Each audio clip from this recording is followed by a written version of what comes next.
A Short History of the World. By H. G. Wells. 1. The World in Space. The story of our world is a story that is still very imperfectly known. A couple of hundred years ago men possessed the history of little more than the last 3,000 years. What happened before that time was a matter of legend and speculation. Over a large part of the civilized world it was believed and taught that the world had been created suddenly in 4004 BC. Though authorities differed as to whether this had occurred in the spring or autumn of that year. This fantastically precise misconception was based upon a too literal interpretation of the Hebrew Bible, and upon rather arbitrary theological assumptions connected therewith. Such ideas have long since been abandoned by religious teachers, and it is universally recognized that the universe in which we live has to all appearances existed for an enormous period of time and possibly for endless time. Of course there may be deception in these appearances, as a room may be made to seem endless by putting mirrors facing each other at either end. But that the universe in which we live has existed only for 6,000 or 7,000 years may be regarded as an altogether exploded idea. The Earth, as everybody knows nowadays, is a spheroid, a sphere slightly compressed, orange fashion, with a diameter of nearly 8,000 miles. Its spherical shape has been known at least to a limited number of intelligent people for nearly 2,500 years, but before that time it was supposed to be flat. And various ideas which now seem fantastic were entertained about its relations to the sky and the stars and planets. We know now that it rotates upon its axis, which is about 24 miles shorter than its equatorial diameter, every 24 hours, and that this is the cause of the alternations of day and night. That it circles about the sun in a slightly distorted and slowly variable oval path in a year. Its distance from the sun varies between 91.5 million at its nearest and 94.5 million miles. About the Earth circles a smaller sphere, the Moon, at an average distance of 239,000 miles. Earth and Moon are not the only bodies to travel round the Sun. There are also the planets, Mercury and Venus, at distances of 36 and 67 millions of miles. And beyond the circle of the Earth and disregarding a belt of numerous smaller bodies, the planetoids, there are Mars, Jupiter, Saturn, Uranus and Neptune at mean distances of 141, 483, 886, 1782, and 1,793 millions of miles respectively. These figures in millions of miles are very difficult for the mind to grasp. It may help the reader's imagination if we reduce the Sun and planets to a smaller, more conceivable scale. If, then, we represent our Earth as a little ball of 1-inch diameter, the Sun would be a big globe 9 feet across and 323 yards away, that is about a fifth of a mile, for 5 minutes walking. The Moon would be a small pea 2.5 feet from the world. Between Earth and Sun there would be the two inner planets, Mercury and Venus, at distances of 125 and 250 yards from the Sun. All round and about these bodies there would be emptiness until you came to Mars, 175 feet beyond the Earth, Jupiter nearly a mile away, a foot in diameter, Saturn, a little smaller, 2 miles off. Uranus 4 miles off and Neptune 6 miles off. Then nothingness and nothingness except for small particles and drifting scraps of attenuated vapor for thousands of miles. The nearest star to Earth on this scale would be 40,000 miles away. These figures will serve perhaps to give one some conception of the immense emptiness of space in which the drama of life goes on. For in all this enormous vacancy of space we know certainly of life only upon the surface of our Earth. It does not penetrate much more than 3 miles down into the 4,000 miles that separate us from the center of our globe, and it does not reach more than 5 miles above its surface. Apparently all the limitlessness of space is otherwise empty and dead. The deepest ocean dredgings go down to 5 miles. The highest recorded flight of an aeroplane is little more than 4 miles.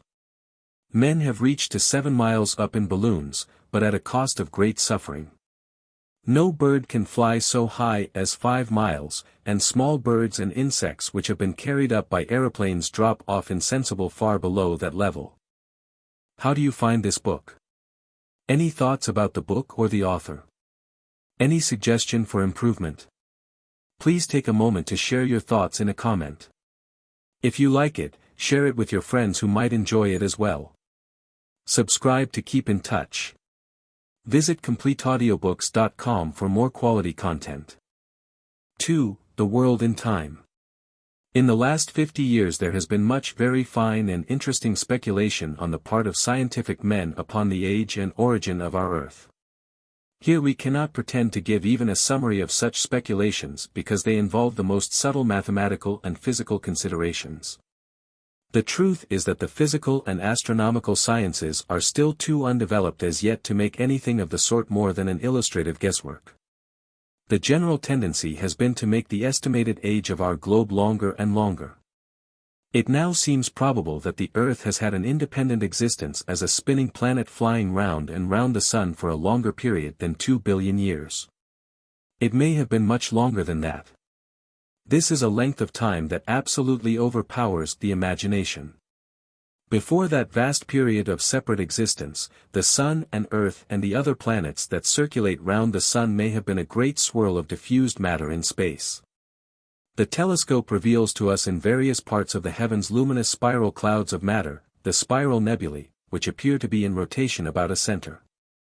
It is supposed by many astronomers that the Sun and its planets were once such a spiral, and that their matter has undergone concentration into its present form. Through majestic eons that concentration went on until in that vast remoteness of the past for which we have given figures, the world and its moon were distinguishable. They were spinning then much faster than they are spinning now. They were at a lesser distance from the Sun, they traveled round it very much faster, and they were probably incandescent or molten at the surface. The Sun itself was a much greater blaze in the heavens. If we could go back through that infinitude of time and see the Earth in this earlier stage of its history, we should behold a scene more like the interior of a blast furnace or the surface of a lava flow before it cools and cakes over than any other contemporary scene. No water would be visible because all the water there was would still be superheated steam in a stormy atmosphere of sulphurous and metallic vapors. Beneath this would swirl and boil an ocean of molten rock substance. Across a sky of fiery clouds the glare of the hurrying sun and moon would sweep swiftly like hot breaths of flame. Slowly by degrees as 1 million of years followed another, this fiery scene would lose its eruptive incandescence. The vapors in the sky would rain down and become less dense overhead, great slaggy cakes of solidifying rock would appear upon the surface of the molten sea, and sink under it, to be replaced by other floating masses. The sun and moon growing now each more distant and each smaller, would rush with diminishing swiftness across the heavens. The moon now, because of its smaller size, would be already cooled far below incandescence, and would be alternately obstructing and reflecting the sunlight in a series of eclipses and full moons. And so with a tremendous slowness through the vastness of time, the Earth would grow more and more like the Earth on which we live, until at last an age would come when, in the cooling air, steam would begin to condense into clouds. And the first rain would fall hissing upon the first rocks below. For endless millennia the greater part of the Earth's water would still be vaporized in the atmosphere. But there would now be hot streams running over the crystallizing rocks below and pools and lakes into which these streams would be carrying detritus and depositing sediment. At last a condition of things must have been attained in which a man might have stood up on earth and looked about him and lived. If we could have visited the earth at that time we should have stood on great lava-like masses of rock without a trace of soil or touch of living vegetation, under a storm-rent sky. Hot and violent winds, exceeding the fiercest tornado that ever blows, and downpours of rain such as our milder, slower earth today knows nothing of, might have assailed us. The water of the downpour would have rushed by us, muddy with the spoils of the rocks, coming together into torrents, cutting deep gorges and canyons as they hurried past to deposit their sediment in the earliest seas. Through the clouds we should have glimpsed a great sun moving visibly across the sky, and in its wake and in the wake of the moon would have come a diurnal tide of earthquake and upheaval. And the moon, which nowadays keeps one constant face to earth, would then have been rotating visibly and showing the side it now hides so inexorably. The earth aged. 1 million years followed another, and the day lengthened, the sun grew more distant and milder, the moon's pace in the sky slackened. The intensity of rain and storm diminished, and the water in the first seas increased and ran together into the ocean garment our planet henceforth wore. But there was no life as yet upon the earth, the seas were lifeless, and the rocks were barren. 3. The beginnings of life. As everybody knows nowadays, the knowledge we possess of life before the beginnings of human memory and tradition is derived from the markings and fossils of living things in the stratified rocks. We find preserved in shale and slate, limestone, and sandstone, bones, shells, fibers, stems, fruits, footmarks, scratchings and the like, side by side with the ripple marks of the earliest tides and the pittings of the earliest rainfalls. It is by the sedulous examination of this record of the rocks that the past history of the Earth's life has been pieced together. That much nearly everybody knows today. The sedimentary rocks do not lie neatly stratum above stratum. They have been crumpled, bent, thrust about, distorted and mixed together like the leaves of a library that has been repeatedly looted and burnt. And it is only as a result of many devoted lifetimes of work that the record has been put into order and read. The whole compass of time represented by the record of the rocks is now estimated as 1,600,000,000 years. The earliest rocks in the record are called by geologists the Azoic rocks, because they show no traces of life. Great areas of these Azoic rocks lie uncovered in North America, and they are of such a thickness that geologists consider that they represent a period of at least half of the 1,600,000,000 which they assign to the whole geological record. Let me repeat this profoundly significant fact. Half the great interval of time since land and sea were first distinguishable on Earth has left us no traces of life. There are ripplings and rain marks still to be found in these rocks, but no marks nor vestiges of any living thing. Then, as we come up the record, signs of past life appear and increase. The age of the world's history in which we find these past traces is called by geologists the Lower Paleozoic Age. The first indications that life was astir are vestiges of comparatively simple and lowly things, the shells of small shellfish, the stems and flower-like heads of zoophytes, seaweeds and the tracks and remains of sea worms and crustacea. Very early appear certain creatures rather like plant lice, crawling creatures which could roll themselves up into balls as the plant lice do, the trilobites. Later by a few million years or so come certain sea scorpions, more mobile and powerful creatures than the world had ever seen before. None of these creatures were of very great size. Among the largest were certain of the sea scorpions, which measured 9 feet in length. There are no signs whatever of land life of any sort, plant or animal. There are no fishes nor any vertebrate creatures in this part of the record.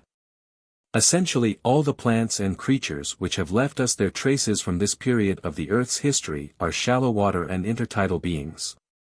If we wish to parallel the flora and fauna of the lower Paleozoic rocks on the Earth today, we should do it best, except in the matter of size, by taking a drop of water from a rock pool or scummy ditch and examining it under a microscope.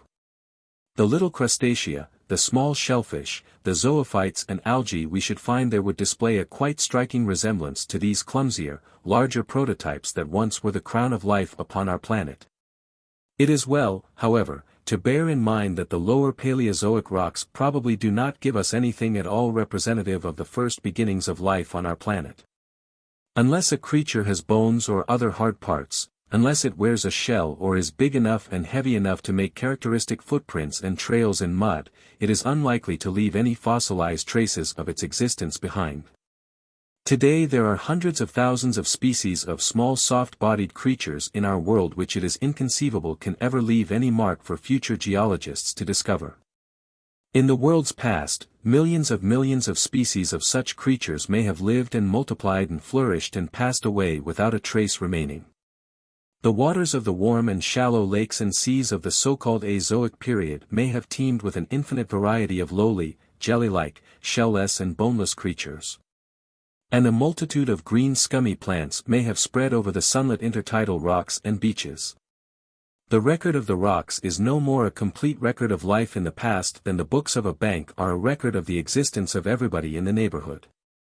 It is only when a species begins to secrete a shell or a spicule or a carapace or a lime-supported stem, and so put by something for the future, that it goes upon the record.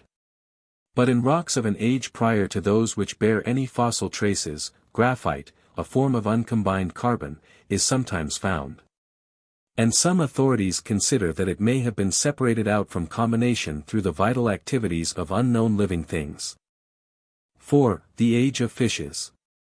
In the days when the world was supposed to have endured for only a few thousand years, it was supposed that the different species of plants and animals were fixed and final. They had all been created exactly as they are today, each species by itself. But as men began to discover and study the record of the rocks, this belief gave place to the suspicion that many species had changed and developed slowly through the course of ages.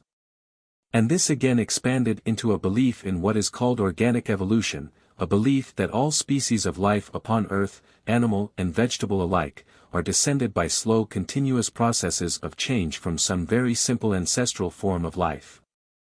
Some almost structureless living substance, far back in the so-called Azoic seas. This question of organic evolution, like the question of the age of the earth, has in the past been the subject of much bitter controversy. There was a time when a belief in organic evolution was for rather obscure reasons supposed to be incompatible with sound Christian, Jewish and Muslim doctrine. That time has passed, and the men of the most orthodox Catholic, Protestant, Jewish and Mohammedan belief are now free to accept this newer and broader view of a common origin of all living things. No life seems to have happened suddenly upon earth. Life grew and grows. Age by age through gulfs of time at which imagination reels, life has been growing from a mere stirring in the intertidal slime towards freedom, power and consciousness. Life consists of individuals. These individuals are definite things, they are not like the lumps and masses, nor even the limitless and motionless crystals, of non-living matter, and they have two characteristics no dead matter possesses. They can assimilate other matter into themselves and make it part of themselves, and they can reproduce themselves. They eat and they breed. They can give rise to other individuals, for the most part like themselves, but always also a little different from themselves. There is a specific and family resemblance between an individual and its offspring, and there is an individual difference between every parent and every offspring it produces, and this is true in every species and at every stage of life. Now scientific men are not able to explain to us either why offspring should resemble nor why they should differ from their parents. But seeing that offspring do at once resemble and differ, it is a matter rather of common sense than of scientific knowledge that, if the conditions under which a species live are changed, the species should undergo some correlated changes. Because in any generation of the species there must be a number of individuals whose individual differences make them better adapted to the new conditions under which the species has to live. And a number whose individual differences make it rather harder for them to live. And on the whole the former sort will live longer, bear more offspring, and reproduce themselves more abundantly than the latter, and so generation by generation the average of the species will change in a favorable direction. This process, which is called natural selection, is not so much a scientific theory as a necessary deduction from the facts of reproduction and individual difference. There may be many forces at work varying, destroying and preserving species, about which science may still be unaware or undecided. But the man who can deny the operation of this process of natural selection upon life since its beginning must be either ignorant of the elementary facts of life or incapable of ordinary thought. Many scientific men have speculated about the first beginning of life, and their speculations are often of great interest, but there is absolutely no definite knowledge and no convincing guess yet of the way in which life began. But nearly all authorities are agreed that it probably began upon mud or sand in warm sunlit shallow brackish water, and that it spread up the beaches to the intertidal lines and out to the open waters. That early world was a world of strong tides and currents. An incessant destruction of individuals must have been going on through their being swept up the beaches and dried, or by their being swept out to sea and sinking down out of reach of air and sun. Early conditions favored the development of every tendency to root and hold on, every tendency to form an outer skin and casing to protect the stranded individual from immediate desiccation. From the very earliest, any tendency to sensitiveness to taste would turn the individual in the direction of food. And any sensitiveness to light would assist it to struggle back out of the darkness of the sea deeps and caverns, or to wriggle back out of the excessive glare of the dangerous shallows.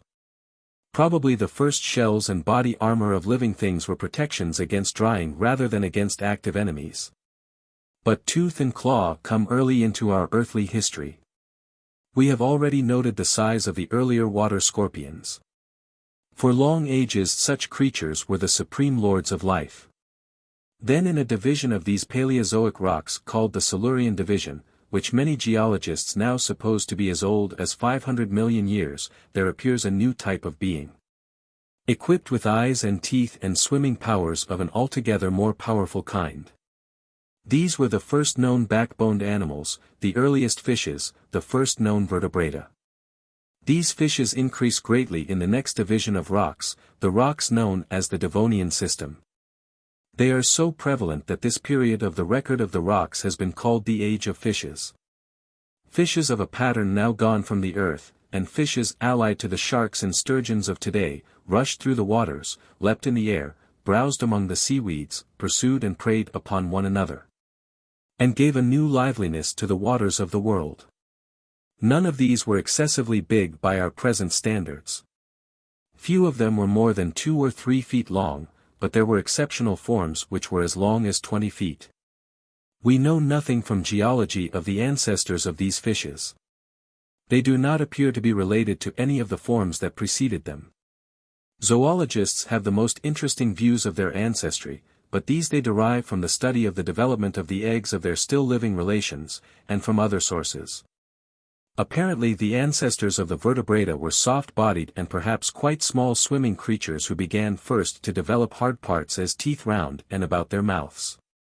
The teeth of a skate or dogfish cover the roof and floor of its mouth and pass at the lip into the flattened tooth-like scales that encase most of its body. As the fishes develop these teeth scales in the geological record, they swim out of the hidden darkness of the past into the light, the first vertebrate animals visible in the record. 5. The Age of the Coal Swamps. The land during this age of fishes was apparently quite lifeless. Crags and uplands of barren rock lay under the sun and rain. There was no real soil, for as yet there were no earthworms which helped to make a soil, and no plants to break up the rock particles into mold. There was no trace of moss or lichen. Life was still only in the sea. Over this world of barren rock played great changes of climate. The causes of these changes of climate were very complex and they have still to be properly estimated. The changing shape of the Earth's orbit, the gradual shifting of the poles of rotation, changes in the shapes of the continents, probably even fluctuations in the warmth of the sun, now conspired to plunge great areas of the Earth's surface into long periods of cold and ice, and now again for millions of years spread a warm or equable climate over this planet. There seem to have been phases of great internal activity in the world's history, when in the course of a few million years accumulated upthrusts would break out in lines of volcanic eruption and upheaval and rearrange the mountain and continental outlines of the globe, increasing the depth of the sea and the height of the mountains and exaggerating the extremes of climate. And these would be followed by vast ages of comparative quiescence, when frost, rain and river would wear down the mountain heights and carry great masses of silt to fill and raise the sea bottoms and spread the seas, ever shallower and wider, over more and more of the land. There have been high and deep ages in the world's history and low and level ages. The reader must dismiss from his mind any idea that the surface of the earth has been growing steadily cooler since its crust grew solid. After that much cooling had been achieved, the internal temperature ceased to affect surface conditions. There are traces of periods of superabundant ice and snow, of glacial ages, that is, even in the Azoic period. It was only towards the close of the Age of Fishes, in a period of extensive shallow seas and lagoons, that life spread itself out in any effectual way from the waters on to the land. No doubt the earlier types of the forms that now begin to appear in great abundance had already been developing in a rare and obscure manner for many scores of millions of years. But now came their opportunity. Plants no doubt preceded animal forms in this invasion of the land, but the animals probably followed up the plant emigration very closely. The first problem that the plant had to solve was the problem of some sustaining stiff support to hold up its fronds to the sunlight when the buoyant water was withdrawn. The second was the problem of getting water from the swampy ground below to the tissues of the plant, now that it was no longer close at hand. The two problems were solved by the development of woody tissue which both sustained the plant and acted as water carrier to the leaves. The record of the rocks is suddenly crowded by a vast variety of woody swamp plants, many of them of great size, big tree mosses, tree ferns, gigantic horsetails, and the like. And with these, age by age, there crawled out of the water a great variety of animal forms. There were centipedes and millipedes, there were the first primitive insects. There were creatures related to the ancient king crabs and sea scorpions which became the earliest spiders and land scorpions, and presently there were vertebrate animals. Some of the earlier insects were very large. There were dragonflies in this period with wings that spread out to 29 inches. In various ways these new orders and genera had adapted themselves to breathing air. Hitherto all animals had breathed air dissolved in water, and that indeed is what all animals still have to do. But now in divers fashions the animal kingdom was acquiring the power of supplying its own moisture where it was needed. A man with a perfectly dry lung would suffocate today, his lung surfaces must be moist in order that air may pass through them into his blood. The adaptation to air breathing consists in all cases either in the development of a cover to the old-fashioned gills to stop evaporation, or in the development of tubes or other new breathing organs lying deep inside the body and moistened by a watery secretion. The old gills with which the ancestral fish of the vertebrate line had breathed were inadaptable to breathing upon land, and in the case of this division of the animal kingdom it is the swimming bladder of the fish which becomes a new, deep-seated breathing organ, the lung. The kind of animals known as amphibia, the frogs and newts of today, begin their lives in the water and breathe by gills. And subsequently the lung, developing in the same way as the swimming bladder of many fishes do, as a bag-like outgrowth from the throat, takes over the business of breathing, the animal comes out on land. And the gills dwindle and the gill slits disappear. All except an outgrowth of one gill slit, which becomes the passage of the ear and eardrum. The animal can now live only in the air, but it must return at least to the edge of the water to lay its eggs and reproduce its kind. All the air-breathing vertebrata of this age of swamps and plants belonged to the class amphibia. They were nearly all of them forms related to the newts of today, and some of them attained a considerable size. They were land animals, it is true, but they were land animals needing to live in and near moist and swampy places, and all the great trees of this period were equally amphibious in their habits. None of them had yet developed fruits and seeds of a kind that could fall on land and develop with the help only of such moisture as dew and rain could bring. They all had to shed their spores in water, it would seem, if they were to germinate. It is one of the most beautiful interests of that beautiful science, comparative anatomy, to trace the complex and wonderful adaptations of living things to the necessities of existence in air. All living things, plants and animals alike, are primarily water things. For example, all the higher vertebrate animals above the fishes, up to and including man, pass through a stage in their development in the egg or before birth in which they have gill slits which are obliterated before the young emerge. The bare, water-washed eye of the fish is protected in the higher forms from drying up by eyelids and glands which secrete moisture. The weaker sound vibrations of air necessitate an eardrum. In nearly every organ of the body similar modifications and adaptations are to be detected, similar patchings up to meet aerial conditions. This Carboniferous age, this age of the amphibia, was an age of life in the swamps and lagoons and on the low banks among these waters. Thus far life had now extended. The hills and high lands were still quite barren and lifeless.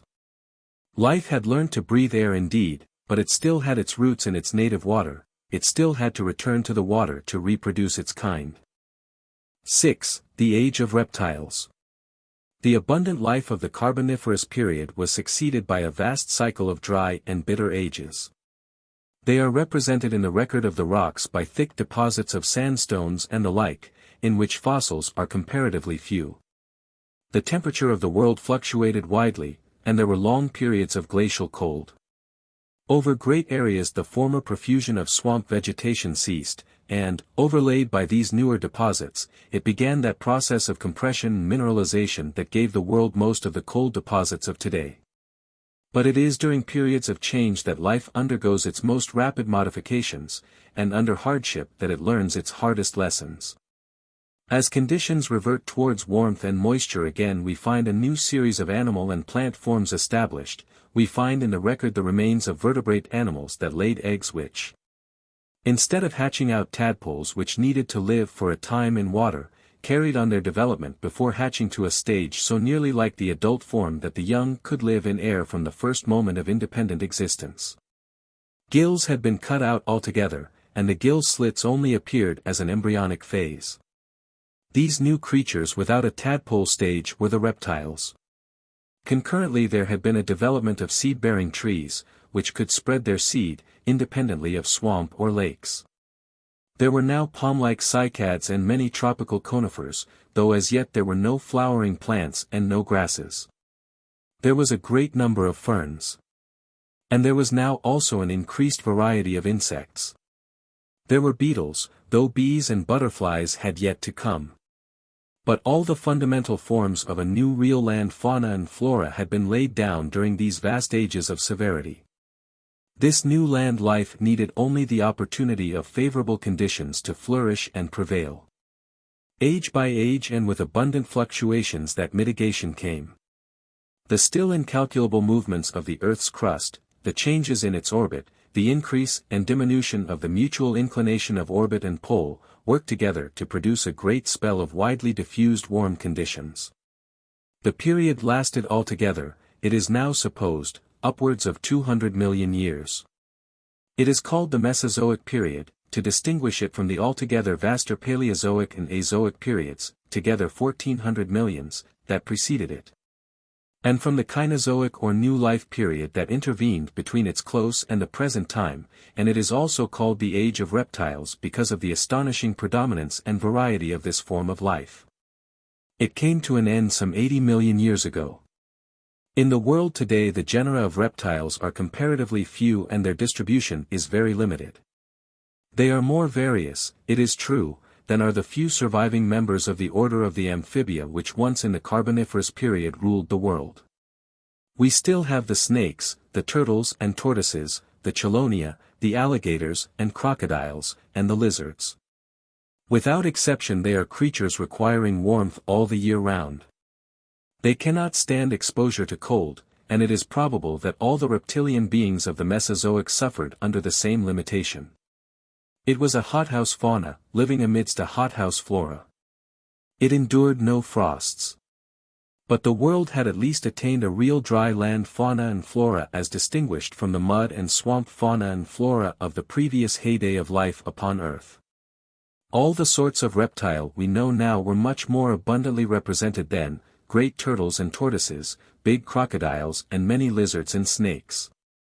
But in addition there was a number of series of wonderful creatures that have now vanished altogether from the earth. There was a vast variety of beings called the dinosaurs. Vegetation was now spreading over the lower levels of the world, reeds, breaks of fern and the like. And browsing upon this abundance came a multitude of herbivorous reptiles, which increased in size as the Mesozoic period rose to its climax. Some of these beasts exceeded in size any other land animals that have ever lived. They were as large as whales. The Diplodocus carnegii for example measured 84 feet from snout to tail, the Gigantosaurus was even greater, it measured 100 feet. Living upon these monsters was a swarm of carnivorous dinosaurs of a corresponding size. One of these, the Tyrannosaurus, is figured and described in many books as the last word in reptilian frightfulness. While these great creatures pastured and pursued amidst the fronds and evergreens of the Mesozoic jungles, another now vanished tribe of reptiles, with a bat-like development of the four limbs, pursued insects and one another. First leapt and parachuted and presently flew amidst the fronds and branches of the forest trees. These were the pterodactyls. These were the first flying creatures with backbones. They mark a new achievement in the growing powers of vertebrate life. Moreover, some of the reptiles were returning to the sea waters. 3 groups of big swimming beings had invaded the sea from which their ancestors had come, the mosasaurs, the plesiosaurs, and ichthyosaurs. Some of these again approached the proportions of our present whales. The ichthyosaurs seem to have been quite seagoing creatures, but the plesiosaurs were a type of animal that has no cognate form today. The body was stout and big with paddles, adapted either for swimming or crawling through marshes, or along the bottom of shallow waters. The comparatively small head was poised on a vast snake of neck, altogether outdoing the neck of the swan. Either the plesiosaur swam and searched for food under the water and fed as the swan will do, or it lurked under water and snatched at passing fish or beast. Such was the predominant land life throughout the Mesozoic age. It was by our human standards an advance upon anything that had preceded it. It had produced land animals greater in size, range, power and activity, more vital, as people say, than anything the world had seen before. In the seas there had been no such advance but a great proliferation of new forms of life. An enormous variety of squid-like creatures with chambered shells, for the most part coiled, had appeared in the shallow seas, the ammonites. They had had predecessors in the Paleozoic seas, but now was their age of glory. Today they have left no survivors at all. Their nearest relation is the pearly nautilus, an inhabitant of tropical waters. And a new and more prolific type of fish with lighter, finer scales than the plate-like and tooth-like coverings that had hitherto prevailed, became and has since remained predominant in the seas and rivers. 7. The first birds and the first mammals. In a few paragraphs a picture of the lush vegetation and swarming reptiles of that first great summer of life, the Mesozoic period, has been sketched. But while the dinosaurs lorded it over the hot selvas and marshy plains and the pterodactyls filled the forests with their flutterings and possibly with shrieks and croakings as they pursued the humming insect life of the still flowerless shrubs and trees. Some less conspicuous and less abundant forms upon the margins of this abounding life were acquiring certain powers and learning certain lessons of endurance, that were to be of the utmost value to their race when at last the smiling generosity of sun and earth began to fade. A group of tribes and genera of hopping reptiles, small creatures of the dinosaur type, seem to have been pushed by competition and the pursuit of their enemies towards the alternatives of extinction or adaptation to colder conditions in the higher hills or by the sea. Among these distressed tribes there was developed a new type of scale, scales that were elongated into quill-like forms and that presently branched into the crude beginnings of feathers. These quill-like scales lay over one another and formed a heat-retaining covering more efficient than any reptilian covering that had hitherto existed. So they permitted an invasion of colder regions that were otherwise uninhabited. Perhaps simultaneously with these changes there arose in these creatures a greater solicitude for their eggs. Most reptiles are apparently quite careless about their eggs, which are left for sun and season to hatch. But some of the varieties upon this new branch of the tree of life were acquiring a habit of guarding their eggs and keeping them warm with the warmth of their bodies. With these adaptations to cold other internal modifications were going on that made these creatures, the primitive birds, warm-blooded and independent of basking. The very earliest birds seem to have been seabirds living upon fish, and their 4 limbs were not wings but paddles rather after the penguin type. That peculiarly primitive bird, the New Zealand kiwi, has feathers of a very simple sort, and neither flies nor appears to be descended from flying ancestors. In the development of the birds, feathers came before wings. But once the feather was developed the possibility of making a light spread of feathers led inevitably to the wing.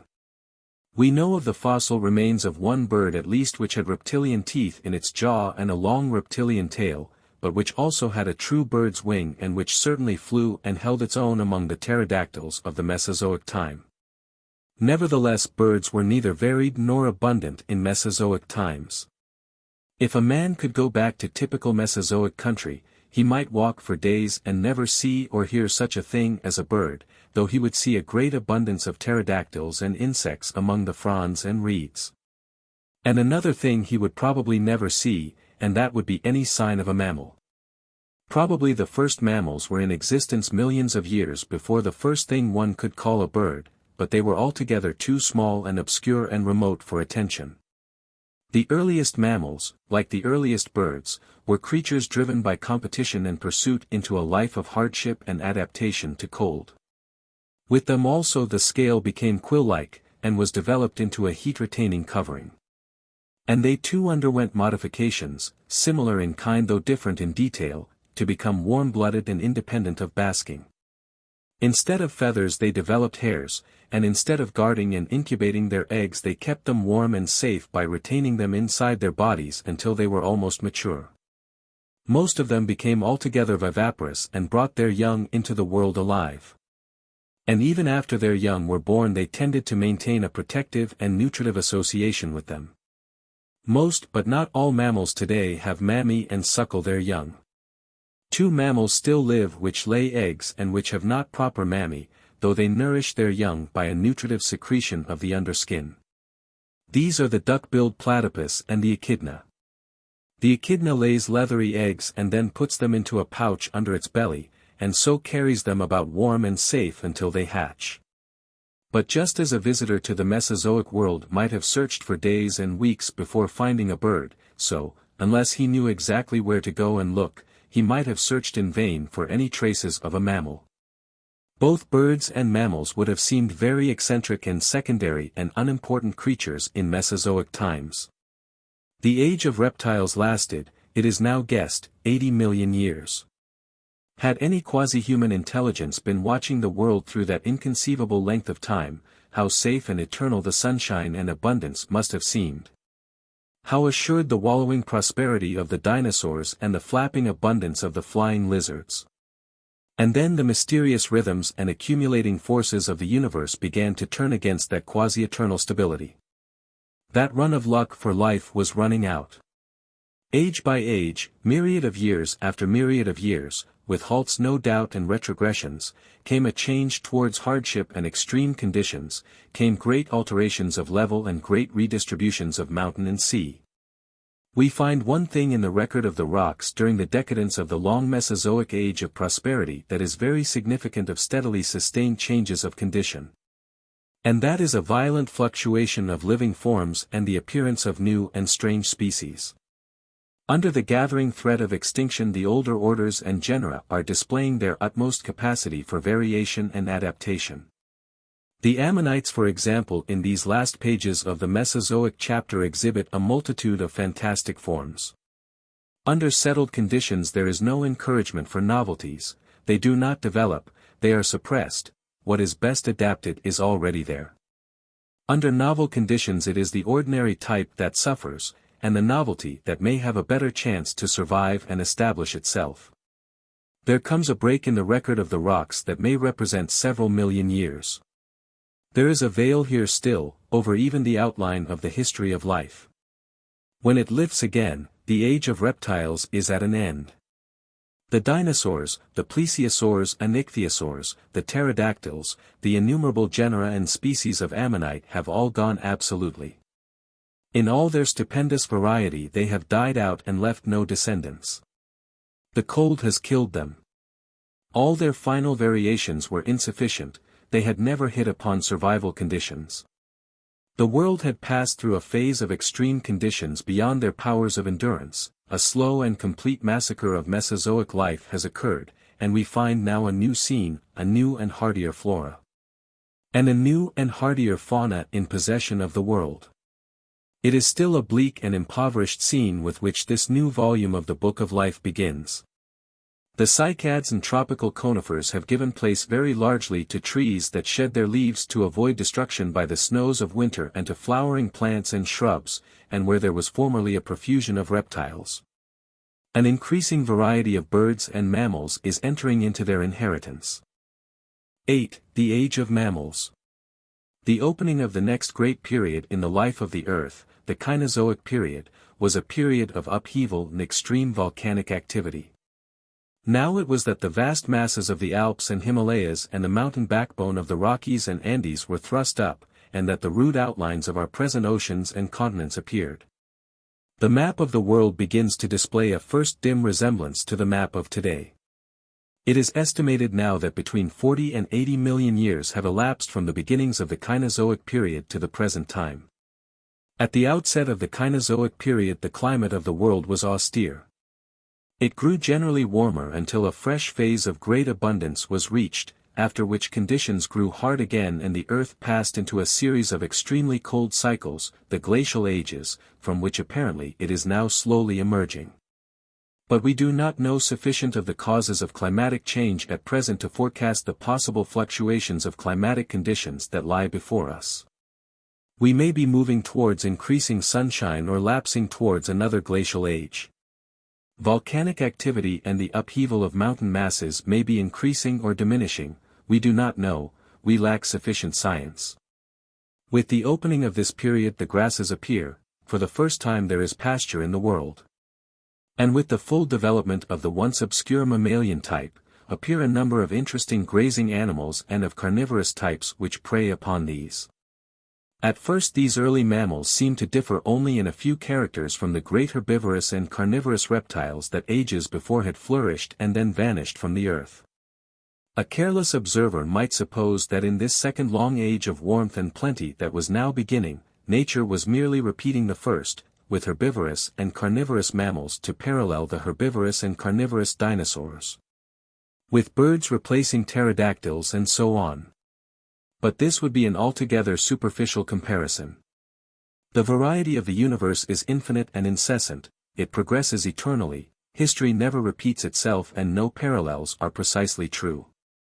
The differences between the life of the Cainozoic and Mesozoic periods are far profounder than the resemblances. The most fundamental of all these differences lies in the mental life of the two periods.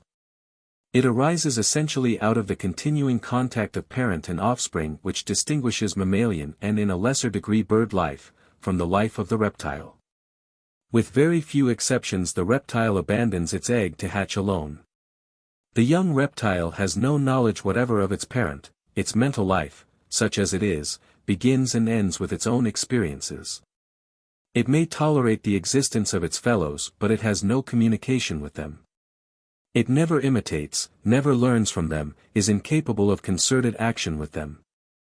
Its life is that of an isolated individual. But with the suckling and cherishing of young which was distinctive of the new mammalian and avian strains arose the possibility of learning by imitation, of communication, by warning cries and other concerted action. Of mutual control and instruction. A teachable type of life had come into the world.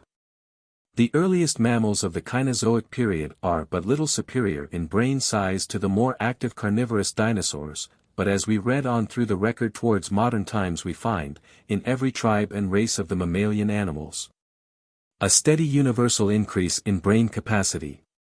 For instance we find at a comparatively early stage that rhinoceros-like beasts appear. There is a creature, the Titanotherium, which lived in the earliest division of this period. It was probably very like a modern rhinoceros in its habits and needs. But its brain capacity was not 1/10 that of its living successor. The earlier mammals probably parted from their offspring as soon as suckling was over, but, once the capacity for mutual understanding has arisen, the advantages of continuing the association are very great. And we presently find a number of mammalian species displaying the beginnings of a true social life and keeping together in herds, packs and flocks, watching each other, imitating each other, taking warning from each other's acts and cries.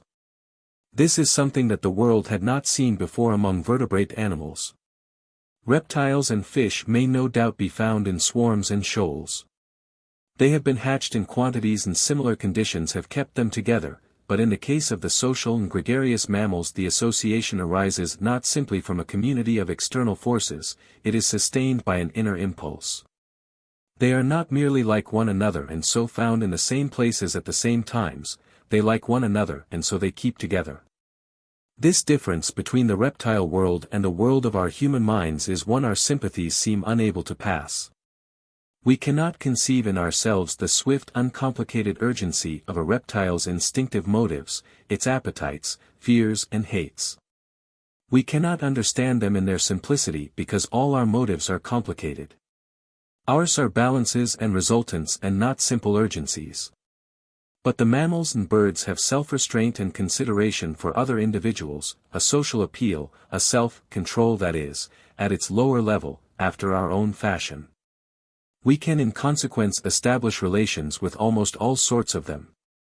When they suffer they utter cries and make movements that rouse our feelings. We can make understanding pets of them with a mutual recognition. They can be tamed to self-restraint towards us, domesticated and taught. That unusual growth of brain which is the central fact of Cainozoic times marks a new communication and interdependence of individuals. It foreshadows the development of human societies of which we shall soon be telling. As the Cainozoic period unrolled, the resemblance of its flora and fauna to the plants and animals that inhabit the world today increased. The big clumsy Uintatheres and Titanotheres, the Entelodonts and Hyracodons, big clumsy brutes like nothing living, disappeared. On the other hand, a series of forms led up by steady degrees from grotesque and clumsy predecessors to the giraffes, camels, horses, elephants, deer, dogs and lions and tigers of the existing world. The evolution of the horse is particularly legible upon the geological record. We have a fairly complete series of forms from a small tapir-like ancestor in the early Cainozoic. Another line of development that has now been pieced together with some precision is that of the llamas and camels. 9. Monkeys, apes and submen. Naturalists divide the class Mammalia into a number of orders. At the head of these is the order Primates, which includes the lemurs, the monkeys, apes and man. Their classification was based originally upon anatomical resemblances and took no account of any mental qualities. Now the past history of the primates is one very difficult to decipher in the geological record. They are for the most part animals which live in forests like the lemurs and monkeys or in bare rocky places like the baboons. They are rarely drowned and covered up by sediment, nor are most of them very numerous species, and so they do not figure so largely among the fossils as the ancestors of the horses, camels and so forth do. But we know that quite early in the Cainozoic period, that is to say some 40 million years ago or so, primitive monkeys and lemuroid creatures had appeared, poorer in brain and not so specialized as their later successors. The great world summer of the Middle Cainozoic period drew at last to an end. It was to follow those other two great summers in the history of life, the summer of the coal swamps and the vast summer of the Age of Reptiles. Once more the earth spun towards an ice age. The world chilled, grew milder for a time and chilled again. In the warm past hippopotami had wallowed through a lush subtropical vegetation, and a tremendous tiger with fangs like sabers, the saber-toothed tiger, had hunted its prey where now the journalists of Fleet Street go to and fro. Now came a bleaker age and still bleaker ages. A great weeding and extinction of species occurred. A woolly rhinoceros, adapted to a cold climate, and the mammoth, a big woolly cousin of the elephants, the Arctic musk ox and the reindeer passed across the scene. Then century by century the Arctic ice cap, the wintry death of the great ice age, crept southward. In England it came almost down to the Thames, in America it reached Ohio. There would be warmer spells of a few thousand years and relapses towards a bitterer cold. Geologists talk of these wintry phases as the first, second, third and fourth glacial ages, and of the interludes as interglacial periods. We live today in a world that is still impoverished and scarred by that terrible winter. The first glacial age was coming on 600,000 years ago, the fourth glacial age reached its bitterest some 50,000 years ago. And it was amidst the snows of this long universal winter that the first man-like beings lived upon our planet. By the Middle Cainozoic period there have appeared various apes with many quasi-human attributes of the jaws and leg bones, but it is only as we approach these glacial ages that we find traces of creatures that we can speak of as almost human. These traces are not bones but implements. In Europe, in deposits of this period, between 500,000 and 1,000,000 years old, we find flints and stones that have evidently been chipped intentionally by some handy creature desirous of hammering, scraping or fighting with the sharpened edge. These things have been called eoliths, dawn stones. In Europe there are no bones nor other remains of the creature which made these objects, simply the objects themselves. For all the certainty we have, it may have been some entirely unhuman but intelligent monkey. But at Trinil in Java, in accumulations of this age, a piece of a skull and various teeth and bones have been found of a sort of ape man, with a brain case bigger than that of any living apes, which seems to have walked erect. This creature is now called Pithecanthropus erectus, the walking ape man, and the little trayful of its bones is the only help our imaginations have as yet in figuring to ourselves the makers of the eoliths. It is not until we come to sands that are almost 250,000 years old that we find any other particle of a sub-human being. But there are plenty of implements, and they are steadily improving in quality as we read on through the record. They are no longer clumsy eoliths, they are now shapely instruments made with considerable skill. And they are much bigger than the similar implements afterwards made by true man. Then, in a sandpit at Heidelberg, appears a single quasi-human jawbone, a clumsy jawbone, absolutely chinless, far heavier than a true human jawbone and narrower. So that it is improbable the creature's tongue could have moved about for articulate speech. On the strength of this jawbone, scientific men suppose this creature to have been a heavy, almost human monster, possibly with huge limbs and hands, possibly with a thick felt of hair, and they call it the Heidelberg man. This jawbone is, I think, one of the most tormenting objects in the world to our human curiosity. To see it is like looking through a defective glass into the past and catching just one blurred and tantalizing glimpse of this thing, shambling through the bleak wilderness, clambering to avoid the saber-toothed tiger. Watching the woolly rhinoceros in the woods. Then before we can scrutinize the monster, he vanishes. Yet the soil is littered abundantly with the indestructible implements he chipped out for his uses. Still more fascinatingly enigmatical are the remains of a creature found at Piltdown in Sussex in a deposit that may indicate an age between 100 and 150,000 years ago. Though some authorities would put these particular remains back in time to before the Heidelberg jaw-bone. Here there are the remains of a thick subhuman skull much larger than any existing apes, and a chimpanzee-like jawbone which may or may not belong to it, and, in addition, a bat-shaped piece of elephant bone evidently carefully manufactured, through which a hole had apparently been bored. There is also the thigh bone of a deer with cuts upon it like a tally. That is all. What sort of beast was this creature which sat and bored holes in bones? Scientific men have named him Eoanthropus, the dawn man. He stands apart from his kindred. A very different being either from the Heidelberg creature or from any living ape. No other vestige like him is known. But the gravels and deposits of from 100,000 years onward are increasingly rich in implements of flint and similar stone. And these implements are no longer rude eoliths. The archaeologists are presently able to distinguish scrapers, borers, knives, darts, throwing stones and hand axes. We are drawing very near to man. In our next section we shall have to describe the strangest of all these precursors of humanity, the Neanderthalers, the men who are almost, but not quite, true men. But it may be well perhaps to state quite clearly here that no scientific man supposes either of these creatures, the Heidelberg man or Eoanthropus, to be direct ancestors of the men of today. These are, at the closest, related forms. 10. The Neanderthaler and the Rhodesian man. About 50 or 60,000 years ago, before the climax of the Fourth Glacial Age, there lived a creature on Earth so like a man that until a few years ago its remains were considered to be altogether human. We have skulls and bones of it and a great accumulation of the large implements it made and used. It made fires. It sheltered in caves from the cold. It probably dressed skins roughly and wore them. It was right-handed as men are.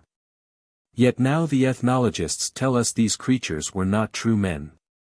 They were of a different species of the same genus.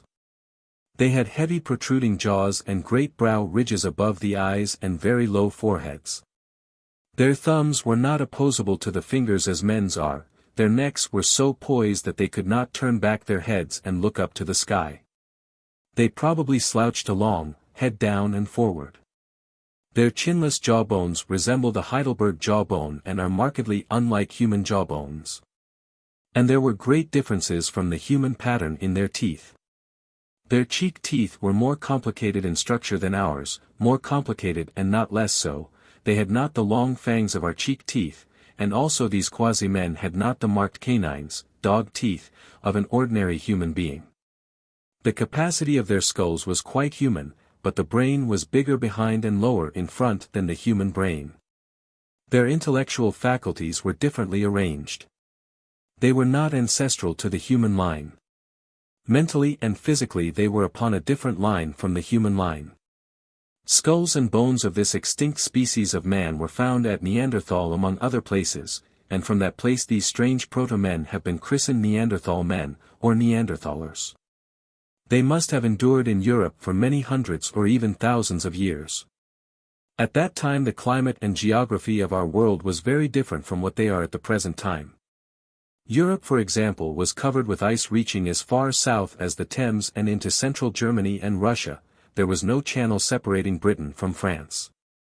The Mediterranean and the Red Sea were great valleys, with perhaps a chain of lakes in their deeper portions, and a great inland sea spread from the present Black Sea across South Russia and far into Central Asia. Spain and all of Europe not actually under ice consisted of bleak uplands under a harder climate than that of Labrador, and it was only when North Africa was reached that one would have found a temperate climate. Across the cold steppes of southern Europe with its sparse Arctic vegetation, drifted such hardy creatures as the woolly mammoth, and woolly rhinoceros, great oxen and reindeer. No doubt following the vegetation northward in spring and southward in autumn. Such was the scene through which the Neanderthaler wandered, gathering such subsistence as he could from small game or fruits and berries and roots. Possibly he was mainly a vegetarian, chewing twigs and roots. His level elaborate teeth suggest a largely vegetarian dietary. But we also find the long marrow bones of great animals in his caves, cracked to extract the marrow. His weapons could not have been of much avail in open conflict with great beasts, but it is supposed that he attacked them with spears at difficult river crossings and even constructed pitfalls for them. Possibly he followed the herds and preyed upon any dead that were killed in fights, and perhaps he played the part of jackal to the saber-toothed tiger which still survived in his day. Possibly in the bitter hardships of the glacial ages this creature had taken to attacking animals after long ages of vegetarian adaptation. We cannot guess what this Neanderthal man looked like. He may have been very hairy and very unhuman-looking indeed. It is even doubtful if he went erect. He may have used his knuckles as well as his feet to hold himself up. Probably he went about alone or in small family groups. It is inferred from the structure of his jaw that he was incapable of speech as we understand it. For thousands of years these Neanderthalers were the highest animals that the European area had ever seen. And then some 30 or 35,000 years ago as the climate grew warmer a race of kindred beings, more intelligent, knowing more, talking and cooperating together, came drifting into the Neanderthalers' world from the south. They ousted the Neanderthalers from their caves and squatting places, they hunted the same food, they probably made war upon their grisly predecessors and killed them off.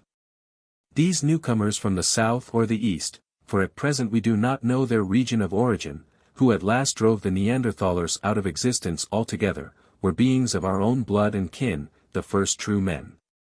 Their brain cases and thumbs and necks and teeth were anatomically the same as our own. In a cave at Cro-Magnon and in another at Grimaldi, a number of skeletons have been found, the earliest truly human remains that are so far known. So it is our race comes into the record of the rocks, and the story of mankind begins. The world was growing liker our own in those days though the climate was still austere. The glaciers of the Ice Age were receding in Europe. The reindeer of France and Spain presently gave way to great herds of horses as grass increased upon the steppes, and the mammoth became more and more rare in southern Europe and finally receded northward altogether. We do not know where the true men first originated.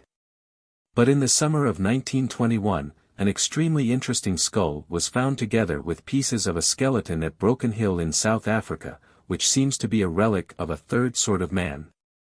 Intermediate in its characteristics between the Neanderthaler and the human being.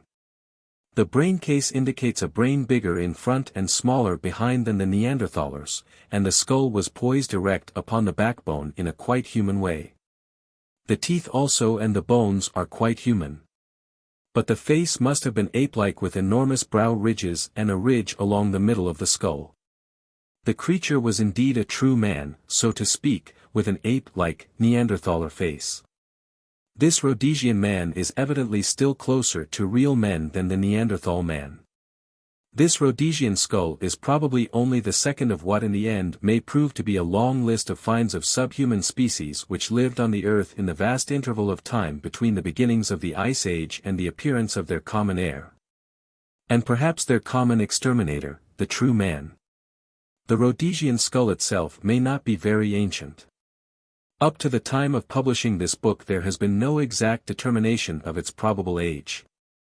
It may be that this subhuman creature survived in South Africa until quite recent times. 11. The first true men. The earliest signs and traces at present known to science, of a humanity which is indisputably kindred with ourselves, have been found in Western Europe and particularly in France and Spain.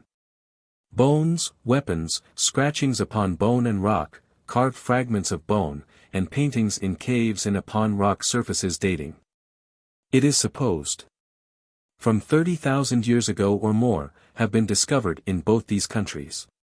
Spain is at present the richest country in the world in these first relics of our real human ancestors. Of course our present collections of these things are the merest beginnings of the accumulations we may hope for in the future. When there are searchers enough to make a thorough examination of all possible sources and when other countries in the world, now inaccessible to archaeologists, have been explored in some detail. The greater part of Africa and Asia has never even been traversed yet by a trained observer interested in these matters and free to explore. And we must be very careful therefore not to conclude that the early true men were distinctively inhabitants of Western Europe or that they first appeared in that region. In Asia or Africa or submerged beneath the sea of today there may be richer and much earlier deposits of real human remains than anything that has yet come to light. I write in Asia or Africa, and I do not mention America because so far there have been no finds at all of any of the higher primates, either of great apes, sub-men, Neanderthalers nor early true men. This development of life seems to have been an exclusively Old World development, and it was only apparently at the end of the Old Stone Age that human beings first made their way across the land connection that is now cut by Bering Straits into the American continent.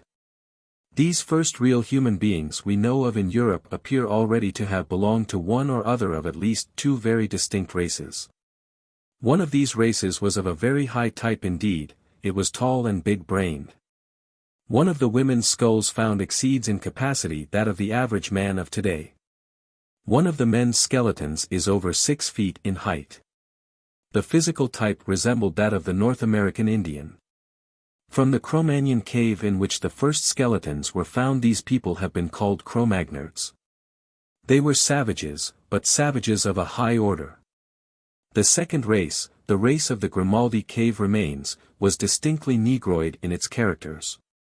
Its nearest living affinities are the Bushmen and Hottentots of South Africa. It is interesting to find at the very outset of the known human story, that mankind was already racially divided into at least two main varieties. And one is tempted to such unwarrantable guesses as that the former race was probably brownish rather than black and that it came from the east or north, and that the latter was blackish rather than brown and came from the equatorial south. And these savages of perhaps 40,000 years ago were so human that they pierced shells to make necklaces, painted themselves, carved images of bone and stone, scratched figures on rocks and bones, and painted rude but often very able sketches of beasts and the like upon the smooth walls of caves and upon inviting rock surfaces. They made a great variety of implements, much smaller in scale and finer than those of the Neanderthal men. We have now in our museums great quantities of their implements, their statuettes, their rock drawings and the like. The earliest of them were hunters. Their chief pursuit was the wild horse, the little bearded pony of that time. They followed it as it moved after pasture. And also they followed the bison. They knew the mammoth, because they have left us strikingly effective pictures of that creature. To judge by one rather ambiguous drawing, they trapped and killed it. They hunted with spears and throwing stones. They do not seem to have had the bow, and it is doubtful if they had yet learnt to tame any animals. They had no dogs.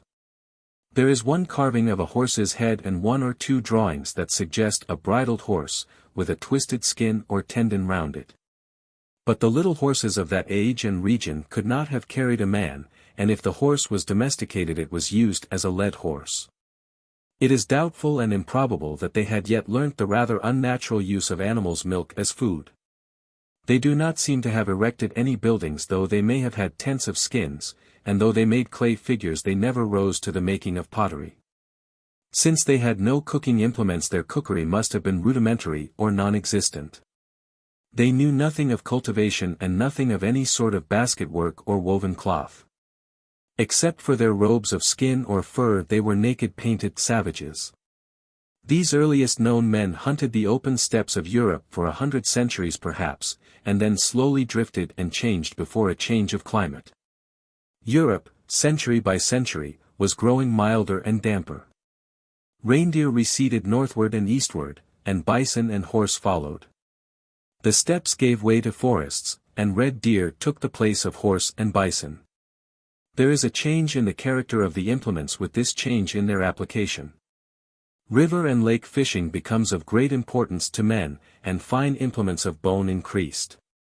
The bone needles of this age, says de Mortillet, are much superior to those of later, even historical times, down to the Renaissance. The Romans, for example, never had needles comparable to those of this epoch. Almost 15 or 12,000 years ago a fresh people drifted into the south of Spain, and left very remarkable drawings of themselves upon exposed rock faces there. These were the Azilians, named from the Mas de Azil cave. They had the bow. They seemed to have worn feather headdresses, they drew vividly. But also they had reduced their drawings to a sort of symbolism. A man, for instance, would be represented by a vertical dab with 2 or 3 horizontal dabs, that suggest the dawn of the writing idea. Against hunting sketches there are often marks like tallies. One drawing shows 2 men smoking out a bee's nest. These are the latest of the men that we call Paleolithic, Old Stone Age, because they had only chipped implements. By 10 or 12,000 years a new sort of life has dawned in Europe. Men have learnt not only to chip but to polish and grind stone implements, and they have begun cultivation. The Neolithic Age, New Stone Age, was beginning. It is interesting to note that less than a century ago there still survived in a remote part of the world, in Tasmania, a race of human beings at a lower level of physical and intellectual development than any of these earliest races of mankind who have left traces in Europe. These people had long ago been cut off by geographical changes from the rest of the species, and from stimulation and improvement. They seem to have degenerated rather than developed. They lived a base life subsisting upon shellfish and small game. They had no habitations but only squatting places. They were real men of our species, but they had neither the manual dexterity nor the artistic powers of the first true men. 12. Primitive thought. And now let us indulge in a very interesting speculation. How did it feel to be a man in those early days of the human adventure? How did men think, and what did they think in those remote days of hunting and wandering 400 centuries ago before seed time and harvest began? Those were days long before the written record of any human impressions, and we are left almost entirely to inference and guesswork in our answers to these questions. The sources to which scientific men have gone in their attempts to reconstruct that primitive mentality are very various. Recently the science of psychoanalysis, which analyzes the way in which the egotistic and passionate impulses of the child are restrained, suppressed, modified or overlaid, to adapt them to the needs of social life, seems to have thrown a considerable amount of light upon the history of primitive society. And another fruitful source of suggestion has been the study of the ideas and customs of such contemporary savages as still survive. Again, there is a sort of mental fossilization which we find in folklore and the deep-lying irrational superstitions and prejudices that still survive among modern civilized people. And finally, we have in the increasingly numerous pictures, statues, carvings, symbols, and the like, as we draw near to our own time, clearer and clearer indications of what man found interesting and worthy of record and representation. Primitive man probably thought very much as a child thinks, that is to say, in a series of imaginative pictures. He conjured up images or images presented themselves to his mind, and he acted in accordance with the emotions they aroused. So a child or an uneducated person does today. Systematic thinking is apparently a comparatively late development in human experience. It has not played any great part in human life until within the last 3,000 years. And even today those who really control and order their thoughts are but a small minority of mankind. Most of the world still lives by imagination and passion. Probably the earliest human societies, in the opening stages of the true human story, were small family groups. Just as the flocks and herds of the earlier mammals arose out of families which remained together and multiplied, so probably did the earliest tribes. But before this could happen, a certain restraint upon the primitive egotisms of the individual had to be established. The fear of the father and respect for the mother had to be extended into adult life, and the natural jealousy of the old man of the group for the younger males as they grew up had to be mitigated. The mother, on the other hand, was the natural advisor and protector of the young. Human social life grew up out of the reaction between the crude instinct of the young to go off and pair by themselves as they grew up, on the one hand, and the dangers and disadvantages of separation on the other. An anthropological writer of great genius, J. Atkinson, in his Primal Law, has shown how much of the customary law of savages, the taboos, that are so remarkable a fact in tribal life, can be ascribed to such a mental adjustment of the needs of the primitive human animal to a developing social life, and the later work of the psychoanalysts has done much to confirm his interpretation of these possibilities. Some speculative writers would have us believe that respect and fear of the old man and the emotional reaction of the primitive savage to older protective women, exaggerated in dreams and enriched by fanciful mental play, played a large part in the beginnings of primitive religion and in the conception of gods and goddesses. Associated with this respect for powerful or helpful personalities was a dread and exaltation of such personages after their deaths, due to their reappearance in dreams. It was easy to believe they were not truly dead but only fantastically transferred to a remoteness of greater power. The dreams, imaginations and fears of a child are far more vivid and real than those of a modern adult, and primitive man was always something of a child. He was nearer to the animals also, and he could suppose them to have motives and reactions like his own. He could imagine animal helpers, animal enemies, animal gods. One needs to have been an imaginative child oneself to realize again how important, significant, portentous or friendly, strangely shaped rocks, lumps of wood, exceptional trees, or the like may have appeared to the men of the old Stone Age. And how dream and fancy would create stories and legends about such things that would become credible as they told them. Some of these stories would be good enough to remember and tell again. The women would tell them to the children and so establish a tradition. To this day most imaginative children invent long stories in which some favorite doll or animal or some fantastic semi-human being figures as the hero. And primitive man probably did the same, with a much stronger disposition to believe his hero real. For the very earliest of the true men that we know of were probably quite talkative beings. In that way they have differed from the Neanderthalers and had an advantage over them. The Neanderthaler may have been a dumb animal. Of course the primitive human speech was probably a very scanty collection of names, and may have been eked out with gestures and signs. There is no sort of savage so low as not to have a kind of science of cause and effect. But primitive man was not very critical in his associations of cause with effect. He very easily connected an effect with something quite wrong as its cause. You do so, he said, and so happens. You give a child a poisonous berry and it dies. You eat the heart of a valiant enemy and you become strong. There we have two bits of cause and effect association, one true one false. We call the system of cause and effect in the mind of a savage, fetish, but fetish is simply savage science. It differs from modern science in that it is totally unsystematic and uncritical and so more frequently wrong. In many cases it is not difficult to link cause and effect, in many others erroneous ideas were soon corrected by experience. But there was a large series of issues of very great importance to primitive man, where he sought persistently for causes and found explanations that were wrong but not sufficiently wrong nor so obviously wrong as to be detected. It was a matter of great importance to him that game should be abundant or fish plentiful and easily caught, and no doubt he tried and believed in 1,000 charms, incantations and omens to determine these desirable results. Another great concern of his was illness and death. Occasionally infections crept through the land and men died of them. Occasionally men were stricken by illness and died or were enfeebled without any manifest cause. This too must have given the hasty, emotional mind of primitive man much feverish exercise. Dreams and fantastic guesses made him blame this, or appeal for help to that man or beast or thing. He had the child's aptitude for fear and panic. Quite early in the little human tribe, older, steadier minds sharing the fears, sharing the imaginations, but a little more forceful than the others, must have asserted themselves, to advise, to prescribe, to command. This they declared unpropitious and that imperative, this an omen of good and that an omen of evil.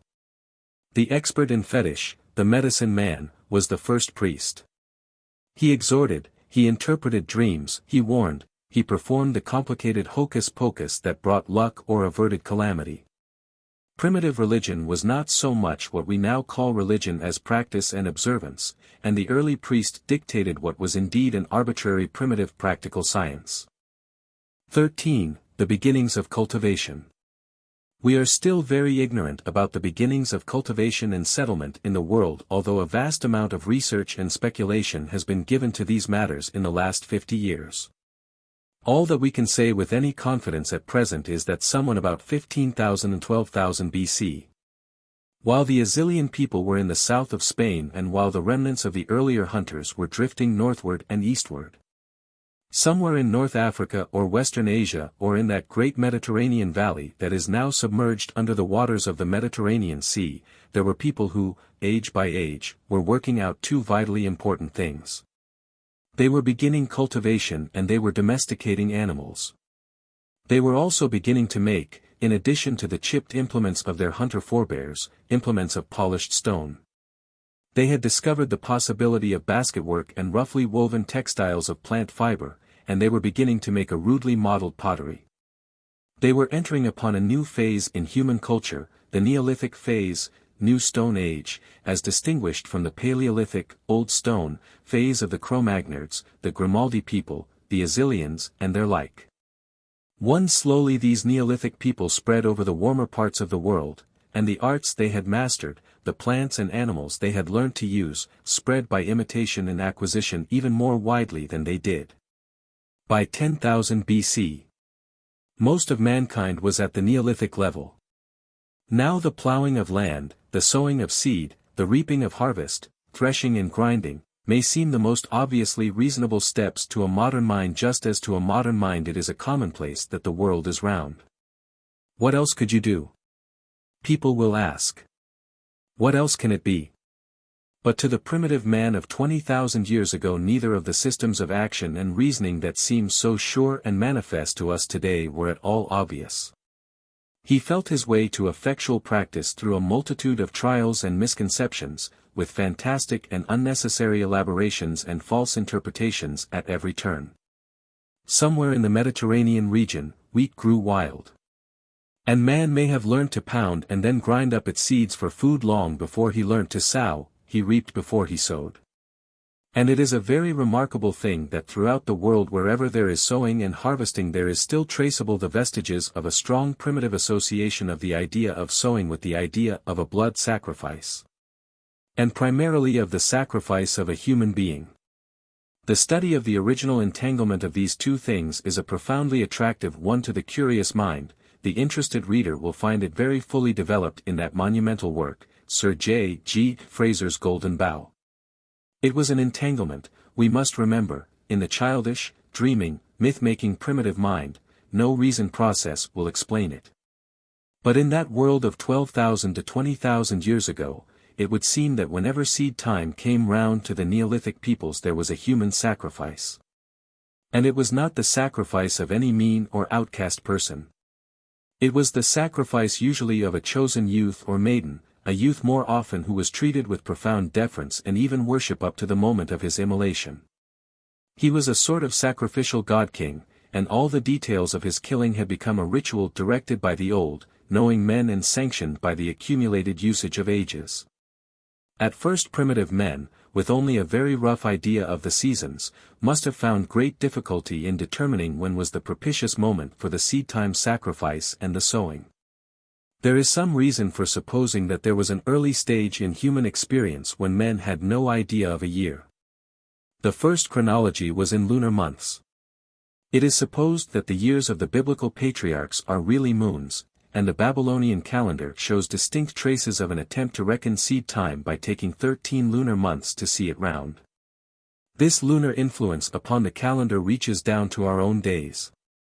If usage did not dull our sense of its strangeness, we should think it a very remarkable thing indeed that the Christian Church does not commemorate the crucifixion and resurrection of Christ on the proper anniversaries but on dates that vary year by year with the phases of the moon. It may be doubted whether the first agriculturalists made any observation of the stars. It is more likely that stars were first observed by migratory herdsmen, who found them a convenient mark of direction. But once their use in determining seasons was realized, their importance to agriculture became very great. The seed-time sacrifice was linked up with the southing or northing of some prominent star. A myth and worship of that star was for primitive man an almost inevitable consequence. It is easy to see how important the man of knowledge and experience, the man who knew about the blood sacrifice and the stars, became in this early Neolithic world. The fear of uncleanness and pollution, and the methods of cleansing that were advisable, constituted another source of power for the knowledgeable men and women. For there have always been witches as well as wizards, and priestesses as well as priests. The early priest was really not so much a religious man as a man of applied science. His science was generally empirical and often bad. He kept it secret from the generality of men very jealously, but that does not alter the fact that his primary function was knowledge and that his primary use was a practical use. 12 or 15,000 years ago, in all the warm and fairly well-watered parts of the Old World, these Neolithic human communities, with their class and tradition of priests and priestesses and their cultivated fields and their development of villages and little walled cities, were spreading. Age by age a drift and exchange of ideas went on between these communities. Elliott Smith and Rivers have used the term Heliolithic culture for the culture of these first agricultural peoples.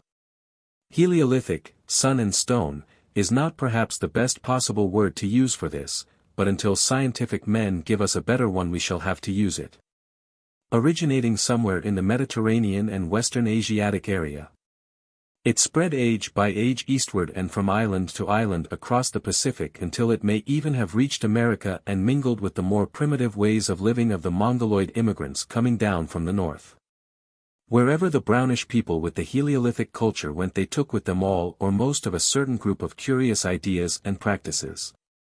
Some of them are such queer ideas that they call for the explanation of the mental expert.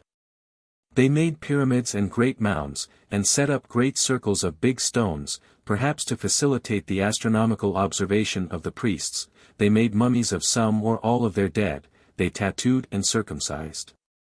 They had the old custom, known as the kavad, of sending the father to bed and rest when a child was born, and they had as a luck symbol the well-known swastika.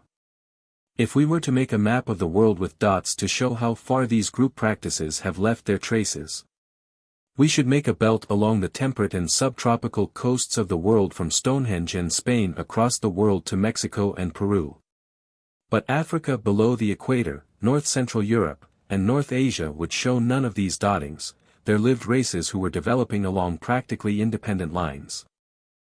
14. Primitive Neolithic civilizations. About 10,000 BC. The geography of the world was very similar in its general outline to that of the world today. It is probable that by that time the Great Barrier across the Straits of Gibraltar that had hitherto banked back the ocean waters from the Mediterranean valley had been eaten through. And that the Mediterranean was a sea following much the same coastlines as it does now. The Caspian Sea was probably still far more extensive than it is at present, and it may have been continuous with the Black Sea to the north of the Caucasus Mountains. About this great Central Asian sea lands that are now steppes and deserts were fertile and habitable. Generally it was a moister and more fertile world. European Russia was much more a land of swamp and lake than it is now, and there may still have been a land connection between Asia and America at Bering Straits. It would have been already possible at that time to have distinguished the main racial divisions of mankind as we know them today. Across the warm temperate regions of this rather warmer and better wooded world, and along the coasts, stretched the brownish peoples of the Heliolithic culture, the ancestors of the bulk of the living inhabitants of the Mediterranean world. Of the Berbers, the Egyptians, and of much of the population of South and Eastern Asia. This great race had of course a number of varieties.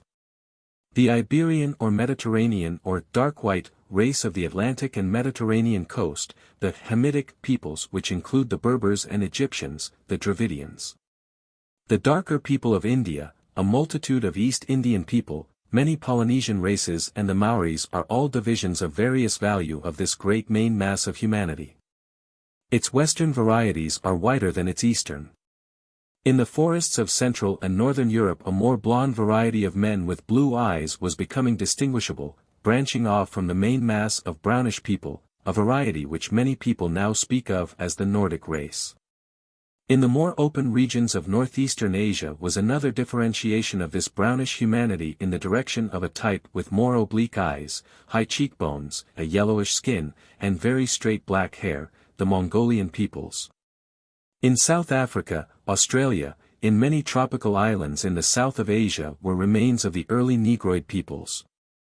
The central parts of Africa were already a region of racial intermixture. Nearly all the colored races of Africa today seem to be blends of the brownish peoples of the north with a Negroid substratum. We have to remember that human races can all interbreed freely and that they separate, mingle and reunite as clouds do. Human races do not branch out like trees with branches that never come together again. It is a thing we need to bear constantly in mind, this remingling of races at any opportunity. It will save us from many cruel delusions and prejudices if we do so. People will use such a word as race in the loosest manner, and base the most preposterous generalizations upon it. They will speak of a British race or of a European race. But nearly all the European nations are confused mixtures of brownish, dark white, white and Mongolian elements. It was at the Neolithic phase of human development that peoples of the Mongolian breed first made their way into America. Apparently they came by way of Bering Straits and spread southward. They found caribou, the American reindeer, in the north and great herds of bison in the south. When they reached South America there were still living the Glyptodon, a gigantic armadillo, and the Megatherium, a monstrous clumsy sloth as high as an elephant. They probably exterminated the latter beast, which was as helpless as it was big. The greater portion of these American tribes never rose above a hunting nomadic Neolithic life. They never discovered the use of iron, and their chief metal possessions were native gold and copper. But in Mexico, Yucatan and Peru conditions existed favorable to settled cultivation, and here about 1000 BC or so arose very interesting civilizations of a parallel but different type from the Old World civilization. Like the much earlier primitive civilizations of the Old World, these communities displayed a great development of human sacrifice about the processes of seed time and harvest. But while in the Old World, as we shall see, these primary ideas were ultimately mitigated, complicated and overlaid by others, in America they developed and were elaborated, to a very high degree of intensity. These American civilized countries were essentially priest-ruled countries, their war chiefs and rulers were under a rigorous rule of law and omen. These priests carried astronomical science to a high level of accuracy. They knew their year better than the Babylonians of whom we shall presently tell. In Yucatan they had a kind of writing, the Maya writing, of the most curious and elaborate character.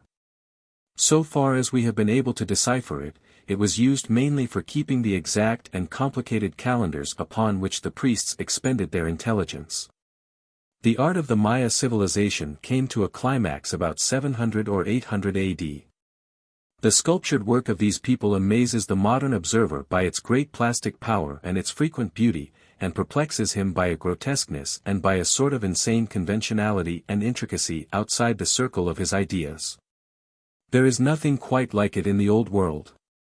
The nearest approach, and that is a remote one, is found in archaic Indian carvings. Everywhere there are woven feathers and serpents twine in and out. Many Maya inscriptions resemble a certain sort of elaborate drawing made by lunatics in European asylums, more than any other Old World work. It is as if the Maya mind had developed upon a different line from the Old World mind, had a different twist to its ideas, was not, by Old World standards, a rational mind at all. This linking of these aberrant American civilizations to the idea of a general mental aberration finds support in their extraordinary obsession by the shedding of human blood. The Mexican civilization in particular ran blood. It offered thousands of human victims yearly. The cutting open of living victims, the tearing out of the still beating heart, was an act that dominated the minds and lives of these strange priesthoods. The public life, the national festivities all turned on this fantastically horrible act. The ordinary existence of the common people in these communities was very like the ordinary existence of any other barbaric peasantry. Their pottery, weaving and dyeing was very good.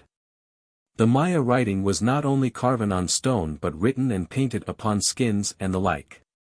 The European and American museums contain many enigmatical Maya manuscripts of which at present little has been deciphered except the dates. In Peru there were beginnings of a similar writing but they were superseded by a method of keeping records by knotting cords. A similar method of mnemonics was in use in China thousands of years ago. In the Old World before 4000 or 5000 BC. That is to say 3 or 4,000 years earlier, there were primitive civilizations not unlike these American civilizations. Civilizations based upon a temple, having a vast quantity of blood sacrifices and with an intensely astronomical priesthood. But in the Old World the primitive civilizations reacted upon one another and developed towards the conditions of our own world. In America these primitive civilizations never progressed beyond this primitive stage. Each of them was in a little world of its own. Mexico it seems knew little or nothing of Peru, until the Europeans came to America. The potato, which was the principal food stuff in Peru, was unknown in Mexico. Age by age these peoples lived and marveled at their gods and made their sacrifices and died. Maya art rose to high levels of decorative beauty. Men made love and tribes made war. Drought and plenty, pestilence and health, followed one another. The priests elaborated their calendar and their sacrificial ritual through long centuries, but made little progress in other directions. 15. Sumeria, Early Egypt and Writing. The Old World is a wider, more varied stage than the New. By 6000 or 7000 BC. There were already quasi-civilized communities almost at the Peruvian level, appearing in various fertile regions of Asia and in the Nile Valley. At that time North Persia and Western Turkestan and South Arabia were all more fertile than they are now, and there are traces of very early communities in these regions. It is in Lower Mesopotamia however and in Egypt that there first appear cities, temples, systematic irrigation, and evidences of a social organization rising above the level of a mere barbaric village town. In those days the Euphrates and Tigris flowed by separate mouths into the Persian Gulf, and it was in the country between them that the Sumerians built their first cities. About the same time, for chronology is still vague, the great history of Egypt was beginning. These Sumerians appear to have been a brownish people with prominent noses. They employed a sort of writing that has been deciphered, and their language is now known. They had discovered the use of bronze and they built great tower-like temples of sun-dried brick. The clay of this country is very fine. They used it to write upon, and so it is that their inscriptions have been preserved to us. They had cattle, sheep, goats and asses, but no horses. They fought on foot, in close formation, carrying spears and shields of skin. Their clothing was of wool and they shaved their heads. Each of the Sumerian cities seems generally to have been an independent state with a god of its own and priests of its own. But sometimes one city would establish an ascendancy over others and exact tribute from their population. A very ancient inscription at Nippur records that empire, the first recorded empire, of the Sumerian city of Erech. Its god and its priest-king claimed an authority from the Persian Gulf to the Red Sea. At first writing was merely an abbreviated method of pictorial record. Even before Neolithic times men were beginning to write. The Assyrian rock pictures to which we have already referred show the beginning of the process. Many of them record hunts and expeditions, and in most of these the human figures are plainly drawn. But in some the painter would not bother with head and limbs, he just indicated men by a vertical and one or two transverse strokes. From this to a conventional condensed picture writing was an easy transition. In Sumeria, where the writing was done on clay with a stick, the dabs of the characters soon became unrecognizably unlike the things they stood for. But in Egypt, where men painted on walls and on strips of the papyrus reed, the first paper, the likeness to the thing imitated remained. From the fact that the wooden stiles used in Sumeria made wedge-shaped marks, the Sumerian writing is called cuneiform, equals wedge-shaped. An important step towards writing was made when pictures were used to indicate not the thing represented but some similar thing. In the rebus dear to children of a suitable age, this is still done today. We draw a camp with tents and a bell, and the child is delighted to guess that this is the Scotch name Campbell. The Sumerian language was a language made up of accumulated syllables rather like some contemporary Amerindian languages. And it lent itself very readily to this syllabic method of writing words expressing ideas that could not be conveyed by pictures directly. Egyptian writing underwent parallel developments. Later on, when foreign peoples with less distinctly syllabled methods of speech were to learn and use these picture scripts, they were to make those further modifications and simplifications that developed at last into alphabetical writing. All the true alphabets of the later world derived from a mixture of the Sumerian cuneiform and the Egyptian hieroglyphic, priest writing. Later in China there was to develop a conventionalized picture writing, but in China it never got to the alphabetical stage. The invention of writing was of very great importance in the development of human societies. It put agreements, laws, commandments on record. It made the growth of states larger than the old city-states possible. It made a continuous historical consciousness possible. The command of the priest or king and his seal could go far beyond his sight and voice and could survive his death. It is interesting to note that in ancient Sumeria seals were greatly used. A king or a nobleman or a merchant would have his seal often very artistically carved, and would impress it on any clay document he wished to authorize. So close had civilization got to printing 6,000 years ago. Then the clay was dried hard and became permanent. For the reader must remember that in the land of Mesopotamia for countless years, letters, records and accounts were all written on comparatively indestructible tiles. To that fact we owe a great wealth of recovered knowledge. Daily life in those first city lands of the Old World must have been very similar in both Egypt and Sumeria. And except for the asses and cattle in the streets, it must have been not unlike the life in the Maya cities of America 3,000 or 4,000 years later. Most of the people in peacetime were busy with irrigation and cultivation, except on days of religious festivity. They had no money and no need for it. They managed their small occasional trades by barter. The princes and rulers who alone had more than a few possessions used gold and silver bars and precious stones for any incidental act of trade. The temple dominated life. In Sumeria it was a great towering temple that went up to a roof from which the stars were observed. In Egypt it was a massive building with only a ground floor. In Sumeria the priest-ruler was the greatest, most splendid of beings. In Egypt however there was one who was raised above the priests. He was the living incarnation of the chief god of the land, the pharaoh, the god-king. There were few changes in the world in those days. Men's days were sunny, toilsome and conventional. Few strangers came into the land and such as did fared uncomfortably. The priest directed life according to immemorial rules and watched the stars for seed time and marked the omens of the sacrifices and interpreted the warnings of dreams. Men worked and loved and died, not unhappily, forgetful of the savage past of their race and heedless of its future. Sometimes the ruler was benign. Such was Pepi II, who reigned in Egypt for 90 years. Sometimes he was ambitious and took men's sons to be soldiers and sent them against neighboring city-states to war and plunder, or he made them toil to build great buildings. Such were Cheops and Chephren and Mycerinus, who built those vast sepulchral piles, the pyramids at Gizeh. The largest of these is 450 feet high and the weight of stone in it is 4,883,000 tons. All this was brought down the Nile in boats and lugged into place chiefly by human muscle. Its erection must have exhausted Egypt more than a great war would have done. 16. Primitive nomadic peoples.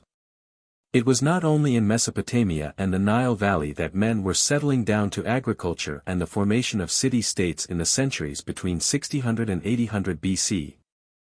Wherever there were possibilities of irrigation and a steady all-the-year-round food supply, men were exchanging the uncertainties and hardships of hunting and wandering for the routines of settlement.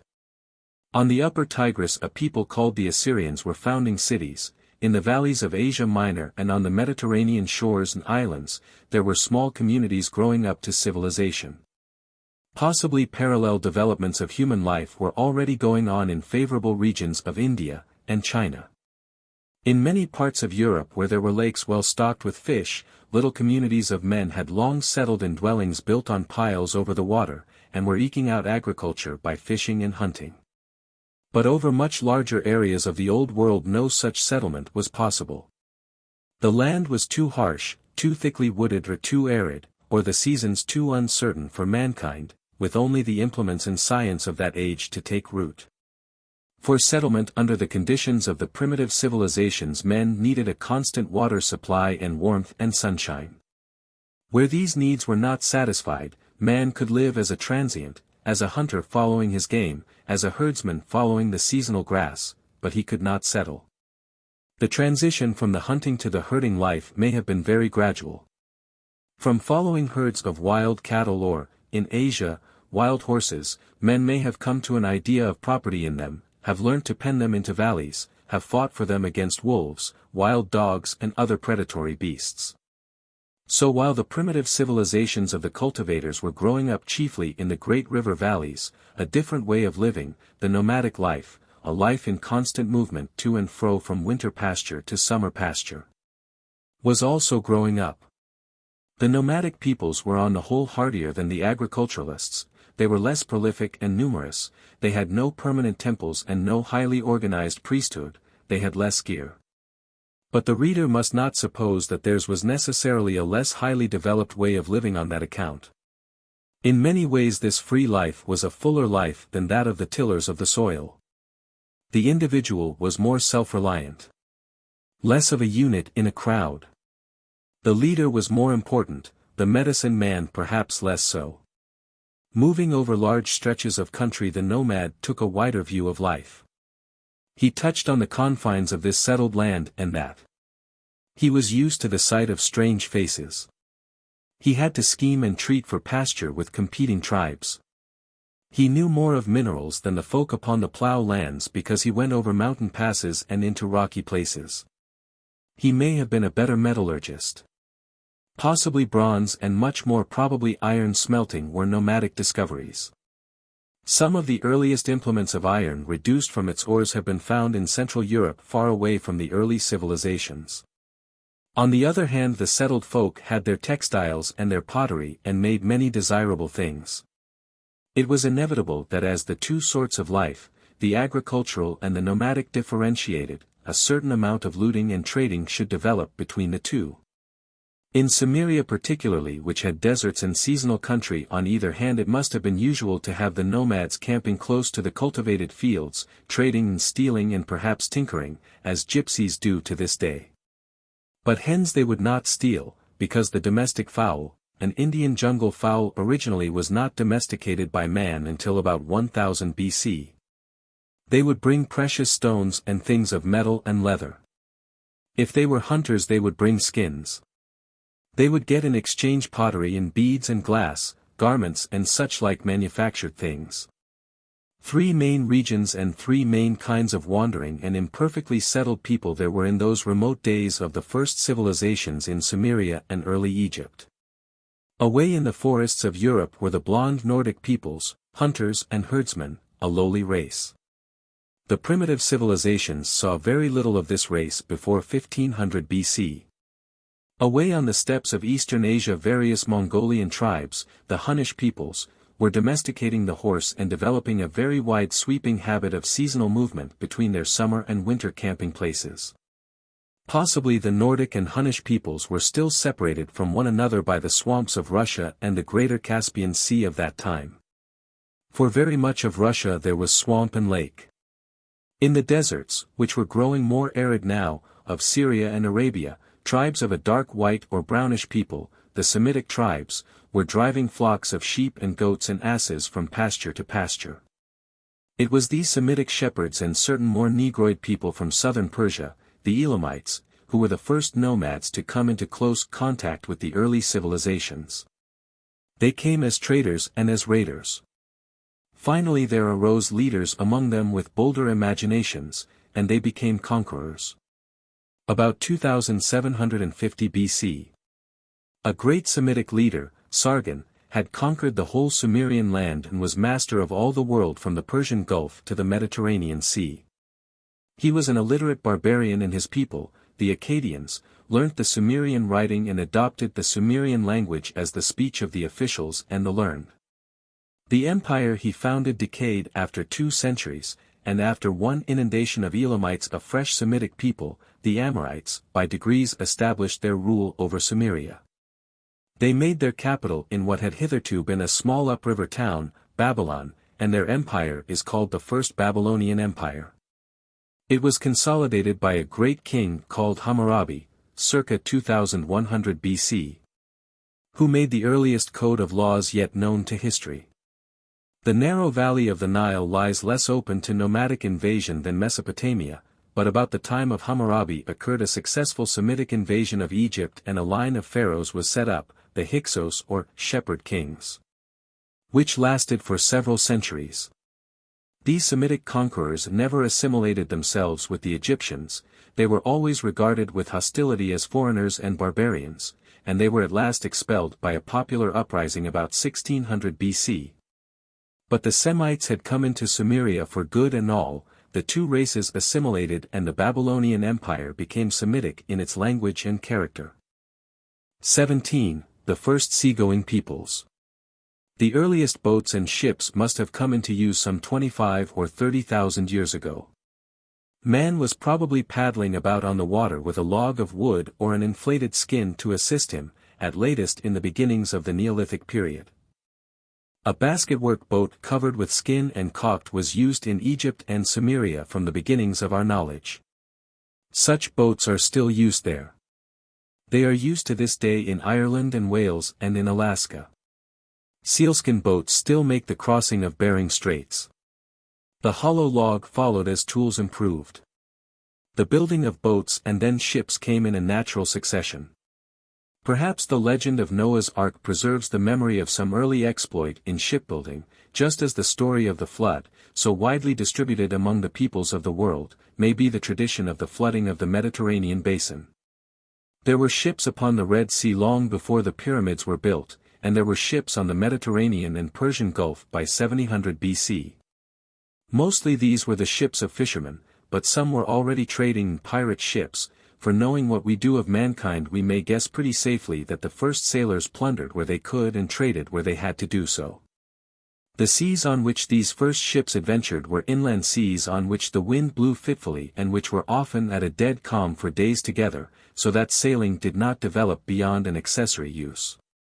It is only in the last 400 years that the well-rigged, ocean-going, sailing ship has developed. The ships of the ancient world were essentially rowing ships which hugged the shore and went into harbor at the first sign of rough weather. As ships grew into big galleys, they caused a demand for war captives as galley slaves. We have already noted the appearance of the Semitic people as wanderers and nomads in the region of Syria and Arabia, and how they conquered Sumeria and set up first the Akkadian and then the First Babylonian Empire. In the west, these same Semitic peoples were taking to the sea. They set up a string of harbor towns along the eastern coast of the Mediterranean, of which Tyre and Sidon were the chief. And by the time of Hammurabi in Babylon, they had spread as traders, wanderers and colonizers over the whole Mediterranean basin. These sea Semites were called the Phoenicians. They settled largely in Spain, pushing back the old Iberian Basque population and sending coasting expeditions through the Straits of Gibraltar, and they set up colonies upon the north coast of Africa. Of Carthage, one of these Phoenician cities, we shall have much more to tell later. But the Phoenicians were not the first people to have galleys in the Mediterranean waters. There was already a series of towns and cities among the islands and coasts of that sea belonging to a race or races apparently connected by blood and language with the Basques to the west and the Berbers and Egyptians to the south. The Aegean peoples. These peoples must not be confused with the Greeks, who come much later into our story. They were pre-Greek, but they had cities in Greece and Asia Minor. Mycenae and Troy, for example, and they had a great and prosperous establishment at Knossos in Crete. It is only in the last half-century that the industry of excavating archaeologists has brought the extent and civilization of the Aegean peoples to our knowledge. Knossos has been most thoroughly explored.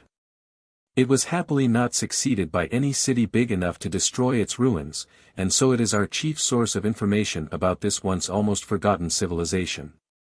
The history of Knossos goes back as far as the history of Egypt.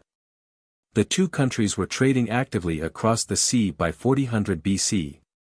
By 2500 BC, that is between the time of Sargon I and Hammurabi, Cretan civilization was at its zenith.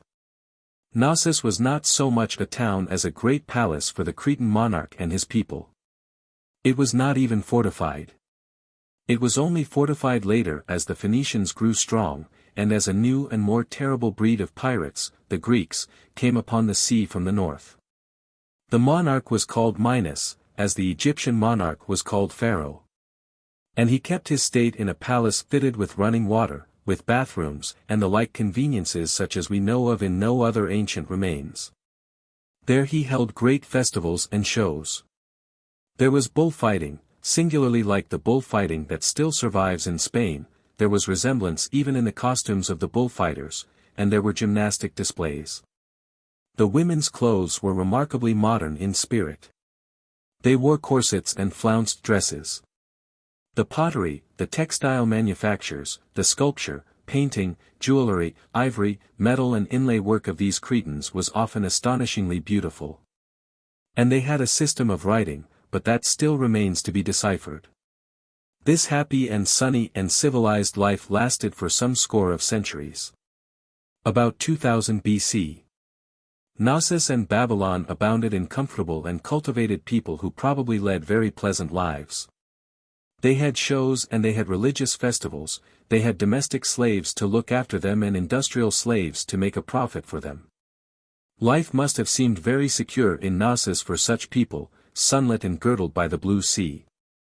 Egypt of course must have appeared rather a declining country in those days under the rule of her half-barbaric shepherd kings, and if one took an interest in politics one must have noticed how the Semitic people seemed to be getting everywhere.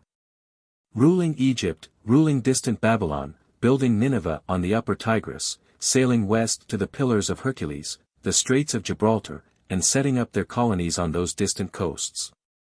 There were some active arid curious minds in Knossos, because later on the Greeks told legends of a certain skillful Cretan artificer, Daedalus, who attempted to make some sort of flying machine, perhaps a glider, which collapsed and fell into the sea. It is interesting to note some of the differences as well as the resemblances between the life of Knossos and our own. To a Cretan gentleman of 2500 BC.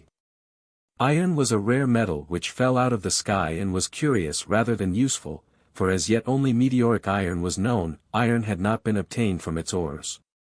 Compare that with our modern state of affairs pervaded by iron everywhere. The horse again would be a quite legendary creature to our Cretan, a sort of superass which lived in the bleak northern lands far away beyond the Black Sea. Civilization for him dwelt chiefly in Aegean Greece and Asia Minor, where Lydians and Carians and Trojans lived a life and probably spoke languages like his own. There were Phoenicians and Aegeans settled in Spain and North Africa, but those were very remote regions to his imagination. Italy was still a desolate land covered with dense forests. The brown-skinned Etruscans had not yet gone there from Asia Minor. And one day perhaps this Cretan gentleman went down to the harbor and saw a captive who attracted his attention because he was very fair-complexioned and had blue eyes. Perhaps our Cretan tried to talk to him and was answered in an unintelligible gibberish. This creature came from somewhere beyond the Black Sea and seemed to be an altogether benighted savage. But indeed he was an Aryan tribesman, of a race and culture of which we shall soon have much to tell, and the strange gibberish he spoke was to differentiate some day into Sanskrit, Persian, Greek, Latin, German, English and most of the chief languages of the world. Such was Gnosis at its zenith, intelligent, enterprising, bright and happy. But about 1400 BC disaster came perhaps very suddenly upon its prosperity. The palace of Minos was destroyed, and its ruins have never been rebuilt or inhabited from that day to this. We do not know how this disaster occurred. The excavators note what appears to be scattered plunder and the marks of the fire. But the traces of a very destructive earthquake have also been found. Nature alone may have destroyed Gnosis, or the Greeks may have finished what the earthquake began. 18. Egypt, Babylon and Assyria. The Egyptians had never submitted very willingly to the rule of their Semitic shepherd kings, and about 1600 AD a vigorous patriotic movement expelled these foreigners. Followed a new phase or revival for Egypt, a period known to Egyptologists as the New Empire. Egypt, which had not been closely consolidated before the Hyksos invasion, was now a united country. And the phase of subjugation and insurrection left her full of military spirit. The pharaohs became aggressive conquerors. They had now acquired the war horse and the war chariot, which the Hyksos had brought to them. Under Thothmes III and Amenophis III Egypt had extended her rule into Asia as far as the Euphrates. We are entering now upon 1,000 years of warfare between the once quite separated civilizations of Mesopotamia and the Nile. At first Egypt was ascendant. The great dynasties, the 17th dynasty, which included Thothmes III and Amenophis III and IV and a great queen Hattusu, and the 19th, when Ramesses II, supposed by some to have been the pharaoh of Moses, reigned for 67 years. Raised Egypt to high levels of prosperity. In between there were phases of depression for Egypt, conquest by the Syrians and later conquest by the Ethiopians from the south. In Mesopotamia Babylon ruled, then the Hittites and the Syrians of Damascus rose to a transitory predominance. At one time the Syrians conquered Egypt, the fortunes of the Assyrians of Nineveh ebbed and flowed, sometimes the city was a conquered city, sometimes the Assyrians ruled in Babylon and assailed Egypt. Our space is too limited here to tell of the comings and goings of the armies of the Egyptians and of the various Semitic powers of Asia Minor, Syria and Mesopotamia. They were armies now provided with vast droves of war chariots, for the horse, still used only for war and glory, had spread by this time into the old civilizations from Central Asia. Great conquerors appear in the dim light of that distant time and pass, Tushratta, king of Mitanni, who captured Nineveh, Tiglath-Pileser I of Assyria who conquered Babylon. At last the Assyrians became the greatest military power of the time. Tiglath-Pileser III conquered Babylon in 745 BC and founded what historians call the New Assyrian Empire. Iron had also come now into civilization out of the north. The Hittites, the precursors of the Armenians, had it first and communicated its use to the Assyrians, and an Assyrian usurper, Sargon II, armed his troops with it. Assyria became the first power to expound the doctrine of blood and iron. Sargon's son Sennacherib led an army to the borders of Egypt, and was defeated not by military strength but by the plague. Sennacherib's grandson Assurbanipal, who is also known in history by his Greek name of Sardanapalus, did actually conquer Egypt in 670 BC. But Egypt was already a conquered country then under an Ethiopian dynasty. Sardanapalus simply replaced one conqueror by another. If one had a series of political maps of this long period of history, this interval of 10 centuries, we should have Egypt expanding and contracting like an amoeba under a microscope. And we should see these various Semitic states of the Babylonians, the Assyrians, the Hittites and the Syrians coming and going, eating each other up and disgorging each other again. To the west of Asia Minor there would be little Aegean states like Lydia, whose capital was Sardis, and Curia. But after about 1200 BC, and perhaps earlier, a new set of names would come into the map of the ancient world from the northeast and from the northwest. These would be the names of certain barbaric tribes, armed with iron weapons and using horse chariots, who were becoming a great affliction to the Aegean and Semitic civilizations on the northern borders. They all spoke variants of what once must have been the same language, Aryan. Round the northeast of the Black and Caspian seas were coming the Medes and Persians. Confused with these in the records of the time were Scythians and Sarmatians.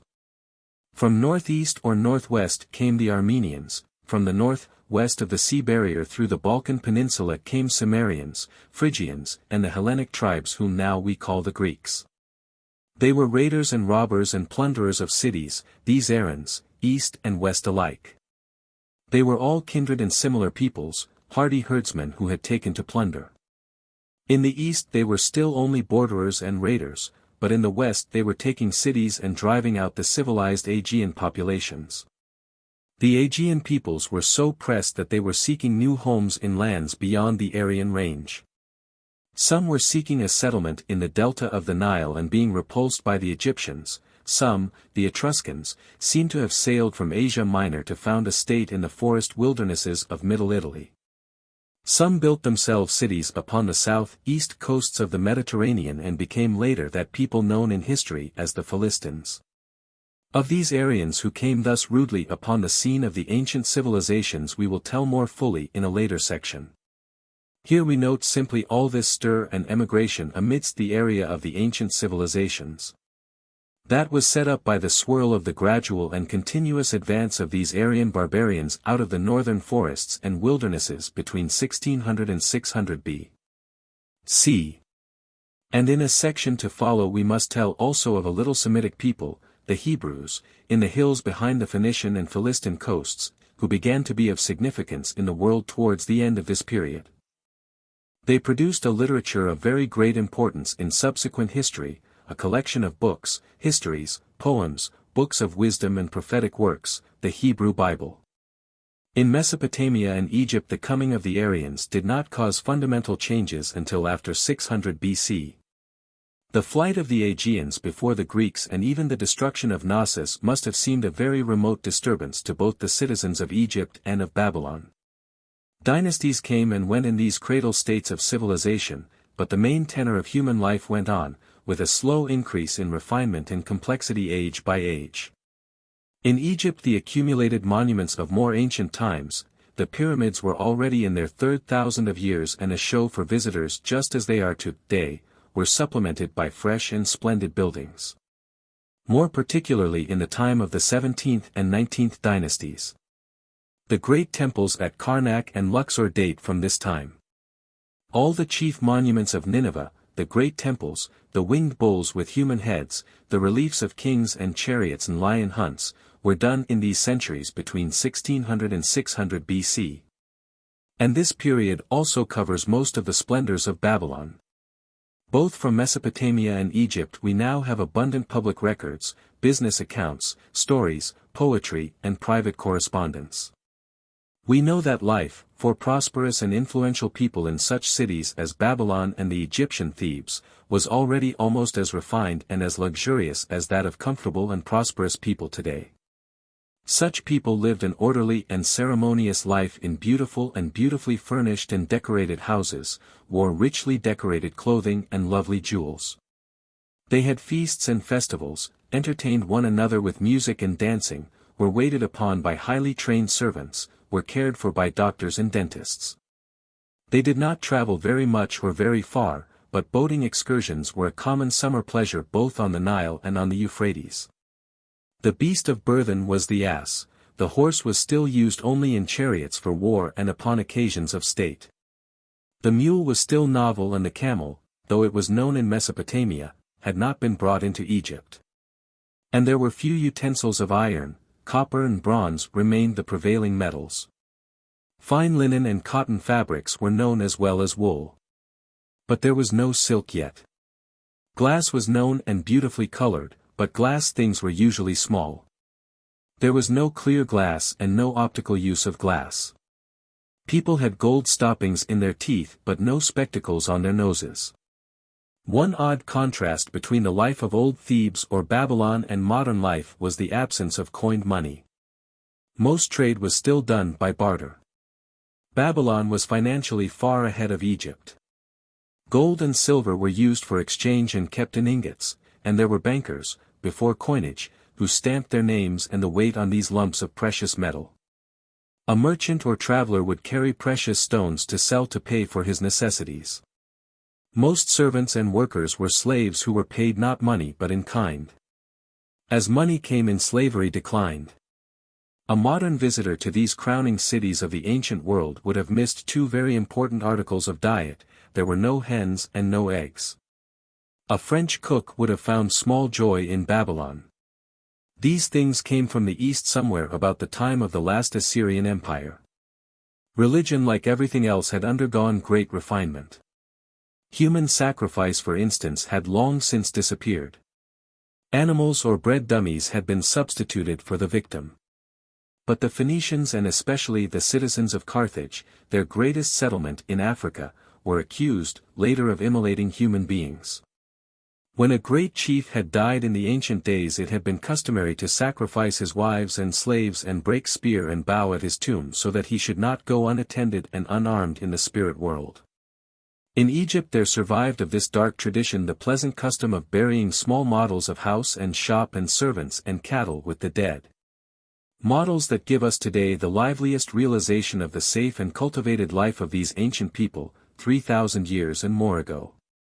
Such was the ancient world before the coming of the Aryans out of the northern forests and plains. In India and China there were parallel developments. In the great valleys of both these regions agricultural city-states of brownish peoples were growing up, but in India they do not seem to have advanced or coalesced so rapidly as the city-states of Mesopotamia or Egypt. They were nearer the level of the ancient Sumerians or of the Maya civilization of America. Chinese history has still to be modernized by Chinese scholars and cleared of much legendary matter.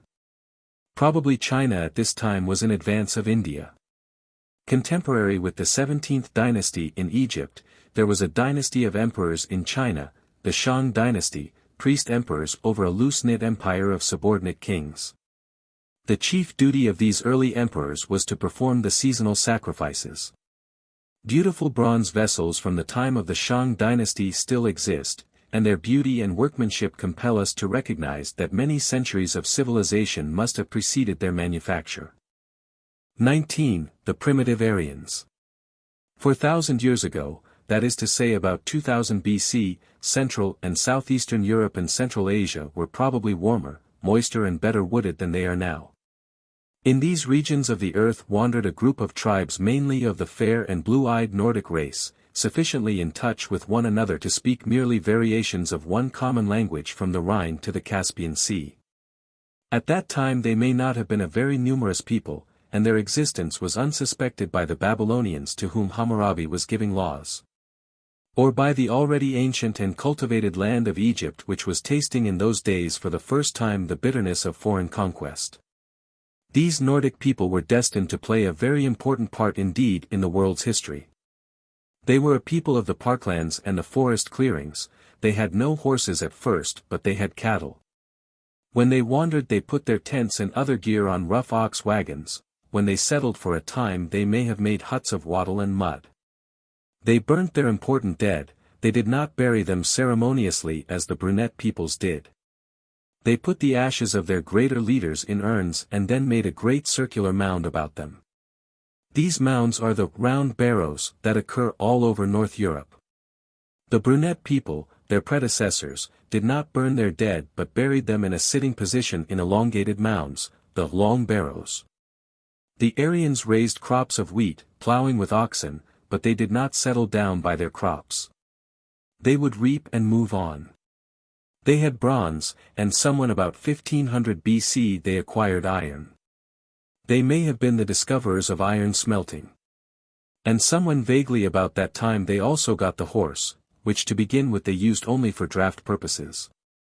Their social life did not center upon a temple like that of the more settled people round the Mediterranean, and their chief men were leaders rather than priests. They had an aristocratic social order rather than a divine and regal order. From a very early stage they distinguished certain families as leaderly and noble.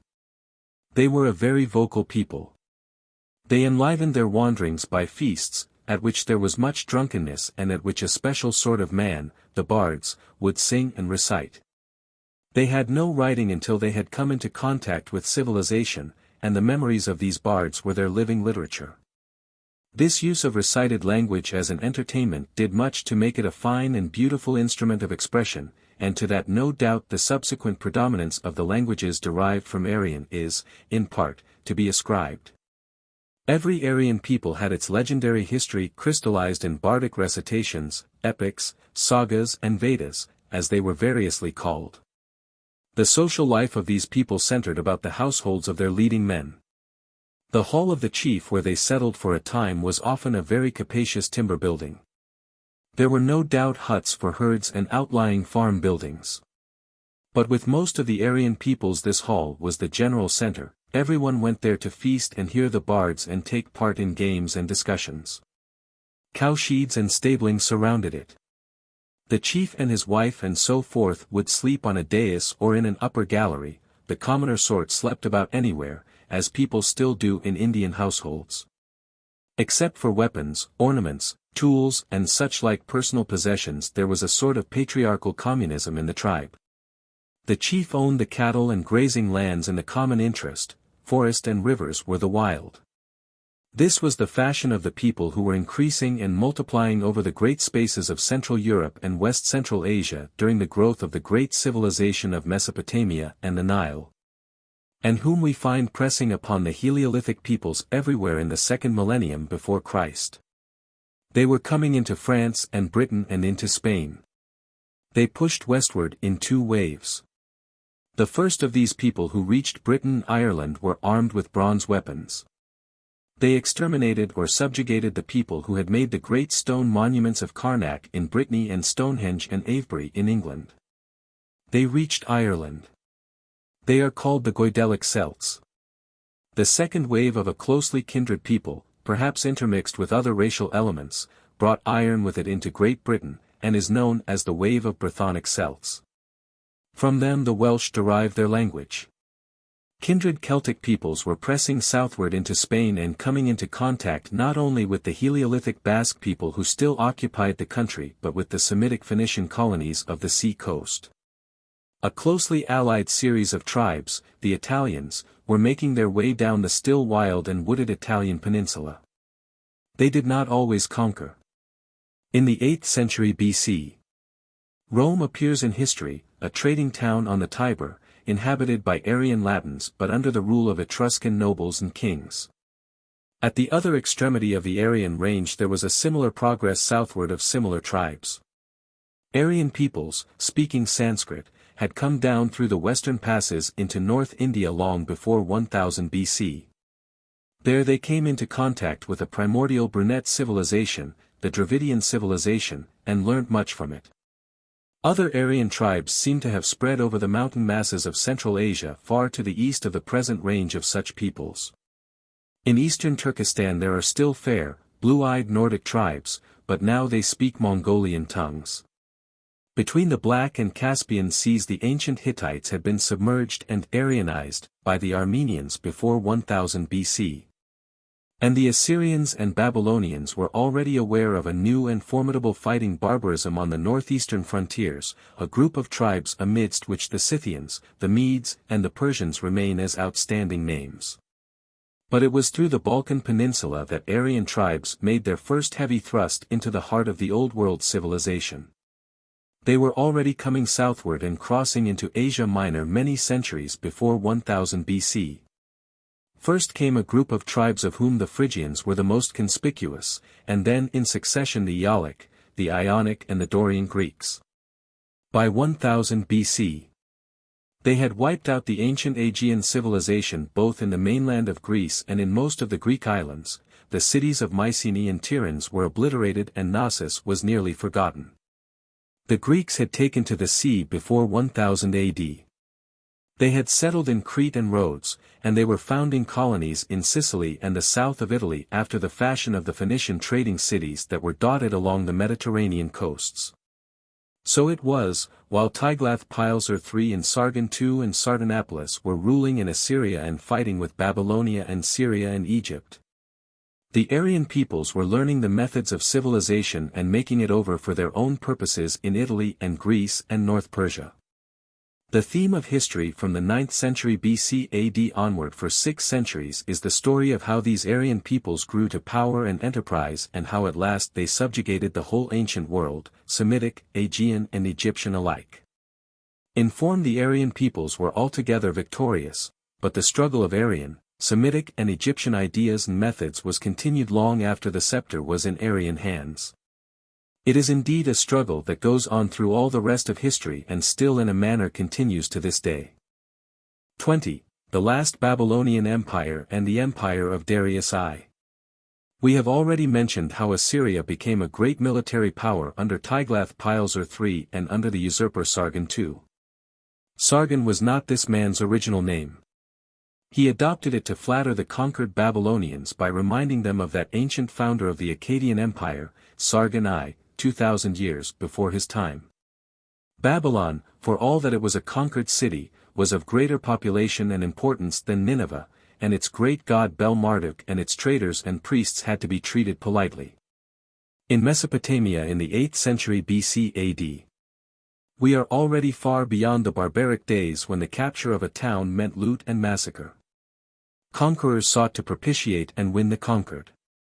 For a century and a half after Sargon the new Assyrian Empire endured and, as we have noted, Assurbanipal, Sardanapalus, held at least Lower Egypt. But the power and solidarity of Assyria waned rapidly. Egypt by an effort threw off the foreigner under a pharaoh Psammetichus I, and under Necho II attempted a war of conquest in Syria. By that time Assyria was grappling with foes nearer at hand, and could make but a poor resistance. A Semitic people from southeast Mesopotamia, the Chaldeans, combined with Aryan Medes and Persians from the northeast against Nineveh, and in 606 BC, for now we are coming down to exact chronology, took that city. There was a division of the spoils of Assyria. A Median empire was set up in the north under Cyaxares. It included Nineveh, and its capital was Ecbatana. Eastward it reached to the borders of India. To the south of this in a great crescent was a new Chaldean empire, the Second Babylonian Empire, which rose to a very great degree of wealth and power under the rule of Nebuchadnezzar the Great, the Nebuchadnezzar of the Bible. The last great days, the greatest days of all, for Babylon began. For a time the two empires remained at peace, and the daughter of Nebuchadnezzar was married to Cyaxares. Meanwhile Necho II was pursuing his easy conquests in Syria. He had defeated and slain King Josiah of Judah, a small country of which there is more to tell presently, at the Battle of Megiddo in 608 BC, and he pushed on to the Euphrates to encounter not a decadent Assyria but a renascent Babylonia. The Chaldeans dealt very vigorously with the Egyptians. Necho was routed and driven back to Egypt, and the Babylonian frontier pushed down to the ancient Egyptian boundaries. From 606 until 589 BC, the Second Babylonian Empire flourished insecurely. It flourished so long as it kept the peace with the stronger, hardier Median Empire to the north. And during these 67 years not only life but learning flourished in the ancient city. Even under the Assyrian monarchs and especially under Sardanapalus, Babylon had been a scene of great intellectual activity. Sardanapalus, though an Assyrian, had been quite Babylonized. He made a library not of paper but of the clay tablets that were used for writing in Mesopotamia since early Sumerian days. His collection has been unearthed and is perhaps the most precious store of historical material in the world. The last of the Chaldean line of Babylonian monarchs, Nabonidus, had even keener literary tastes. He patronized antiquarian researches, and when a date was worked out by his investigators for the accession of Sargon I, he commemorated the fact by inscriptions. But there were many signs of disunion in his empire, and he sought to centralize it by bringing a number of the various local gods to Babylon and setting up temples to them there. This device was to be practiced quite successfully by the Romans in later times, but in Babylon it roused the jealousy of the powerful priesthood of Bel-Marduk, the dominant god of the Babylonians. They cast about for a possible alternative to Nabonidus and found it in Cyrus the Persian, the ruler of the adjacent Median Empire. Cyrus had already distinguished himself by conquering Croesus, the rich king of Lydia in eastern Asia Minor. He came up against Babylon, there was a battle outside the walls, and the gates of the city were opened to him, 538 BC. His soldiers entered the city without fighting. The crown prince Belshazzar, the son of Nabonidus, was feasting, the Bible relates, when a hand appeared and wrote in letters of fire upon the wall these mystical words, Mean, Tekel, Upharsin. Which was interpreted by the prophet Daniel, whom he summoned to read the riddle. As, God has numbered thy kingdom and finished it, thou art weighed in the balance and found wanting, and thy kingdom is given to the Medes and Persians. Possibly the priests of Bel-Marduk knew something about that writing on the wall. Belshazzar was killed that night. Says the Bible. Nabonidus was taken prisoner, and the occupation of the city was so peaceful that the services of Bel-Marduk continued without intermission. Thus it was the Babylonian and Median empires were united. Cambyses, the son of Cyrus, subjugated Egypt. Cambyses went mad and was accidentally killed, and was presently succeeded by Darius the Mede, Darius I, the son of Hystaspes, one of the chief counselors of Cyrus. The Persian Empire of Darius I, the first of the new Aryan empires in the seat of the old civilizations, was the greatest empire the world had hitherto seen. It included all Asia Minor and Syria, all the old Assyrian and Babylonian empires, Egypt, the Caucasus and Caspian regions, Media, Persia, and it extended into India as far as the Indus. Such an empire was possible because the horse and rider and the chariot and the made road had now been brought into the world. Hitherto the ass and ox and the camel for desert use had afforded the swiftest method of transport. Great arterial roads were made by the Persian rulers to hold their new empire, and post horses were always in waiting for the imperial messenger or the traveler with an official permit. Moreover, the world was now beginning to use coined money, which greatly facilitated trade and intercourse. But the capital of this vast empire was no longer Babylon. In the long run the priesthood of Bel-Marduk gained nothing by their treason. Babylon, though still important, was now a declining city, and the great cities of the new empire were Persepolis and Susa and Ecbatana. The capital was Susa. Nineveh was already abandoned and sinking into ruins. 21. The early history of the Jews. And now we can tell of the Hebrews, a Semitic people, not so important in their own time as in their influence upon the later history of the world. They were settled in Judea long before 1000 BC. And their capital city after that time was Jerusalem. Their story is interwoven with that of the great empires on either side of them, Egypt to the south and the changing empires of Syria, Assyria, and Babylon to the north. Their country was an inevitable high road between these latter powers and Egypt. Their importance in the world is due to the fact that they produced a written literature, a world history, a collection of laws, chronicles, psalms, books of wisdom, poetry and fiction and political utterances which became at last what Christians know as the Old Testament, the Hebrew Bible. This literature appears in history in the 4th or 5th century BC. Probably this literature was first put together in Babylon. We have already told how the pharaoh, Necho II, invaded the Assyrian Empire while Assyria was fighting for life against Medes, Persians and Chaldeans. Josiah king of Judah opposed him, and was defeated and slain at Megiddo, 608 BC.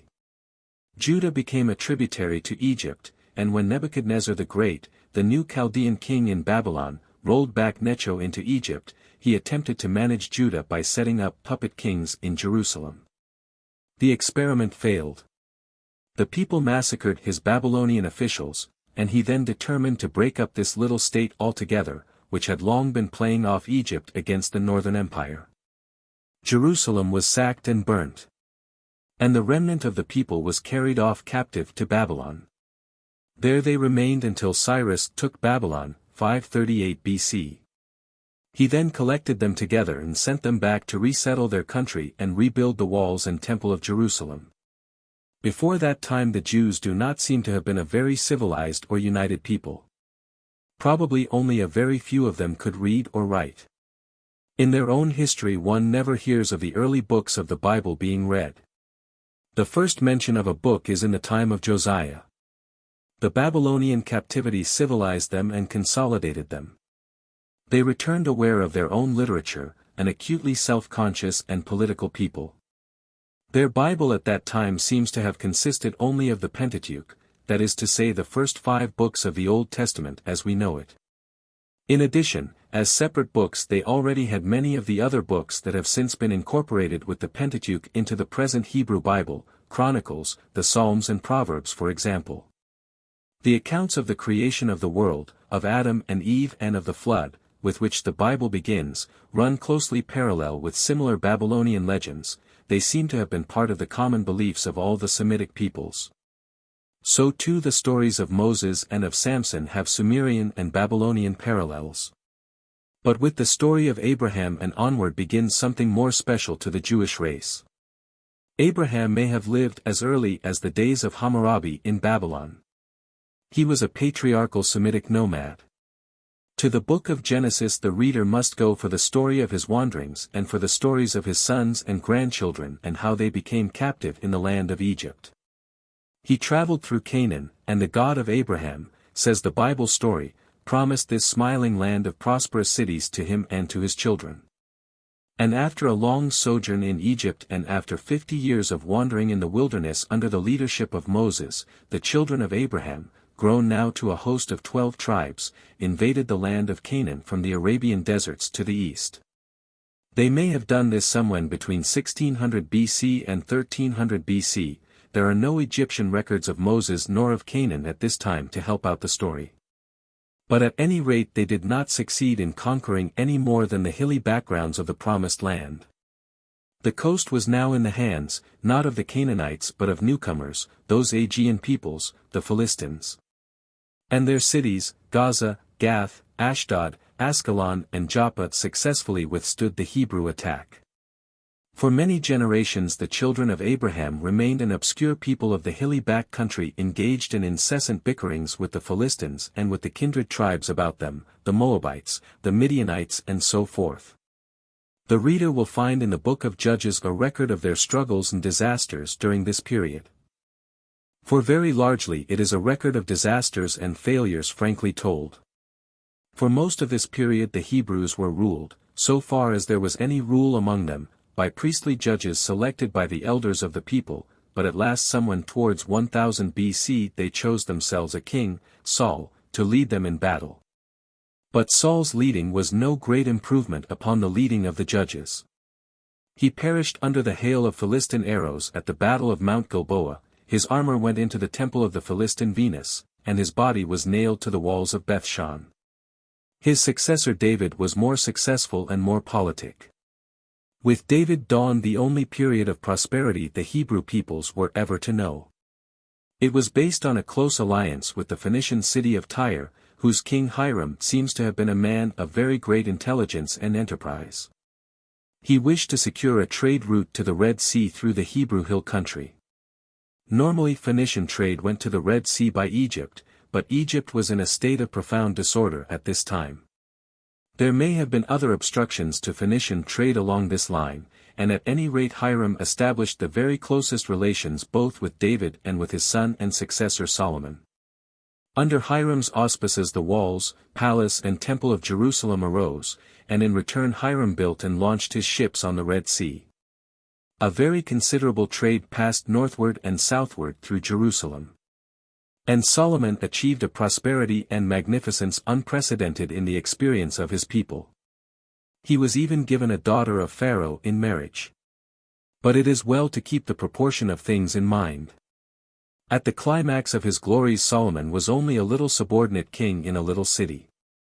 His power was so transitory that within a few years of his death, Shishak the first pharaoh of the 22nd dynasty, had taken Jerusalem and looted most of its splendors. The account of Solomon's magnificence given in the books of Kings and Chronicles is questioned by many critics. They say that it was added to and exaggerated by the patriotic pride of later writers. But the Bible account read carefully is not so overwhelming as it appears at the first reading. Solomon's temple, if one works out the measurements, would go inside a small suburban church. And his 1,400 chariots cease to impress us when we learn from an Assyrian monument that his successor Ahab sent a contingent of 2,000 to the Assyrian army. It is also plainly manifest from the Bible narrative that Solomon spent himself in display and overtaxed and overworked his people. At his death the northern part of his kingdom broke off from Jerusalem and became the independent kingdom of Israel. Jerusalem remained the capital city of Judah. The prosperity of the Hebrew people was short-lived. Hiram died, and the help of Tyre ceased to strengthen Jerusalem. Egypt grew strong again. The history of the kings of Israel and the kings of Judah becomes a history of two little states ground between, first, Syria, then Assyria and then Babylon to the north and Egypt to the south. It is a tale of disasters and of deliverances that only delayed disaster. It is a tale of barbaric kings ruling a barbaric people. In 721 BC, the kingdom of Israel was swept away into captivity by the Assyrians and its people utterly lost to history. Judah struggled on until in 604 BC, as we have told, it shared the fate of Israel. There may be details open to criticism in the Bible story of Hebrew history from the days of the Judges onward. But on the whole it is evidently a true story which squares with all that has been learnt in the excavation of Egypt and Assyria and Babylon during the past century. It was in Babylon that the Hebrew people got their history together and evolved their tradition. The people who came back to Jerusalem at the command of Cyrus were a very different people in spirit and knowledge from those who had gone into captivity. They had learnt civilization. In the development of their peculiar character a very great part was played by certain men, a new sort of men, the prophets, to whom we must now direct our attention. These prophets marked the appearance of new and remarkable forces in the steady development of human society. 22. Priests and prophets in Judea. The fall of Assyria and Babylon were only the first of a series of disasters that were to happen to the Semitic peoples. In the 7th century BC, it would have seemed as though the whole civilized world was to be dominated by Semitic rulers. They ruled the great Assyrian Empire and they had conquered Egypt. Assyria, Babylon, Syria were all Semitic, speaking languages that were mutually intelligible. The trade of the world was in Semitic hands. Tyre, Sidon, the great mother cities of the Phoenician coast, had thrown out colonies that grew at last to even greater proportion in Spain, Sicily and Africa. Carthage, founded before 800 BC, had risen to a population of more than 1 million. It was for a time the greatest city on earth. Its ships went to Britain and out into the Atlantic. They may have reached Madeira. We have already noted how Hiram cooperated with Solomon to build ships on the Red Sea for the Arabian and perhaps for the Indian trade. In the time of the pharaoh Necho, a Phoenician expedition sailed completely round Africa. At that time the Aryan peoples were still barbarians. Only the Greeks were reconstructing a new civilization of the ruins of the one they had destroyed, and the Medes were becoming formidable, as an Assyrian inscription calls them, in Central Asia. In 800 BC, no one could have prophesied that before the 3rd century BC every trace of Semitic dominion would be wiped out by Aryan-speaking conquerors, and that everywhere the Semitic peoples would be subjects or tributaries or scattered altogether. Everywhere except in the northern deserts of Arabia, where the Bedouin adhered steadily to the nomadic way of life, the ancient way of life of the Semites before Sargon I and his Akkadians went down to conquer Sumeria. But the Arab Bedouin were never conquered by Aryan masters. Now of all these civilized Semites who were beaten and overrun in these 5 eventful centuries, one people only held together and clung to its ancient traditions, and that was this little people, the Jews, who were sent back to build their city of Jerusalem by Cyrus the Persian. And they were able to do this, because they had got together this literature of theirs, their Bible, in Babylon. It is not so much the Jews who made the Bible as the Bible which made the Jews.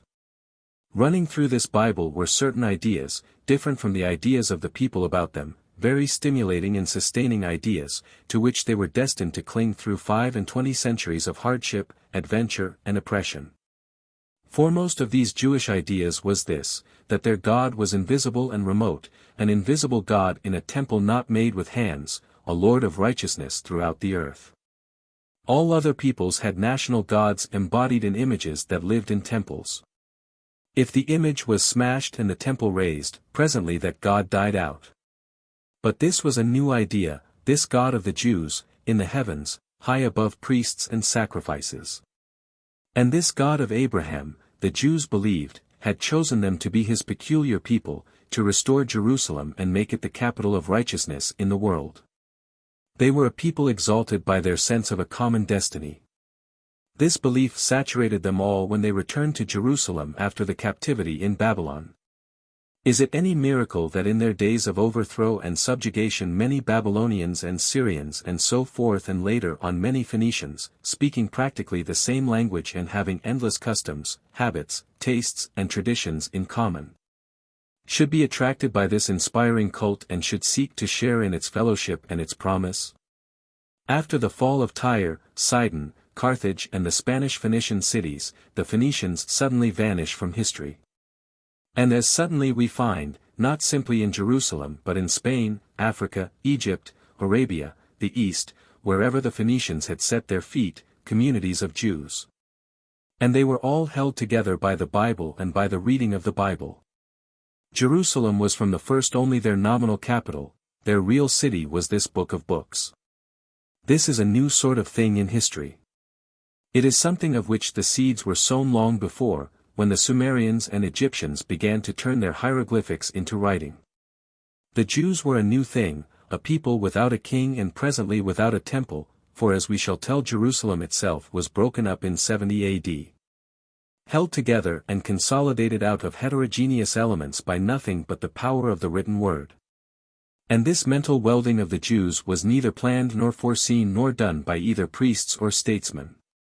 Not only a new kind of community but a new kind of man comes into history with the development of the Jews. In the days of Solomon the Hebrews looked like becoming a little people just like any other little people of that time, clustering around court and temple, ruled by the wisdom of the priest and led by the ambition of the king. But already, the reader may learn from the Bible, this new sort of man of which we speak, the prophet, was in evidence. As troubles thicken round the divided Hebrews, the importance of these prophets increases. What were these prophets? They were men of the most diverse origins. The prophet Ezekiel was of the priestly caste and the prophet Amos wore the goatskin mantle of a shepherd, but all had this in common, that they gave allegiance to no one but to the God of righteousness and that they spoke directly to the people. They came without license or consecration. Now the word of the Lord came unto me, that was the formula. They were intensely political. They exhorted the people against Egypt, that broken reed, or against Assyria or Babylon. They denounced the indolence of the priestly order or the flagrant sins of the king. Some of them turned their attention to what we should now call social reform.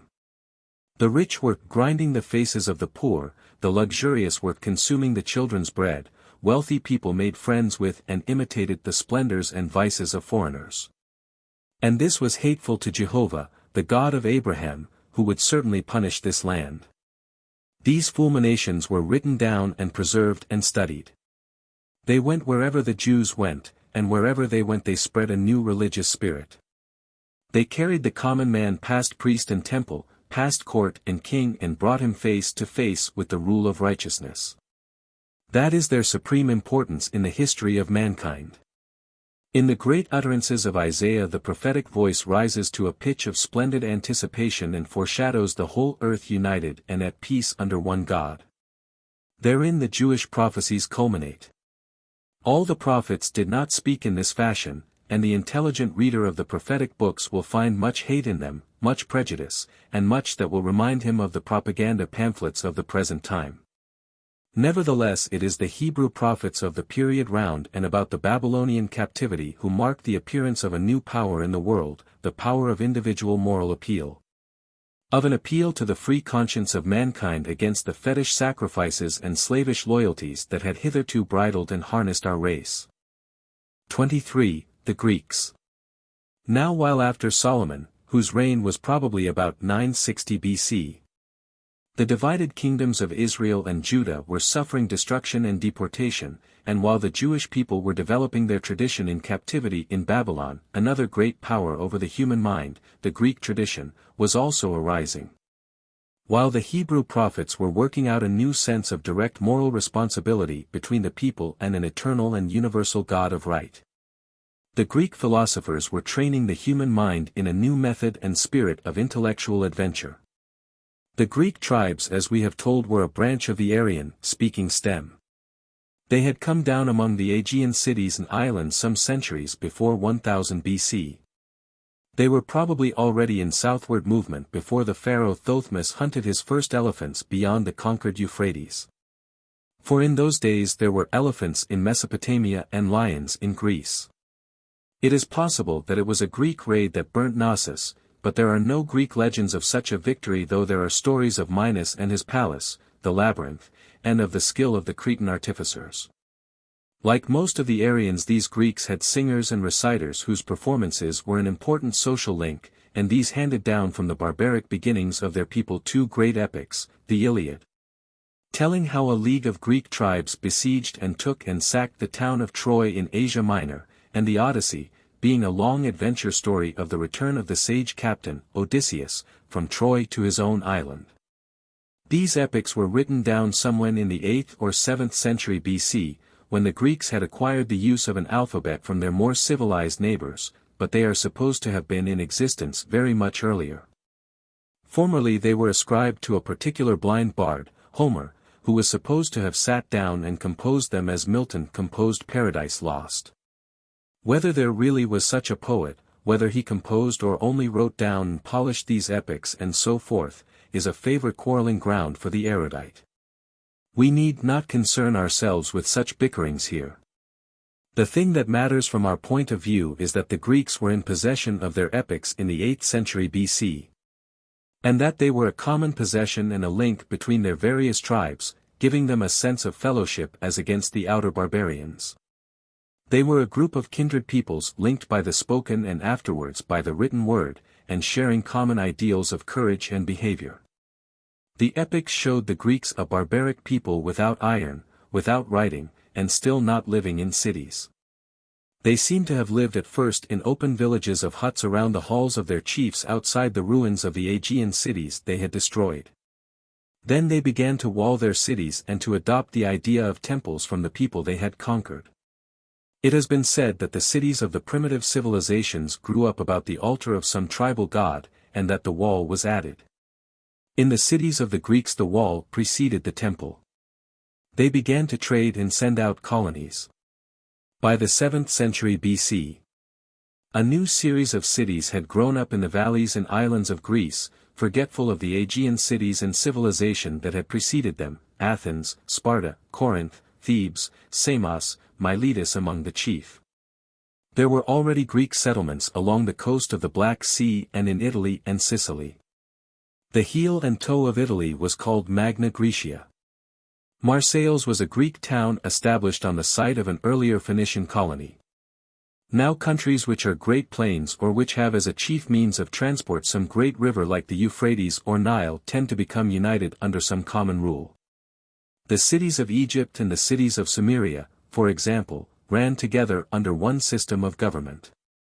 But the Greek peoples were cut up among islands and mountain valleys, both Greece and Magna Graecia are very mountainous. And the tendency was all the other way. When the Greeks come into history, they are divided up into a number of little states which showed no signs of coalescence. They are different even in race. Some consist chiefly of citizens of this or that Greek tribe, Ionic, Aeolian or Doric. Some have a mingled population of Greeks and descendants of the pre-Greek Mediterranean folk. Some have an unmixed free citizenship of Greeks lording it over an enslaved conquered population like the Helots in Sparta.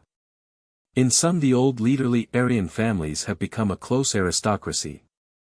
In some there is a democracy of all the Aryan citizens, in some there are elected or even hereditary kings, in some usurpers or tyrants. And the same geographical conditions that kept the Greek states divided and various, kept them small. The largest states were smaller than many English counties, and it is doubtful if the population of any of their cities ever exceeded 1/3 Few came up even to 50,000. There were unions of interest and sympathy but no coalescences. Cities made leagues and alliances as trade increased, and small cities put themselves under the protection of great ones. Yet all Greece was held together in a certain community of feeling by two things, by the epics and by the custom of taking part every 4th year in the athletic contests at Olympia. This did not prevent wars and feuds, but it mitigated something of the savagery of war between them, and a truce protected all travelers to and from the games. As time went on, the sentiment of a common heritage grew and the number of states participating in the Olympic Games increased until at last not only Greeks but competitors from the closely kindred countries of Epirus and Macedonia to the north were admitted.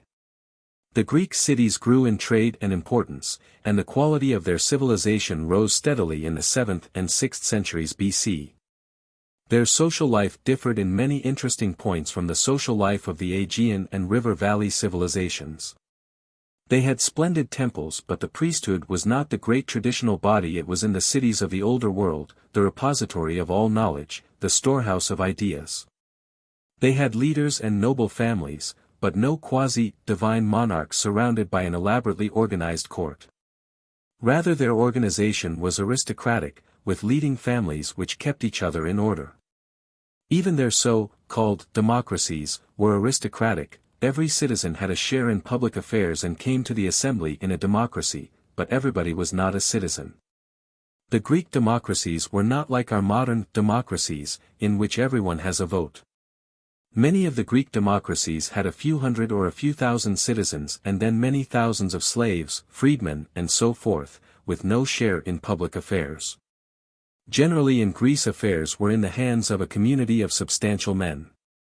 Their kings and their tyrants alike were just men set in front of other men or usurping a leadership. They were not quasi-divine overmen like Pharaoh or Minos or the monarchs of Mesopotamia. Both thought and government therefore had a freedom under Greek conditions such as they had known in none of the older civilizations. The Greeks had brought down into cities the individualism, the personal initiative of the wandering life of the northern parklands. They were the first republicans of importance in history. And we find that as they emerge from a condition of barbaric warfare, a new thing becomes apparent in their intellectual life. We find men who are not priests seeking and recording knowledge and inquiring into the mysteries of life and being, in a way that has hitherto been the sublime privilege of priesthood or the presumptuous amusement of kings. We find already in the 6th century BC. Perhaps while Isaiah was still prophesying in Babylon, such men as Thales and Anaximander of Miletus and Heraclitus of Ephesus, who were what we should now call independent gentlemen, giving their minds to shrewd questionings of the world in which we live, asking what its real nature was, whence it came and what its destiny might be, and refusing all ready-made or evasive answers. Of these questionings of the universe by the Greek mind, we shall have more to say a little later in this history. These Greek inquirers who begin to be remarkable in the 6th century BC are the first philosophers, the first wisdom lovers, in the world. And it may be noted here how important a century this 6th century BC was in the history of humanity. For not only were these Greek philosophers beginning the research for clear ideas about this universe and man's place in it, and Isaiah carrying Jewish prophecy to its sublimest levels, But as we shall tell later, Gautama Buddha was then teaching in India and Confucius and Lao Tse in China. From Athens to the Pacific the human mind was astir. 24. The Wars of the Greeks and Persians.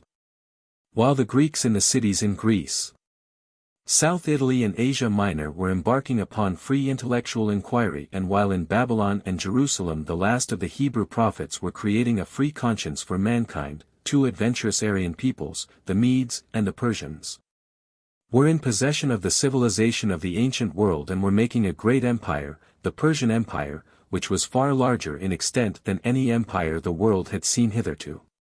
Under Cyrus, Babylon and the rich and ancient civilization of Lydia had been added to the Persian rule.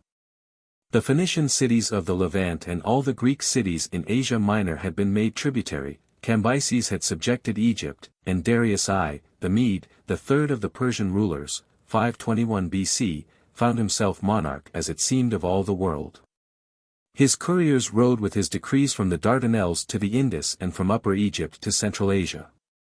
The Greeks in Europe, it is true, Italy, Carthage, Sicily and the Spanish Phoenician settlements, were not under the Persian peace. But they treated it with respect, and the only people who gave any serious trouble were the old parent hordes of Nordic people in South Russia and Central Asia, the Scythians, who raided the northern and northeastern borders. Of course the population of this great Persian Empire was not a population of Persians, the Persians were only the small conquering minority of this enormous realm. The rest of the population was what it had been before the Persians came from time immemorial, only that Persian was the administrative language. Trade and finance were still largely Semitic. Tyre and Sidon as of old were the great Mediterranean ports, and Semitic shipping plied upon the seas. But many of these Semitic merchants and business people as they went from place to place already found a sympathetic and convenient common history in the Hebrew tradition and the Hebrew scriptures. A new element which was increasing rapidly in this empire was the Greek element. The Greeks were becoming serious rivals to the Semites upon the sea, and their detached and vigorous intelligence made them useful and unprejudiced officials. It was on account of the Scythians that Darius I invaded Europe. He wanted to reach South Russia, the homeland of the Scythian horsemen. He crossed the Bosphorus with a great army and marched through Bulgaria to the Danube, crossed this by a bridge of boats and pushed far northward. His army suffered terribly. It was largely an infantry force, and the mounted Scythians rode all round it, cut off its supplies, destroyed any stragglers and never came to a pitched battle. Darius was forced into an inglorious retreat. He returned himself to Susa, but he left an army in Thrace and Macedonia submitted to Darius. Insurrections of the Greek cities in Asia followed this failure, and the European Greeks were drawn into the contest. Darius resolved upon the subjugation of the Greeks in Europe. With the Phoenician fleet at his disposal he was able to subdue one island after another, and finally in 490 BC he made his main attack upon Athens. A considerable armada sailed from the ports of Asia Minor and the eastern Mediterranean, and the expedition landed its troops at Marathon to the north of Athens. There they were met and signally defeated by the Athenians. An extraordinary thing happened at this time. The bitterest rival of Athens in Greece was Sparta, but now Athens appealed to Sparta, sending a herald, a swift runner, imploring the Spartans not to let Greeks become slaves to barbarians. This runner, the prototype of all marathon runners, did over 100 miles of broken country in less than 2 days. The Spartans responded promptly and generously. But when, in 3 days, the Spartan force reached Athens, there was nothing for it to do but to view the battlefield and the bodies of the defeated Persian soldiers. The Persian fleet had returned to Asia. So ended the first Persian attack on Greece. The next was much more impressive. Darius died soon after the news of his defeat at Marathon reached him, and for 4 years his son and successor, Xerxes, prepared a host to crush the Greeks. For a time terror united all the Greeks. The army of Xerxes was certainly the greatest that had hitherto been assembled in the world. It was a huge assembly of discordant elements. It crossed the Dardanelles, 480 BC, by a bridge of boats. And along the coast as it advanced moved an equally miscellaneous fleet carrying supplies. At the narrow pass of Thermopylae a small force of 1,400 men under the Spartan Leonidas resisted this multitude, and after a fight of unsurpassed heroism was completely destroyed. Every man was killed. But the losses they inflicted upon the Persians were enormous, and the army of Xerxes pushed on to Thebes and Athens in a chastened mood. Thebes surrendered and made terms. The Athenians abandoned their city and it was burnt. Greece seemed in the hands of the conqueror, but again came victory against the odds and all expectations. The Greek fleet, though not a third the size of the Persian, assailed it in the Bay of Salamis and destroyed it. Xerxes found himself and his immense army cut off from supplies and his heart failed him. He retreated to Asia with one half of his army, leaving the rest to be defeated at Plataea, 479 BC. What time the remnants of the Persian fleet were hunted down by the Greeks and destroyed at Mycale in Asia Minor. The Persian danger was at an end. Most of the Greek cities in Asia became free. All this is told in great detail and with much picturesqueness in the first of written histories, the history of Herodotus. This Herodotus was born about 484 BC. In the Ionian city of Halicarnassus in Asia Minor, and he visited Babylon and Egypt in his search for exact particulars. From Mycale onward Persia sank into a confusion of dynastic troubles. Xerxes was murdered in 465 BC. And rebellions in Egypt, Syria, and Media broke up the brief order of that mighty realm. The history of Herodotus lays stress on the weakness of Persia. This history is indeed what we should now call propaganda for Greece to unite and conquer Persia. Herodotus makes one character, Aristagoras, go to the Spartans with a map of the known world and say to them, "These barbarians are not valiant in fight. You on the other hand have now attained the utmost skill in war. No other nations in the world have what they possess, gold, silver, bronze, embroidered garments, beasts and slaves. All this you might have for yourselves, if you so desired." 25. The Splendour of Greece. The century and a half that followed the defeat of Persia was one of very great splendor for the Greek civilization. True that Greece was torn by a desperate struggle for ascendancy between Athens, Sparta, and other states, the Peloponnesian War 431–404 BC, and that in 338 BC the Macedonians became virtually masters of Greece. Nevertheless, during this period the thought and the creative and artistic impulse of the Greeks rose to levels that made their achievement a lamp to mankind for all the rest of history. The head and center of this mental activity was Athens. For over 30 years, 466–428 BC, Athens was dominated by a man of great vigor and liberality of mind, Pericles, who set himself to rebuild the city from the ashes to which the Persians had reduced it. The beautiful ruins that still glorify Athens today are chiefly the remains of this great effort. And he did not simply rebuild a material Athens. He rebuilt Athens intellectually. He gathered about him not only architects and sculptors but poets, dramatists, philosophers and teachers. Herodotus came to Athens to recite his history, 438 BC. Anaxagoras came with the beginnings of a scientific description of the sun and stars. Aeschylus, Sophocles and Euripides one after the other carried the Greek drama to its highest levels or beauty and nobility. The impetus Pericles gave to the intellectual life of Athens lived on after his death, and in spite of the fact that the peace of Greece was now broken by the Peloponnesian War and a long and wasteful struggle for ascendancy was beginning.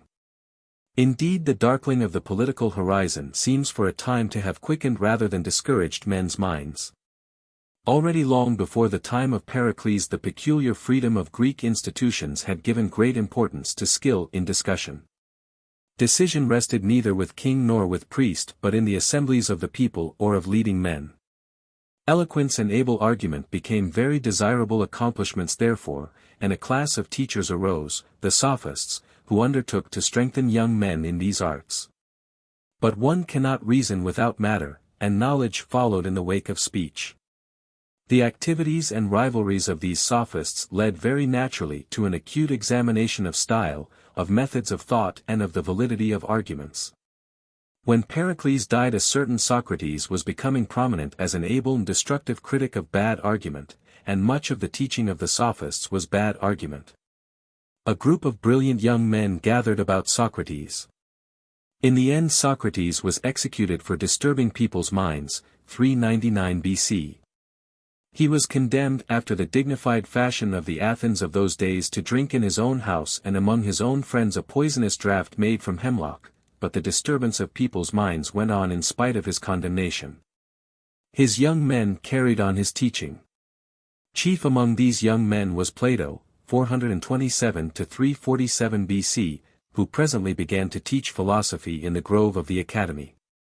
His teaching fell into two main divisions, an examination of the foundations and methods of human thinking and an examination of political institutions. He was the first man to write a utopia, that is to say the plan of a community different from and better than any existing community. This shows an altogether unprecedented boldness in the human mind which had hitherto accepted social traditions and usages with scarcely a question. Plato said plainly to mankind, most of the social and political ills from which you suffer are under your control, given only the will and courage to change them. You can live in another no wiser fashion if you choose to think it out and work it out. You are not awake to your own power. That is a high adventurous teaching that has still to soak into the common intelligence of our race. One of his earliest works was The Republic, a dream of a communist aristocracy. His last unfinished work was The Laws, a scheme of regulation for another such utopian state. The criticism of methods of thinking and methods of government was carried on after Plato's death by Aristotle, who had been his pupil and who taught in the Lyceum. Aristotle came from the city of Stagira in Macedonia, and his father was court physician to the Macedonian king. For a time Aristotle was tutor to Alexander, the king's son, who was destined to achieve very great things of which we shall soon be telling. Aristotle's work upon methods of thinking carried the science of logic to a level at which it remained for 1500 years or more, until the medieval schoolmen took up the ancient questions again. He made no utopias. Before man could really control his destiny as Plato taught, Aristotle perceived that he needed far more knowledge and far more accurate knowledge than he possessed. And so Aristotle began that systematic collection of knowledge which nowadays we call science.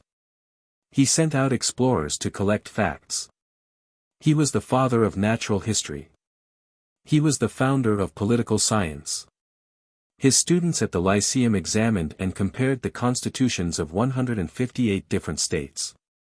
Here in the 4th century BC we find men who are practically modern thinkers. The childlike, dreamlike methods of primitive thought had given way to a disciplined and critical attack upon the problems of life. The weird and monstrous symbolism and imagery of the gods and god-monsters, and all the taboos and awes and restraints that have hitherto encumbered thinking are here completely set aside. Free, exact and systematic thinking has begun. The fresh and unencumbered mind of these newcomers out of the northern forests has thrust itself into the mysteries of the temple and let the daylight in. 26. The Empire of Alexander the Great.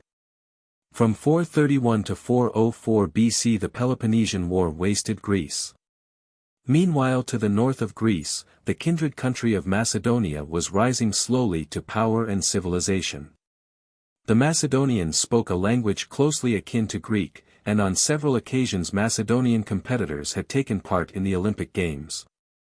In 359 BC a man of very great abilities and ambition became king of this little country, Philip. Philip had previously been a hostage in Greece. He had had a thoroughly Greek education and he was probably aware of the ideas of Herodotus, which had also been developed by the philosopher Isocrates, of a possible conquest of Asia by a consolidated Greece. He set himself first to extend and organize his own realm and to remodel his army. For 1,000 years now the charging horse chariot had been the decisive factor in battles, that and the close-fighting infantry. Mounted horsemen had also fought, but as a cloud of skirmishers, individually and without discipline. Philip made his infantry fight in a closely packed mass, the Macedonian phalanx, and he trained his mounted gentlemen, the knights or companions, to fight in formation and so invented cavalry. The master move in most of his battles and in the battles of his son Alexander was a cavalry charge. The phalanx held the enemy infantry in front while the cavalry swept away the enemy horse on his wings and poured in on the flank and rear of his infantry. Chariots were disabled by bowmen, who shot the horses. With this new army Philip extended his frontiers through Thessaly to Greece, and the Battle of Chaeronea, 338 BC, fought against Athens and her allies, put all Greece at his feet. At last the dream of Herodotus was bearing fruit.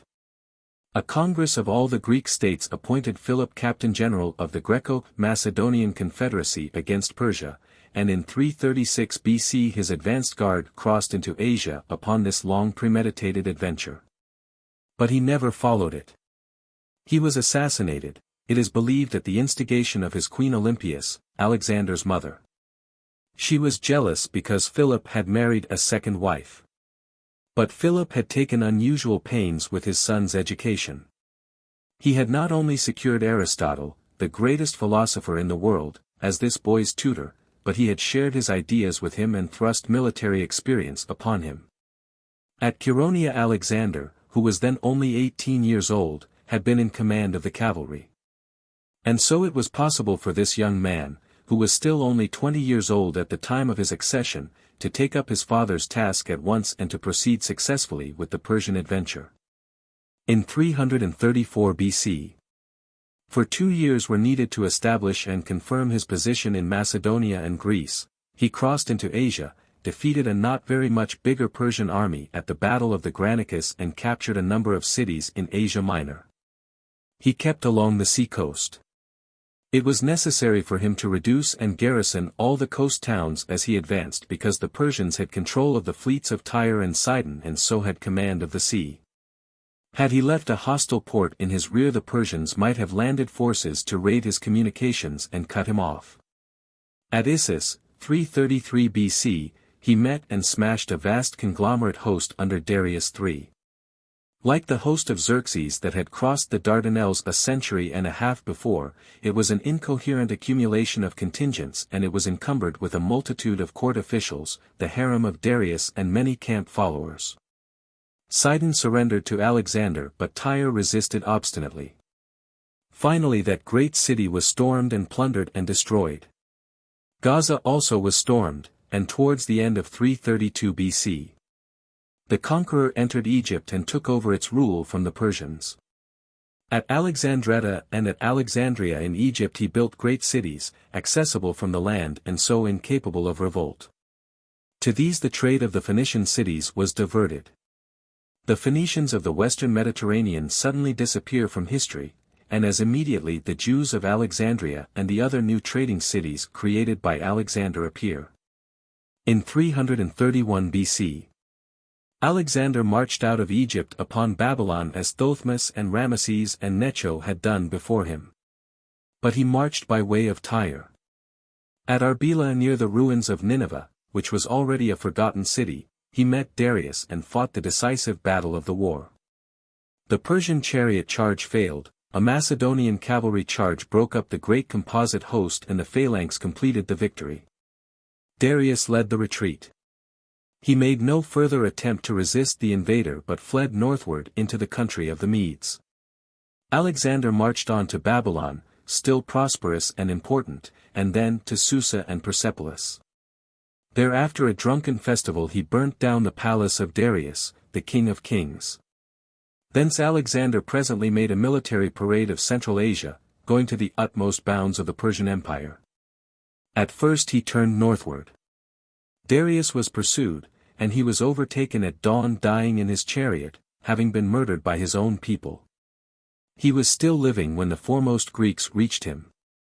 Alexander came up to find him dead. Alexander skirted the Caspian Sea, he went up into the mountains of western Turkestan, he came down by Herat, which he founded, and Kabul and the Khyber Pass into India. He fought a great battle on the Indus with an Indian king, Porus, and here the Macedonian troops met elephants for the first time and defeated them.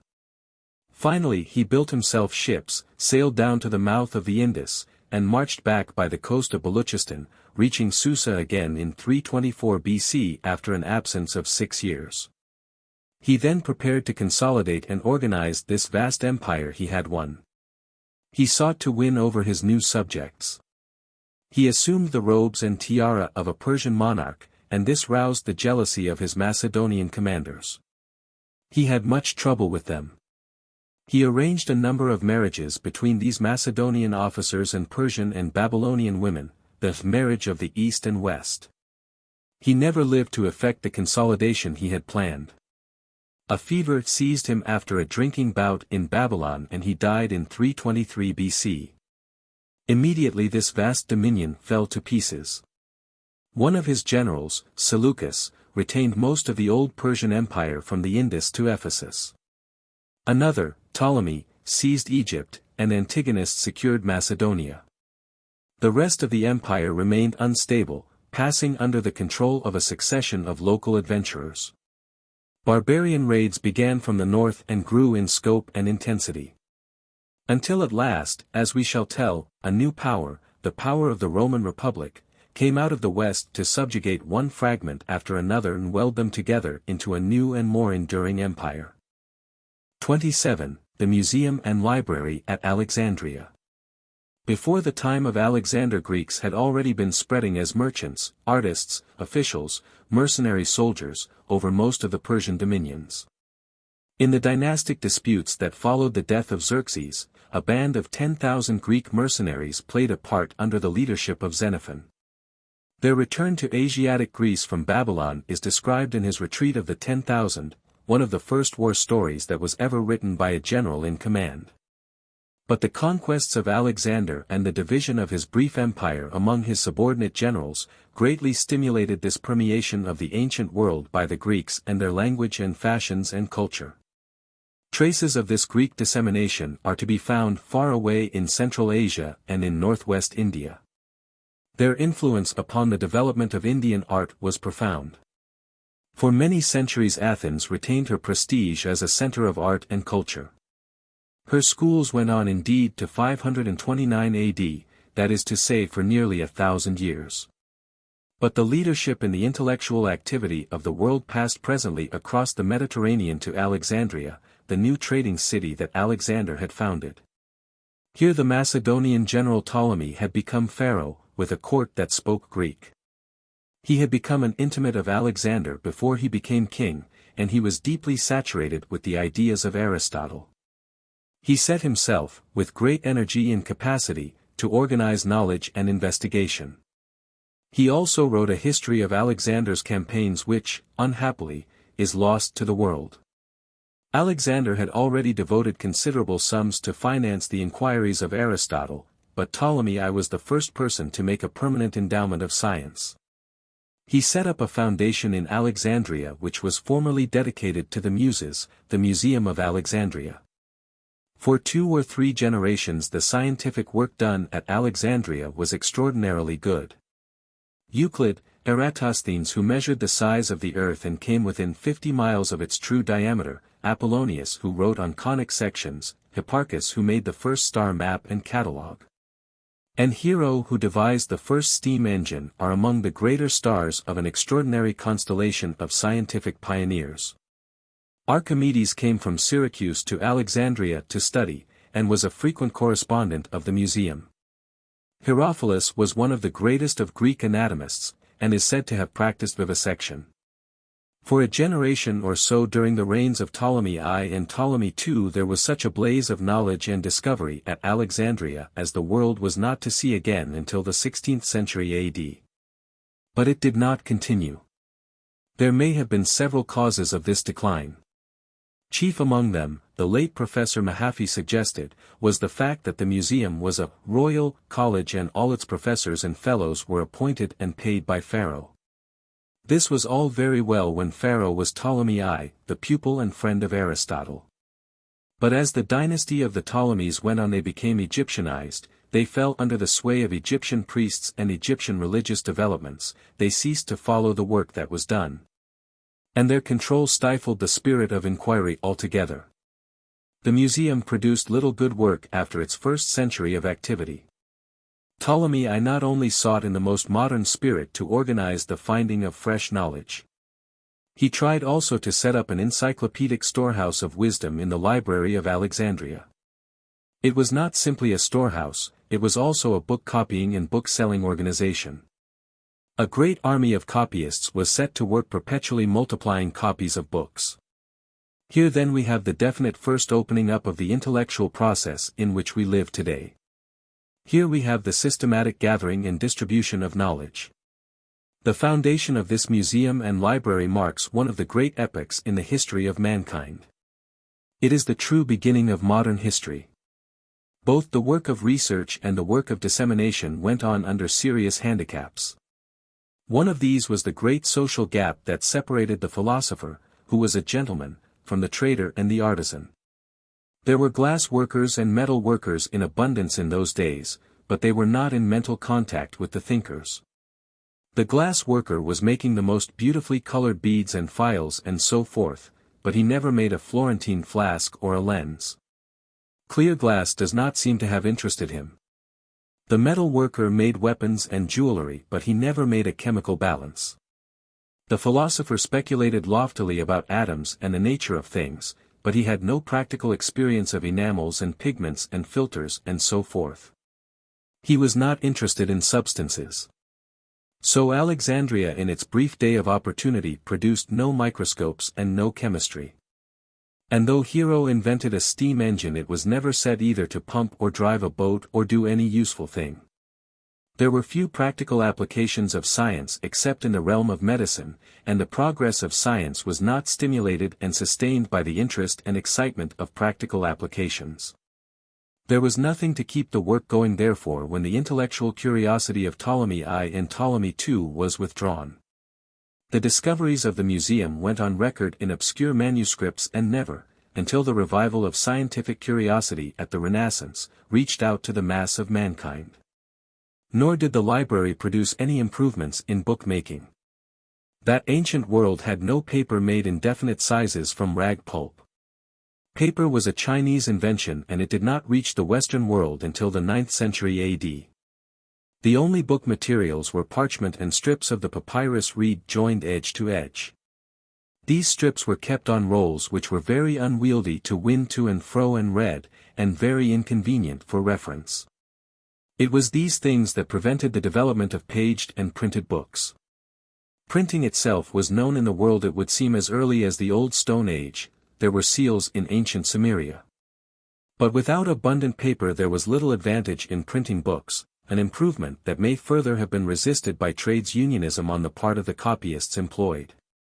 Alexandria produced abundant books but not cheap books, and it never spread knowledge into the population of the ancient world below the level of a wealthy and influential class. So it was that this blaze of intellectual enterprise never reached beyond a small circle of people in touch with the group of philosophers collected by the first two Ptolemies. It was like the light in a dark lantern which is shut off from the world at large. Within the blaze may be blindingly bright, but nevertheless it is unseen. The rest of the world went on its old ways, unaware that the seed of scientific knowledge that was one day to revolutionize it altogether had been sown. Presently a darkness of bigotry fell even upon Alexandria. Thereafter for 1,000 years of darkness the seed that Aristotle had sown lay hidden. Then it stirred and began to germinate. In a few centuries it had become that widespread growth of knowledge and clear ideas that is now changing the whole of human life. Alexandria was not the only center of Greek intellectual activity in the 3rd century BC. There were many other cities that displayed a brilliant intellectual life amidst the disintegrating fragments of the brief empire of Alexander. There was, for example, the Greek city of Syracuse in Sicily, where thought and science flourished for 2 centuries. There was Pergamum in Asia Minor, which also had a great library. But this brilliant Hellenic world was now stricken by invasion from the north. New Nordic barbarians, the Gauls, were striking down along the tracks that had once been followed by the ancestors of the Greeks and Phrygians and Macedonians. They raided, shattered and destroyed. And in the wake of the Gauls came a new conquering people out of Italy, the Romans, who gradually subjugated all the western half of the vast realm of Darius and Alexander. They were an able but unimaginative people, preferring law and profit to either science or art. New invaders were also coming down out of Central Asia to shatter and subdue the Seleucid Empire and to cut off the Western world again from India.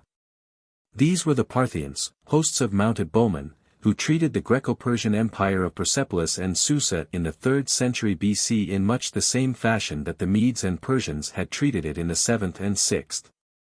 And there were now other nomadic peoples also coming out of the northeast, peoples who were not fair and Nordic and Aryan speaking but yellow-skinned and black-haired and with a Mongolian speech. But of these latter people we shall tell more in a subsequent chapter. 28. The Life of Gautama Buddha. But now we must go back 3 centuries in our story to tell of a great teacher who came near to revolutionizing the religious thought and feeling of all Asia. This was Gautama Buddha, who taught his disciples at Benares in India about the same time that Isaiah was prophesying among the Jews in Babylon and Heraclitus was carrying on his speculative inquiries into the nature of things at Ephesus. All these men were in the world at the same time, in the 6th century BC, unaware of one another. This 6th century BC was indeed one of the most remarkable in all history. Everywhere, for as we shall tell it was also the case in China, men's minds were displaying a new boldness. Everywhere they were waking up out of the traditions of kingships and priests and blood sacrifices and asking the most penetrating questions. It is as if the race had reached a stage of adolescence, after a childhood of 20,000 years. The early history of India is still very obscure. Someone perhaps about 2000 BC. An Aryan-speaking people came down from the northwest into India either in one invasion or in a series of invasions, and was able to spread its language and traditions over most of North India. Its peculiar variety of Aryan speech was the Sanskrit. They found a brunette people with a more elaborate civilization and less vigor of will, in possession of the country of the Indus and Ganges. But they do not seem to have mingled with their predecessors as freely as did the Greeks and Persians. They remained aloof. When the past of India becomes dimly visible to the historian, Indian society is already stratified into several layers, with a variable number of subdivisions, which do not eat together nor intermarry nor associate freely. And throughout history this stratification into castes continues. This makes the Indian population something different from the simple, freely interbreeding European or Mongolian communities. It is really a community of communities. Siddhartha Gautama was the son of an aristocratic family which ruled a small district on the Himalayan slopes. He was married at 19 to a beautiful cousin. He hunted and played and went about in his sunny world of gardens and groves and irrigated rice fields.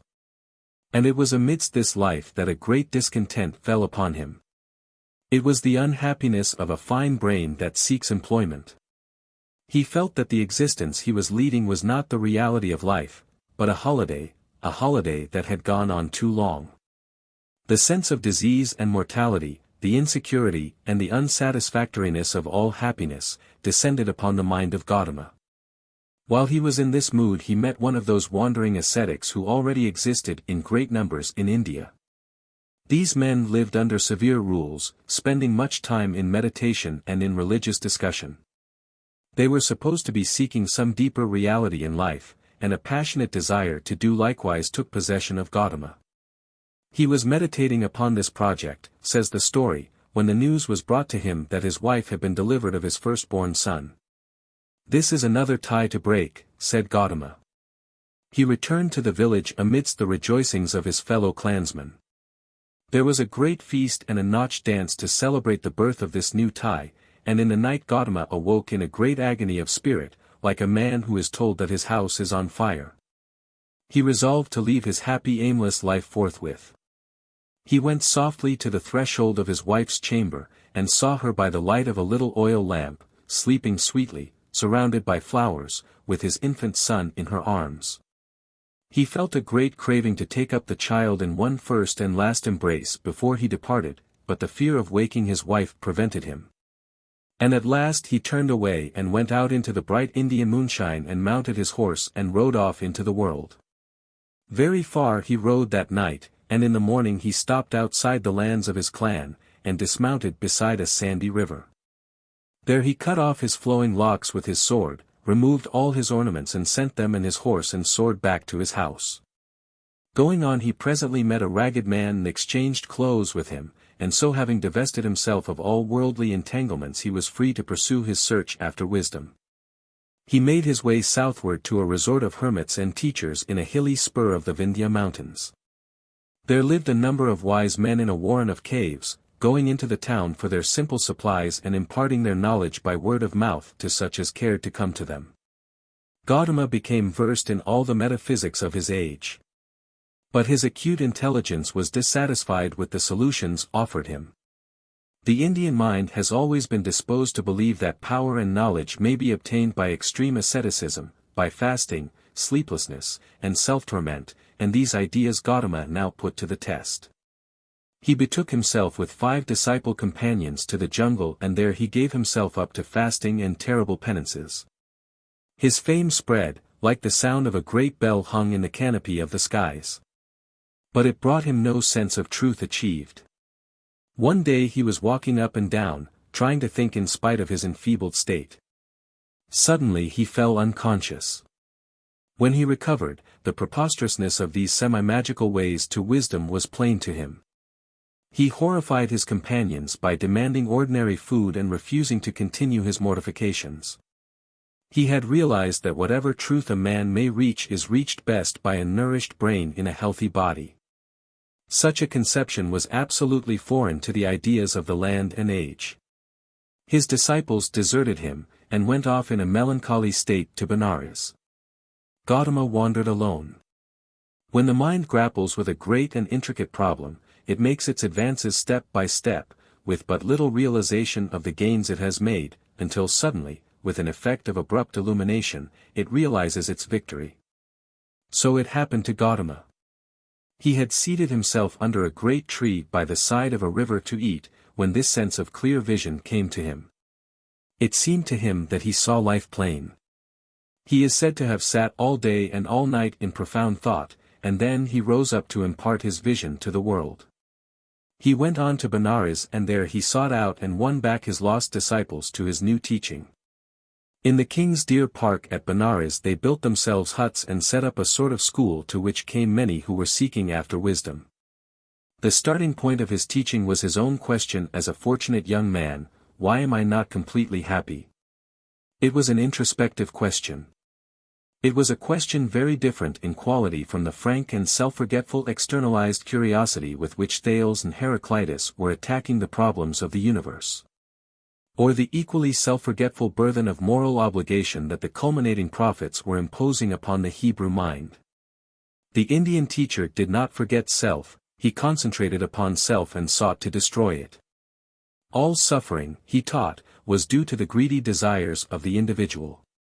Until man has conquered his personal cravings his life is trouble and his end sorrow. There were 3 principal forms that the craving for life took and they were all evil. The first was the desire of the appetites, greed and all forms of sensuousness, the second was the desire for a personal and egotistic immortality, the third was the craving for personal success, worldliness, avarice and the like. All these forms of desire had to be overcome to escape from the distresses and chagrins of life. When they were overcome, when self had vanished altogether, then serenity of soul, nirvana, the highest good was attained. This was the gist of his teaching, a very subtle metaphysical teaching indeed, not nearly so easy to understand as the Greek injunction to see and know fearlessly and rightly and the Hebrew command to fear God and accomplish righteousness. It was a teaching much beyond the understanding of even Gautama's immediate disciples, and it is no wonder that so soon as his personal influence was withdrawn it became corrupted and coarsened. There was a widespread belief in India at that time that at long intervals wisdom came to earth and was incarnate in some chosen person who was known as the Buddha. Gautama's disciples declared that he was a Buddha, the latest of the Buddhas, though there is no evidence that he himself ever accepted the title. Before he was well dead, a cycle of fantastic legends began to be woven about him. The human heart has always preferred a wonder story to a moral effort, and Gautama Buddha became very wonderful. Yet there remained a substantial gain in the world. If nirvana was too high and subtle for most men's imaginations, if the myth-making impulse in the race was too strong for the simple facts of Gautama's life, they could at least grasp something of the intention of what Gautama called the Eightfold Way, the Aryan or noble path in life. In this there was an insistence upon mental uprightness, upon right aims and speech, right conduct and honest livelihood. There was a quickening of the conscience and an appeal to generous and self-forgetful ends. 29. King Asoka. For some generations after the death of Gautama, these high and noble Buddhist teachings, this first plain teaching that the highest good for man is the subjugation of self, made comparatively little headway in the world. Then they conquered the imagination of one of the greatest monarchs the world has ever seen. We have already mentioned how Alexander the Great came down into India and fought with Porus upon the Indus. It is related by the Greek historians that a certain Chandragupta Maurya came into Alexander's camp and tried to persuade him to go on to the Ganges and conquer all India. Alexander could not do this because of the refusal of his Macedonians to go further into what was for them an unknown world, and later on, 303 BC. Chandragupta was able to secure the help of various hill tribes and realize his dream without Greek help. He built up an empire in North India and was presently, 303 BC, able to attack Seleucus I in the Punjab and drive the last vestige of Greek power out of India. His son extended this new empire. His grandson, Asoka, the monarch of whom we now have to tell, found himself in 264 BC. Ruling from Afghanistan to Madras. Asoka was at first disposed to follow the example of his father and grandfather and complete the conquest of the Indian peninsula. He invaded Kalinga, 255 BC. A country on the east coast of Madras. He was successful in his military operations and, alone among conquerors, he was so disgusted by the cruelty and horror of war that he renounced it. He would have no more of it. He adopted the peaceful doctrines of Buddhism and declared that henceforth his conquests should be the conquests of religion. His reign for 28 years was one of the brightest interludes in the troubled history of mankind. He organized a great digging of wells in India and the planting of trees for shade. He founded hospitals and public gardens for the growing of medicinal herbs. He created a ministry for the care of the aborigines and subject races of India. He made provision for the education of women. He made vast benefactions to the Buddhist teaching orders, and tried to stimulate them to a better and more energetic criticism of their own accumulated literature. For corruptions and superstitious accretions had accumulated very speedily upon the pure and simple teaching of the great Indian master. Missionaries went from Asoka to Kashmir, to Persia, to Ceylon and Alexandria. Such was Asoka, greatest of kings. He was far in advance of his age. He left no prince and no organization of men to carry on his work, and within a century of his death the great days of his reign had become a glorious memory in a shattered and decaying India. The priestly caste of the Brahmins, the highest and most privileged caste in the Indian social body, has always been opposed to the frank and open teaching of Buddha. Gradually they undermined the Buddhist influence in the land. The old monstrous gods, the innumerable cults of Hinduism, resumed their sway. Caste became more rigorous and complicated. For long centuries Buddhism and Brahmanism flourished side by side, and then slowly Buddhism decayed and Brahmanism in a multitude of forms replaced it. But beyond the confines of India and the realms of caste Buddhism spread, until it had won China and Siam and Burma and Japan, countries in which it is predominant to this day. 30. Confucius and Lao Tse. We have still to tell of two other great men, Confucius and Lao Tse, who lived in that wonderful century which began the adolescence of mankind, the 6th century BC. In this history thus far we have told very little of the early story of China. At present that early history is still very obscure, and we look to Chinese explorers and archaeologists in the new China that is now arising to work out their past as thoroughly as the European past has been worked out during the last century. Very long ago the first primitive Chinese civilizations arose in the great river valleys out of the primordial Heliolithic culture. They had, like Egypt and Sumeria, the general characteristics of that culture, and they centered upon temples in which priests and priest-kings offered the seasonal blood sacrifices.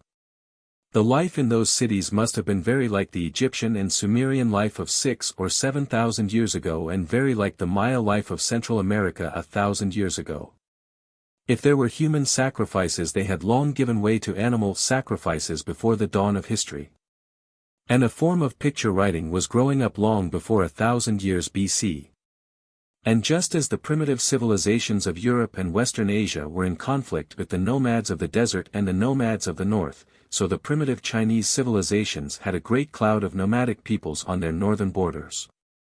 There was a number of tribes akin in language and ways of living, who are spoken of in history in succession as the Huns, the Mongols, the Turks and Tartars. They changed and divided and combined and recombined, just as the Nordic peoples in North Europe and Central Asia changed and varied in name rather than in nature. These Mongolian nomads had horses earlier than the Nordic peoples, and it may be that in the region of the Altai Mountains they made an independent discovery of iron somewhen after 1000 BC.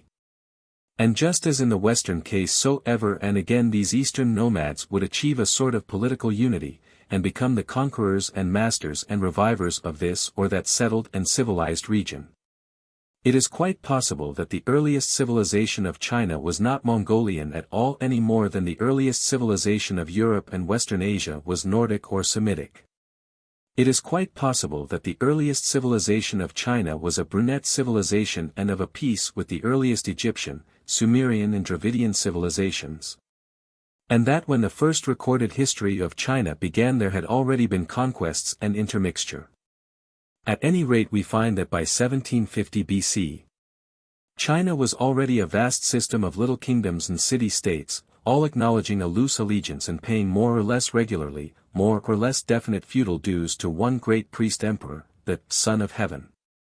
The Shang dynasty came to an end in 1125 BC. A Chao dynasty succeeded Shang, and maintained China in a relaxing unity until the days of Asoka in India and of the Ptolemies in Egypt. Gradually China went to pieces during that long Chao period. Hunnish peoples came down and set up principalities, local rulers discontinued their tribute and became independent. There was in the 6th century BC, says one Chinese authority, 5 or 6,000 practically independent states in China. It was what the Chinese call in their records an age of confusion. But this age of confusion was compatible with much intellectual activity and with the existence of many local centers of art and civilized living. When we know more of Chinese history, we shall find that China also had her Miletus and her Athens, her Pergamum and her Macedonia. At present we must be vague and brief about this period of Chinese division simply because our knowledge is not sufficient for us to frame a coherent and consecutive story. And just as in divided Greece there were philosophers and in shattered and captive Jewry prophets, so in disordered China there were philosophers and teachers at this time. In all these cases insecurity and uncertainty seem to have quickened the better sort of mind. Confucius was a man of aristocratic origin and some official importance in a small state called Lu. Here in a very parallel mood to the Greek impulse he set up a sort of academy for discovering and teaching wisdom.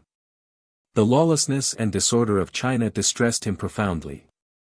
He conceived an ideal of a better government and a better life, and traveled from state to state seeking a prince who would carry out his legislative and educational ideas.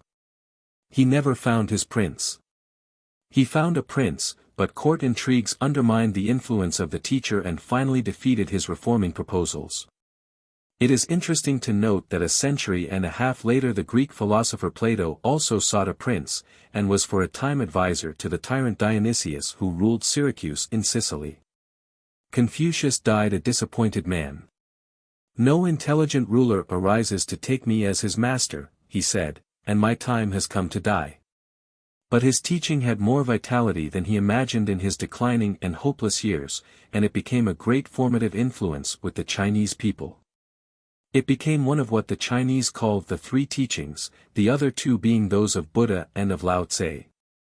The gist of the teaching of Confucius was the way of the noble or aristocratic man. He was concerned with personal conduct as much as Gautama was concerned with the peace of self-forgetfulness, and the Greek with external knowledge and the Jew with righteousness. He was the most public-minded of all great teachers. He was supremely concerned by the confusion and miseries of the world, and he wanted to make men noble in order to bring about a noble world. He sought to regulate conduct to an extraordinary extent. To provide sound rules for every occasion in life. A polite, public, spirited gentleman, rather sternly self-disciplined, was the ideal he found already developing in the northern Chinese world, and one to which he gave a permanent form. The teaching of Lao Tse, who was for a long time in charge of the imperial library of the Zhou dynasty, was much more mystical and vague and elusive than that of Confucius. He seems to have preached a stoical indifference to the pleasures and powers of the world and a return to an imaginary simple life of the past. He left writings very contracted in style and very obscure. He wrote in riddles. After his death his teachings, like the teachings of Gautama Buddha, were corrupted and overlaid by legends and had the most complex and extraordinary observances and superstitious ideas grafted upon them. In China, just as in India, primordial ideas of magic and monstrous legends out of the childish past of our race struggled against the new thinking in the world and succeeded in plastering it over with grotesque, irrational and antiquated observances. Both Buddhism and Taoism, which ascribes itself largely to Lao Tse, as one finds them in China now, are religions of monk, temple, priest and offering of a type as ancient in form, if not in thought, as the sacrificial religions of ancient Sumeria and Egypt. But the teaching of Confucius was not so overlaid because it was limited and plain and straightforward and lent itself to no such distortions. North China, the China of the Huanghe River, became Confucian in thought and spirit. South China, Yangtze-Kiang China, became Taoist. Since those days a conflict has always been traceable in Chinese affairs between these two spirits, the spirit of the north and the spirit of the south, between, in latter times, Pekin and Nanking, between the official, minded, upright and conservative north, and the skeptical, artistic, lax and experimental south. The divisions of China of the Age of Confusion reached their worst stage in the 6th century BC. The Zhou dynasty was so enfeebled and so discredited that Lao Tse left the unhappy court and retired into private life. Three nominally subordinate powers dominated the situation in those days, TSI and TSIN, both northern powers, and CHU, which was an aggressive military power in the Yangtze Valley. At last TSI and TSIN formed an alliance, subdued CHU and imposed a general treaty of disarmament and peace in China. The power of TSIN became predominant. Finally, about the time of Asoka in India, the TSIN monarch seized upon the sacrificial vessels of the Zhou emperor and took over his sacrificial duties. His son, Shi Huangti, king in 246 BC, emperor in 220 BC, is called in the Chinese chronicles the first universal emperor. More fortunate than Alexander, Shi Huangti reigned for 36 years as king and emperor. His energetic reign marks the beginning of a new era of unity and prosperity for the Chinese people. He fought vigorously against the Hunnish invaders from the northern deserts, and he began that immense work, the Great Wall of China, to set a limit to their incursions. 31. Rome comes into history. The reader will note a general similarity in the history of all these civilizations in spite of the effectual separation caused by the great barriers of the Indian northwest frontier and of the mountain masses of Central Asia and further India. First, for thousands of years the Heliolithic culture spread over all the warm and fertile river valleys of the Old World and developed a temple system and priest rulers about its sacrificial traditions. Apparently its first makers were always those brunette peoples we have spoken of as the central race of mankind. Then the nomads came in from the regions of seasonal grass and seasonal migrations and superposed their own characteristics and often their own language on the primitive civilization. They subjugated and stimulated it, and were stimulated to fresh developments and made it here one thing and here another. In Mesopotamia it was the Elamite and then the Semite, and at last the Nordic Medes and Persians and the Greeks who supplied the ferment. Over the region of the Aegean peoples it was the Greeks, in India it was the Aryan speakers. In Egypt there was a thinner infusion of conquerors into a more intensely saturated priestly civilization. In China, the Hun conquered and was absorbed and was followed by fresh Huns. China was Mongolized just as Greece and North India were Aryanized and Mesopotamia Semitized and Aryanized. Everywhere the nomads destroyed much, but everywhere they brought in a new spirit of free inquiry and moral innovation. They questioned the beliefs of immemorial ages. They let daylight into the temples. They set up kings who were neither priests nor gods but mere leaders among their captains and companions. In the centuries following the 6th century BC, we find everywhere a great breaking down of ancient traditions and a new spirit of moral and intellectual inquiry awake, a spirit never more to be altogether stilled in the great progressive movement of mankind. We find reading and writing becoming common and accessible accomplishments among the ruling and prosperous minority. They were no longer the jealously guarded secret of the priests. Travel is increasing and transport growing easier by reason of horses and roads. A new and easy device to facilitate trade has been found in coined money. Let us now transfer our attention back from China in the extreme east of the Old World to the western half of the Mediterranean. Here we have to note the appearance of a city which was destined to play at last a very great part indeed in human affairs, Rome. Hitherto we have told very little about Italy in our story. It was before 1000 BC.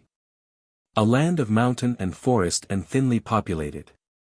Aryan-speaking tribes had pressed down this peninsula and formed little towns and cities, and the southern extremity was studded with Greek settlements. The noble ruins of Paestum preserve for us to this day something of the dignity and splendor of these early Greek establishments. A non-Aryan people, probably akin to the Aegean peoples, the Etruscans, had established themselves in the central part of the peninsula. They had reversed the usual process by subjugating various Aryan tribes. Rome, when it comes into the light of history, is a little trading city at a ford on the Tiber, with a Latin-speaking population ruled over by Etruscan kings. The old chronologies gave 753 BC as the date of the founding of Rome, half a century later than the founding of the great Phoenician city of Carthage and 23 years after the first Olympiad.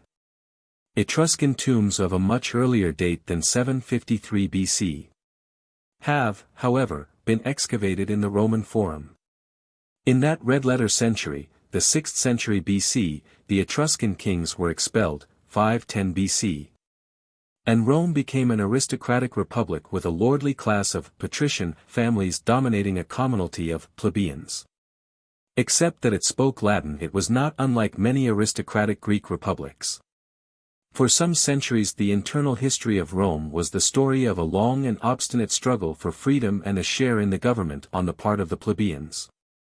It would not be difficult to find Greek parallels to this conflict, which the Greeks would have called a conflict of aristocracy with democracy.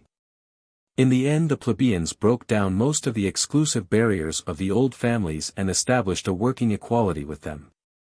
They destroyed the old exclusiveness, and made it possible and acceptable for Rome to extend her citizenship by the inclusion of more and more outsiders. For while she still struggled at home, she was extending her power abroad. The extension of Roman power began in the 5th century BC. Until that time they had waged war, and generally unsuccessful war, with the Etruscans. There was an Etruscan fort, Veii, only a few miles from Rome which the Romans had never been able to capture. In 474 BC, however, a great misfortune came to the Etruscans. Their fleet was destroyed by the Greeks of Syracuse in Sicily. At the same time a wave of Nordic invaders came down upon them from the north, the Gauls. Caught between Roman and Gaul, the Etruscans fell, and disappear from history. Veii was captured by the Romans, the Gauls came through to Rome and sacked the city, 390 BC AD, but could not capture the capital. An attempted night surprise was betrayed by the cackling of some geese, and finally the invaders were bought off and retired to the north of Italy again. The Gaulish raid seems to have invigorated rather than weakened Rome. The Romans conquered and assimilated the Etruscans, and extended their power over all central Italy from the Arno to Naples. To this they had reached within a few years of 300 BC. Their conquests in Italy were going on simultaneously with the growth of Philip's power in Macedonia and Greece, and the tremendous raid of Alexander to Egypt and the Indus. The Romans had become notable people in the civilized world to the east of them by the breakup of Alexander's empire. To the north of the Roman power were the Gauls. To the south of them were the Greek settlements of Magna Graecia, that is to say of Sicily and of the toe and heel of Italy. The Gauls were a hardy, warlike people, and the Romans held that boundary by a line of forts and fortified settlements. The Greek cities in the south headed by Tarentum, now Taranto, and by Syracuse in Sicily, did not so much threaten as fear the Romans.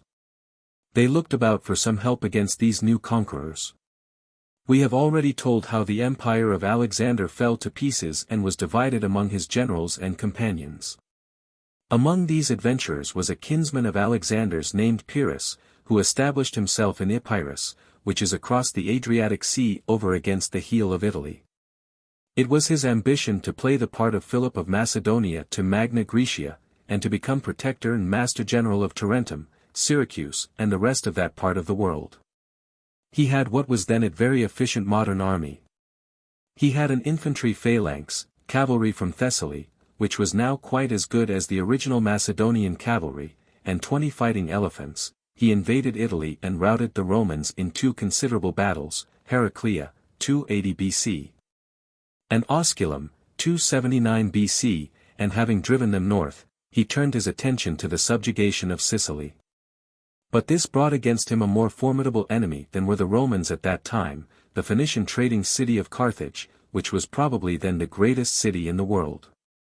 Sicily was too near Carthage for a new Alexander to be welcome there, and Carthage was mindful of the fate that had befallen her mother city Tyre half a century before. So she sent a fleet to encourage or compel Rome to continue the struggle, and she cut the overseas communications of Pyrrhus. Pyrrhus found himself freshly assailed by the Romans, and suffered a disastrous repulse in an attack he had made upon their camp at Beneventum between Naples and Rome. And suddenly came news that recalled him to Epirus. The Gauls were raiding south. But this time they were not raiding down into Italy. The Roman frontier, fortified and guarded, had become too formidable for them. They were raiding down through Illyria, which is now Serbia and Albania, to Macedonia and Epirus.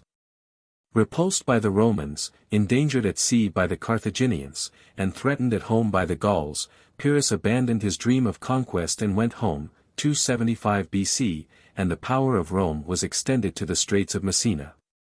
On the Sicilian side of the straits was the Greek city of Messina, and this presently fell into the hands of a gang of pirates.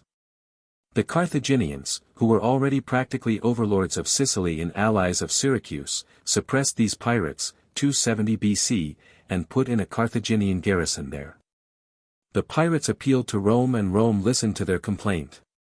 And so across the Straits of Messina the great trading power of Carthage and this new conquering people, the Romans, found themselves in antagonism, face to face. 32. Rome and Carthage. It was in 264 BC that the great struggle between Rome and Carthage, the Punic Wars, began. In that year Asoka was beginning his reign in Behar and Shur Huang Ti was a little child, the museum in Alexandria was still doing good scientific work, and the barbaric Gauls were now in Asia Minor and exacting a tribute from Pergamum. The different regions of the world were still separated by insurmountable distances, and probably the rest of mankind heard only vague and remote rumors of the mortal fight that went on for a century and a half in Spain, Italy, North Africa and the western Mediterranean, between the last stronghold of Semitic power and Rome, this newcomer among Aryan-speaking peoples. That war has left its traces upon issues that still stir the world. Rome triumphed over Carthage, but the rivalry of Aryan and Semite was to merge itself later on in the conflict of Gentile and Jew. Our history now is coming to events whose consequences and distorted traditions still maintain a lingering and expiring vitality in, and exercise a complicating and confusing influence upon, the conflicts and controversies of today. The First Punic War began in 264 BC about the pirates of Messina. It developed into a struggle for the possession of all Sicily except the dominions of the Greek king of Syracuse. The advantage of the sea was at first with the Carthaginians. They had great fighting ships of what was hitherto an unheard of size, quinquiremes, galleys with 5 banks of oars and a huge ram. At the Battle of Salamis, 2 centuries before, the leading battleships had only been triremes with 3 banks. But the Romans, with extraordinary energy and in spite of the fact that they had little naval experience, set themselves to outbuild the Carthaginians.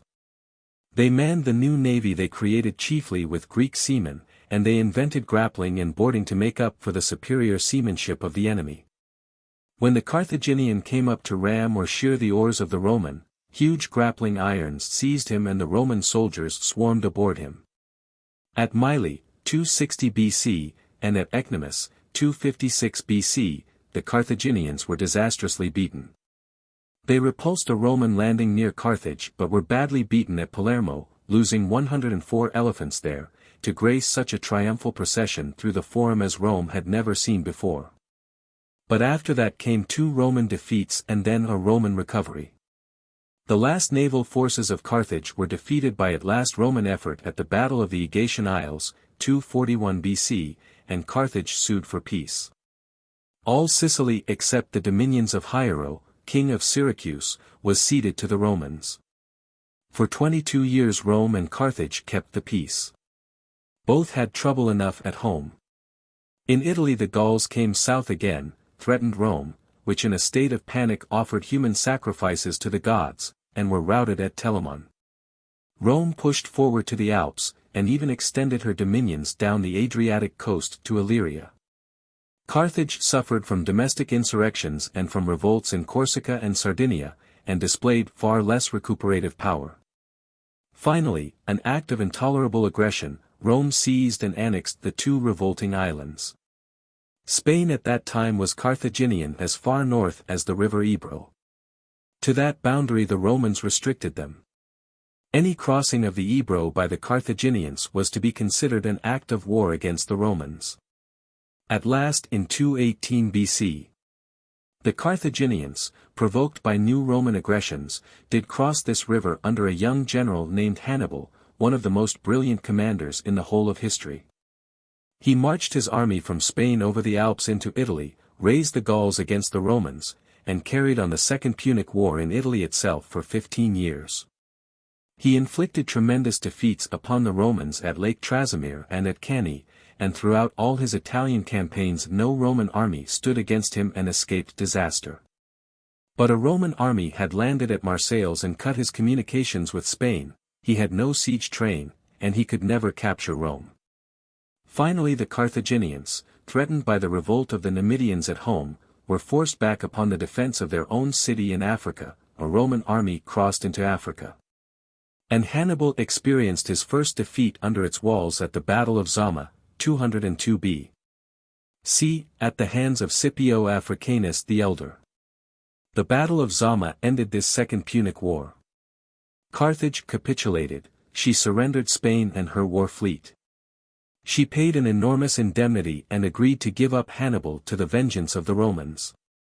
But Hannibal escaped and fled to Asia where later, being in danger of falling into the hands of his relentless enemies, he took poison and died.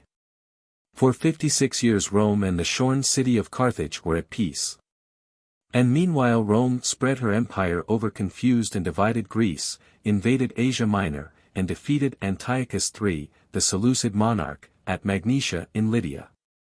She made Egypt, still under the Ptolemies, and Pergamum and most of the small states of Asia Minor into allies, or, as we should call them now, protected states. Meanwhile Carthage, subjugated and enfeebled, had been slowly regaining something of her former prosperity. Her recovery revived the hate and suspicion of the Romans. She was attacked upon the most shallow and artificial of quarrels, 149 BC. She made an obstinate and bitter resistance, stood a long siege and was stormed, 146 BC. The street fighting, or massacre, lasted 6 days, it was extraordinarily bloody, and when the citadel capitulated only about 50,000 of the Carthaginian population remained alive out of 250,000. They were sold into slavery. And the city was burnt and elaborately destroyed. The blackened ruins were plowed and sown as a sort of ceremonial effacement. So ended the Third Punic War. Of all the Semitic states and cities that had flourished in the world 5 centuries before, only one little country remained free under native rulers. This was Judea, which had liberated itself from the Seleucids and was under the rule of the native Maccabean princes. By this time it had its Bible almost complete, and was developing the distinctive traditions of the Jewish world as we know it now. It was natural that the Carthaginians, Phoenicians and kindred peoples dispersed about the world should find a common link in their practically identical language and in this literature of hope and courage.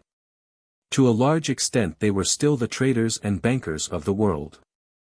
The Semitic world had been submerged rather than replaced. Jerusalem, which has always been rather the symbol than the center of Judaism, was taken by the Romans in 65 BC.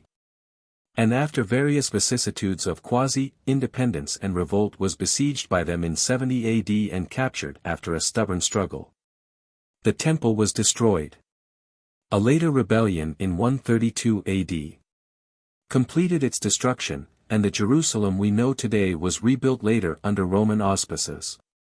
A temple to the Roman god, Jupiter Capitolinus, stood in the place of the temple, and Jews were forbidden to inhabit the city. 33. The growth of the Roman Empire. Now this new Roman power which arose to dominate the Western world in the 2nd and 1st centuries BC was in several respects a different thing from any of the great empires that had hitherto prevailed in the civilized world. It was not at first a monarchy, and it was not the creation of any one great conqueror. It was not indeed the first of republican empires.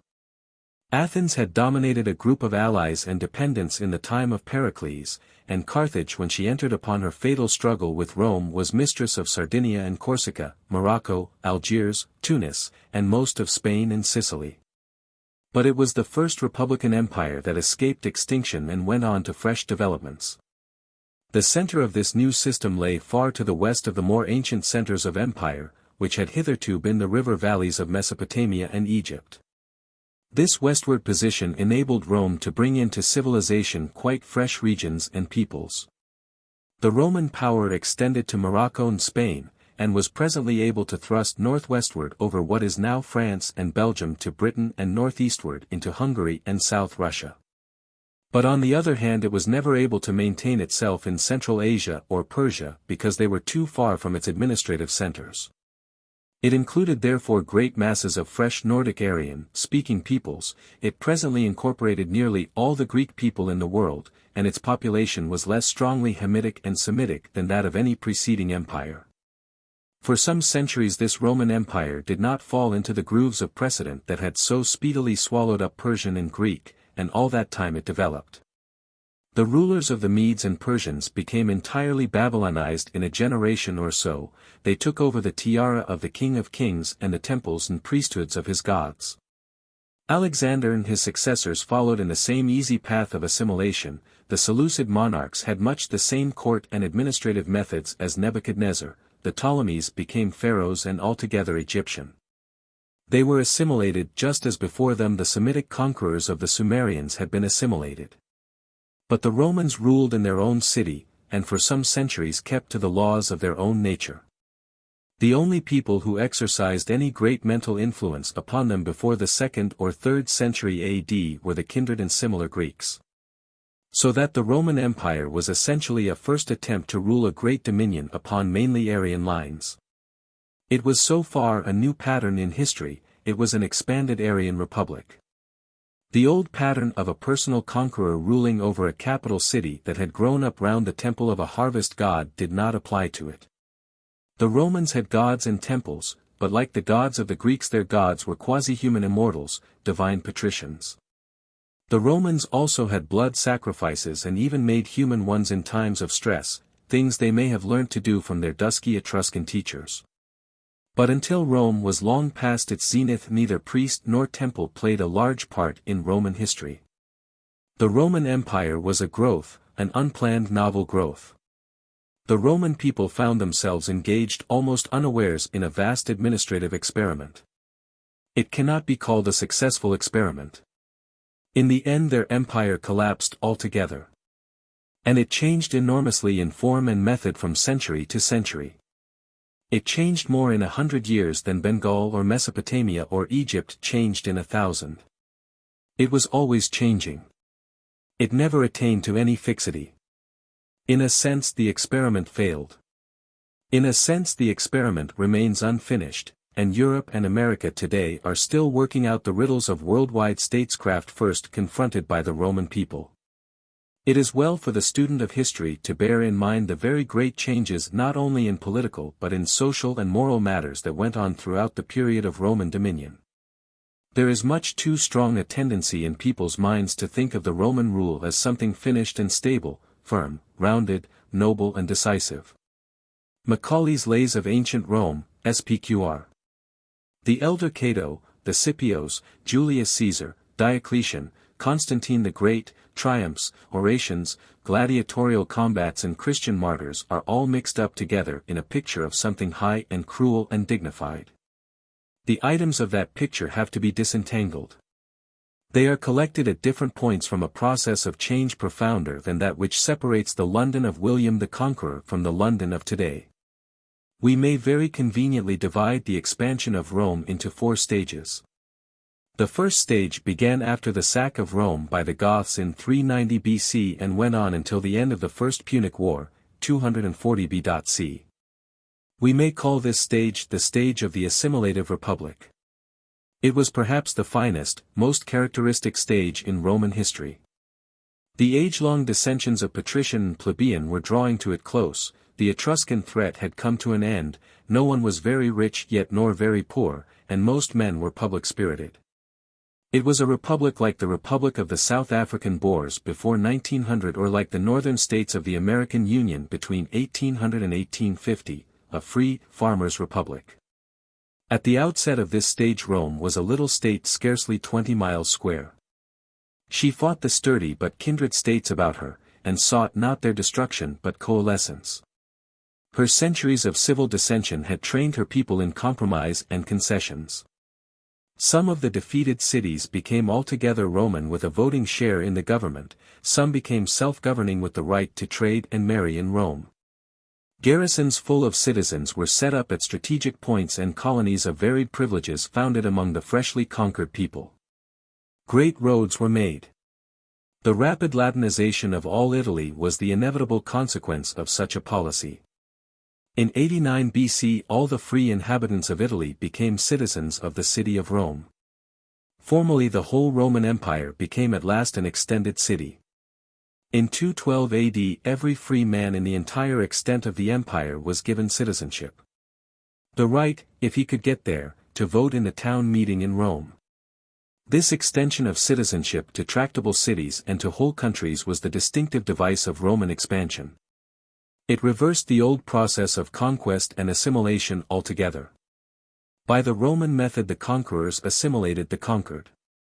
But after the First Punic War and the annexation of Sicily, though the old process of assimilation still went on, another process arose by its side. Sicily for instance was treated as a conquered prey. It was declared an estate of the Roman people. Its rich soil and industrious population was exploited to make Rome rich. The patricians and the more influential among the plebeians secured the major share of that wealth. And the war also brought in a large supply of slaves. Before the First Punic War the population of the Republic had been largely a population of citizen farmers. Military service was their privilege and liability.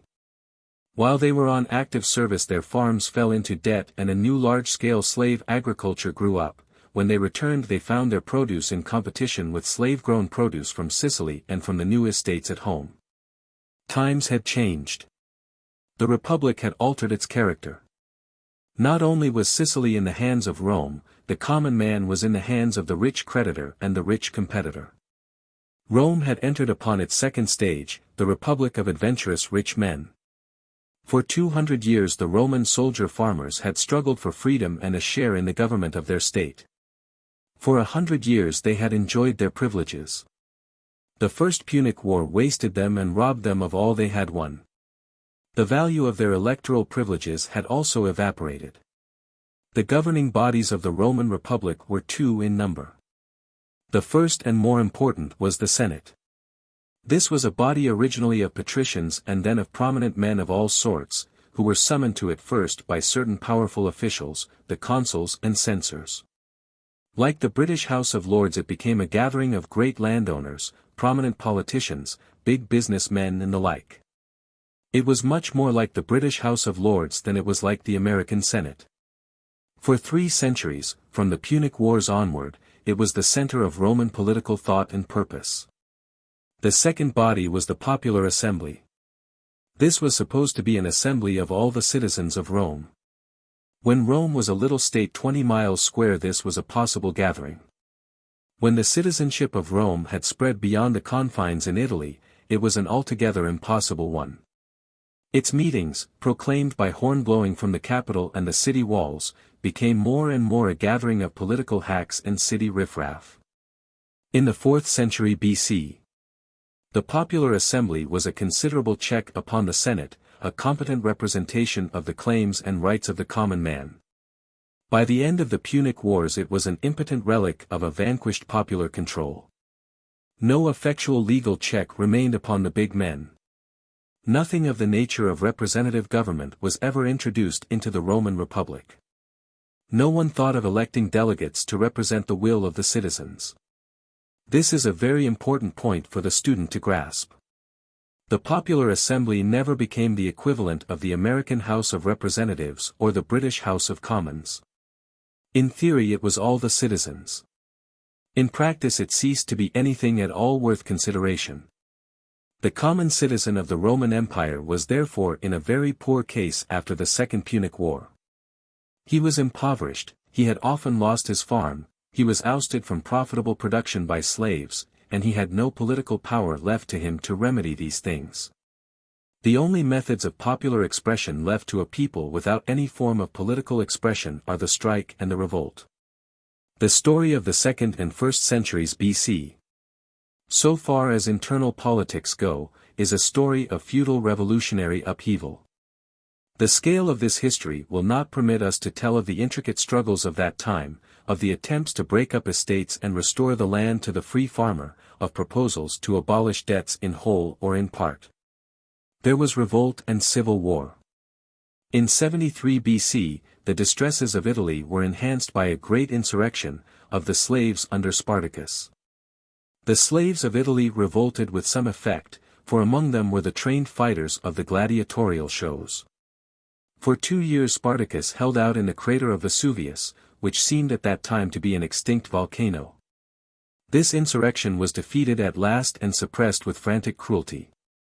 6,000 captured Spartacists were crucified along the Appian Way, the great highway that runs southward out of Rome, 71 BC. The common man never made head against the forces that were subjugating and degrading him. But the big rich men who were overcoming him were even in his defeat preparing a new power in the Roman world over themselves and him, the power of the army. Before the Second Punic War, the army of Rome was a levy of free farmers, who, according to their quality, rode or marched afoot to battle. This was a very good force for wars close at hand, but not the sort of army that will go abroad and bear long campaigns with patience. And moreover, as the slaves multiplied and the estates grew, the supply of free, spirited fighting farmers declined. It was a popular leader named Marius who introduced a new factor. North Africa after the overthrow of the Carthaginian civilization had become a semi-barbaric kingdom, the kingdom of Numidia. The Roman power fell into conflict with Jugurtha, king of this state, and experienced enormous difficulties in subduing him. Marius was made consul, in a phase of public indignation, to end this discreditable war. This he did by raising paid troops and drilling them hard. Jugurtha was brought in chains to Rome, 106 BC, and Marius, when his time of office had expired, held on to his consulship illegally with his newly created legions. There was no power in Rome to restrain him. With Marius began the third phase in the development of the Roman power, the Republic of the military commanders. For now began a period in which the leaders of the paid legions fought for the mastery of the Roman world. Against Marius was pitted the aristocratic Sulla who had served under him in Africa. Each in turn made a great massacre of his political opponents. Men were proscribed and executed by the thousand, and their estates were sold. After the bloody rivalry of these two and the horror of the revolt of Spartacus, came a phase in which Lucullus and Pompey the Great and Crassus and Julius Caesar were the masters of armies and dominated affairs. It was Crassus who defeated Spartacus. Lucullus conquered Asia Minor and penetrated to Armenia, and retired with great wealth into private life. Crassus thrusting further invaded Persia and was defeated and slain by the Parthians. After a long rivalry Pompey was defeated by Julius Caesar, 48 BC, and murdered in Egypt, leaving Julius Caesar sole master of the Roman world. The figure of Julius Caesar is one that has stirred the human imagination out of all proportion to its merit or true importance. He has become a legend and a symbol. For us he is chiefly important as marking the transition from the phase of military adventurers to the beginning of the fourth stage in Roman expansion, the early empire. For in spite of the profoundest economic and political convulsions, in spite of civil war and social degeneration, throughout all this time the boundaries of the Roman state crept outward and continued to creep outward to their maximum about 100 A.D. There had been something like an ebb during the doubtful phases of the Second Punic War, and again a manifest loss of vigor before the reconstruction of the army by Marius. The revolt of Spartacus marked a third phase. Julius Caesar made his reputation as a military leader in Gaul, which is now France and Belgium. The chief tribes inhabiting this country belonged to the same Celtic people as the Gauls who had occupied North Italy for a time, and who had afterwards raided into Asia Minor and settled down as the Galatians. Caesar drove back a German invasion of Gaul and added all that country to the empire, and he twice crossed the Straits of Dover into Britain, 55 and 54 BC, where however he made no permanent conquest. Meanwhile Pompey the Great was consolidating Roman conquests that reached in the east to the Caspian Sea. At this time, the middle of the 1st century BC, the Roman Senate was still the nominal center of the Roman government, appointing consuls and other officials, granting powers and the like. And a number of politicians, among whom Cicero was an outstanding figure, were struggling to preserve the great traditions of republican Rome and to maintain respect for its laws. But the spirit of citizenship had gone from Italy with the wasting away of the free farmers. It was a land now of slaves and impoverished men with neither the understanding or the desire for freedom. There was nothing whatever behind these republican leaders in the Senate, while behind the great adventurers they feared and desired to control were the legions. Over the heads of the Senate Crassus and Pompey and Caesar divided the rule of the empire between them, the first triumvirate. When presently Crassus was killed at distant Carrhae by the Parthians, Pompey and Caesar fell out. Pompey took up the republican side, and laws were passed to bring Caesar to trial for his breaches of law and his disobedience to the decrees of the Senate. It was illegal for a general to bring his troops out of the boundary of his command, and the boundary between Caesar's command and Italy was the Rubicon. In 49 BC he crossed the Rubicon, saying, "The die is cast," and marched upon Pompey and Rome. It had been the custom in Rome in the past, in periods of military extremity, to elect a dictator with practically unlimited powers to rule through the crisis. After his overthrow of Pompey, Caesar was made dictator first for 10 years and then, in 45 BC, for life. In effect he was made monarch of the empire for life. There was talk of a king, a word abhorrent to Rome since the expulsion of the Etruscans 5 centuries before. Caesar refused to be king, but adopted throne and scepter. After his defeat of Pompey, Caesar had gone on into Egypt and had made love to Cleopatra, the last of the Ptolemies, the goddess queen of Egypt. She seems to have turned his head very completely.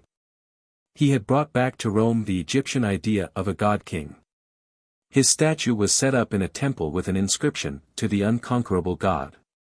The expiring republicanism of Rome flared up in a last protest, and Caesar was stabbed to death in the Senate at the foot of the statue of his murdered rival, Pompey the Great. 13 years more of this conflict of ambitious personalities followed. There was a second triumvirate of Lepidus, Mark Antony and Octavian Caesar, the latter the nephew of Julius Caesar. Octavian, like his uncle, took the poorer, hardier western provinces where the best legions were recruited. In 31 BC, he defeated Mark Antony, his only serious rival, at the naval battle of Actium, and made himself sole master of the Roman world. But Octavian was a man of different quality altogether from Julius Caesar. He had no foolish craving to be god or king. He had no queen lover that he wished to dazzle. He restored freedom to the Senate and people of Rome. He declined to be dictator. The grateful Senate in return gave him the reality instead of the forms of power. He was to be called not king indeed, but princeps and Augustus. He became Augustus Caesar, the first of the Roman emperors, 27 BC to 14 AD. He was followed by Tiberius Caesar, 14 to 37 AD, and he by others, Caligula, Claudius, Nero, and so on up to Trajan, 98 AD, Hadrian, 117 AD, Antonius Pius, 138 AD, and Marcus Aurelius, 161, 180 AD. All these emperors were emperors of the legions. The soldiers made them, and some the soldiers destroyed. Gradually the Senate fades out of Roman history. And the emperor and his administrative officials replace it. The boundaries of the empire crept forward now to their utmost limits. Most of Britain was added to the empire, Transylvania was brought in as a new province. Dacia, Trajan crossed the Euphrates. Hadrian had an idea that reminds us at once of what had happened at the other end of the Old World. Like Shi Huangti, he built walls against the northern barbarians, one across Britain and a palisade between the Rhine and the Danube. He abandoned some of the acquisitions of Trajan. The expansion of the Roman Empire was at an end. 34. Between Rome and China. The 2nd and 1st centuries BC mark a new phase in the history of mankind. Mesopotamia and the eastern Mediterranean are no longer the center of interest. Both Mesopotamia and Egypt were still fertile, populous and fairly prosperous, but they were no longer the dominant regions of the world. Power had drifted to the west and to the east. Two great empires now dominated the world, this new Roman Empire and the renascent Empire of China. Rome extended its power to the Euphrates, but it was never able to get beyond that boundary. It was too remote. Beyond the Euphrates the former Persian and Indian dominions of the Seleucids fell under a number of new masters. China, now under the Han dynasty, which had replaced the Tsin dynasty at the death of Shi Huangti, had extended its power across Tibet and over the high mountain passes of the Pamirs into western Turkestan. But there, too, it reached its extremes. Beyond was too far. China at this time was the greatest, best organized and most civilized political system in the world. It was superior in area and population to the Roman Empire at its zenith. It was possible then for these two vast systems to flourish in the same world at the same time in almost complete ignorance of each other. The means of communication both by sea and land was not yet sufficiently developed and organized for them to come to a direct clash. Yet they reacted upon each other in a very remarkable way, and their influence upon the fate of the regions that lay between them, upon Central Asia and India, was profound. A certain amount of trade trickled through, by camel caravans across Persia, for example, and by coasting ships by way of India and the Red Sea. In 66 BC, Roman troops under Pompey followed in the footsteps of Alexander the Great, and marched up the eastern shores of the Caspian Sea. In 102 AD, a Chinese expeditionary force under Pan Chao reached the Caspian, and sent emissaries to report upon the power of Rome. But many centuries were still to pass before definite knowledge and direct intercourse were to link the great parallel worlds of Europe and Eastern Asia. To the north of both these great empires were barbaric wildernesses. What is now Germany was largely forest lands. The forests extended far into Russia and made a home for the gigantic aurochs, a bull of almost elephantine size. Then to the north of the great mountain masses of Asia stretched a band of deserts, steppes and then forests and frozen lands. In the eastward lap of the elevated part of Asia was the great triangle of Manchuria. Large parts of these regions, stretching between South Russia and Turkestan into Manchuria, were and are regions of exceptional climatic insecurity. Their rainfall has varied greatly in the course of a few centuries. They are lands treacherous to man. For years they will carry pasture and sustain cultivation, and then will come an age of decline in humidity and a cycle of killing droughts. The western part of this barbaric north from the German forests to South Russia and Turkestan and from Gothland to the Alps was the region of origin of the Nordic peoples and of the Aryan speech. The eastern steppes and deserts of Mongolia was the region of origin of the Hunnish or Mongolian or Tartar or Turkish peoples, for all these several peoples were akin in language, race, and way of life. And as the Nordic peoples seem to have been continually overflowing their own borders and pressing south upon the developing civilizations of Mesopotamia and the Mediterranean coast, so the Hunnish tribes sent their surplus as wanderers, raiders and conquerors into the settled regions of China. Periods of plenty in the north would mean an increase in population there, a shortage of grass, a spell of cattle disease, would drive the hungry warlike tribesmen south. For a time there were simultaneously two fairly effective empires in the world capable of holding back the barbarians and even forcing forward the frontiers of the imperial peace.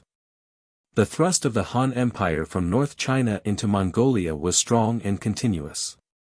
The Chinese population welled up over the barrier of the Great Wall. Behind the imperial frontier guards came the Chinese farmer with horse and plow, plowing up the grass lands and enclosing the winter pasture. The Hunnish peoples raided and murdered the settlers, but the Chinese punitive expeditions were too much for them. The nomads were faced with the choice of settling down to the plow and becoming Chinese taxpayers or shifting in search of fresh summer pastures. Some took the former course and were absorbed. Some drifted northeastward and eastward over the mountain passes down into western Turkestan. This westward drive of the Mongolian horsemen was going on from 200 BC onward. It was producing a westward pressure upon the Aryan tribes, and these again were pressing upon the Roman frontiers ready to break through directly there was any weakness apparent. The Parthians, who were apparently a Scythian people with some Mongolian admixture, came down to the Euphrates by the 1st century BC. They fought against Pompey the Great in his eastern raid. They defeated and killed Crassus. They replaced the Seleucid monarchy in Persia by a dynasty of Parthian kings, the Arsacid dynasty. But for a time the line of least resistance for hungry nomads lay neither to the west nor the east but through Central Asia and then southeastward through the Khyber Pass into India. It was India which received the Mongolian drive in these centuries of Roman and Chinese strength. A series of raiding conquerors poured down through the Punjab into the Great Plains to loot and destroy. The empire of Asoka was broken up, and for a time the history of India passes into darkness. A certain Kushan dynasty founded by the Indo-Scythians, one of the raiding peoples, ruled for a time over North India and maintained a certain order. These invasions went on for several centuries. For a large part of the 5th century AD India was afflicted by the Ephthalites or White Huns, who levied tribute on the small Indian princes and held India in terror. Every summer these Ephthalites pastured in western Turkestan, every autumn they came down through the passes to terrorize India. In the 2nd century AD, a great misfortune came upon the Roman and Chinese empires that probably weakened the resistance of both to barbarian pressure. This was a pestilence of unexampled virulence. It raged for 11 years in China and disorganized the social framework profoundly. The Han dynasty fell, and a new age of division and confusion began from which China did not fairly recover until the 7th century AD. With the coming of the great Tang dynasty, the infection spread through Asia to Europe. It raged throughout the Roman Empire from 164 to 180 AD. It evidently weakened the Roman imperial fabric very seriously. We begin to hear of depopulation in the Roman provinces after this, and there was a marked deterioration in the vigor and efficiency of government. At any rate we presently find the frontier no longer invulnerable, but giving way first in this place and then in that. A new Nordic people, the Goths, coming originally from Gothland in Sweden, had migrated across Russia to the Volga region and the shores of the Black Sea and taken to the sea and piracy. By the end of the 2nd century they may have begun to feel the westward thrust of the Huns. In 247 they crossed the Danube in a great land raid, and defeated and killed the Emperor Decius in a battle in what is now Serbia.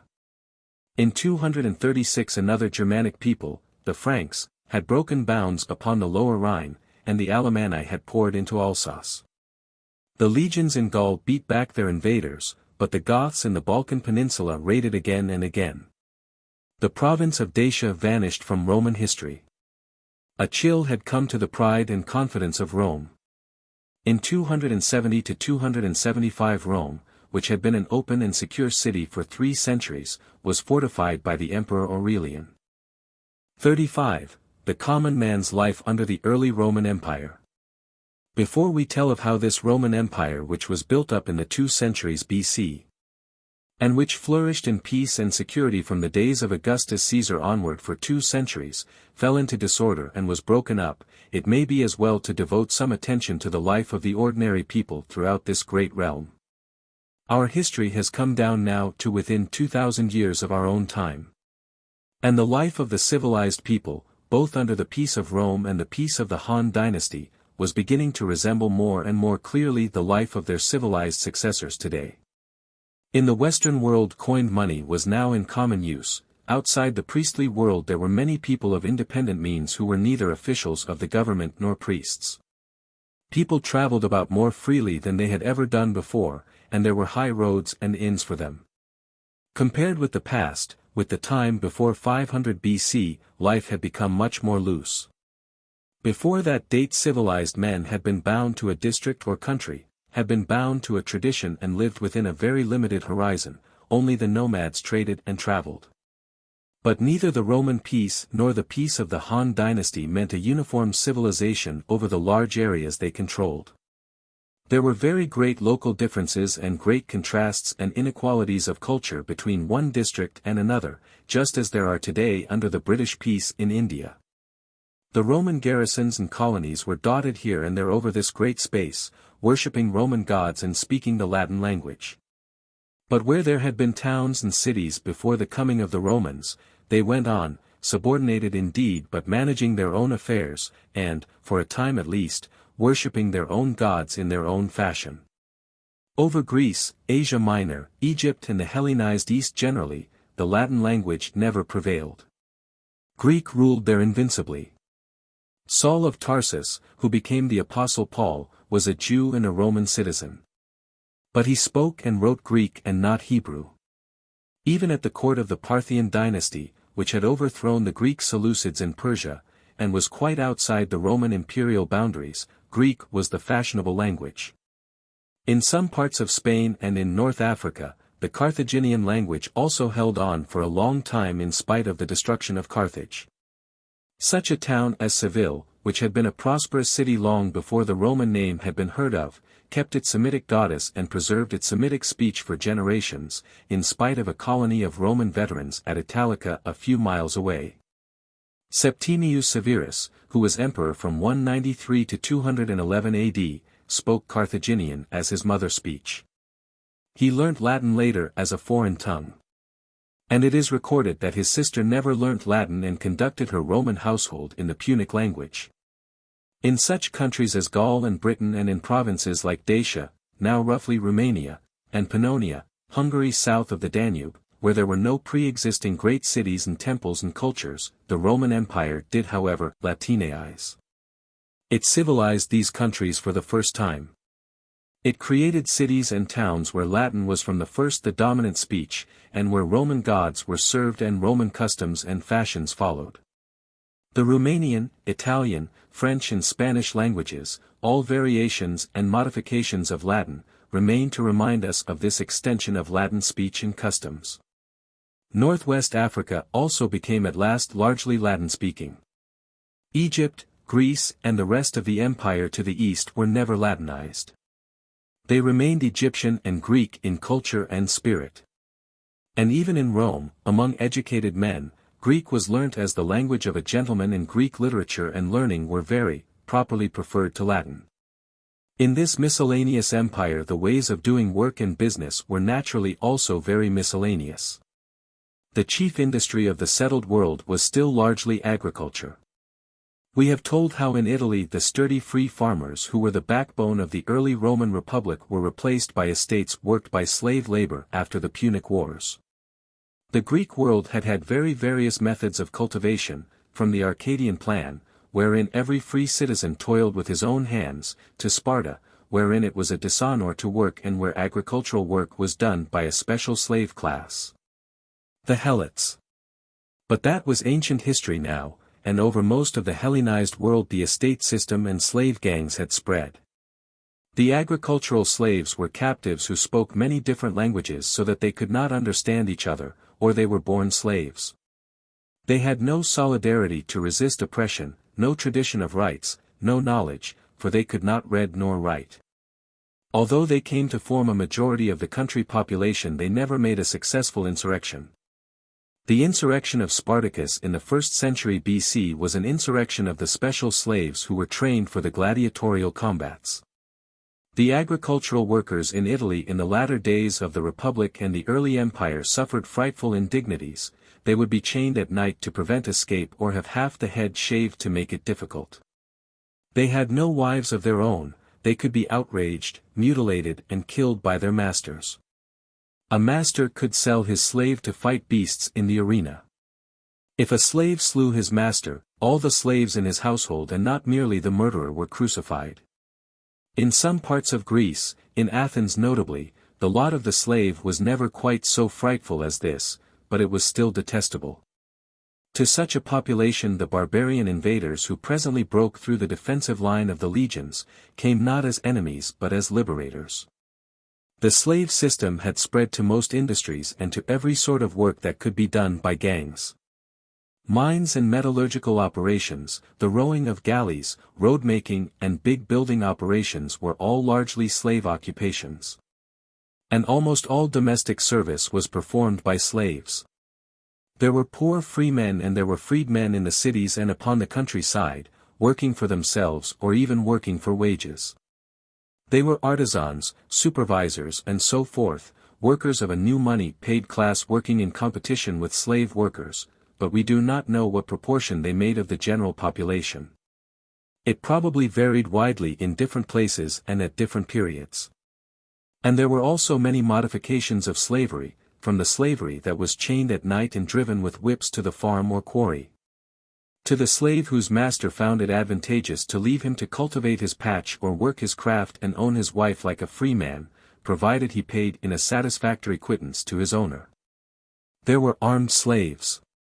At the opening of the period of the Punic Wars, in 264 BC, the Etruscan sport of setting slaves to fight for their lives was revived in Rome. It grew rapidly fashionable. And soon every great Roman rich man kept a retinue of gladiators, who sometimes fought in the arena but whose real business it was to act as his bodyguard of bullies. And also there were learned slaves. The conquests of the later Republic were among the highly civilized cities of Greece, North Africa and Asia Minor, and they brought in many highly educated captives. The tutor of a young Roman of good family was usually a slave. A rich man would have a Greek slave as librarian, and slave secretaries and learned men. He would keep his poet as he would keep a performing dog. In this atmosphere of slavery the traditions of modern literary criticism were evolved. The slaves still boast and quarrel in our reviews. There were enterprising people who bought intelligent boy slaves and had them educated for sale. Slaves were trained as book copyists, as jewelers, and for endless skilled callings. But there were very considerable changes in the position of a slave during the 400 years between the opening days of conquest under the Republic of Rich Men and the days of disintegration that followed the Great Pestilence. In the 2nd century BC war captives were abundant, manners gross and brutal, the slave had no rights and there was scarcely an outrage the reader can imagine that was not practiced upon slaves in those days. But already in the 1st century AD, there was a perceptible improvement in the attitude of the Roman civilization toward slavery. Captives were not so abundant for one thing, and slaves were dearer. And slave owners began to realize that the profit and comfort they got from their slaves increased with the self-respect of these unfortunates.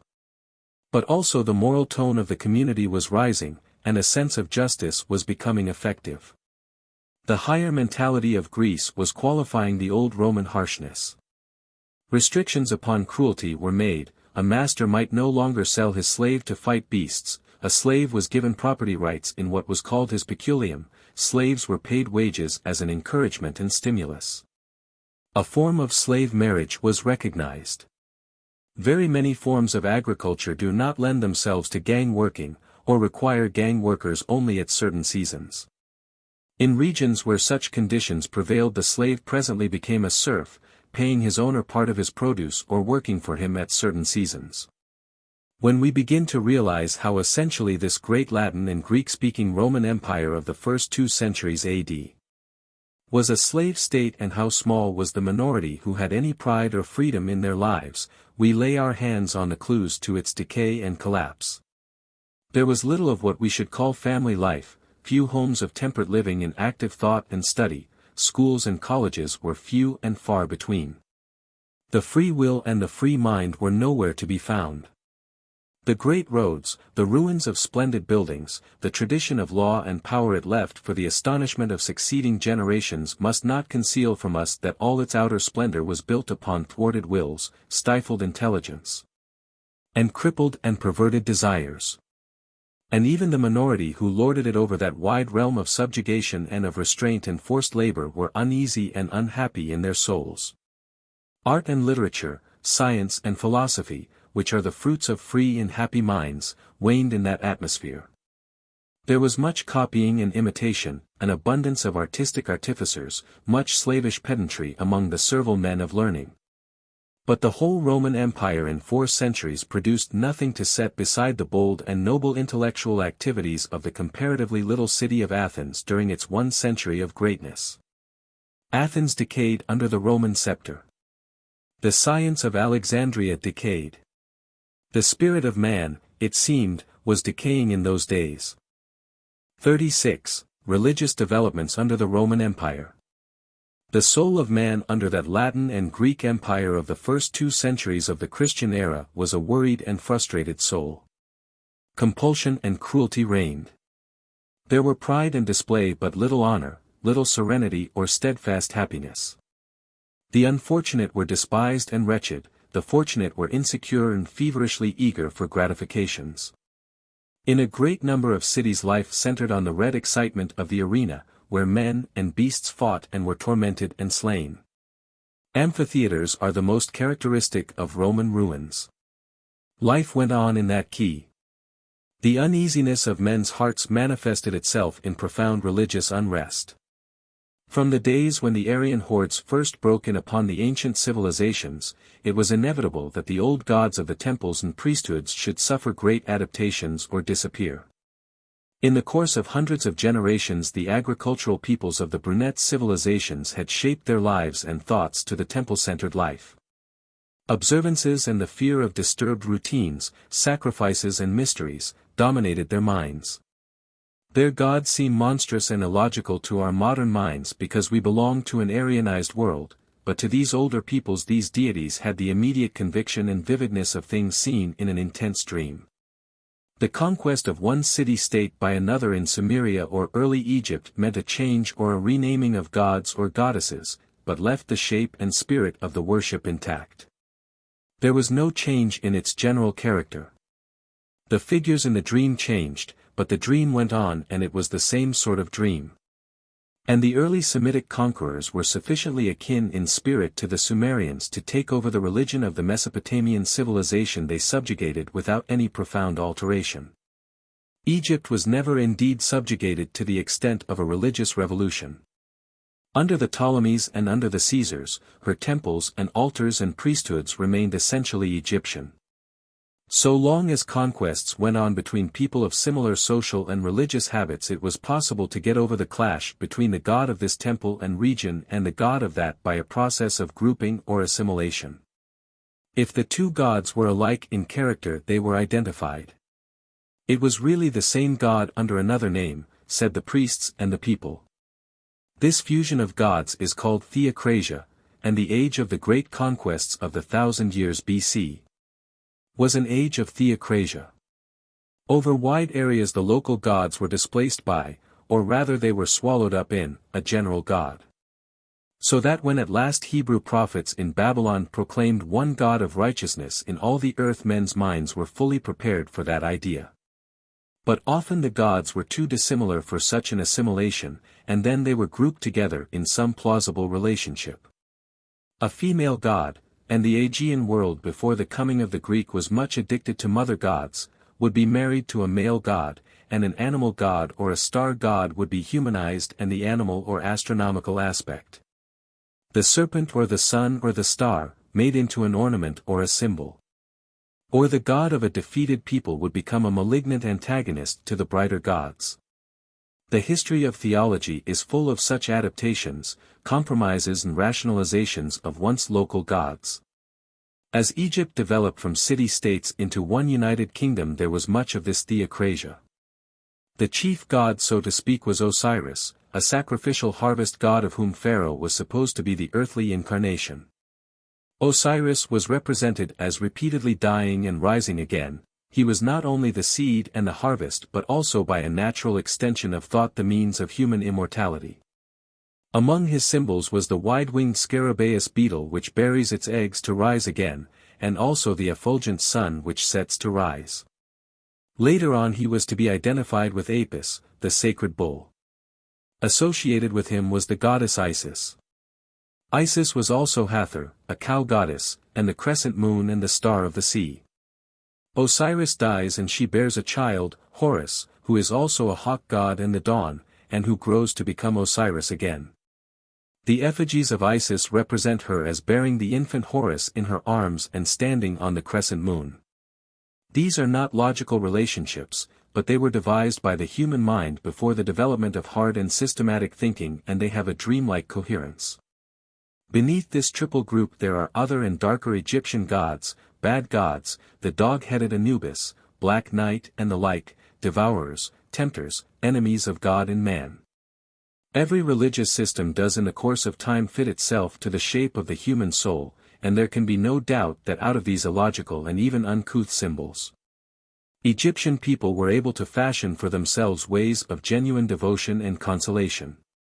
The desire for immortality was very strong in the Egyptian mind, and the religious life of Egypt turned on that desire. The Egyptian religion was an immortality religion as no other religion had ever been. As Egypt went down under foreign conquerors and the Egyptian gods ceased to have any satisfactory political significance, this craving for a life of compensations hereafter intensified. After the Greek conquest, the new city of Alexandria became the center of Egyptian religious life, and indeed of the religious life of the whole Hellenic world. A great temple, the Serapeum, was set up by Ptolemy I, at which a sort of trinity of gods was worshipped. These were Serapis, who was Osiris, Apis rechristened, Isis and Horus. These were not regarded as separate gods but as three aspects of one god, and Serapis was identified with the Greek Zeus, the Roman Jupiter and the Persian sun god. This worship spread wherever the Hellenic influence extended, even into North India and western China. The idea of immortality, an immortality of compensations and consolation, was eagerly received by a world in which the common life was hopelessly wretched. Serapis was called the Savior of Souls. After death, said the hymns of that time, we are still in the care of his providence. Isis attracted many devotees. Her images stood in her temples, as Queen of Heaven, bearing the infant Horus in her arms. Candles were burnt before her, votive offerings were made to her, shaven priests consecrated to celibacy waited on her altar. The rise of the Roman Empire opened the Western European world to this growing cult. The temples of Serapis Isis, the chanting of the priests and the hope of immortal life, followed the Roman standards to Scotland and Holland. But there were many rivals to the Serapis Isis religion. Prominent among these was Mithraism. This was a religion of Persian origin, and it centered upon some now forgotten mysteries about Mithras sacrificing a sacred and benevolent bull. Here we seem to have something more primordial than the complicated and sophisticated Serapesis beliefs. We are carried back directly to the blood sacrifices of the Heliolithic stage in human culture. The bull upon the Mithraic monuments always bleeds copiously from a wound in its side, and from this blood springs new life. The votary to Mithraism actually bathed in the blood of the sacrificial bull. At his initiation he went beneath a scaffolding upon which a bull was killed so that the blood could actually run down on him. Both these religions, and the same is true of many other of the numerous parallel cults that sought the allegiance of the slaves and citizens under the earlier Roman emperors, are personal religions. They aim at personal salvation and personal immortality. The older religions were not personal like that, they were social. The older fashion of divinity was god or goddess of the city first or of the state, and only secondarily of the individual. The sacrifices were a public and not a private function. They concerned collective practical needs in this world in which we live. But the Greeks first and now the Romans had pushed religion out of politics. Guided by the Egyptian tradition, religion had retreated to the other world. These new private immortality religions took all the heart and emotion out of the old state religions, but they did not actually replace them. A typical city under the earlier Roman emperors would have a number of temples to all sorts of gods. There might be a temple to Jupiter of the capital, the great god of Rome, and there would probably be one to the reigning Caesar. For the Caesars had learned from the pharaohs the possibility of being gods. In such temples a cold and stately political worship went on. One would go and make an offering and burn a pinch of incense to show one's loyalty. But it would be to the temple of Isis, the dear Queen of Heaven, one would go with the burthen of one's private troubles for advice and relief. There might be local and eccentric gods. Seville, for example, long affected the worship of the old Carthaginian Venus. In a cave or an underground temple there would certainly be an altar to Mithras, attended by legionaries and slaves.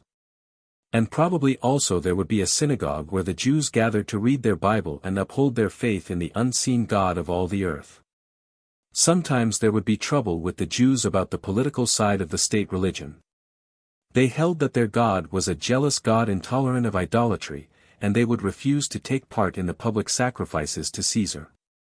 They would not even salute the Roman standards for fear of idolatry. In the East long before the time of Buddha there had been ascetics, men and women who gave up most of the delights of life. Who repudiated marriage and property and sought spiritual powers and an escape from the stresses and mortifications of the world in abstinence, pain and solitude. Buddha himself set his face against ascetic extravagances, but many of his disciples followed a monkish life of great severity. Obscure Greek cults practiced similar disciplines even to the extent of self-mutilation. Asceticism appeared in the Jewish communities of Judea and Alexandria. Also in the 1st century BC communities of men abandoned the world and gave themselves to austerities and mystical contemplation. Such was the sect of the Essenes.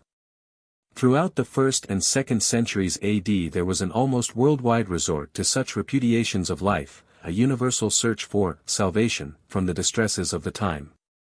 The old sense of an established order, the old confidence in priest and temple and law and custom, had gone.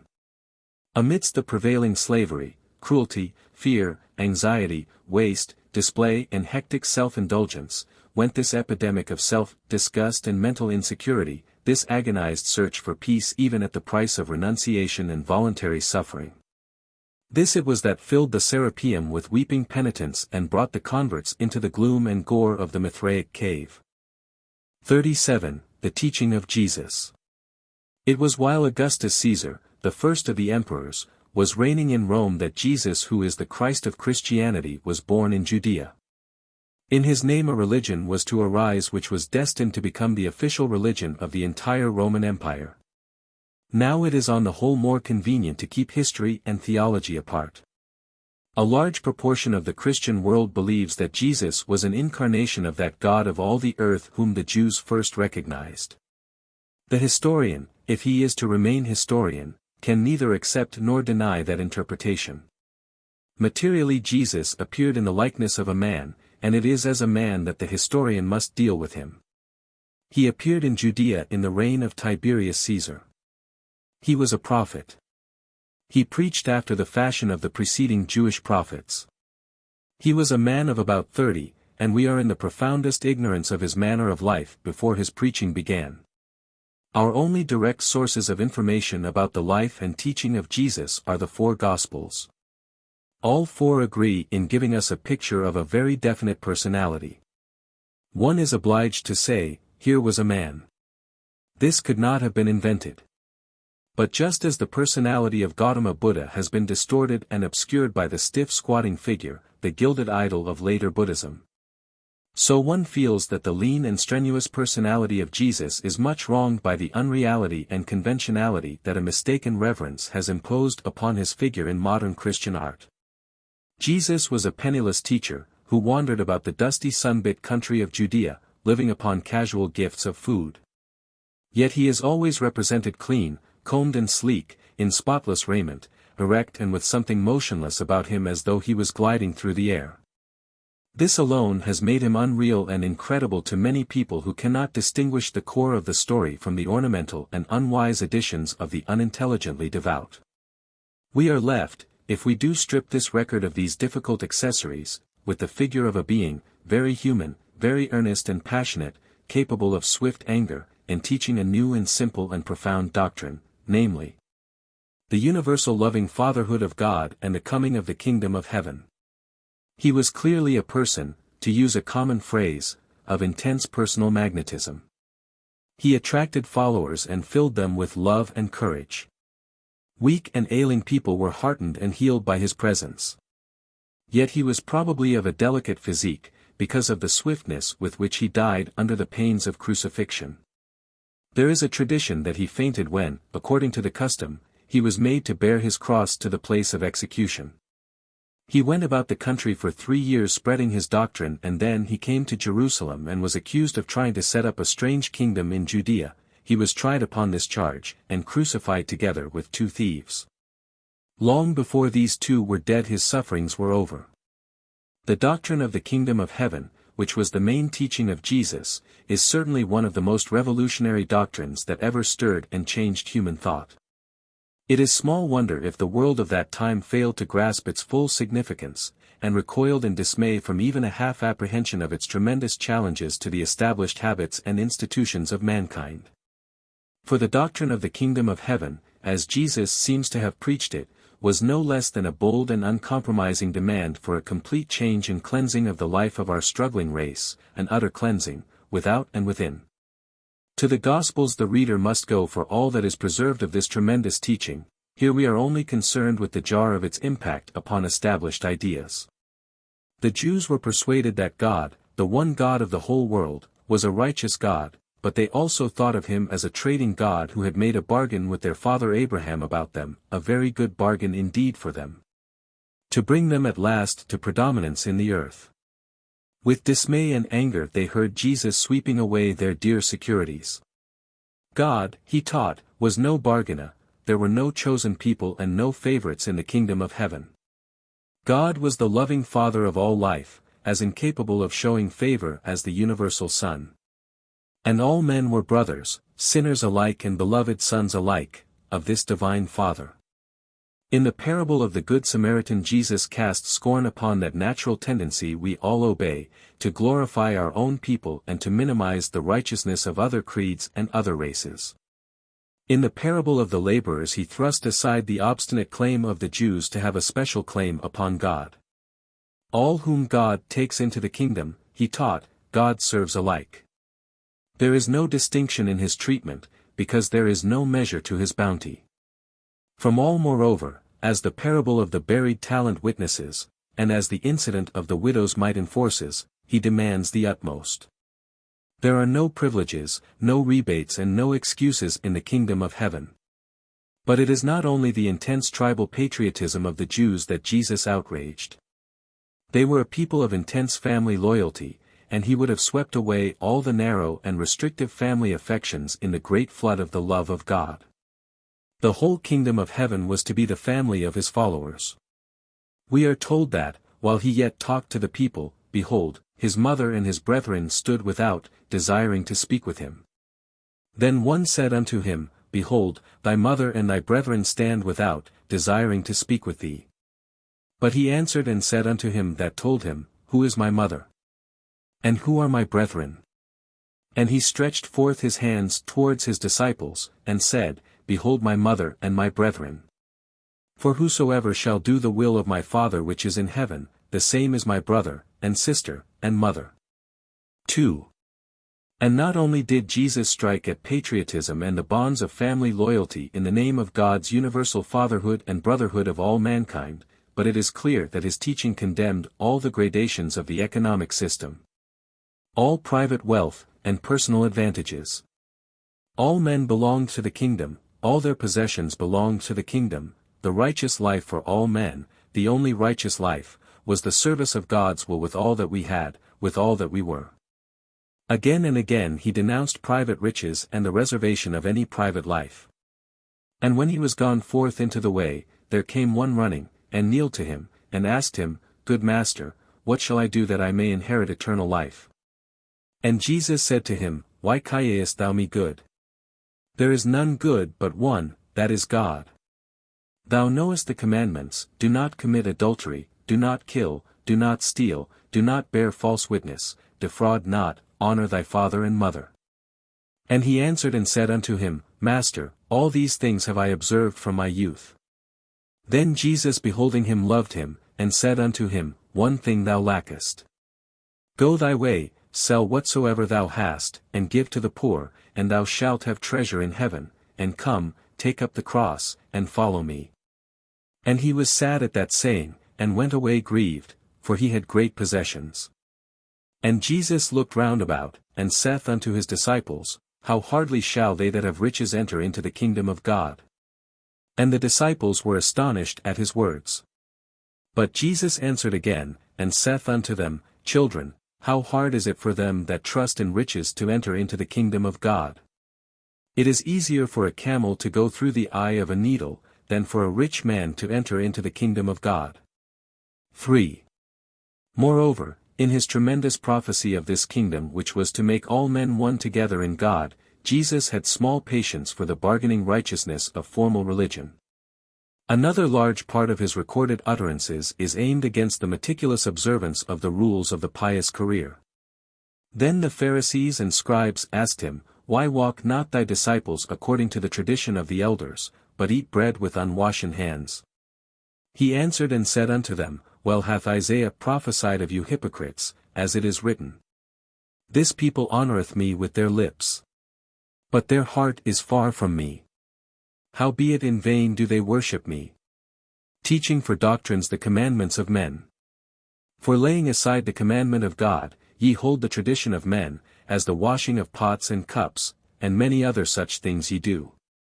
And he said unto them, Full well ye reject the commandment of God, that ye may keep your own tradition, for it was not merely a moral and a social revolution that Jesus proclaimed. It is clear from a score of indications that his teaching had a political bent of the plainest sort. It is true that he said his kingdom was not of this world, that it was in the hearts of men and not upon a throne. But it is equally clear that wherever and in what measure his kingdom was set up in the hearts of men, the outer world would be in that measure revolutionized and made new. Whatever else the deafness and blindness of his hearers may have missed in his utterances, it is plain they did not miss his resolve to revolutionize the world. The whole tenor of the opposition to him and the circumstances of his trial and execution show clearly that to his contemporaries he seemed to propose plainly, and did propose plainly, to change and fuse and enlarge all human life. In view of what he plainly said, is it any wonder that all who were rich and prosperous felt a horror of strange things, a swimming of their world at his teaching? He was dragging out all the little private reservations they had made from social service into the light of a universal religious life. He was like some terrible moral huntsman digging mankind out of the snug burrows in which they had lived hitherto. In the white blaze of this kingdom of his there was to be no property, no privilege, no pride and precedence. No motive indeed and no reward but love. Is it any wonder that men were dazzled and blinded and cried out against him? Even his disciples cried out when he would not spare them the light. Is it any wonder that the priests realized that between this man and themselves there was no choice but that he or priestcraft should perish? Is it any wonder that the Roman soldiers, confronted and amazed by something soaring over their comprehension and threatening all their disciplines, should take refuge in wild laughter? And crown him with thorns and robe him in purple and make a mock Caesar of him? For to take him seriously was to enter upon a strange and alarming life, to abandon habits, to control instincts and impulses, to essay an incredible happiness. 38. The development of doctrinal Christianity. In the four Gospels we find the personality and teachings of Jesus but very little of the dogmas of the Christian Church. It is in the epistles, a series of writings by the immediate followers of Jesus, that the broad lines of Christian belief are laid down. Chief among the makers of Christian doctrine was St. Paul. He had never seen Jesus nor heard him preach. Paul's name was originally Saul, and he was conspicuous at first as an active persecutor of the little band of disciples after the crucifixion. Then he was suddenly converted to Christianity, and he changed his name to Paul. He was a man of great intellectual vigor and deeply and passionately interested in the religious movements of the time. He was well versed in Judaism and in the Mithraism and Alexandrian religion of the day. He carried over many of their ideas and terms of expression into Christianity. He did very little to enlarge or develop the original teaching of Jesus, the teaching of the kingdom of heaven. But he taught that Jesus was not only the promised Christ, the promised leader of the Jews, but also that his death was a sacrifice, like the deaths of the ancient sacrificial victims of the primordial civilizations, for the redemption of mankind. When religions flourish side by side they tend to pick up each other's ceremonial and other outward peculiarities. Buddhism, for example, in China has now almost the same sort of temples and priests and uses as Taoism, which follows in the teachings of Lao Tse. Yet the original teachings of Buddhism and Taoism were almost flatly opposed. And it reflects no doubt or discredit upon the essentials of Christian teaching that it took over not merely such formal things as the shaven priest, the votive offering, the altars, candles, chanting and images of the Alexandrian and Mithraic faiths, but adopted even their devotional phrases and their theological ideas. All these religions were flourishing side by side with many less prominent cults. Each was seeking adherents, and there must have been a constant going and coming of converts between them. Sometimes one or other would be in favor with the government.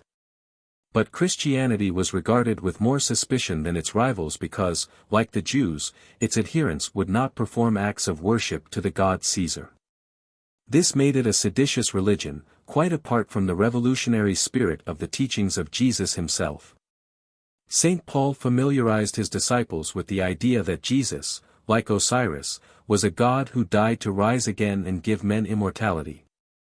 And presently the spreading Christian community was greatly torn by complicated theological disputes about the relationship of this God Jesus to God the Father of mankind. The Aryans taught that Jesus was divine, but distant from and inferior to the Father. The Sabellians taught that Jesus was merely an aspect of the Father, and that God was Jesus and Father at the same time, just as a man may be a father and an artificer at the same time. And the Trinitarians taught a more subtle doctrine that God was both one and three, Father, Son and Holy Spirit. For a time it seemed that Arianism would prevail over its rivals, and then after disputes, violence and wars, the Trinitarian formula became the accepted formula of all Christendom. It may be found in its completest expression in the Athanasian Creed. We offer no comment on these controversies here.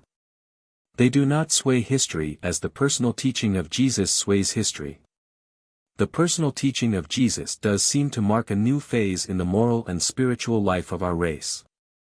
Its insistence upon the universal fatherhood of God and the implicit brotherhood of all men, its insistence upon the sacredness of every human personality as a living temple of God, was to have the profoundest effect upon all the subsequent social and political life of mankind. With Christianity, with the spreading teachings of Jesus, a new respect appears in the world for man as man. It may be true, as hostile critics of Christianity have urged, that St. Paul preached obedience to slaves, but it is equally true that the whole spirit of the teachings of Jesus preserved in the Gospels was against the subjugation of man by man.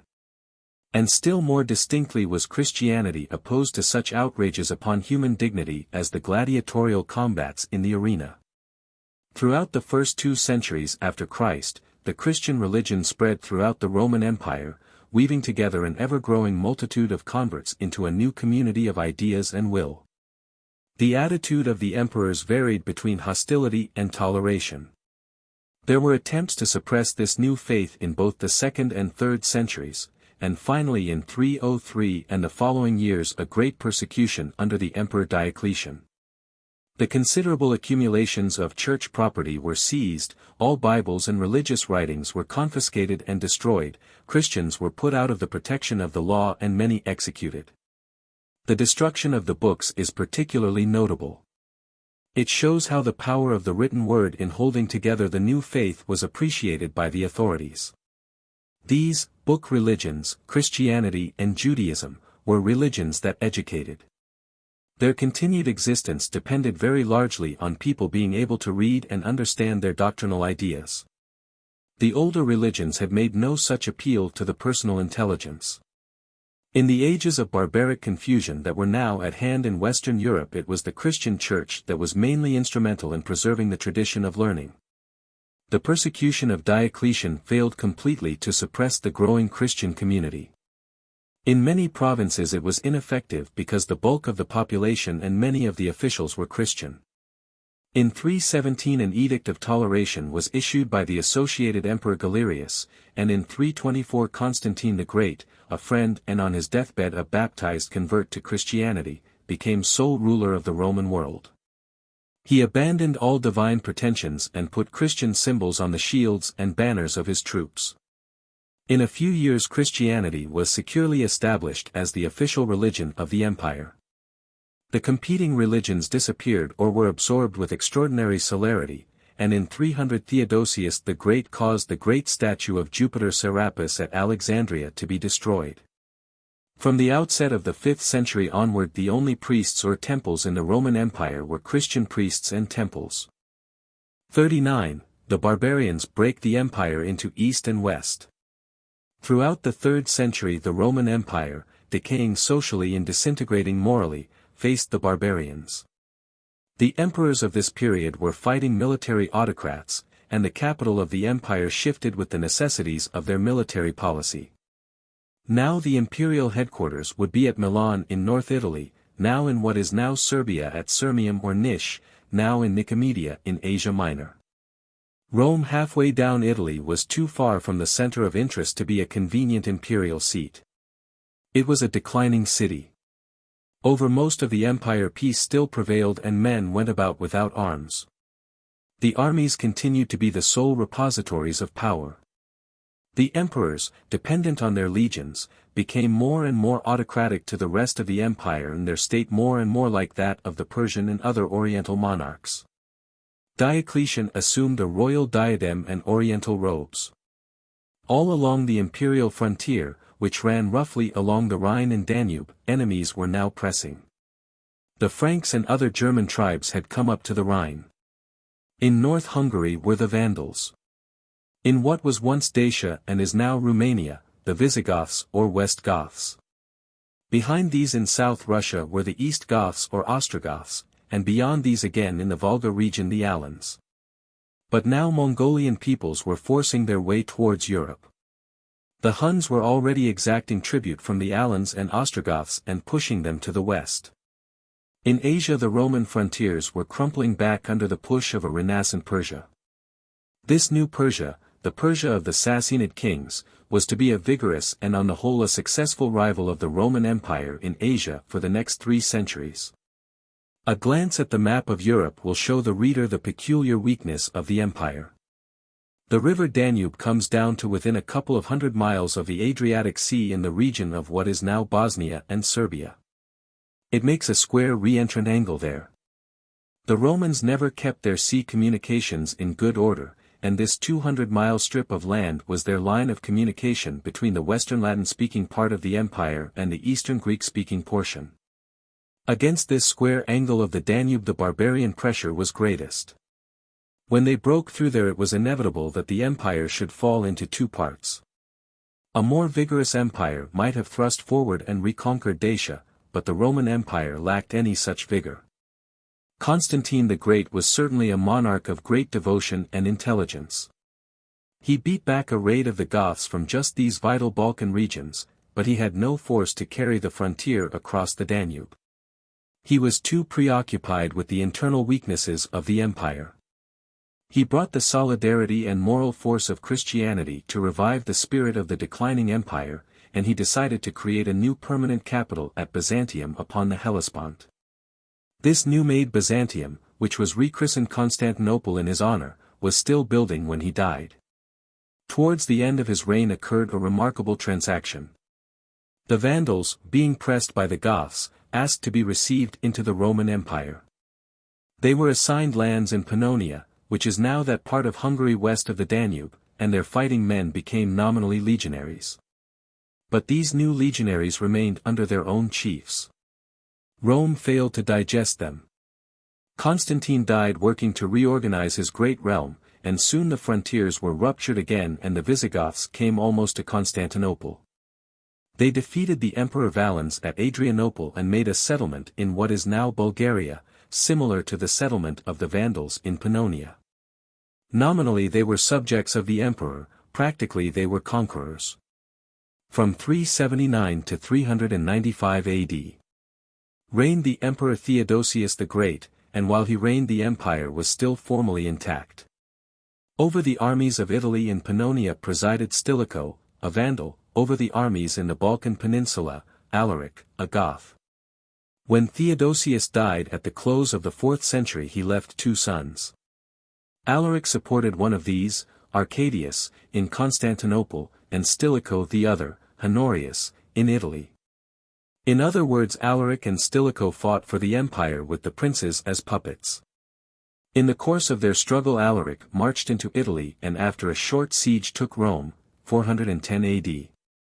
The opening half of the 5th century saw the whole of the Roman Empire in Europe the prey of robber armies of barbarians. It is difficult to visualize the state of affairs in the world at that time. Over France, Spain, Italy and the Balkan Peninsula, the great cities that had flourished under the early empire still stood, impoverished, partly depopulated and falling into decay. Life in them must have been shallow, mean and full of uncertainty. Local officials asserted their authority and went on with their work with such conscience as they had, no doubt in the name of a now remote and inaccessible emperor. The churches went on, but usually with illiterate priests. There was little reading and much superstition and fear. But everywhere except where looters had destroyed them, books and pictures and statuary and such like works of art were still to be found. The life of the countryside had also degenerated. Everywhere this Roman world was much more weedy and untidy than it had been. In some regions war and pestilence had brought the land down to the level of a waste. Roads and forests were infested with robbers. Into such regions the barbarians marched, with little or no opposition, and set up their chiefs as rulers, often with Roman official titles. If they were half-civilized barbarians they would give the conquered districts tolerable terms, they would take possession of the towns, associate and intermarry, and acquire, with an accent, the Latin speech. But the Jutes, the Angles and Saxons who submerged the Roman province of Britain were agriculturalists and had no use for towns. They seem to have swept South Britain clear of the Romanized population and they replaced the language by their own Teutonic dialects, which became at last English. It is impossible in the space at our disposal to trace the movements of all the various German and Slavonic tribes as they went to and fro in the disorganized empire in search of plunder and a pleasant home. But let the Vandals serve as an example. They came into history in East Germany. They settled as we have told in Pannonia. Thence they moved somewhat about 425 AD through the intervening provinces to Spain. There they found Visigoths from South Russia and other German tribes setting up dukes and kings. From Spain the Vandals under Genseric sailed for North Africa, 429, captured Carthage, 439, and built a fleet. They secured the mastery of the sea and captured and pillaged Rome, 455, which had recovered very imperfectly from her capture and looting by Alaric half a century earlier. Then the Vandals made themselves masters of Sicily, Corsica, Sardinia and most of the other islands of the western Mediterranean. They made, in fact, a sea empire very similar in its extent to the sea empire of Carthage 700-odd years before. They were at the climax of their power about 477. They were a mere handful of conquerors holding all this country. In the next century almost all their territory had been reconquered for the Empire of Constantinople during a transitory blaze of energy under Justinian I. The story of the Vandals is but one sample of a host of similar adventures. But now there was coming into the European world the least kindred and most redoubtable of all these devastators, the Mongolian Huns or Tartars, a yellow people active and able, such as the Western world had never before encountered. 40. The Huns and the end of the Western Empire. This appearance of a conquering Mongolian people in Europe may be taken to mark a new stage in human history. Until the last century or so before the Christian era, the Mongol and the Nordic peoples had not been in close touch. Far away in the frozen lands beyond the northern forests the Lapps, a Mongolian people, had drifted westward as far as Lapland, but they played no part in the main current of history. For thousands of years the Western world carried on the dramatic interplay of the Aryan, Semitic and fundamental brunette peoples with very little interference, except for an Ethiopian invasion of Egypt or so, either from the black peoples to the south or from the Mongolian world in the Far East. It is probable that there were two chief causes for the new westward drift of the nomadic Mongolians. One was the consolidation of the great empire of China, its extension northward and the increase of its population during the prosperous period of the Han dynasty. The other was some process of climatic change. A lesser rainfall that abolished swamps and forests perhaps, or a greater rainfall that extended grazing over desert steppes, or even perhaps both these processes going on in different regions but which anyhow facilitated a westward migration. A third contributory cause was the economic wretchedness, internal decay and falling population of the Roman Empire. The rich men of the later Roman Republic, and then the tax-gatherers of the military emperors had utterly consumed its vitality. So we have the factors of thrust, means and opportunity. There was pressure from the east, wrought in the west and an open road. The Hun had reached the eastern boundaries of European Russia by the 1st century AD. But it was not until the 4th and 5th centuries AD that these horsemen rose to predominance upon the steppes. The 5th century was the Hun century. The first Huns to come into Italy were mercenary bands in the pay of Stilicho the Vandal, the master of Honorius. Presently they were in possession of Pannonia, the empty nest of the Vandals.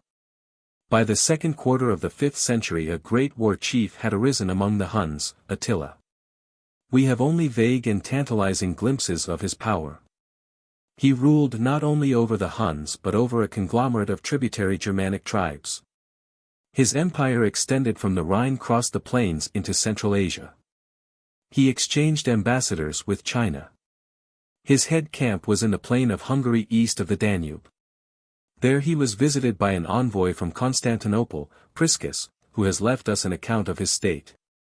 The way of living of these Mongols was very like the way of living of the primitive Aryans they had replaced. The common folk were in huts and tents, the chiefs lived in great stockade timber halls. There were feasts and drinking and singing by the bards. The Homeric heroes and even the Macedonian companions of Alexander would probably have felt more at home in the camp capital of Attila than they would have done in the cultivated and decadent court of Theodosius II, the son of Arcadius, who was then reigning in Constantinople. For a time it seemed as though the nomads under the leadership of the Huns and Attila would play the same part towards the Greco-Roman civilization of the Mediterranean countries that the barbaric Greeks had played long ago to the Aegean civilization. It looked like history repeating itself upon a larger stage. But the Huns were much more wedded to the nomadic life than the early Greeks, who were rather migratory cattle farmers than true nomads. The Huns raided and plundered but did not settle. For some years Attila bullied Theodosius as he chose. His armies devastated and looted right down to the walls of Constantinople. Gibbon says that he totally destroyed no less than 70 cities in the Balkan Peninsula. And Theodosius bought him off by payments of tribute and tried to get rid of him for good by sending secret agents to assassinate him. In 451 Attila turned his attention to the remains of the Latin-speaking half of the empire and invaded Gaul. Nearly every town in northern Gaul was sacked. Franks, Visigoths and the imperial forces united against him, and he was defeated at Troyes in a vast dispersed battle in which a multitude of men, variously estimated as between 150,000 and 300,000, were killed. This checked him in Gaul, but it did not exhaust his enormous military resources. Next year he came into Italy by way of Venetia, burnt Aquileia and Padua and looted Milan. Numbers of fugitives from these North Italian towns and particularly from Padua fled to islands in the lagoons at the head of the Adriatic and laid there the foundations of the city-state of Venice, which was to become one of the greatest or the trading centers in the Middle Ages. In 453 Attila died suddenly after a great feast to celebrate his marriage to a young woman, and at his death this plunder confederation of his fell to pieces.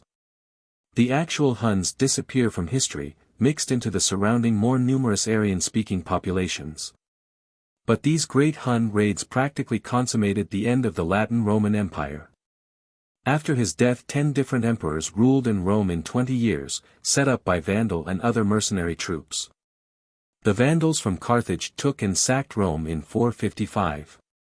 Finally in 476 Odoacer, the chief of the barbarian troops, suppressed a Pannonian who was figuring as emperor under the impressive name of Romulus Augustulus, and informed the court of Constantinople that there was no longer an emperor in the west. So ingloriously the Latin Roman Empire came to an end. In 493 Theodoric the Goth became king of Rome. All over Western and Central Europe now barbarian chiefs were reigning as kings, dukes, and the like, practically independent but for the most part professing some sort of shadowy allegiance to the emperor. There were hundreds and perhaps thousands of such practically independent brigand rulers. In Gaul, Spain and Italy and in Dacia the Latin speech still prevailed in locally distorted forms, but in Britain and east of the Rhine languages of the German group, or in Bohemia a Slavonic language, Czech, were the common speech. The superior clergy and a small remnant of other educated men read and wrote Latin. Everywhere life was insecure and property was held by the strong arm. Castles multiplied and roads fell into decay. The dawn of the 6th century was an age of division and of intellectual darkness throughout the Western world. Had it not been for the monks and Christian missionaries, Latin learning might have perished altogether. Why had the Roman Empire grown and why had it so completely decayed? It grew because at first the idea of citizenship held it together. Throughout the days of the expanding republic, and even into the days of the early empire, there remained a great number of men conscious of Roman citizenship, feeling it a privilege and an obligation to be a Roman citizen. Confident of their rights under the Roman law and willing to make sacrifices in the name of Rome. The prestige of Rome as of something just and great and law-upholding spread far beyond the Roman boundaries. But even as early as the Punic Wars the sense of citizenship was being undermined by the growth of wealth and slavery. Citizenship spread indeed, but not the idea of citizenship. The Roman Empire was after all a very primitive organization. It did not educate, did not explain itself to its increasing multitudes of citizens, did not invite their cooperation in its decisions. There was no network of schools to ensure a common understanding, no distribution of news to sustain collective activity. The adventurers who struggled for power from the days of Marius and Sulla onward had no idea of creating and calling in public opinion upon the imperial affairs. The spirit of citizenship died of starvation and no one observed it die. All empires, all states, all organizations of human society are, in the ultimate, things of understanding and will. There remained no will for the Roman Empire in the world, and so it came to an end. But though the Latin-speaking Roman Empire died in the 5th century, something else had been born within it that was to avail itself enormously of its prestige and tradition, and that was the Latin-speaking half of the Catholic Church. This lived while the empire died because it appealed to the minds and wills of men, because it had books and a great system of teachers and missionaries to hold it together, things stronger than any law or legions.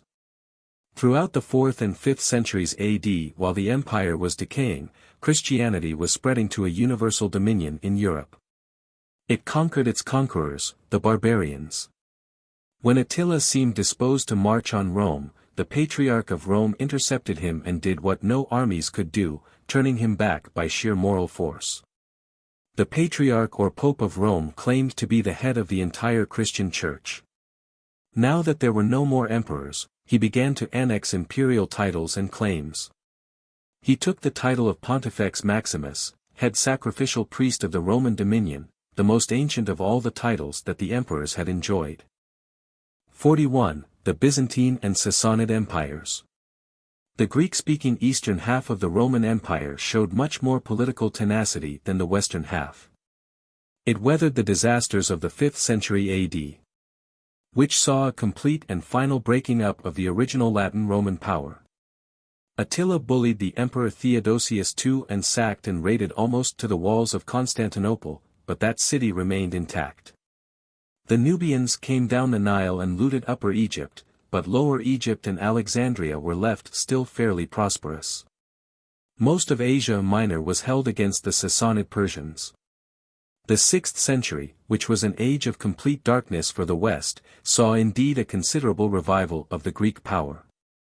Justinian I, 527–565, was a ruler of very great ambition and energy, and he was married to the Empress Theodora, a woman of quite equal capacity who had begun life as an actress. Justinian reconquered North Africa from the Vandals and most of Italy from the Goths. He even regained the south of Spain. He did not limit his energies to naval and military enterprises. He founded a university, built the great church of Sta. Sophia in Constantinople and codified the Roman law.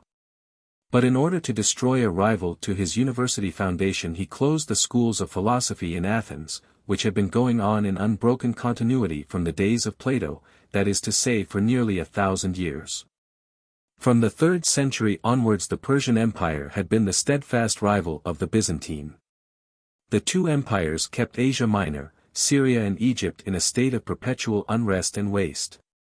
In the 1st century AD, these lands were still at a high level of civilization, wealthy and with an abundant population, but the continual coming and going of armies, massacres, looting and war taxation wore them down steadily until only shattered and ruinous cities remained upon a countryside of scattered peasants. In this melancholy process of impoverishment and disorder Lower Egypt fared perhaps less badly than the rest of the world.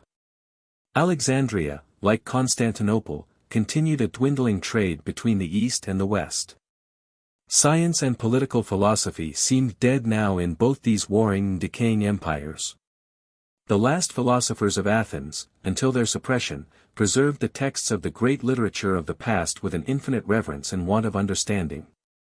But there remained no class of men in the world, no free gentleman with bold and independent habits of thought, to carry on the tradition of frank statement and inquiry embodied in these writings. The social and political chaos accounts largely for the disappearance of this class, but there was also another reason why the human intelligence was sterile and feverish during this age. In both Persia and Byzantium it was all age of intolerance. Both empires were religious empires in a new way, in a way that greatly hampered the free activities of the human mind. Of course the oldest empires in the world were religious empires, centering upon the worship of a god or of a god-king. Alexander was treated as a divinity and the Caesars were gods in so much as they had altars and temples devoted to them, and the offering of incense was made a test of loyalty to the Roman state. But these older religions were essentially religions of act and fact. They did not invade the mind. If a man offered his sacrifice and bowed to the god, he was left not only to think but to say practically whatever he liked about the affair. But the new sort of religions that had come into the world, and particularly Christianity, turned inward. These new faiths demanded not simply conformity but understanding belief. Naturally fierce controversy ensued upon the exact meaning of the things believed. These new religions were creed religions. The world was confronted with a new word, orthodoxy, and with a stern resolve to keep not only acts but speech and private thought within the limits of a set teaching. For to hold a wrong opinion, much more to convey it to other people, was no longer regarded as an intellectual defect but a moral fault that might condemn a soul to everlasting destruction. Both Ardashir I who founded the Sassanid dynasty in the 3rd century AD, and Constantine the Great who reconstructed the Roman Empire in the 4th, turned to religious organizations for help, because in these organizations they saw a new means of using and controlling the wills of men. And already before the end of the 4th century both empires were persecuting free talk and religious innovation. In Persia Ardashir found the ancient Persian religion of Zoroaster, or Zarathustra, with its priests and temples and a sacred fire that burnt upon its altars, ready for his purpose as a state religion. Before the end of the 3rd century Zoroastrianism was persecuting Christianity, and in 277 AD Mani, the founder of a new faith, the Manichaeans, was crucified and his body flayed.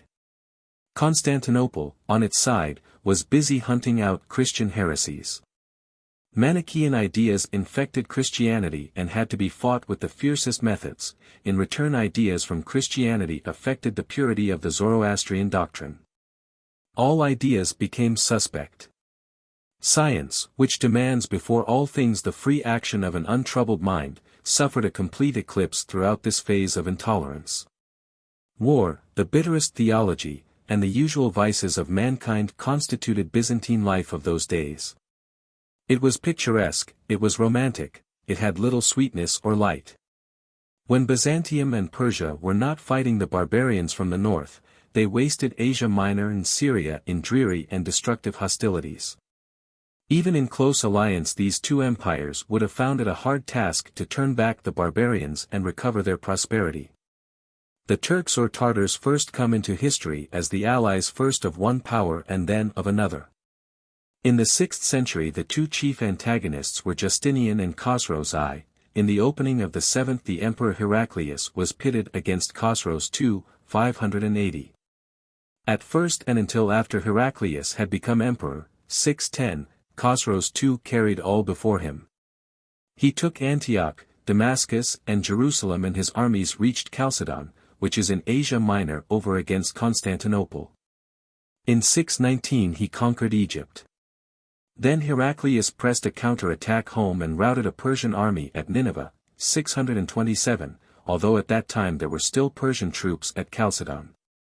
In 628 Khosrows II was deposed and murdered by his son, Kavad, and an inconclusive peace was made between the two exhausted empires. Byzantium and Persia had fought their last war. But few people as yet dreamt of the storm that was even then gathering in the deserts to put an end forever to this aimless, chronic struggle. While Heraclius was restoring order in Syria a message reached him. It had been brought into the imperial outpost at Bostra south of Damascus. It was in Arabic, an obscure Semitic desert language, and it was read to the emperor, if it reached him at all, by an interpreter. It was from someone who called himself Muhammad the Prophet of God. It called upon the emperor to acknowledge the one true God and to serve him.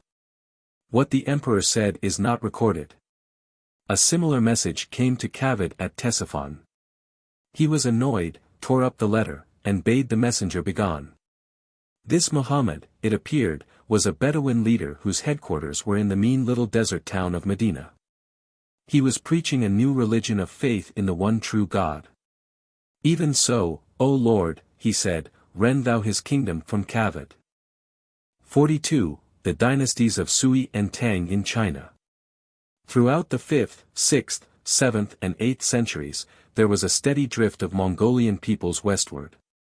The Huns of Attila were merely precursors of this advance, which led at last to the establishment of Mongolian peoples in Finland, Estonia, Hungary and Bulgaria, where their descendants, speaking languages akin to Turkish, survive to this day.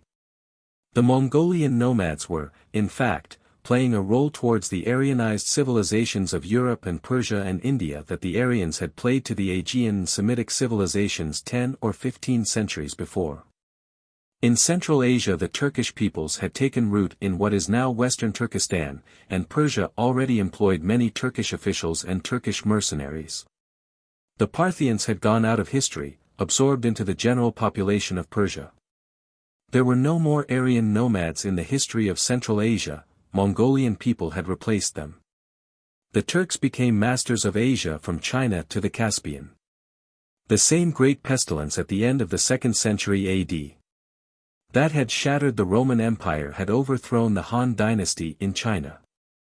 Then came a period of division and of Hunnish conquests from which China arose refreshed, more rapidly and more completely than Europe was destined to do. Before the end of the 6th century China was reunited under the Sui dynasty, and this by the time of Heraclius gave place to the Tang dynasty, whose reign marks another great period of prosperity for China. Throughout the 7th, 8th and 9th centuries China was the most secure and civilized country in the world. The Han dynasty had extended her boundaries in the north. The Sui and Tang dynasties now spread her civilization to the south, and China began to assume the proportions she has today. In Central Asia indeed she reached much further, extending at last, through tributary Turkish tribes, to Persia and the Caspian Sea. The new China that had arisen was a very different land from the old China of the Hans. A new and more vigorous literary school appeared, there was a great poetic revival, Buddhism had revolutionized philosophical and religious thought. There were great advances in artistic work, in technical skill and in all the amenities of life. Tea was first used, paper manufactured, and woodblock printing began. Millions of people indeed were leading orderly, graceful and kindly lives in China during these centuries when the attenuated populations of Europe and Western Asia were living either in hovels, small walled cities or grim robber fortresses. While the mind of the West was black with theological obsessions, the mind of China was open and tolerant and inquiring. One of the earliest monarchs of the Tang dynasty was Tai Tsung, who began to reign in 627, the year of the victory of Heraclius at Nineveh. He received an embassy from Heraclius, who was probably seeking an ally in the rear of Persia. From Persia itself came a party of Christian missionaries, 635. They were allowed to explain their creed to Taizong and he examined a Chinese translation of their scriptures. He pronounced this strange religion acceptable, and gave permission for the foundation of a church and monastery. To this monarch also, in 628, came messengers from Muhammad. They came to Canton on a trading ship. They had sailed the whole way from Arabia along the Indian coasts. Unlike Heraclius and Kavad, Taizong gave these envoys a courteous hearing. He expressed his interest in their theological ideas and assisted them to build a mosque in Canton, a mosque which survives, it is said, to this day, the oldest mosque in the world. 43. Muhammad and Islam. A prophetic amateur of history surveying the world in the opening of the 7th century might have concluded very reasonably that it was only a question of a few centuries before the whole of Europe and Asia fell under Mongolian domination. There were no signs of order or union in Western Europe, and the Byzantine and Persian empires were manifestly bent upon a mutual destruction. India also was divided and wasted. On the other hand, China was a steadily expanding empire which probably at that time exceeded all Europe in population, and the Turkish people who were growing to power in Central Asia were disposed to work in accord with China. And such a prophecy would not have been an altogether vain one. A time was to come in the 13th century when a Mongolian overlord would rule from the Danube to the Pacific, and Turkish dynasties were destined to reign over the entire Byzantine and Persian empires, over Egypt and most of India. Where a prophet would have been most likely to have erred would have been in underestimating the recuperative power of the Latin end of Europe and in ignoring the latent forces of the Arabian desert. Arabia would have seemed what it had been for times immemorial, the refuge of small and bickering nomadic tribes. No Semitic people had founded an empire now for more than 1,000 years. Then suddenly the Bedouin flared out for a brief century of splendor. They spread their rule and language from Spain to the boundaries of China. They gave the world a new culture. They created a religion that is still to this day one of the most vital forces in the world. The man who fired this Arab flame appears first in history as the young husband of the widow of a rich merchant of the town of Mecca, named Muhammad. Until he was 40 he did very little to distinguish himself in the world. He seems to have taken considerable interest in religious discussion. Mecca was a pagan city at that time worshipping in particular a black stone, the Kaaba, of great repute throughout all Arabia and a center of pilgrimages. But there were great numbers of Jews in the country, indeed all the southern portion of Arabia professed the Jewish faith, and there were Christian churches in Syria. About 40 Muhammad began to develop prophetic characteristics like those of the Hebrew prophets 1200 years before him. He talked first to his wife of the one true God, and of the rewards and punishments of virtue and wickedness. There can be no doubt that his thoughts were very strongly influenced by Jewish and Christian ideas. He gathered about him a small circle of believers and presently began to preach in the town against the prevalent idolatry. This made him extremely unpopular with his fellow townsmen because the pilgrimages to the Kaaba were the chief source of such prosperity as Mecca enjoyed. He became bolder and more definite in his teaching, declaring himself to be the last chosen prophet of God entrusted with a mission to perfect religion. Abraham, he declared, and Jesus Christ were his forerunners. He had been chosen to complete and perfect the revelation of God's will. He produced verses which he said had been communicated to him by an angel, and he had a strange vision in which he was taken up through the heavens to God and instructed in his mission. As his teaching increased in force, the hostility of his fellow townsmen increased also. At last a plot was made to kill him, but he escaped with his faithful friend and disciple, Abu Bakr, to the friendly town of Medina which adopted his doctrine. Hostilities followed between Mecca and Medina which ended at last in a treaty. Mecca was to adopt the worship of the one true God and accept Muhammad as his prophet, but the adherents of the new faith were still to make the pilgrimage to Mecca just as they had done when they were pagans. So Muhammad established the one true God in Mecca without injuring its pilgrim traffic. In 629 Muhammad returned to Mecca as its master, a year after he had sent out these envoys of his to Heraclius, Taitsung, Kavad and all the rulers of the earth. Then for 4 years more until his death in 632, Muhammad spread his power over the rest of Arabia. He married a number of wives in his declining years, and his life on the whole was by modern standards unedifying. He seems to have been a man compounded of very considerable vanity, greed, cunning, self-deception and quite sincere religious passion. He dictated a book of injunctions and expositions, the Quran, which he declared was communicated to him from God. Regarded as literature or philosophy, the Quran is certainly unworthy of its alleged divine authorship. Yet when the manifest defects of Muhammad's life and writings have been allowed for, there remains in Islam, this faith he imposed upon the Arabs, much power and inspiration. One is its uncompromising monotheism. Its simple enthusiastic faith in the rule and fatherhood of God and its freedom from theological complications.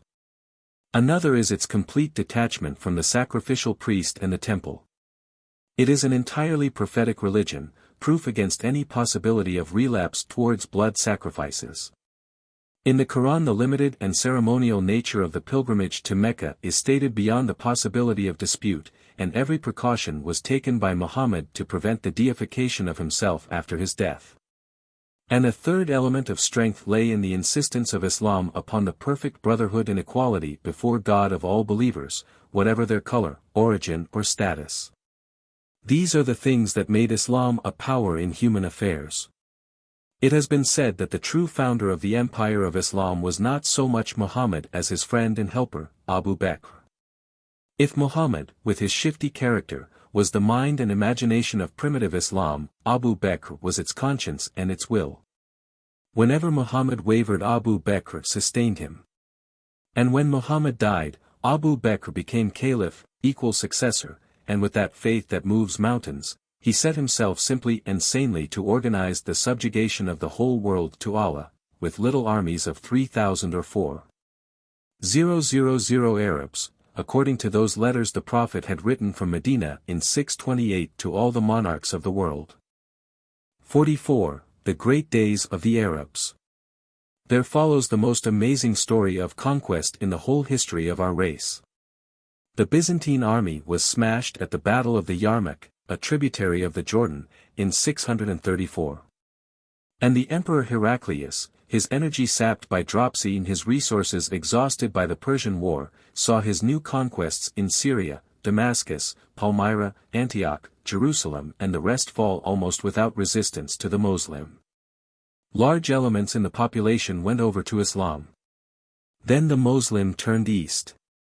The Persians had found an able general in Rustam, they had a great host with a force of elephants. And for 3 days they fought the Arabs at Qadessia, 637, and broke at last in headlong rout. The conquest of all Persia followed, and the Moslem Empire pushed far into western Turkestan and eastward until it met the Chinese. Egypt fell almost without resistance to the new conquerors, who full of a fanatical belief in the sufficiency of the Quran, wiped out the vestiges of the book-copying industry of the Alexandria library. The tide of conquest poured along the north coast of Africa to the Straits of Gibraltar and Spain. Spain was invaded in 710 and the Pyrenees Mountains were reached in 720. In 732 the Arab advance had reached the center of France, but here it was stopped for good at the Battle of Poitiers and thrust back as far as the Pyrenees again. The conquest of Egypt had given the Moslem a fleet, and for a time it looked as though they would take Constantinople. They made repeated sea attacks between 672 and 718 but the great city held out against them. The Arabs had little political aptitude and no political experience, and this great empire with its capital now at Damascus, which stretched from Spain to China, was destined to break up very speedily. From the very beginning doctrinal differences undermined its unity. But our interest here lies not with the story of its political disintegration but with its effect upon the human mind and upon the general destinies of our race. The Arab intelligence had been flung across the world even more swiftly and dramatically than had the Greek 1,000 years before. The intellectual stimulation of the whole world west of China, the breakup of old ideas and development of new ones, was enormous. In Persia this fresh excited Arabic mind came into contact not only with Manichaean, Zoroastrian and Christian doctrine, but with the scientific Greek literature, preserved not only in Greek but in Syrian translations. It found Greek learning in Egypt also. Everywhere, and particularly in Spain, it discovered an active Jewish tradition of speculation and discussion. In Central Asia it met Buddhism and the material achievements of Chinese civilization. It learnt the manufacture of paper, which made printed books possible, from the Chinese.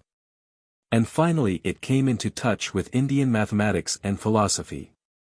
Very speedily the intolerant self-sufficiency of the early days of faith, which made the Quran seem the only possible book, was dropped. Learning sprang up everywhere in the footsteps of the Arab conquerors. By the 8th century there was an educational organization throughout the whole Arabiized world. In the 9th learned men in the schools of Córdoba in Spain were corresponding with learned men in Cairo, Baghdad, Bokhara and Samarkand. The Jewish mind assimilated very readily with the Arab, and for a time the two Semitic races worked together through the medium of Arabic. Long after the political breakup and enfeeblement of the Arabs, this intellectual community of the Arab-speaking world endured. It was still producing very considerable results in the 13th century. So it was that the systematic accumulation and criticism of facts which was first begun by the Greeks was resumed in this astonishing renaissance of the Semitic world. The seat of Aristotle and the Museum of Alexandria that had lain so long inactive and neglected now germinated and began to grow towards fruition. Very great advances were made in mathematical, medical and physical science. The clumsy Roman numerals were ousted by the Arabic figures we use to this day and the zero sign was first employed. The very name algebra is Arabic. So is the word chemistry. The names of such stars as Algol, Aldebaran and Boötes preserve the traces of Arab conquests in the sky. Their philosophy was destined to reanimate the medieval philosophy of France and Italy and the whole Christian world. The Arab experimental chemists were called alchemists, and they were still sufficiently barbaric in spirit to keep their methods and results secret as far as possible. They realized from the very beginning what enormous advantages their possible discoveries might give them, and what far-reaching consequences they might have on human life. They came upon many metallurgical and technical devices of the utmost value, alloys and dyes, distilling, tinctures and essences, optical glass, but the two chief ends they sought in vain. One was the philosopher's stone, a means of changing the metallic elements one into another and so getting a control of artificial gold, and the other was the elixir vitae, a stimulant that would revivify age and prolong life indefinitely. The crabbed patient experimenting of these Arab alchemists spread into the Christian world. The fascination of their inquiries spread. Very gradually the activities of these alchemists became more social and cooperative. They found it profitable to exchange and compare ideas. By insensible gradations the last of the alchemists became the first of the experimental philosophers. The old alchemists sought the philosopher's stone which was to transmute base metals to gold, and an elixir of immortality. They found the methods of modern experimental science which promise in the end to give man illimitable power over the world and over his own destiny. 45. The development of Latin Christendom. It is worthwhile to note the extremely shrunken dimensions of the share of the world remaining under Aryan control in the 7th and 8th centuries. 1,000 years before, the Aryan-speaking races were triumphant over all the civilized world west of China. Now the Mongol had thrust as far as Hungary, nothing of Asia remained under Aryan rule except the Byzantine dominions in Asia Minor, and all Africa was lost and nearly all Spain. The great Hellenic world had shrunken to a few possessions round the nucleus of the trading city of Constantinople, and the memory of the Roman world was kept alive by the Latin of the Western Christian priests. In vivid contrast to this tale of retrogression, the Semitic tradition had risen again from subjugation and obscurity after 1,000 years of darkness. Yet the vitality of the Nordic peoples was not exhausted. Confined now to Central and Northwestern Europe and terribly muddled in their social and political ideas. They were nevertheless building up gradually and steadily a new social order and preparing unconsciously for the recovery of a power even more extensive than that they had previously enjoyed. We have told how at the beginning of the 6th century there remained no central government in Western Europe at all. That world was divided up among numbers of local rulers holding their own as they could. This was too insecure a state of affairs to last. A system of cooperation and association grew up in this disorder, the feudal system, which has left its traces upon European life up to the present time. This feudal system was a sort of crystallization of society about power. Everywhere the lone man felt insecure and was prepared to barter a certain amount of his liberty for help and protection. He sought a stronger man as his lord and protector. He gave him military services and paid him dues, and in return he was confirmed in his possession of what was his. His lord again found safety in vassalage to a still greater lord. Cities also found it convenient to have feudal protectors, and monasteries and church estates bound themselves by similar ties. No doubt in many cases allegiance was claimed before it was offered. The system grew downward as well as upward. So a sort of pyramidal system grew up, varying widely in different localities, permitting at first a considerable play of violence and private warfare but making steadily for order and a new reign of law. The pyramids grew up until some became recognizable as kingdoms. Already by the early 6th century a Frankish kingdom existed under its founder Clovis in what is now France and the Netherlands, and presently Visigothic and Lombard and Gothic kingdoms were in existence. The Moslem when they crossed the Pyrenees in 720 found this Frankish kingdom under the practical rule of Charles Martel, the mayor of the palace of a degenerate descendant of Clovis. And experienced the decisive defeat of Poitiers, 732, at his hands. This Charles Martel was practically overlord of Europe north of the Alps from the Pyrenees to Hungary. He ruled over a multitude of subordinate lords speaking French, Latin, and High and Low German languages. His son Pepin extinguished the last descendants of Clovis and took the kingly state and title.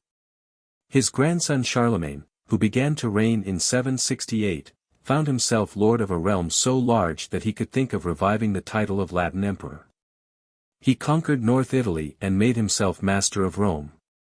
Approaching the story of Europe as we do from the wider horizons of a world history, we can see much more distinctly than the mere nationalist historian how cramping and disastrous this tradition of the Latin Roman Empire was. A narrow, intense struggle for this phantom predominance was to consume European energy for more than 1,000 years. Through all that period it is possible to trace certain unquenchable antagonisms. They run through the wits of Europe like the obsessions of a demented mind.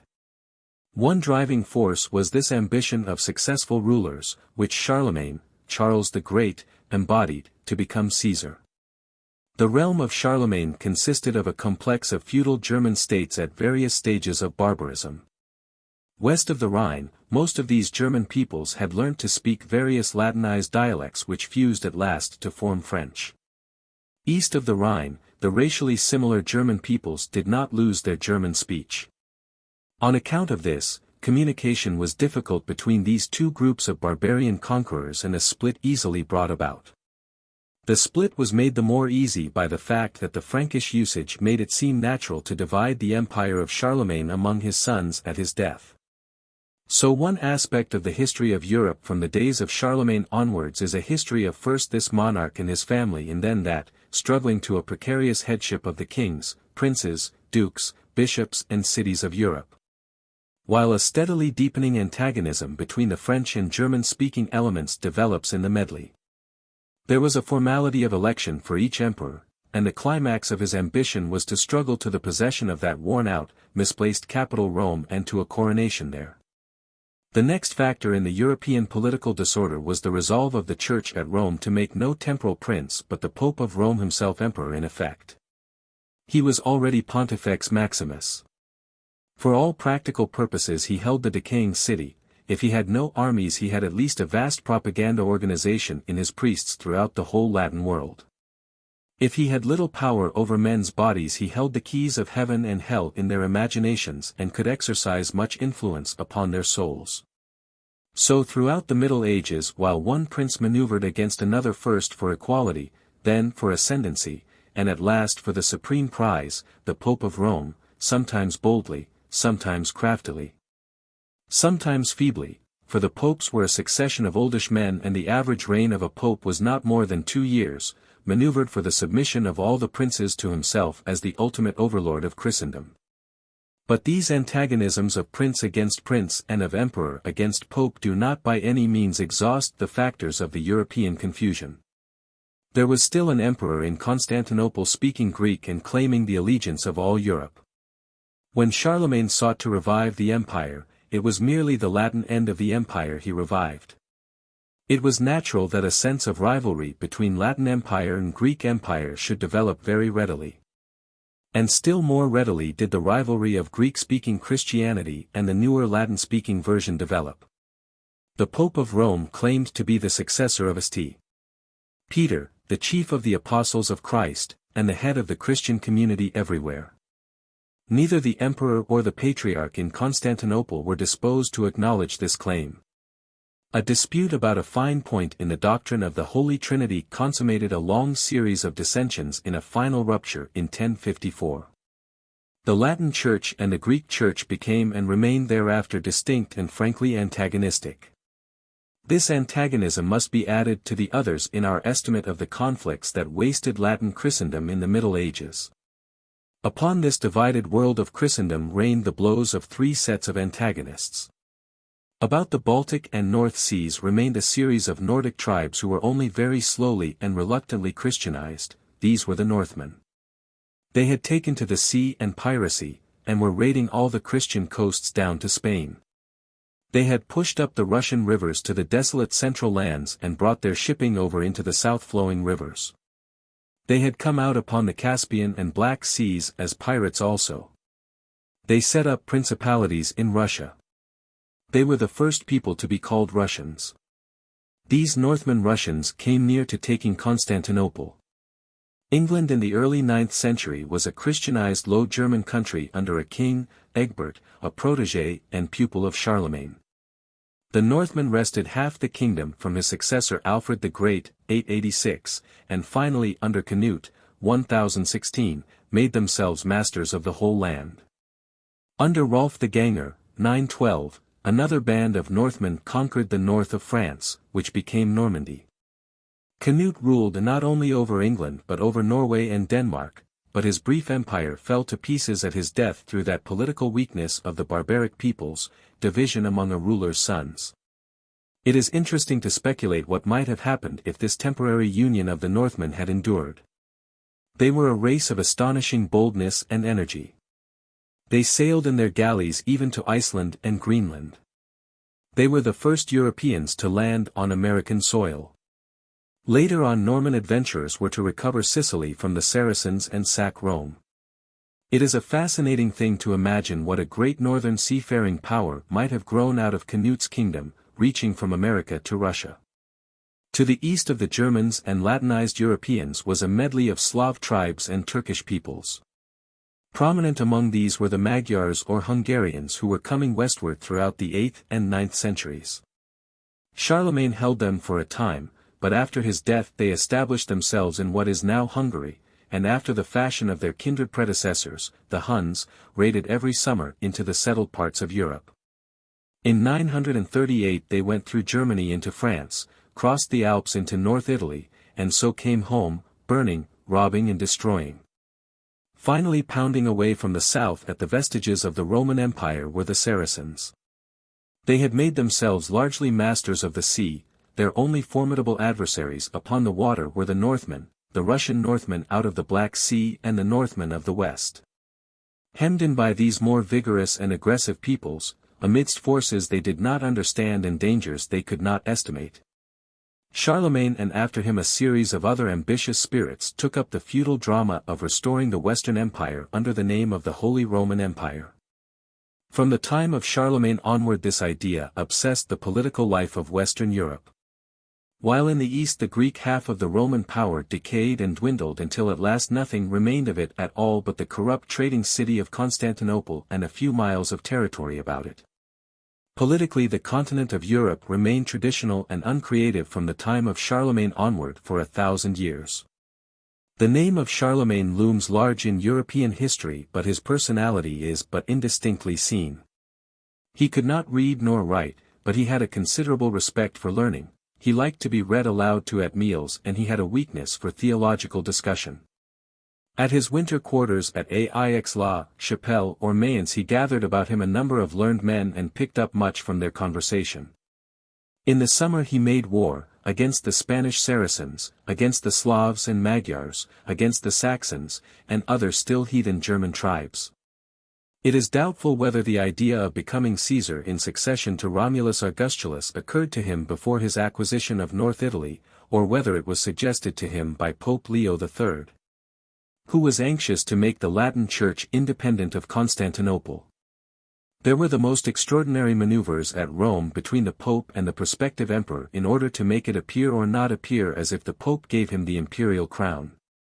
The Pope succeeded in crowning his visitor and conqueror by surprise in St. Peter's on Christmas Day 800 AD.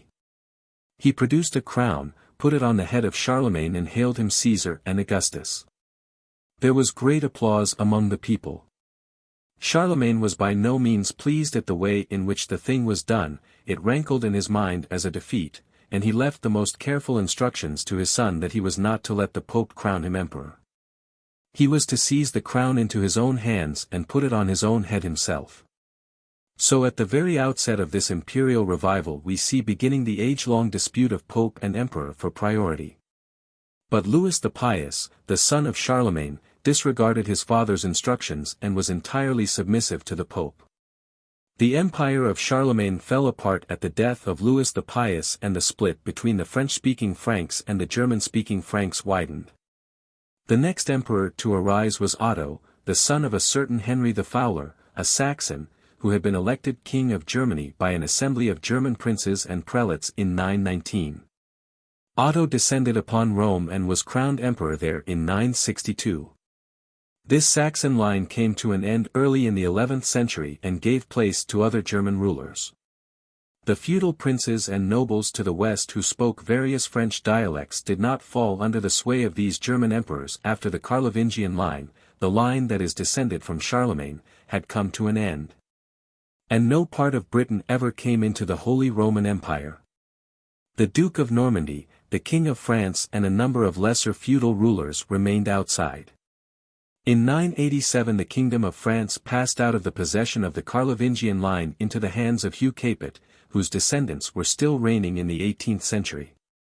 At the time of Hugh Capet the King of France ruled only a comparatively small territory round Paris.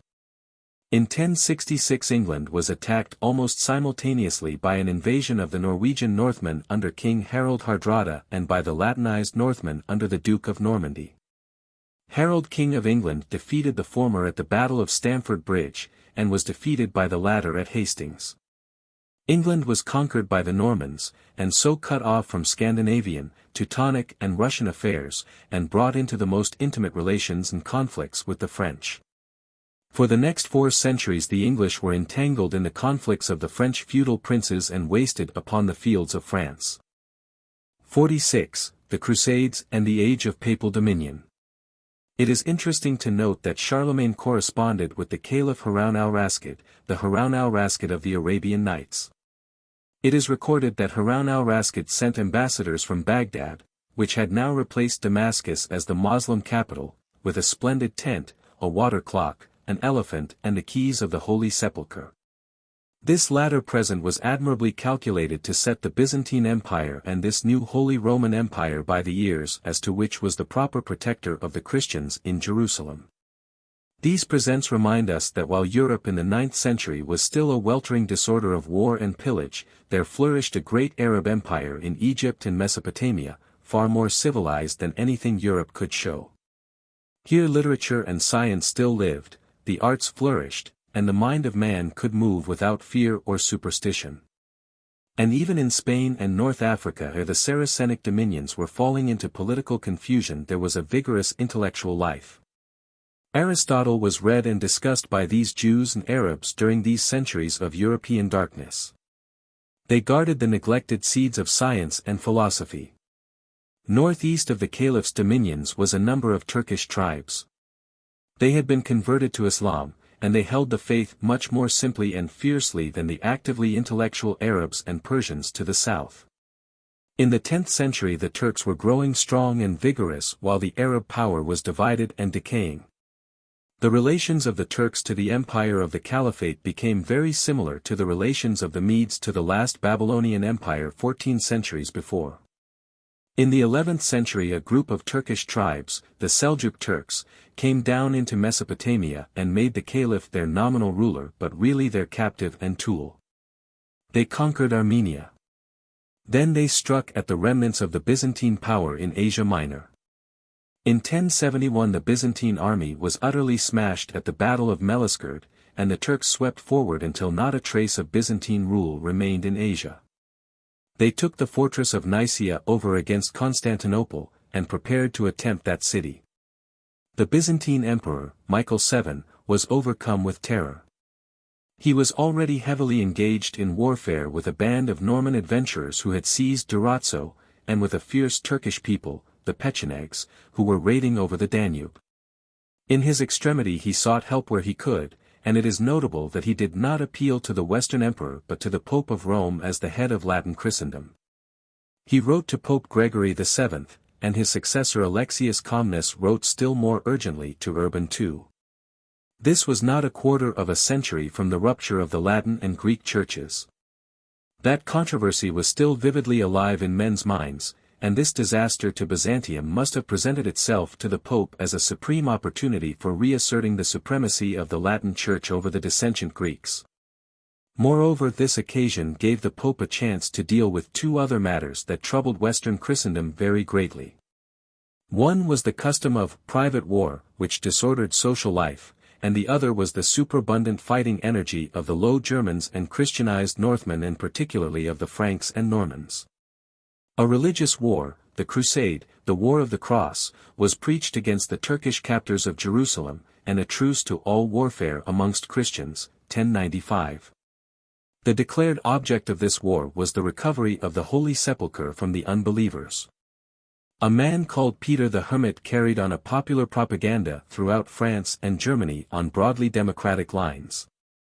He went clad in a coarse garment, barefooted on an ass, he carried a huge cross and harangued the crowd in street or marketplace or church.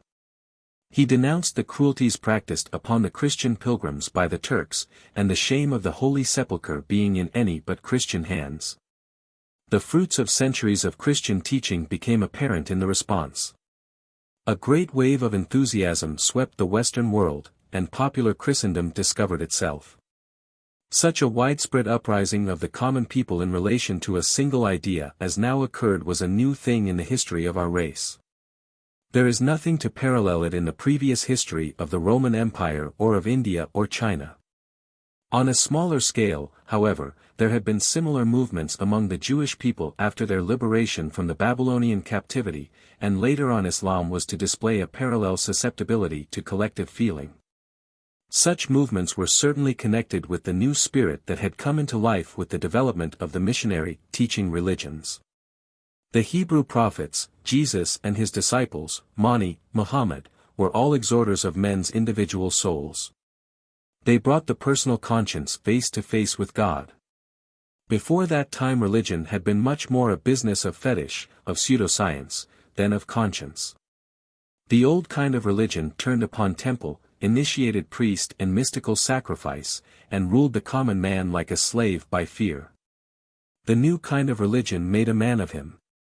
The preaching of the First Crusade was the first stirring of the common people in European history. It may be too much to call it the birth of modern democracy, but certainly at that time modern democracy stirred. Before very long we shall find it stirring again, and raising the most disturbing social and religious questions. Certainly this first stirring of democracy ended very pitifully and lamentably.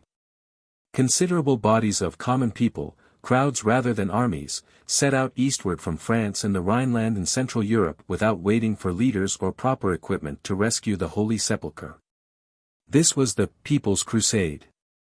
Two great mobs blundered into Hungary, mistook the recently converted Magyars for pagans, committed atrocities, and were massacred. A third multitude with a similarly confused mind, after a great pogrom of the Jews in the Rhineland, marched eastward, and was also destroyed in Hungary. Two other huge crowds, under the leadership of Peter the Hermit himself, reached Constantinople, crossed the Bosphorus, and were massacred rather than defeated by the Seljuk Turks. So began and ended this first movement of the European people, as people. Next year, 1097, the real fighting forces crossed the Bosphorus. Essentially they were Norman in leadership and spirit. They stormed Nicaea, marched by much the same route as Alexander had followed 14 centuries before, to Antioch. The siege of Antioch kept them a year, and in June 1099 they invested Jerusalem. It was stormed after a month's siege. The slaughter was terrible. Men riding on horseback were splashed by the blood in the streets. At nightfall on July 15 the Crusaders had fought their way into the Church of the Holy Sepulchre and overcome all opposition there. Blood-stained, weary and, sobbing from excess of joy, they knelt down in prayer. Immediately the hostility of Latin and Greek broke out again. The Crusaders were the servants of the Latin Church, and the Greek Patriarch of Jerusalem found himself in a far worse case under the triumphant Latins than under the Turks.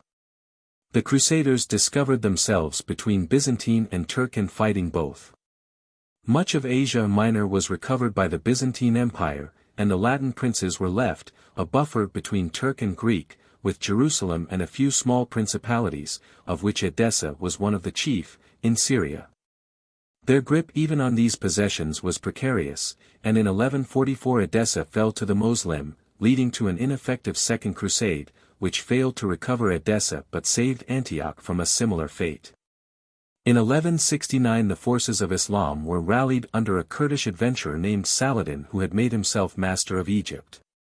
He preached a holy war against the Christians, recaptured Jerusalem in 1187, and so provoked the Third Crusade.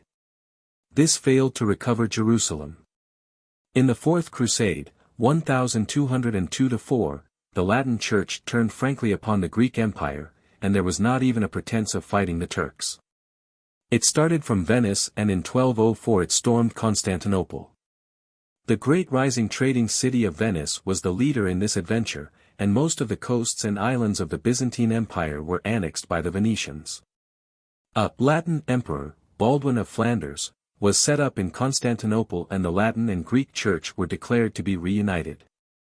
The Latin emperors ruled in Constantinople from 1204 to 1261, when the Greek world shook itself free again from Roman predominance. The 12th century then and the opening of the 13th was the age of papal ascendancy, just as the 11th was the age of the ascendancy of the Seljuk Turks and the 10th the age of the Northmen. A united Christendom under the rule of the Pope came nearer to being a working reality than it ever was before or after that time. In those centuries a simple Christian faith was real and widespread over great areas of Europe. Rome itself had passed through some dark and discreditable phases. Few writers can be found to excuse the lives of Popes John XI and John XII in the 10th century. They were abominable creatures. But the heart and body of Latin Christendom had remained earnest and simple.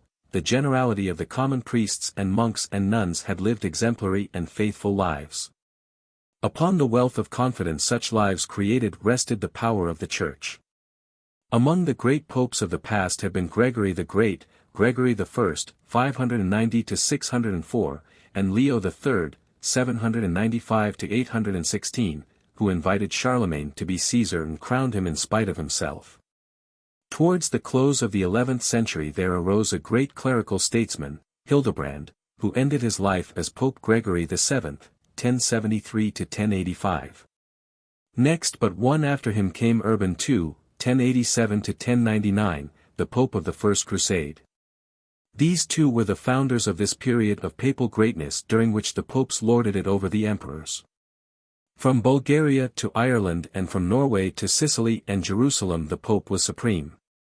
Gregory VII obliged the Emperor Henry IV to come in penitence to him at Canossa and to await forgiveness for 3 days and nights in the courtyard of the castle, clad in sackcloth and barefooted to the snow.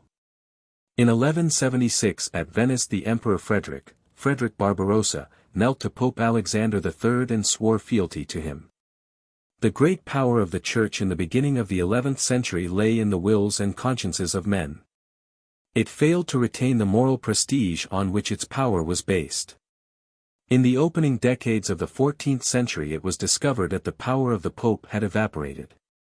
What was it that destroyed the naive confidence of the common people of Christendom in the Church so that they would no longer rally to its appeal and serve its purposes? The first trouble was certainly the accumulation of wealth by the Church.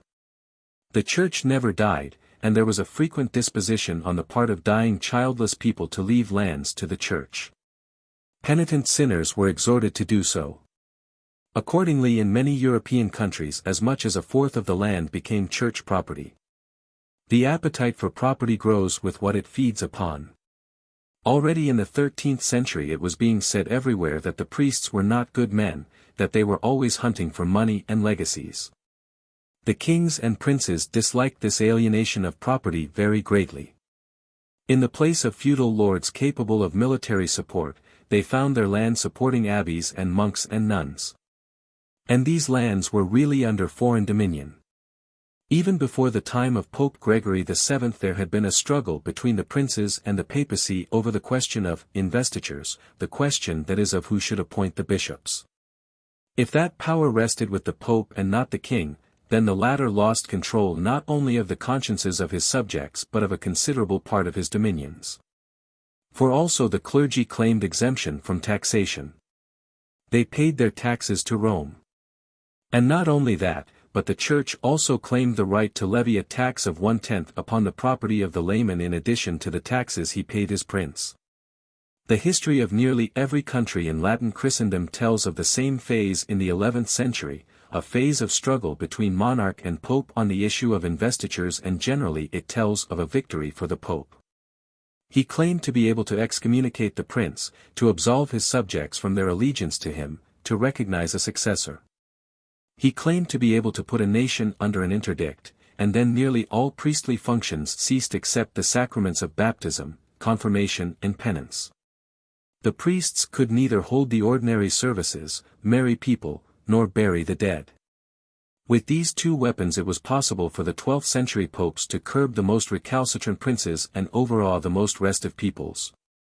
These were enormous powers, and enormous powers are only to be used on extraordinary occasions. The popes used them at last with a frequency that staled their effect. Within 30 years at the end of the 12th century we find Scotland, France and England in turn under an interdict. And also the popes could not resist the temptation to preach crusades against offending princes, until the crusading spirit was extinct. It is possible that if the Church of Rome had struggled simply against the princes and had had a care to keep its hold upon the general mind, it might have achieved a permanent dominion over all Christendom. But the high claims of the Pope were reflected as arrogance in the conduct of the clergy.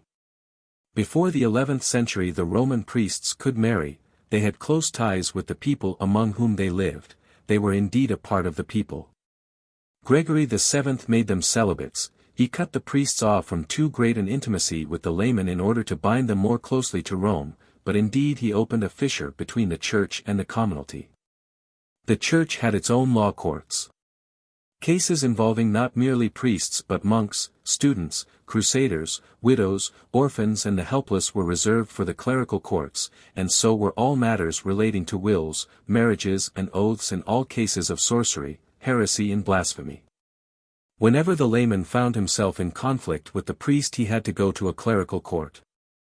The obligations of peace and war fell upon his shoulders alone and left the priest free. It is no great wonder that jealousy and hatred of the priests grew up in the Christian world. Never did Rome seem to realize that its power was in the consciences of common men.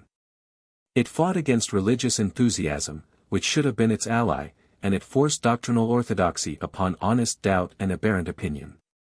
When the Church interfered in matters of morality it had the common man with it, but not when it interfered in matters of doctrine.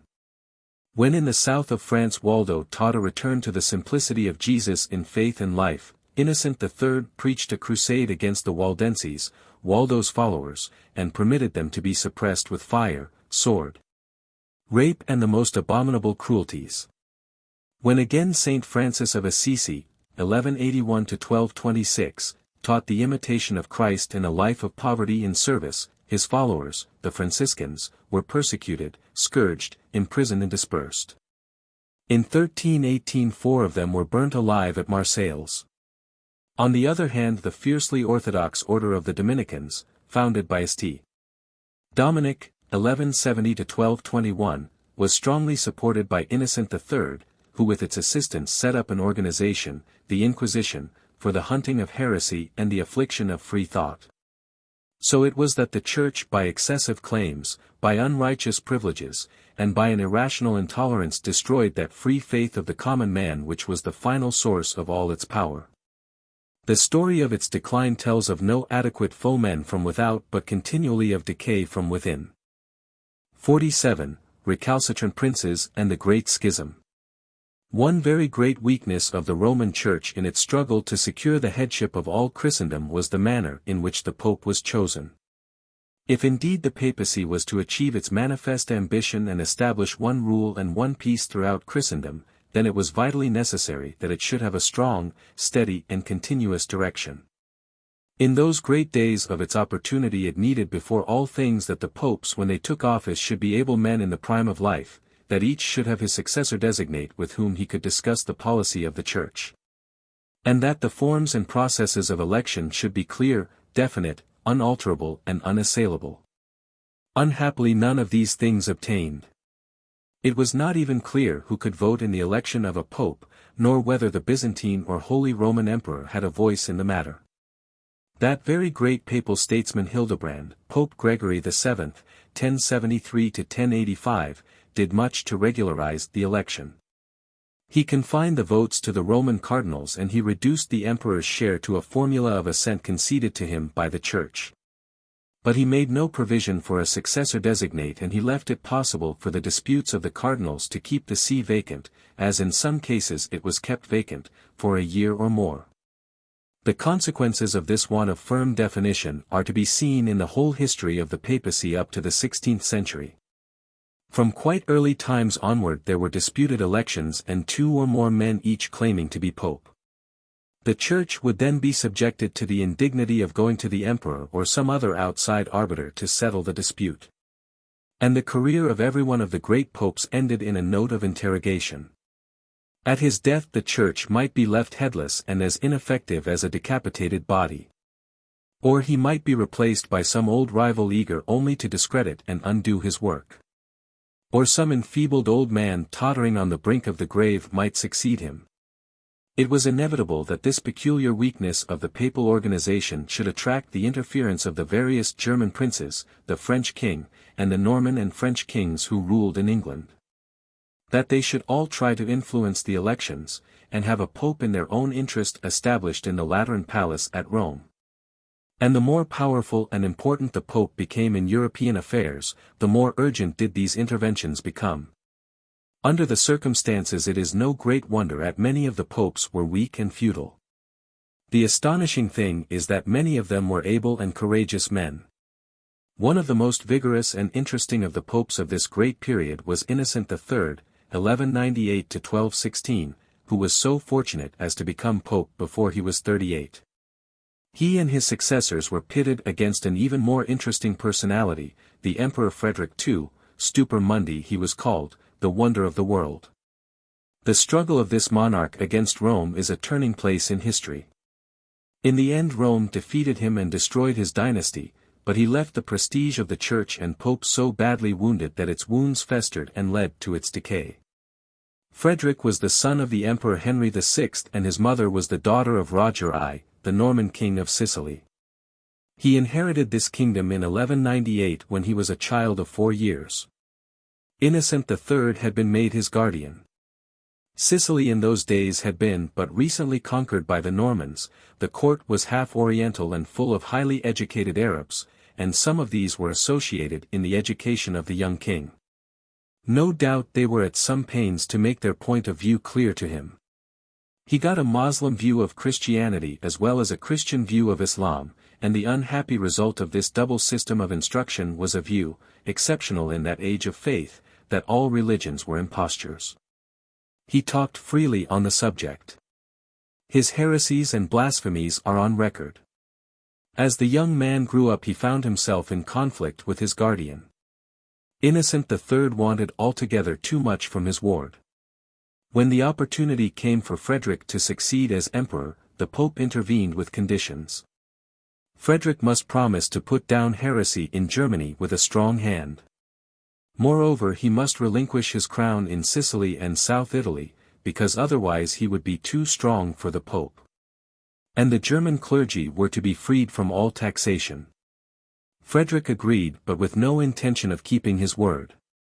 The pope had already induced the French king to make war upon his own subjects in France, the cruel and bloody crusade against the Waldenses. He wanted Frederick to do the same thing in Germany. But Frederick being far more of a heretic than any of the simple pietists who had incurred the pope's animosity, lacked the crusading impulse. And when Innocent urged him to crusade against the Moslem and recover Jerusalem he was equally ready to promise and equally slack in his performance. Having secured the imperial crown Frederick II stayed in Sicily, which he greatly preferred to Germany as a residence, and did nothing to redeem any of his promises to Innocent III, who died baffled in 1216. Honorius III, who succeeded Innocent, could do no better with Frederick, and Gregory IX, 1227, came to the papal throne evidently resolved to settle accounts with this young man at any cost. He excommunicated him. Frederick too was denied all the comforts of religion. In the half-Arab court of Sicily this produced singularly little discomfort. And also the Pope addressed a public letter to the Emperor reciting his vices, which were indisputable, his heresies, and his general misconduct. To this Frederick replied in a document of diabolical ability. It was addressed to all the princes of Europe, and it made the first clear statement of the issue between the Pope and the princes. He made a shattering attack upon the manifest ambition of the Pope to become the absolute ruler of all Europe. He suggested a union of princes against this usurpation. He directed the attention of the princes specifically to the wealth of the Church. Having fired off this deadly missile Frederick resolved to perform his 12-year-old promise and go upon a crusade. This was the Sixth Crusade, 1228. It was as a crusade, farcical. Frederick too went to Egypt and met and discussed affairs with the Sultan. These two gentlemen, both of skeptical opinions, exchanged congenial views, made a commercial convention to their mutual advantage, and agreed to transfer Jerusalem to Frederick. This indeed was a new sort of crusade, a crusade by private treaty. Here was no blood splashing the conqueror, no weeping with excess of joy. As this astonishing crusader was an excommunicated man, he had to be content with a purely secular coronation as king of Jerusalem, taking the crown from the altar with his own hand, for all the clergy were bound to shun him. He then returned to Italy, chased the papal armies which had invaded his dominions back to their own territories, and obliged the Pope to grant him absolution from his excommunication. So a prince might treat the Pope in the 13th century, and there was now no storm of popular indignation to avenge him. Those days were past. In 1239 Gregory IX resumed his struggle with Frederick, excommunicated him for a second time, and renewed that warfare of public abuse in which the papacy had already suffered severely. The controversy was revived after Gregory IX was dead, when Innocent IV was pope, and again a devastating letter, which men were bound to remember, was written by Frederick against the Church. He denounced the pride and irreligion of the clergy, and ascribed all the corruptions of the time to their pride and wealth. He proposed to his fellow princes a general confiscation of church property, for the good of the Church. It was a suggestion that never afterwards left the imagination of the European princes. We will not go on to tell of his last years. The particular events of his life are far less significant than its general atmosphere. It is possible to piece together something of his court life in Sicily. He was luxurious in his way of living, and fond of beautiful things. He is described as licentious. But it is clear that he was a man of very effectual curiosity and inquiry. He gathered Jewish and Moslem as well as Christian philosophers at his court, and he did much to irrigate the Italian mind with Saracenic influences. Through him the Arabic numerals and algebra were introduced to Christian students, and among other philosophers at his court was Michael Scott, who translated portions of Aristotle and the commentaries thereon of the great Arab philosopher Averroes, of Córdoba. In 1224 Frederick founded the University of Naples, and he enlarged and enriched the great medical school at Salerno University. He also founded a zoological garden. He left a book on hawking, which shows him to have been an acute observer of the habits of birds, and he was one of the first Italians to write Italian verse. Italian poetry was indeed born at his court. He has been called by an able writer, the first of the moderns, and the phrase expresses aptly the unprejudiced detachment of his intellectual side. A still more striking intimation of the decay of the living and sustaining forces of the papacy appeared when presently the popes came into conflict with the growing power of the French king. During the lifetime of the Emperor Frederick II, Germany fell into disunion, and the French king began to play the role of guard, supporter and rival to the pope that had hitherto fallen to the Hohenstaufen emperors. A series of popes pursued the policy of supporting the French monarchs. French princes were established in the kingdom of Sicily and Naples, with the support and approval of Rome, and the French kings saw before them the possibility of restoring and ruling the empire of Charlemagne. When, however, the German interregnum after the death of Frederick II, the last of the Hohenstaufens, came to all end and Rudolf of Habsburg was elected first Habsburg emperor, 1273, the policy of Rome began to fluctuate between France and Germany, veering about with the sympathies of each successive pope. In the East in 1261 the Greeks recaptured Constantinople from the Latin emperors, and the founder of the new Greek dynasty, Michael Palaeologus, Michael VIII, after some unreal tentatives of reconciliation with the pope, broke away from the Roman communion altogether, and with that, and the fall of the Latin kingdoms in Asia, the eastward ascendancy of the popes came to an end. In 1294 Boniface VIII became pope. He was an Italian, hostile to the French, and full of a sense of the great traditions and mission of Rome. For a time he carried things with a high hand. In 1300 he held a jubilee, and a vast multitude of pilgrims assembled in Rome.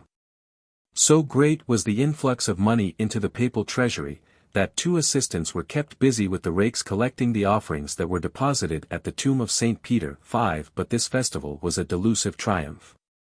Boniface came into conflict with the French king in 1302, and in 1303, as he was about to pronounce sentence of excommunication against that monarch, he was surprised and arrested in his own ancestral palace at Anagni, by Guillaume de Nogaret. This agent from the French king forced an entrance into the palace, made his way into the bedroom of the frightened pope. He was lying in bed with a cross in his hands, and heaped threats and insults upon him. The pope was liberated a day or so later by the townspeople, and returned to Rome. But there he was seized upon and again made prisoner by the Orsini family, and in a few weeks' time the shocked and disillusioned old man died a prisoner in their hands. The people of Anagni did resent the first outrage, and rose against Nogaret to liberate Boniface, but then Anagni was the pope's native town. The important point to note is that the French king in this rough treatment of the head of Christendom was acting with the full approval of his people. He had summoned a council of the 3 estates of France, lords, church and commons, and gained their consent before proceeding to extremities. Neither in Italy, Germany, or England was there the slightest general manifestation of disapproval at this free handling of the sovereign pontiff. The idea of Christendom had decayed until its power over the minds of men had gone.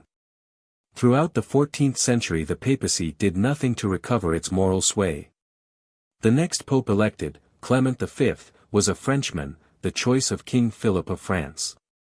He never came to Rome. He set up his court in the town of Avignon, which then belonged not to France but to the Papal See, though embedded in French territory, and there his successors remained until 1377, when Pope Gregory XI returned to the Vatican Palace in Rome. But Gregory XI did not take the sympathies of the whole Church with him. Many of the cardinals were of French origin and their habits and associations were rooted deep at Avignon. When in 1378 Gregory XI died, and an Italian, Urban VI, was elected, these dissentient cardinals declared the election invalid, and elected another pope, the anti-pope, Clement VII. This split is called the Great Schism. The popes remained in Rome, and all the anti-French powers, the emperor, the king of England, Hungary, Poland and the north of Europe were loyal to them. The anti-popes, on the other hand, continued in Avignon, and were supported by the King of France, his ally the King of Scotland, Spain, Portugal and various German princes. Each pope excommunicated and cursed the adherents of his rival, 1378 to 1417. Is it any wonder that presently all over Europe people began to think for themselves in matters of religion? The beginnings of the Franciscans and the Dominicans, which we have noted in the preceding chapters, were but 2 among many of the new forces that were arising in Christendom, either to hold or shatter the Church as its own wisdom might decide. Those 2 orders the Church did assimilate and use, though with a little violence in the case of the former. But other forces were more frankly disobedient and critical. A century and a half later came Wycliffe, 1320 to 1384. He was a learned doctor at Oxford. Quite late in his life he began a series of outspoken criticisms of the corruption of the clergy and the unwisdom of the Church. He organized a number of poor priests, the Wycliffites, to spread his ideas throughout England, and in order that people should judge between the Church and himself, he translated the Bible into English. He was a more learned and far abler man than either St. Francis or St. Dominic. He had supporters in high places and a great following among the people, and though Rome raged against him, and ordered his imprisonment, he died a free man. But the black and ancient spirit that was leading the Catholic Church to its destruction would not let his bones rest in the grave. By a decree of the Council of Constance in 1415, his remains were ordered to be dug up and burnt, an order which was carried out at the command of Pope Martin V by Bishop Fleming in 1428. This desecration was not the act of some isolated fanatic. It was the official act of the Church. 48. The Mongol Conquests. But in the 13th century, while this strange and finally ineffectual struggle to unify Christendom under the rule of the Pope was going on in Europe, far more momentous events were afoot upon the larger stage of Asia. A Turkish people from the country to the north of China rose suddenly to prominence in the world's affairs, and achieved such a series of conquests as has no parallel in history. These were the Mongols. At the opening of the 13th century they were a horde of nomadic horsemen, living very much as their predecessors, the Huns, had done, subsisting chiefly upon meat and mare's milk and living in tents of skin. They had shaken themselves free from Chinese dominion, and brought a number of other Turkish tribes into a military confederacy. Their central camp was at Karakorum in Mongolia. At this time China was in a state of division. The great dynasty of Tang had passed into decay by the 10th century, and after a phase of division into warring states, three main empires, that of Qin in the north with Pekin as its capital and that of Sung in the south with a capital at Nanking, and Xia in the center, remain. In 1214 Genghis Khan, the leader of the Mongol confederates, made war on the Qin Empire and captured Pekin, 1214. He then turned westward and conquered western Turkestan, Persia, Armenia, India down to Lahore, and South Russia as far as Kiev. He died master of a vast empire that reached from the Pacific to the Dnieper. His successor, Ogdai Khan, continued this astonishing career of conquest. His armies were organized to a very high level of efficiency. And they had with them a new Chinese invention, gunpowder, which they used in small field guns. He completed the conquest of the Qin Empire and then swept his hosts right across Asia to Russia, 1235, an altogether amazing march. Kiev was destroyed in 1240, and nearly all Russia became tributary to the Mongols. Poland was ravaged, and a mixed army of Poles and Germans was annihilated at the Battle of Liegnitz in Lower Silesia in 1241. The Emperor Frederick II does not seem to have made any great efforts to stay the advancing tide. It is only recently, says Barry in his notes to Gibbon's Decline and Fall of the Roman Empire, that European history has begun to understand that the successes of the Mongol army which overran Poland and occupied Hungary in the spring of A.D. 1241 were won by consummate strategy and were not due to a mere overwhelming superiority of numbers. But this fact has not yet become a matter of common knowledge. The vulgar opinion which represents the Tartars as a wild horde carrying all before them solely by their multitude, and galloping through Eastern Europe without a strategic plan, rushing at all obstacles and overcoming them by mere weight, still prevails. It was wonderful how punctually and effectually the arrangements were carried out in operations extending from the lower Vistula to Transylvania. Such a campaign was quite beyond the power of any European army of the time, and it was beyond the vision of any European commander. There was no general in Europe, from Frederick II downward, who was not a tyro in strategy compared to Subutai. It should also be noticed that the Mongols embarked upon the enterprise with full knowledge of the political situation of Hungary and the condition of Poland. They had taken care to inform themselves by a well-organized system of spies. On the other hand, the Hungarians and the Christian powers, like childish barbarians, knew hardly anything about their enemies. But though the Mongols were victorious at Liegnitz, they did not continue their drive westward. They were getting into woodlands and hilly country, which did not suit their tactics. And so they turned southward and prepared to settle in Hungary, massacring or assimilating the kindred Magyar, even as these had previously massacred and assimilated the mixed Scythians and Avars and Huns before them.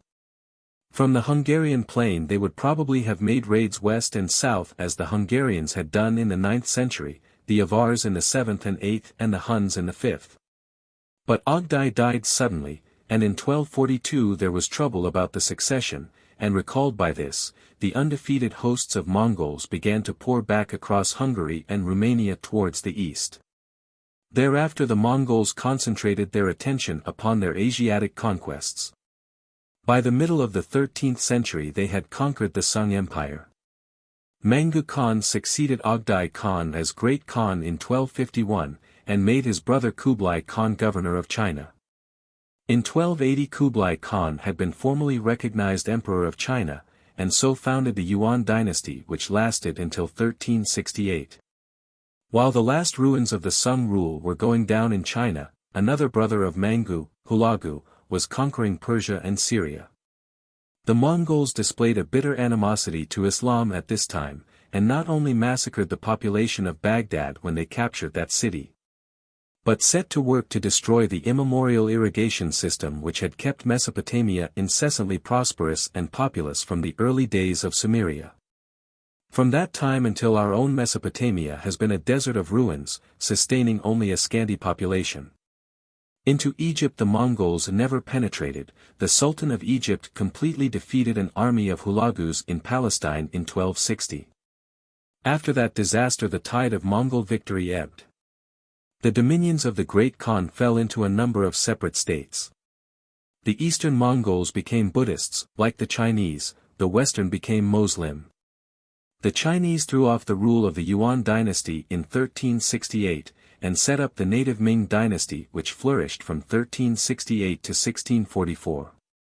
The Russians remained tributary to the Tartar hordes upon the southeast steppes until 1480, when the Grand Duke of Moscow repudiated his allegiance and laid the foundation of modern Russia. In the 14th century there was a brief revival of Mongol vigor under Tamerlane, a descendant of Genghis Khan. He established himself in western Turkestan, assumed the title of Grand Khan in 1369, and conquered from Syria to Delhi.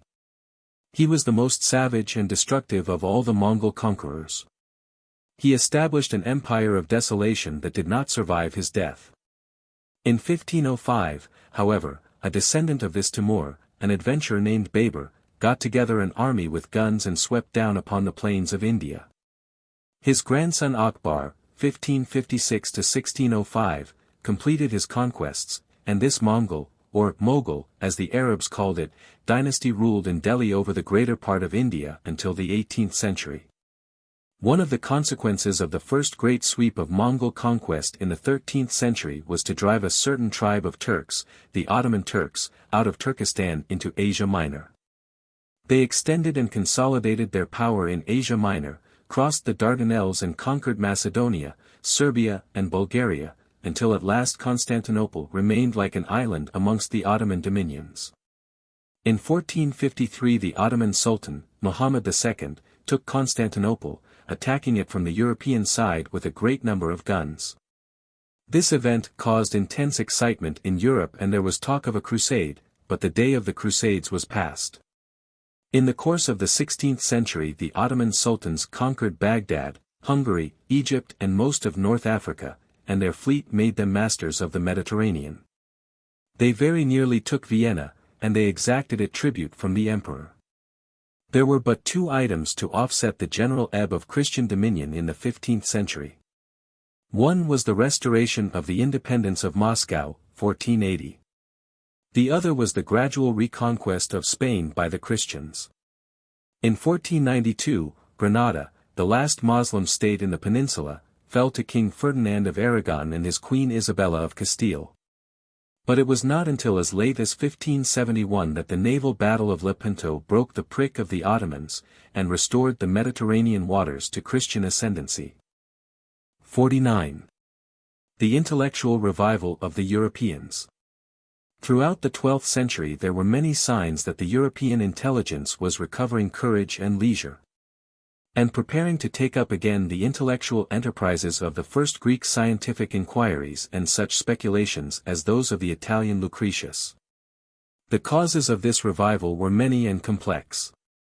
The suppression of private war, the higher standards of comfort and security that followed the Crusades, and the stimulation of men's minds by the experiences of these expeditions were no doubt necessary preliminary conditions. Trade was reviving.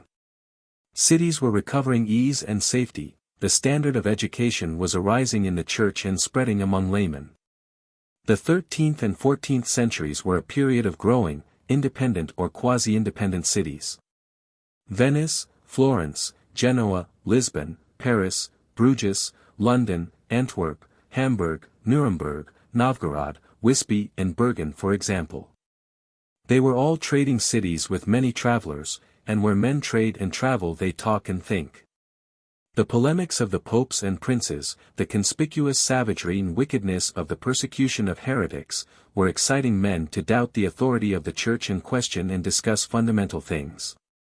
We have seen how the Arabs were the means of restoring Aristotle to Europe, and how such a prince as Frederick II acted as a channel through which Arabic philosophy and science played upon the renascent European mind. Still more influential in the stirring up of men's ideas were the Jews. Their very existence was a note of interrogation to the claims of the Church. And finally the secret, fascinating inquiries of the alchemists were spreading far and wide and setting men to the petty, furtive and yet fruitful resumption of experimental science. And the stir in men's minds was by no means confined now to the independent and well-educated. The mind of the common man was awake in the world as it had never been before in all the experience of mankind. In spite of priest and persecution, Christianity does seem to have carried a mental ferment wherever its teaching reached. It established a direct relation between the conscience of the individual man and the God of righteousness, so that now if need arose he had the courage to form his own judgment upon prince or prelate or creed. As early as the 11th century philosophical discussion had begun again in Europe, and there were great and growing universities at Paris, Oxford, Bologna and other centers. Their medieval schoolmen took up again and thrashed out a series of questions upon the value and meaning of words that were a necessary preliminary to clear thinking in the scientific age that was to follow. And standing by himself because of his distinctive genius was Roger Bacon, circa 1210 to circa 1293, a Franciscan of Oxford, the father of modern experimental science. His name deserves a prominence in our history second only to that of Aristotle. His writings are one long tirade against ignorance. He told his age it was ignorant, an incredibly bold thing to do. Nowadays a man may tell the world it is as silly as it is solemn, that all its methods are still infantile and clumsy and its dogmas childish assumptions, without much physical danger. But these peoples of the Middle Ages, when they were not actually being massacred or starving or dying of pestilence, were passionately convinced of the wisdom, the completeness and finality of their beliefs, and disposed to resent any reflections upon them very bitterly. Roger Bacon's writings were like a flash of light in a profound darkness. He combined his attack upon the ignorance of his times with a wealth of suggestion for the increase of knowledge. In his passionate insistence upon the need of experiment and of collecting knowledge, the spirit of Aristotle lives again in him. Experiment, experiment, that is the burthen of Roger Bacon. Yet of Aristotle himself Roger Bacon fell foul. He fell foul of him because men, instead of facing facts boldly, sat in rooms and pored over the bad Latin translations which were then all that was available of the master. If I had my way, he wrote, in his intemperate fashion, should burn all the books of Aristotle, for the study of them can only lead to a loss of time, produce error, and increase ignorance. A sentiment that Aristotle would probably have echoed could he have returned to a world in which his works were not so much read as worshipped, and that, as Roger Bacon showed, in these most abominable translations. Throughout his books, a little disguised by the necessity of seeming to square it all with orthodoxy for fear of the prison and worse, Roger Bacon shouted to mankind, cease to be ruled by dogmas and authorities, look at the world. For chief sources of ignorance he denounced, respect for authority, custom, the sense of the ignorant crowd, and the vain, proud unteachableness of our dispositions. Overcome but these, and a world of power would open to men. Machines for navigating are possible without rowers, so that great ships suited to river or ocean, guided by one man, may be borne with greater speed than if they were full of men. Likewise cars may be made so that without a draft animal they may be moved cum impetu inestimable, as we deem the scythed chariots to have been from which antiquity fought.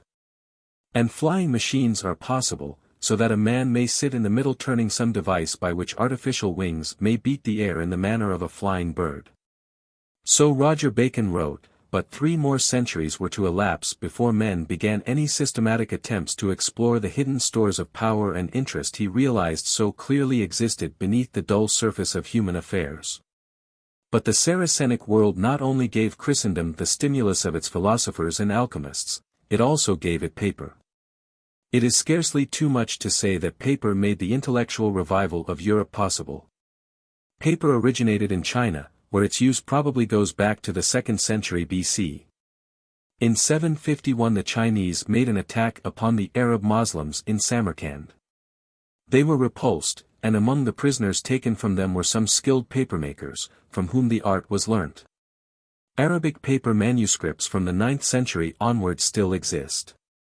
The manufacture entered Christendom either through Greece or by the capture of Moorish paper mills during the Christian reconquest of Spain. But under the Christian Spanish the product deteriorated sadly. Good paper was not made in Christian Europe until the end of the 13th century, and then it was Italy which led the world. Only by the 14th century did the manufacture reach Germany, and not until the end of that century was it abundant and cheap enough for the printing of books to be a practicable business proposition. Thereupon printing followed naturally and necessarily, for printing is the most obvious of inventions, and the intellectual life of the world entered upon a new and far more vigorous phase. It ceased to be a little trickle from mind to mind. It became a broad flood, in which thousands and presently scores and hundreds of thousands of minds participated. One immediate result of this achievement of printing was the appearance of an abundance of Bibles in the world. Another was a cheapening of schoolbooks. The knowledge of reading spread swiftly. There was not only a great increase of books in the world, but the books that were now made were plainer to read and so easier to understand. Instead of toiling at a crabbed text arid then thinking over its significance, readers now could think unimpeded as they read. With this increase in the facility of reading, the reading public grew. The book ceased to be a highly decorated toy or a scholar's mystery. People began to write books to be read as well as looked at by ordinary people. They wrote in the ordinary language and not in Latin. With the 14th century the real history of the European literature begins. So far we have been dealing only with the Saracenic share in the European revival. Let us turn now to the influence of the Mongol conquests. They stimulated the geographical imagination of Europe enormously. For a time under the Great Khan, all Asia and Western Europe enjoyed an open intercourse. All the roads were temporarily open, and representatives of every nation appeared at the court of Karakorum. The barriers between Europe and Asia set up by the religious feud of Christianity and Islam were lowered. Great hopes were entertained by the papacy for the conversion of the Mongols to Christianity. Their only religion so far had been Shumanism, a primitive paganism. Envoys of the Pope, Buddhist priests from India, Parisian and Italian and Chinese artificers, Byzantine and Armenian merchants, mingled with Arab officials and Persian and Indian astronomers and mathematicians at the Mongol court. We hear too much in history of the campaigns and massacres of the Mongols, and not enough of their curiosity and desire for learning. Not perhaps as an originative people, but as transmitters of knowledge and method their influence upon the world's history has been very great. And everything one can learn of the vague and romantic personalities of Genghis or Kublai tends to confirm the impression that these men were at least as understanding and creative monarchs as either that flamboyant but egotistical figure Alexander the Great or that raiser of political ghosts. That energetic but illiterate theologian Charlemagne. One of the most interesting of these visitors to the Mongol court was a certain Venetian, Marco Polo, who afterward set down his story in a book. He went to China about 1272 with his father and uncle, who had already once made the journey. The Great Khan had been deeply impressed by the elder Polos, they were the first men of the Latin peoples he had seen. And he sent them back with inquiries for teachers and learned men who could explain Christianity to him, and for various other European things that had aroused his curiosity. Their visit with Marco was their second visit. The three Polos started by way of Palestine and not by the Crimea, as in their previous expedition. They had with them a gold tablet and other indications from the Great Khan that must have greatly facilitated their journey. The Great Khan had asked for some oil from the lamp that burns in the Holy Sepulchre at Jerusalem, and so thither they first went, and then by way of Cilicia into Armenia. They went thus far north because the Sultan of Egypt was raiding the Mongol domains at this time. Thence they came by way of Mesopotamia to Ormuz on the Persian Gulf, as if they contemplated a sea voyage. At Ormuz they met merchants from India. For some reason they did not take ship, but instead turned northward through the Persian deserts, and so by way of Balkh over the Pamir to Kashgar, and by way of Khotan and the Lab Nor into the Huanghe Valley and on to Pekin. At Pekin was the Great Khan, and they were hospitably entertained. Marco particularly pleased Kublai. He was young and clever, and it is clear he had mastered the Tartar language very thoroughly. He was given an official position and sent on several missions, chiefly in southwest China. The tale he had to tell of vast stretches of smiling and prosperous country, all the way excellent hostelries for travelers, and fine vineyards, fields, and gardens, of many abbeys, of Buddhist monks, of manufactures of cloth of silk and gold and many fine taffetas, a constant succession of cities and boroughs, and so on, first roused the incredulity and then fired the imagination of all Europe. He told of Burma, and of its great armies with hundreds of elephants, and how these animals were defeated by the Mongol bowmen, and also of the Mongol conquest of Pegu. He told of Japan, and greatly exaggerated the amount of gold in that country. For 3 years Marco ruled the city of Yangzhou as governor, and he probably impressed the Chinese inhabitants as being little more of a foreigner than any Tartar would have been. He may also have been sent on a mission to India. Chinese records mention a certain Polo attached to the Imperial Council in 1277, a very valuable confirmation of the general truth of the Polo story. The publication of Marco Polo's travels produced a profound effect upon the European imagination. The European literature, and especially the European romance of the 15th century, echoes with the names in Marco Polo's story, with Cathay, North China, and Cambaluc, Pekin, and the like. 2 centuries later, among the readers of the travels of Marco Polo was a certain Genoese mariner, Christopher Columbus, who conceived the brilliant idea of sailing westward round the world to China. In Seville there is a copy of the travels with marginal notes by Columbus. There were many reasons why the thought of a Genoese should be turned in this direction. Until its capture by the Turks in 1453 Constantinople had been an impartial trading mart between the Western world and the East, and the Genoese had traded there freely. But the Latin Venetians, the bitter rivals of the Genoese, had been the allies and helpers of the Turks against the Greeks, and with the coming of the Turks Constantinople turned an unfriendly face upon Genoese trade. The long-forgotten discovery that the world was round had gradually resumed its sway over men's minds. The idea of going westward to China was therefore a fairly obvious one. It was encouraged by 2 things. The mariner's compass had now been invented and men were no longer left to the mercy of a fine night and the stars to determine the direction in which they were sailing, and the Normans, Catalonians and Genoese and Portuguese had already pushed out into the Atlantic as far as the Canary Isles, Madeira and the Azores. Yet Columbus found many difficulties before he could get ships to put his idea to the test. He went from one European court to another. Finally at Granada, just one from the Moors, he secured the patronage of Ferdinand and Isabella, and was able to set out across the unknown ocean in 3 small ships.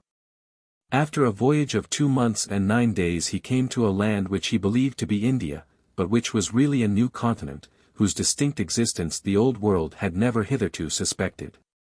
He returned to Spain with gold, cotton, strange beasts and birds, and 2 wild-eyed painted Indians to be baptized. They were called Indians because, to the end of his days, he believed that this land he had found was India. Only in the course of several years did men begin to realize that the whole new continent of America was added to the world's resources. The success of Columbus stimulated overseas enterprise enormously. In 1497 the Portuguese sailed round Africa to India, and in 1515 there were Portuguese ships in Java.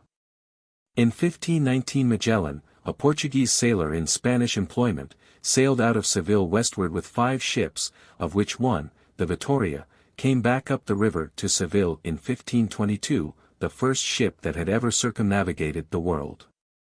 31 men were aboard her, survivors of 280 who had started. Magellan himself had been killed in the Philippine Isles.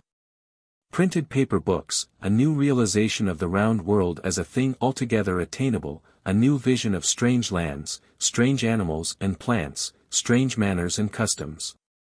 Discoveries overseas and in the skies and in the ways and materials of life burst upon the European mind.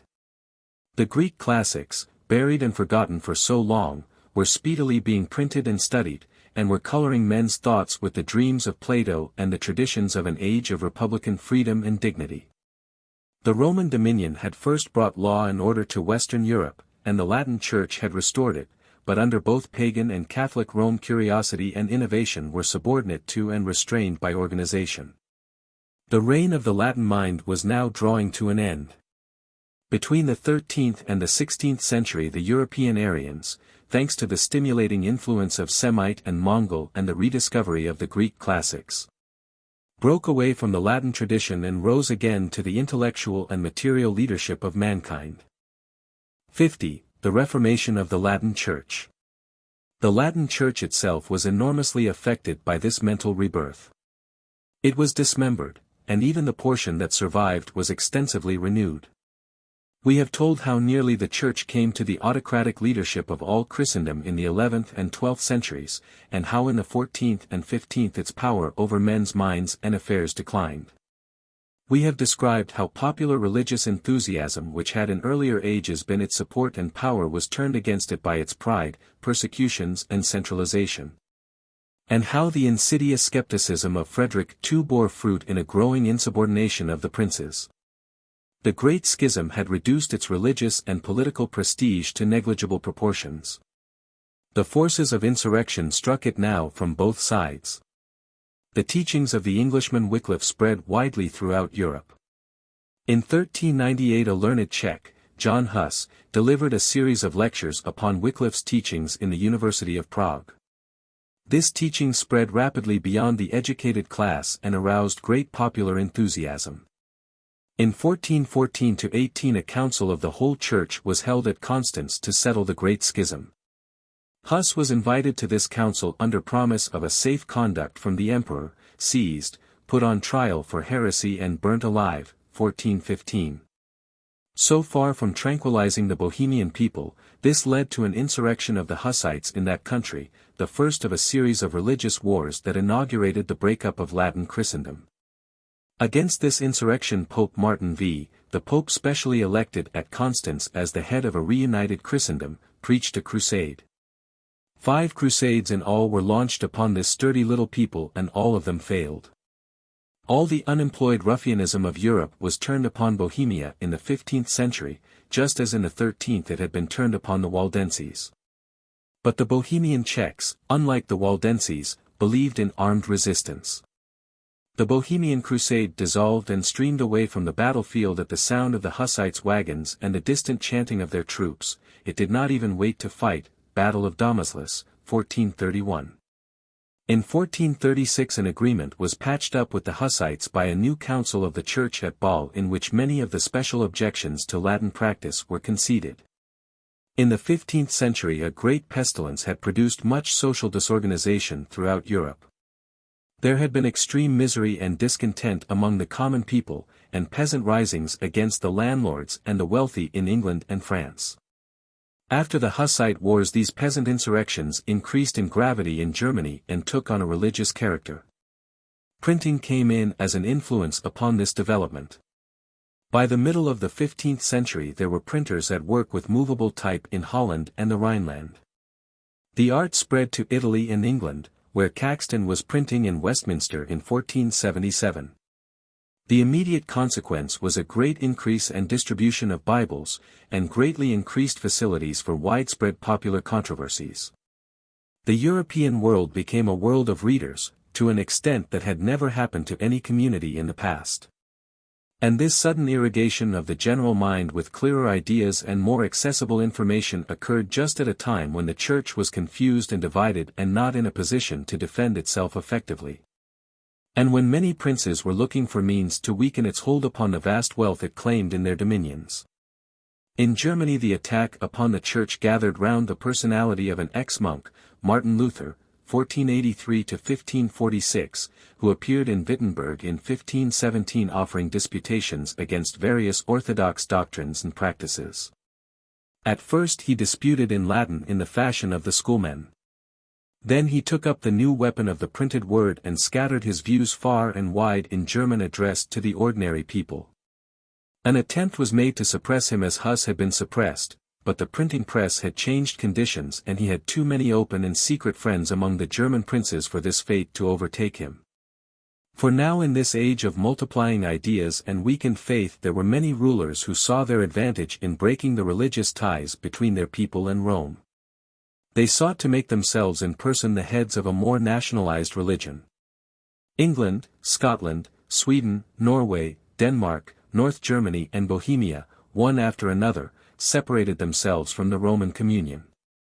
They have remained separated ever since. The various princes concerned cared very little for the moral and intellectual freedom of their subjects. They used the religious doubts and insurgence of their peoples to strengthen them against Rome, but they tried to keep a grip upon the popular movement as soon as that rupture was achieved and a national church set up under the control of the crown. But there has always been a curious vitality in the teaching of Jesus, a direct appeal to righteousness and a man's self-respect over every loyalty in every subordination, lay or ecclesiastical.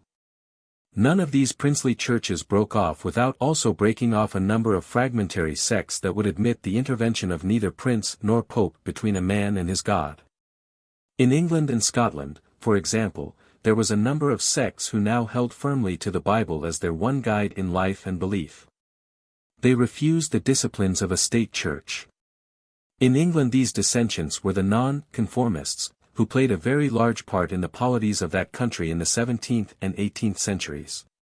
In England they carried their objection to a princely head to the church so far as to decapitate King Charles I, 1649, and for 11 prosperous years England was a republic under non-conformist rule. The breaking away of this large section of northern Europe from Latin Christendom is what is generally spoken of as the Reformation. But the shock and stress of these losses produced changes perhaps as profound in the Roman Church itself. The Church was reorganized and a new spirit came into its life.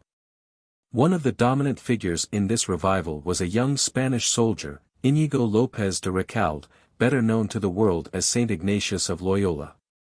After some romantic beginnings he became a priest, 1538, and was permitted to found the Society of Jesus, a direct attempt to bring the generous and chivalrous traditions of military discipline into the service of religion. This Society of Jesus, the Jesuits, became one of the greatest teaching and missionary societies the world has ever seen. It carried Christianity to India, China and America. It arrested the rapid disintegration of the Roman Church. It raised the standard of education throughout the whole Catholic world, it raised the level of Catholic intelligence and quickened the Catholic conscience everywhere, it stimulated Protestant Europe to competitive educational efforts. The vigorous and aggressive Roman Catholic Church we know today is largely the product of this Jesuit revival. 51. The Emperor Charles V. The Holy Roman Empire came to a sort of climax in the reign of the Emperor Charles V. He was one of the most extraordinary monarchs that Europe has ever seen. For a time he had the air of being the greatest monarch since Charlemagne. His greatness was not of his own making. It was largely the creation of his grandfather, the Emperor Maximilian I, 1459–1519. Some families have fought, others have intrigued their way to world power, the Habsburgs married their way. Maximilian began his career with Austria, Styria, part of Alsace and other districts, the original Habsburg patrimony. He married, the lady's name scarcely matters to us, the Netherlands and Burgundy. Most of Burgundy slipped from him after his first wife's death, but the Netherlands he held. Then he tried unsuccessfully to marry Brittany. He became emperor in succession to his father, Frederick III, in 1493, and married the Duchy of Milan. Finally he married his son to the weak-minded daughter of Ferdinand and Isabella, the Ferdinand and Isabella of Columbus, who not only reigned over a freshly united Spain and over Sardinia and the kingdom of the two Sicilies, but over all America west of Brazil. So it was that this Charles V, his grandson, inherited most of the American continent and between a third and a half of what the Turks had left of Europe. He succeeded to the Netherlands in 1506. When his grandfather Ferdinand died in 1516, he became practically king of the Spanish dominions, his mother being imbecile. And his grandfather Maximilian dying in 1519, he was in 1520 elected emperor at the still comparatively tender age of 20. He was a fair young man with a not very intelligent face, a thick upper lip and a long clumsy chin. He found himself in a world of young and vigorous personalities. It was an age of brilliant young monarchs. Francis I had succeeded to the French throne in 1515 at the age of 21, Henry VIII had become King of England in 1509 at 18. It was the age of Babur in India, 1526 to 1530, and Suleiman the Magnificent in Turkey, 1520, both exceptionally capable monarchs, and the Pope Leo X, 1513, was also a very distinguished pope. The Pope and Francis I attempted to prevent the election of Charles as emperor because they dreaded the concentration of so much power in the hands of one man. Both Francis I and Henry VIII offered themselves to the imperial electors.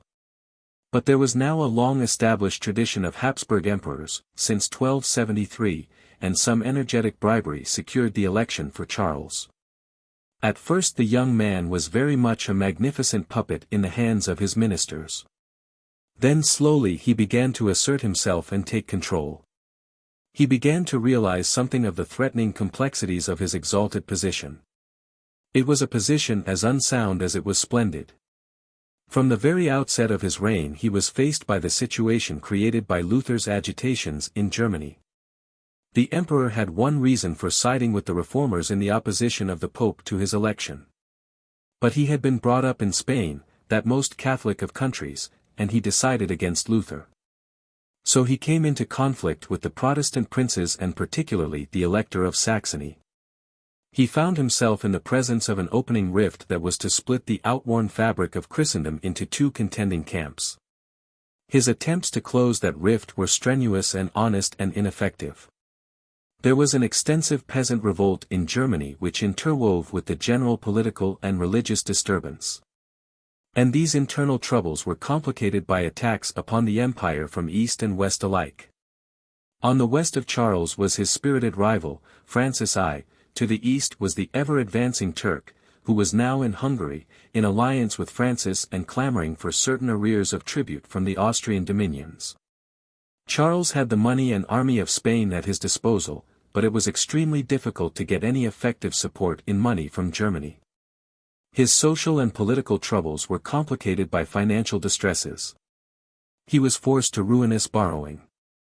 On the whole, Charles, in alliance with Henry VIII, was successful against Francis I and the Turk. Their chief battlefield was North Italy, the generalship was dull on both sides. Their advances and retreats depended mainly on the arrival of reinforcements. The German army invaded France, failed to take Marseilles, fell back into Italy, lost Milan, and was besieged in Pavia. Francis I made a long and unsuccessful siege of Pavia, was caught by fresh German forces, defeated, wounded and taken prisoner. But thereupon the Pope and Henry VIII, still haunted by the fear of his attaining excessive power, turned against Charles. The German troops in Milan, under the Constable of Bourbon, being unpaid, forced rather than followed their commander into a raid upon Rome. They stormed the city and pillaged it, 1527. The Pope took refuge in the castle of St. Angelo while the looting and slaughter went on. He bought off the German troops at last by the payment of 400,000 ducats. 10 years of such confused fighting impoverished all Europe. At last the emperor found himself triumphant in Italy. In 1530, he was crowned by the Pope. He was the last German emperor to be so crowned, at Bologna. Meanwhile the Turks were making great headway in Hungary. They had defeated and killed the King of Hungary in 1526, they held Budapest, and in 1529 Suleiman the Magnificent very nearly took Vienna.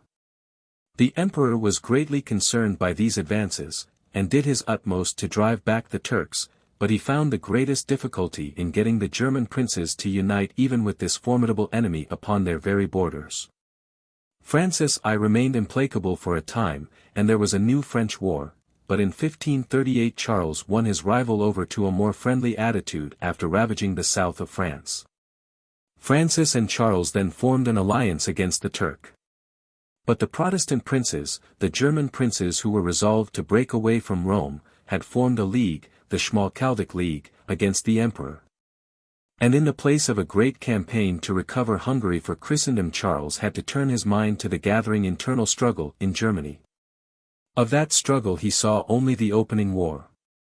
It was a struggle, a sanguinary irrational bickering of princes, for ascendancy, now flaming into war and destruction, now sinking back to intrigues and diplomacies. It was a snake sack of princely policies that was to go on writhing incurably right into the 19th century and to waste and desolate Central Europe again and again. The emperor never seems to have grasped the true forces at work in these gathering troubles. He was for his time and station an exceptionally worthy man, and he seems to have taken the religious dissensions that were tearing Europe into warring fragments as genuine theological differences. He gathered diets and councils in futile attempts at reconciliation. Formulae and confessions were tried over. The student of German history must struggle with the details of the religious peace of Nuremberg, the settlement at the Diet of Ratisbon, the interim of Augsburg, and the like. Here we do but mention them as details in the worried life of this culminating emperor. As a matter of fact, hardly one of the multifarious princes and rulers in Europe seems to have been acting in good faith. The widespread religious trouble of the world, the desire of the common people for truth and social righteousness, the spreading knowledge of the time, all those things were merely counters in the imaginations of princely diplomacy. Henry VIII of England, who had begun his career with a book against heresy, and who had been rewarded by the Pope with the title of Defender of the Faith, being anxious to divorce his first wife in favor of a young lady named Anne Boleyn, and wishing also to loot the vast wealth of the Church in England, joined the company of Protestant princes in 1530. Sweden, Denmark and Norway had already gone over to the Protestant side. The German religious war began in 1546, a few months after the death of Martin Luther. We need not trouble about the incidents of the campaign. The Protestant Saxon army was badly beaten at Lochow. By something very like a breach of faith, Philip of Hesse, the emperor's chief remaining antagonist, was caught and imprisoned, and the Turks were bought off by the promise of an annual tribute. In 1547, to the great relief of the emperor, Francis I died. So by 1547 Charles got to a kind of settlement, and made his last efforts to effect peace where there was no peace. In 1552 all Germany was at war again, only a precipitate flight from Innsbruck saved Charles from capture, and in 1552, with the Treaty of Passau, came another unstable equilibrium. Such is the brief outline of the politics of the empire for 32 years. It is interesting to note how entirely the European mind was concentrated upon the struggle for European ascendancy. Neither Turks, French, English nor Germans had yet discovered any political interest in the great continent of America, nor any significance in the new sea routes to Asia. Great things were happening in America. Cortés with a mere handful of men had conquered the great Neolithic empire of Mexico for Spain, Pizarro had crossed the Isthmus of Panama, 1530, and subjugated another wonderland, Peru. But as yet these events meant no more to Europe than a useful and stimulating influx of silver to the Spanish treasury.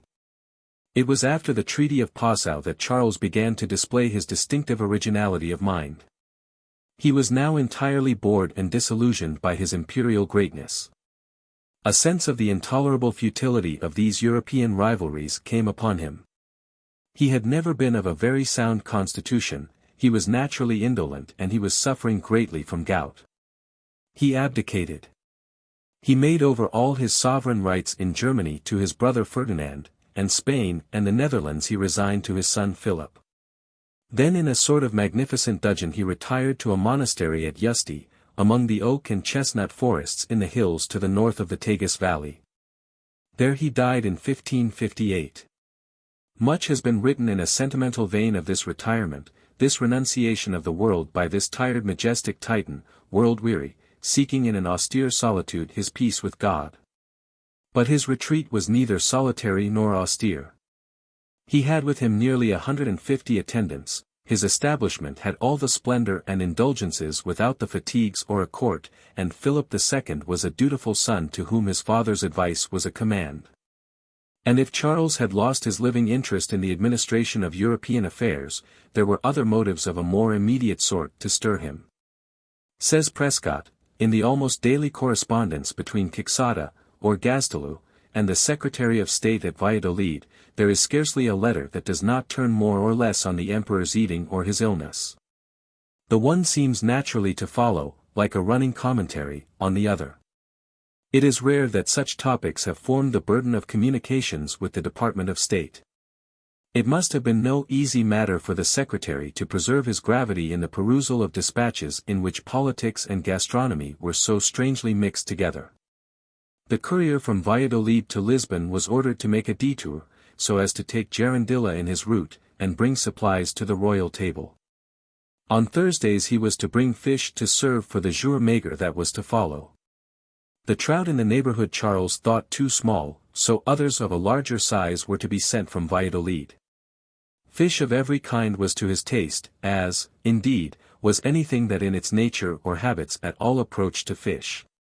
Eels, frogs, oysters, occupied an important place in the royal bill of fare. Potted fish, especially anchovies, found great favor with him, and he regretted that he had not brought a better supply of these from the Low Countries.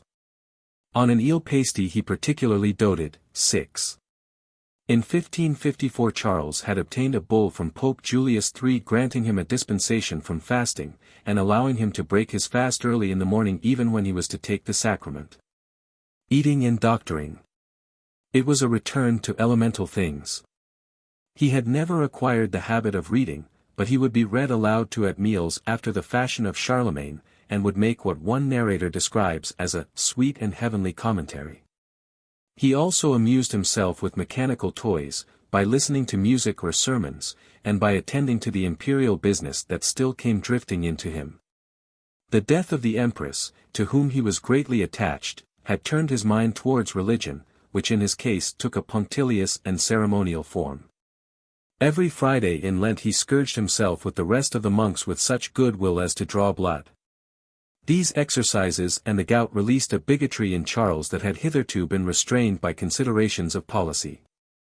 The appearance of Protestant teaching close at hand in Valladolid roused him to fury. "Tell the Grand Inquisitor and his council from me to be at their posts, and to lay the axe at the root of the evil before it spreads further."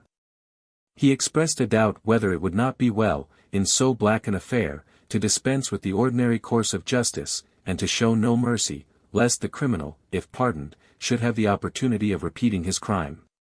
He recommended, as an example, his own mode or proceeding in the Netherlands, where all who remained obstinate in their errors were burned alive, and those who were admitted to penitence were beheaded. And almost symbolical of his place and role in history was his preoccupation with funerals. He seems to have had an intuition that something great was dead in Europe and sorely needed burial, that there was a need to right finance, overdue. He not only attended every actual funeral that was celebrated at Yusti, but he had services conducted for the absent dead. He held a funeral service in memory of his wife on the anniversary of her death, and finally he celebrated his own obsequies. The chapel was hung with black, and the blaze of hundreds of wax lights was scarcely sufficient to dispel the darkness. The brethren in their conventual dress, and all the emperor's household clad in deep mourning, gathered round a huge catafalque, shrouded also in black, which had been raised in the center of the chapel. The service for the burial of the dead was then performed, and, amidst the dismal wail of the monks, the prayers ascended for the departed spirit, that it might be received into the mansions of the blessed. The sorrowful attendants were melted to tears, as the image of their master's death was presented to their minds, or they were touched, it may be, with compassion by this pitiable display of weakness. Charles, muffled in a dark mantle, and bearing a lighted candle in his hand, mingled with his household, the spectator of his own obsequies. And the doleful ceremony was concluded by his placing the taper in the hands of the priest, in sign of his surrendering up his soul to the Almighty. Within 2 months of this masquerade he was dead. And the brief greatness of the Holy Roman Empire died with him. His realm was already divided between his brother and his son. The Holy Roman Empire struggled on indeed to the days of Napoleon I, but as an invalid and dying thing. To this day its unburied tradition still poisons the political air. 52. The Age of Political Experiments, of Grand Monarchy in Parliaments and Republicanism in Europe. The Latin Church was broken, the Holy Roman Empire was in extreme decay. The history of Europe from the opening of the 16th century onward is a story of peoples feeling their way darkly to some new method of government, better adapted to the new conditions that were arising. In the ancient world, over long periods of time, there had been changes of dynasty and even changes of ruling race and language, but the form of government through monarch and temple remained fairly stable. And still more stable was the ordinary way of living. In this modern Europe since the 16th century the dynastic changes are unimportant, and the interest of history lies in the wide and increasing variety of experiments in political and social organization. The political history of the world from the 16th century onward was, we have said, an effort, a largely unconscious effort, of mankind to adapt its political and social methods to certain new conditions that had now arisen. The effort to adapt was complicated by the fact that the conditions themselves were changing with a steadily increasing rapidity. The adaptation, mainly unconscious and almost always unwilling, for man in general hates voluntary change, has lagged more and more behind the alterations in conditions. From the 16th century onward the history of mankind is a story of political and social institutions becoming more and more plainly misfits, less comfortable and more vexatious. And of the slow reluctant realization of the need for a conscious and deliberate reconstruction of the whole scheme of human societies in the face of needs and possibilities new to all the former experiences of life. What are these changes in the conditions of human life that have disorganized that balance of empire, priest, peasant and trader, with periodic refreshment by barbaric conquest? That has held human affairs in the old world in a sort of working rhythm for more than 100 centuries. They are manifold and various, for human affairs are multitudinously complex.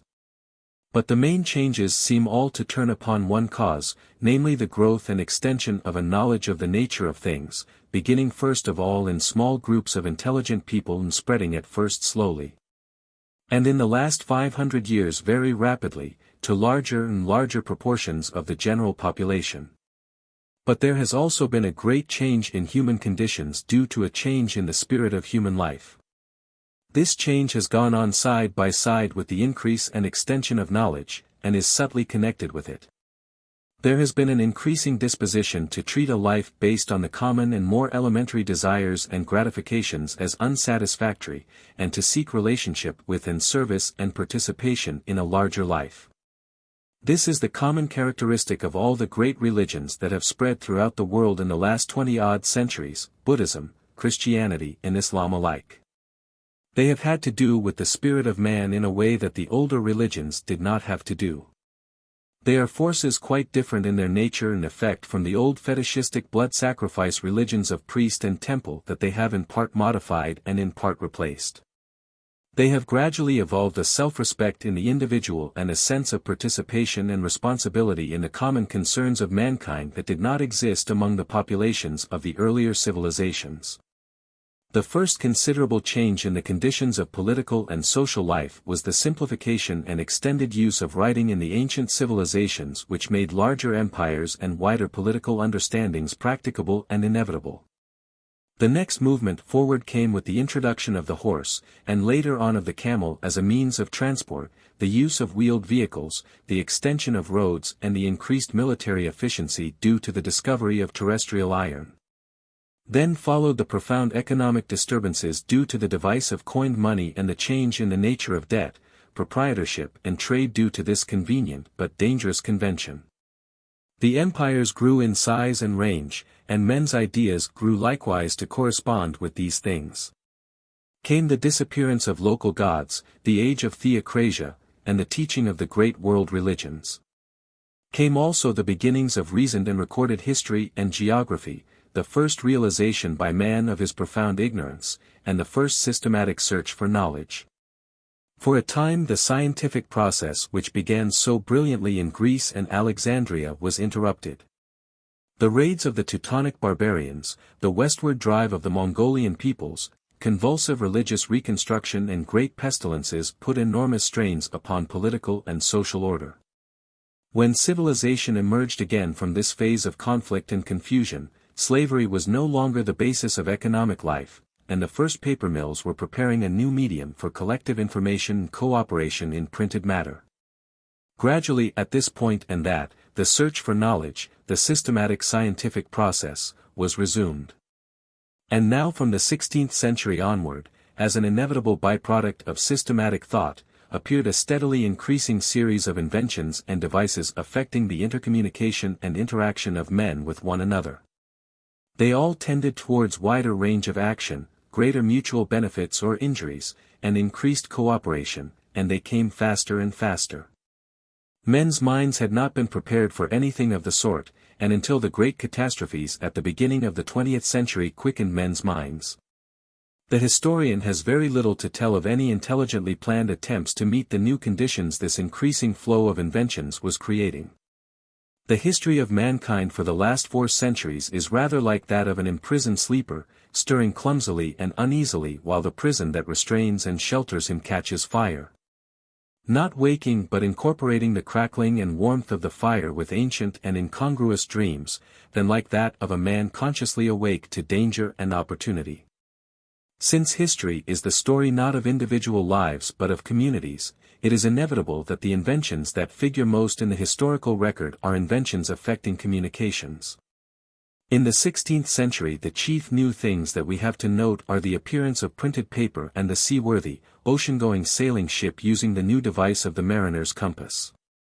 The former cheapened, spread, and revolutionized teaching, public information and discussion, and the fundamental operations of political activity.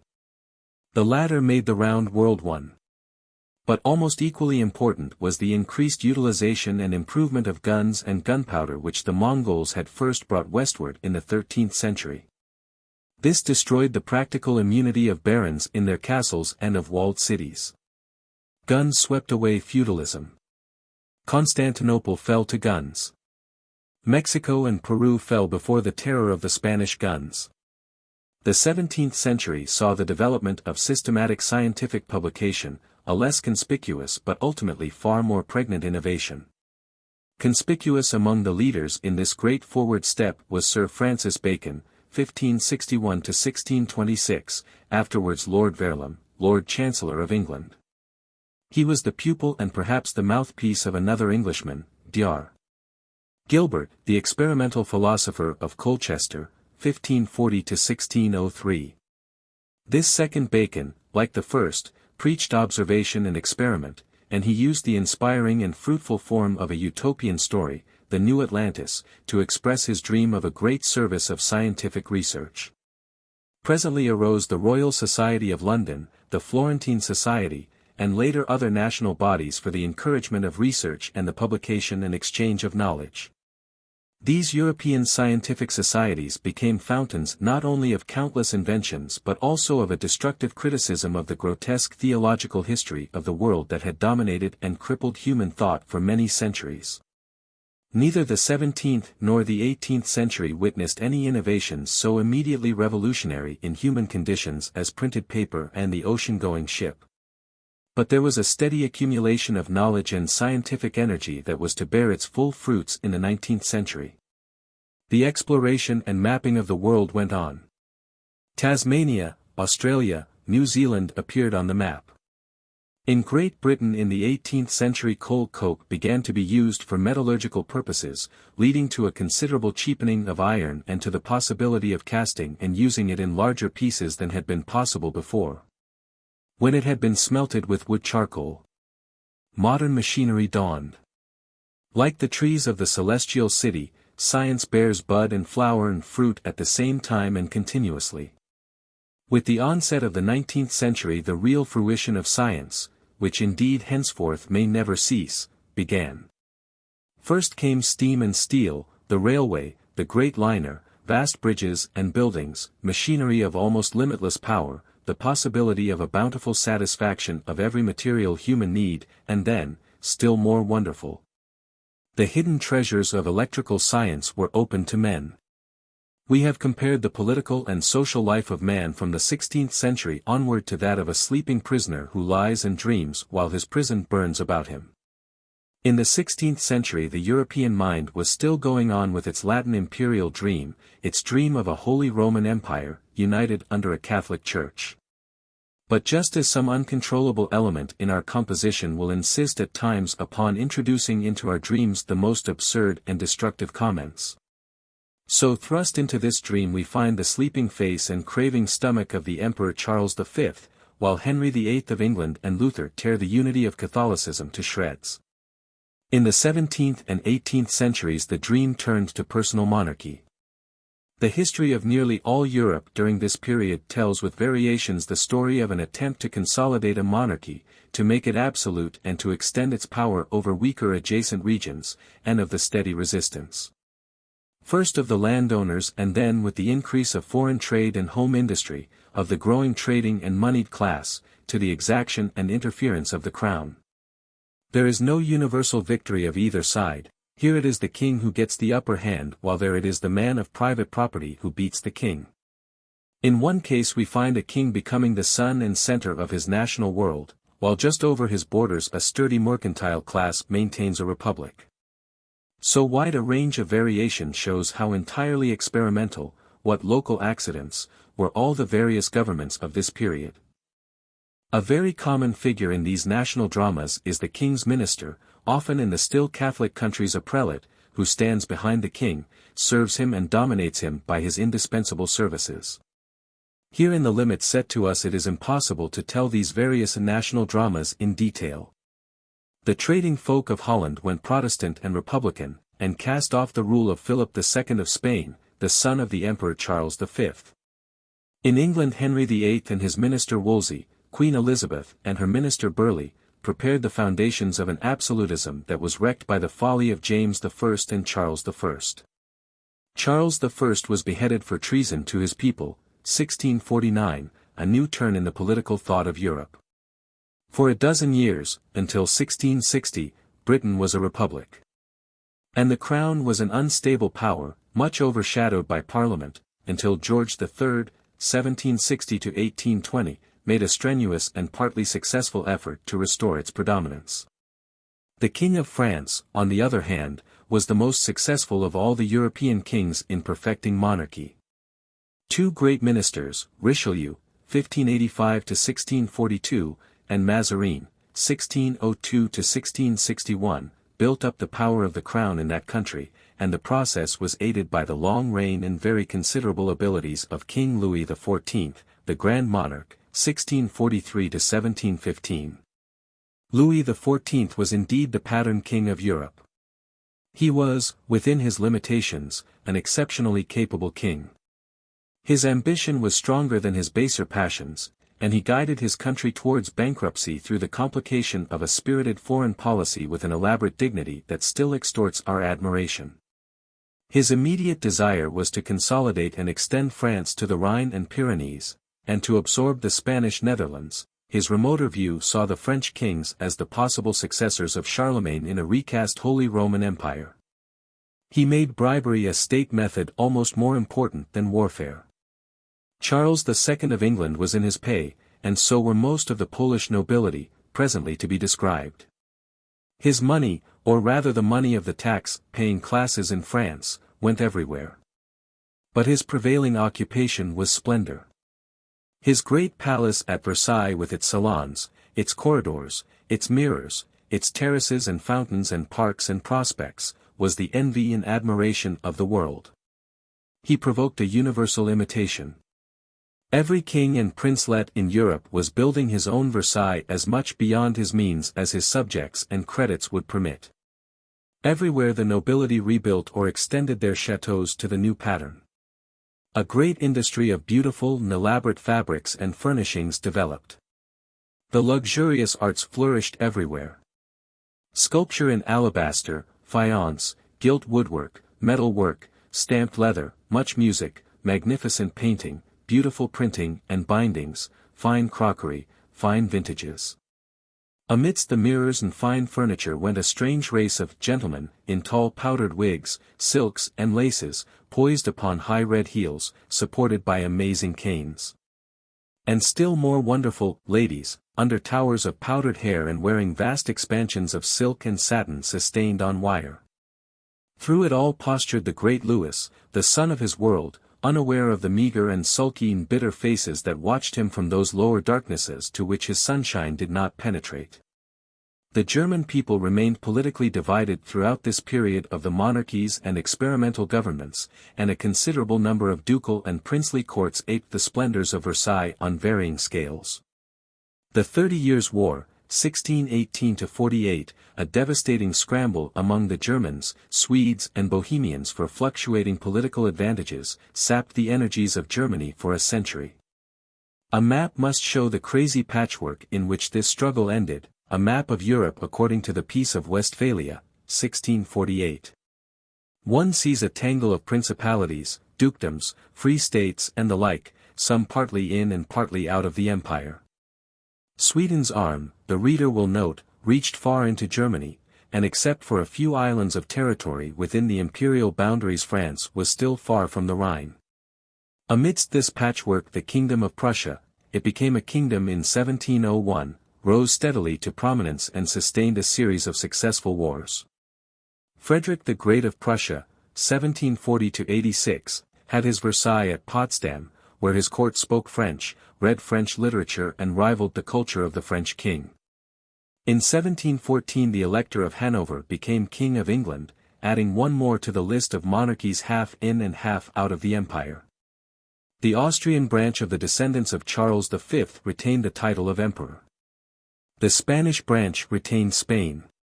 But now there was also an Emperor of the East again.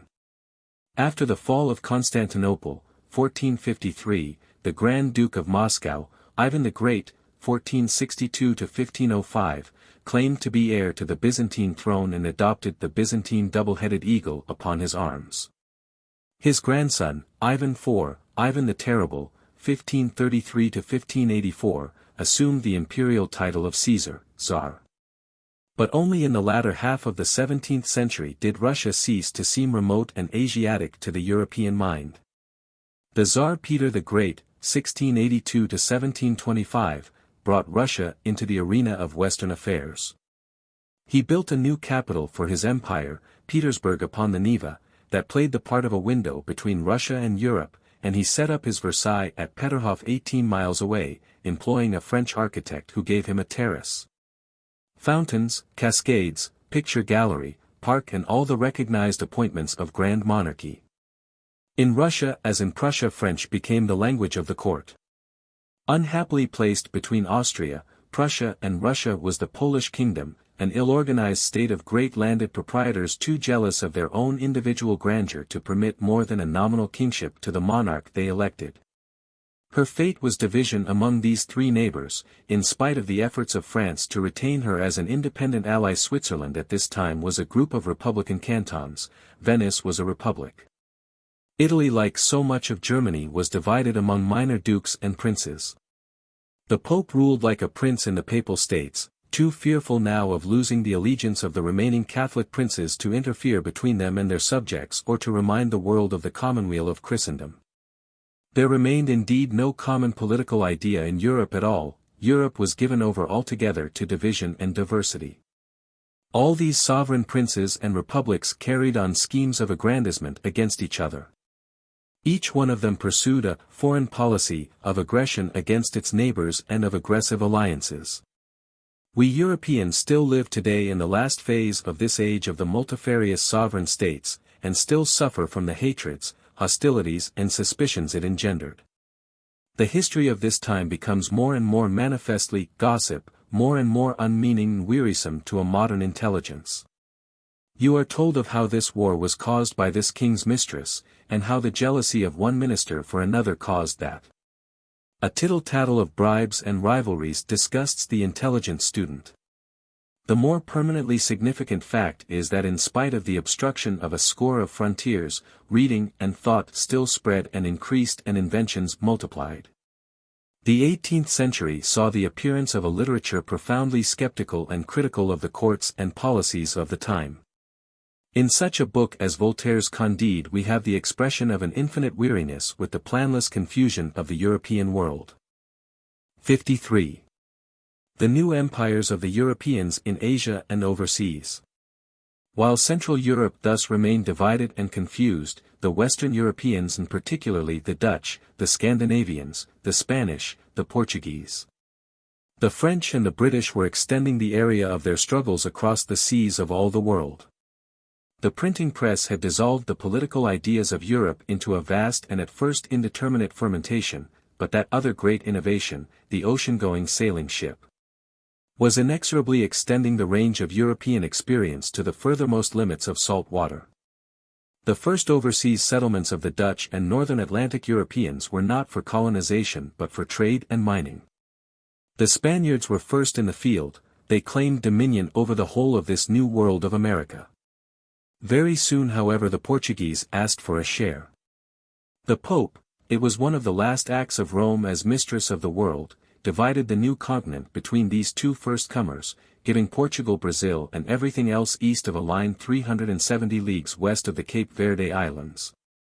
And all the rest to Spain, 1494. The Portuguese at this time were also pushing overseas enterprise southward and eastward. In 1497 Vasco da Gama had sailed from Lisbon round the Cape to Zanzibar and then to Calicut in India. In 1515 there were Portuguese ships in Java and the Moluccas, and the Portuguese were setting up and fortifying trading stations round and about the coasts of the Indian Ocean. Mozambique, Goa, and two smaller possessions in India, Macau in China and a part of Timor, are to this day Portuguese possessions. The nations excluded from America by the papal settlement paid little heed to the rights of Spain and Portugal. The English, the Danes and Swedes, and presently the Dutch, were soon staking out claims in North America and the West Indies, and His Most Catholic Majesty of France heeded the papal settlement as little as any Protestant. The wars of Europe extended themselves to these claims and possessions. In the long run the English were the most successful in this scramble for overseas possessions. The Danes and Swedes were too deeply entangled in the complicated affairs of Germany to sustain effective expeditions abroad. Sweden was wasted upon the German battlefields by a picturesque king, Gustavus Adolphus, the Protestant Lion of the North. The Dutch were the heirs of such small settlements as Sweden made in America, and the Dutch were too near French aggressions to hold their own against the British. In the Far East the chief rivals for empire were the British, Dutch and French, and in America the British, French and Spanish. The British had the supreme advantage of a water frontier, the silver streak of the English Channel, against Europe. The tradition of the Latin Empire entangled them least. France has always thought too much in terms of Europe. Throughout the 18th century she was wasting her opportunities of expansion in West and East alike in order to dominate Spain, Italy and the German confusion. The religious and political dissensions of Britain in the 17th century had driven many of the English to seek a permanent home in America. They struck root and increased and multiplied, giving the British a great advantage in the American struggle. In 1756 and 1760 the French lost Canada to the British and their American colonists, and a few years later the British Trading Company found itself completely dominant over French, Dutch and Portuguese in the peninsula of India. The great Mongol Empire of Babur, Akbar and their successors had now far gone in decay, and the story of its practical capture by a London trading company, the British East India Company, is one of the most extraordinary episodes in the whole history of conquest. This East India Company had been originally at the time of its incorporation under Queen Elizabeth no more than a company of sea adventurers. Step by step they had been forced to raise troops and arm their ships. And now this trading company, with its tradition of gain, found itself dealing not merely in spices and dyes and tea and jewels, but in the revenues and territories of princes and the destinies of India. It had come to buy and sell, and it found itself achieving a tremendous piracy. There was no one to challenge its proceedings. Is it any wonder that its captains and commanders and officials, nay, even its clerks and common soldiers, came back to England loaded with spoils? Men under such circumstances, with a great and wealthy land at their mercy, could not determine what they might or might not do. It was a strange land to them, with a strange sunlight. Its brown people seemed a different race, outside their range of sympathy. Its mysterious temples sustained fantastic standards of behavior.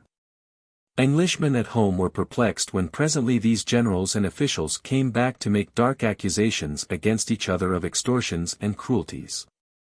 Upon Clive Parliament passed a vote of censure. He committed suicide in 1774. In 1788 Warren Hastings, a second great Indian administrator, was impeached and acquitted, 1792. It was a strange and unprecedented situation in the world's history. The English Parliament found itself ruling over a London trading company, which in its turn was dominating an empire far greater and more populous than all the domains of the British Crown. To the bulk of the English people India was a remote, fantastic, almost inaccessible land, to which adventurous poor young men went out, to return after many years very rich and very choleric old gentlemen. It was difficult for the English to conceive what the life of these countless brown millions in the eastern sunshine could be. Their imaginations declined the task. India remained romantically unreal. It was impossible for the English, therefore, to exert any effective supervision and control over the company's proceedings. And while the Western European powers were thus fighting for these fantastic overseas empires upon every ocean in the world, two great land conquests were in progress in Asia. China had thrown off the Mongol yoke in 1360, and flourished under the great native dynasty of the Mings until 1644. Then the Manchus, another Mongol people, reconquered China and remained masters of China until 1912. Meanwhile Russia was pushing east and growing to greatness in the world's affairs. The rise of this great central power of the Old World, which is neither altogether of the East nor altogether of the West, is one of the utmost importance to our human destiny. Its expansion is very largely due to the appearance of a Christian steppe people, the Cossacks, who formed a barrier between the feudal agriculture of Poland and Hungary to the west and the Tartar to the east. The Cossacks were the wild east of Europe, and in many ways not unlike the Wild West of the United States in the middle 19th century. All who had made Russia too hot to hold them, criminals as well as the persecuted innocent, rebellious serfs, religious secretaries, thieves, vagabonds, murderers, sought asylum in the southern steppes and there made a fresh start and fought for life and freedom against Pole, Russian and Tartar alike. Doubtless fugitives from the Tartars to the east also contributed to the Cossack mixture. Slowly these border folk were incorporated in the Russian imperial service, much as the Highland clans of Scotland were converted into regiments by the British government. New lands were offered them in Asia. They became a weapon against the dwindling power of the Mongolian nomads, first in Turkestan and then across Siberia as far as the Amur. The decay of Mongol energy in the 17th and 18th centuries is very difficult to explain. Within 2 or 3 centuries from the days of Genghis and Tamerlane, Central Asia had relapsed from a period of world ascendancy to extreme political impotence. Changes of climate, unrecorded pestilences, infections of a malarial type, may have played their part in this recession, which may be only a temporary recession measured by the scale of universal history, of the Central Asian peoples. Some authorities think that the spread of Buddhist teaching from China also had a pacifying influence upon them. At any rate, by the 16th century the Mongol, Tartar and Turkish peoples were no longer pressing outward, but were being invaded, subjugated and pushed back both by Christian Russia in the west and by China in the east. All through the 17th century the Cossacks were spreading eastward from European Russia, and settling wherever they found agricultural conditions. Cordons of forts and stations formed a moving frontier to these settlements to the south, where the Turkomans were still strong and active. To the northeast, however, Russia had no frontier until she reached right to the Pacific. 54. The American War of Independence. The third quarter of the 18th century thus saw the remarkable and unstable spectacle of a Europe divided against itself, and no longer with any unifying political or religious idea. Yet through the immense stimulation of men's imaginations by the printed book, the printed map, and the opportunity of the new ocean-going shipping, able in a disorganized and contentious manner to dominate all the coasts of the world. It was a planless, incoherent ebullition of enterprise due to temporary and almost accidental advantages over the rest of mankind. By virtue of these advantages, this new and still largely empty continent of America was peopled mainly from Western European sources, and South Africa and Australia and New Zealand marked down as prospective homes for a European population. The motive that had sent Columbus to America and Vasco da Gama to India was the perennial first motive of all sailors since the beginning of things, trade. But while in the already populous and productive East the trade motive remained dominant, and the European settlements remained trading settlements from which the European inhabitants hoped to return home to spend their money, the Europeans in America, dealing with communities at a very much lower level of productive activity, found a new inducement for persistence in the search for gold and silver. Particularly did the mines of Spanish America yield silver. The Europeans had to go to America not simply as armed merchants but as prospectors, miners, searchers after natural products, and presently as planters. In the north they sought furs. Mines and plantations necessitated settlements. They obliged people to set up permanent overseas homes. Finally, in some cases, as when the English Puritans went to New England in the early 336 century to escape religious persecution, when in the 18th Oglethorpe sent people from the English debtors' prisons to Georgia. And when in the end of the 18th the Dutch sent orphans to the Cape of Good Hope, the Europeans frankly crossed the seas to find new homes for good. In the 19th century, and especially after the coming of the steamship, the stream of European emigration to the new empty lands of America and Australia rose for some decades to the scale of a great migration. So there grew up permanent overseas populations of Europeans, and the European culture was transplanted to much larger areas than those in which it had been developed. These new communities bringing a ready-made civilization with them to these new lands grew up, as it were, unplanned and unperceived. The statecraft of Europe did not foresee them, and was unprepared with any ideas about their treatment. The politicians and ministers of Europe continued to regard them as essentially expeditionary establishments, sources of revenue, possessions, and dependencies, long after their peoples had developed a keen sense of their separate social life. And also they continued to treat them as helplessly subject to the mother country long after the population had spread inland out of reach of any effectual punitive operations from the sea. Because until right into the 19th century, it must be remembered, the link of all these overseas empires was the ocean-going sailing ship. On land the swiftest thing was still the horse, and the cohesion and unity of political systems on land was still limited by the limitations of horse communications. Now at the end of the third quarter of the 18th century the northern two-thirds of North America was under the British Crown. France had abandoned America. Except for Brazil, which was Portuguese, and one or two small islands and areas in French, British, Danish and Dutch hands, Florida, Louisiana, California and all America to the south was Spanish. It was the British colonies south of Maine and Lake Ontario that first demonstrated the inadequacy of the sailing ship to hold overseas populations together in one political system. These British colonies were very miscellaneous in their origin and character. There were French, Swedish and Dutch settlements as well as British. There were British Catholics in Maryland and British ultra-Protestants in New England, and while the New Englanders farmed their own land and denounced slavery, the British in Virginia and the South were planters employing a swelling multitude of imported Negro slaves. There was no natural common unity in such states. To get from one to the other might mean a coasting voyage hardly less tedious than the transatlantic crossing. But the union that diverse origin and natural conditions denied the British Americans was forced upon them by the selfishness and stupidity of the British government in London. They were taxed without any voice in the spending of the taxes. Their trade was sacrificed to British interests. The highly profitable slave trade was maintained by the British government in spite of the opposition of the Virginians who, though quite willing to hold and use slaves, feared to be swamped by an ever-growing barbaric black population.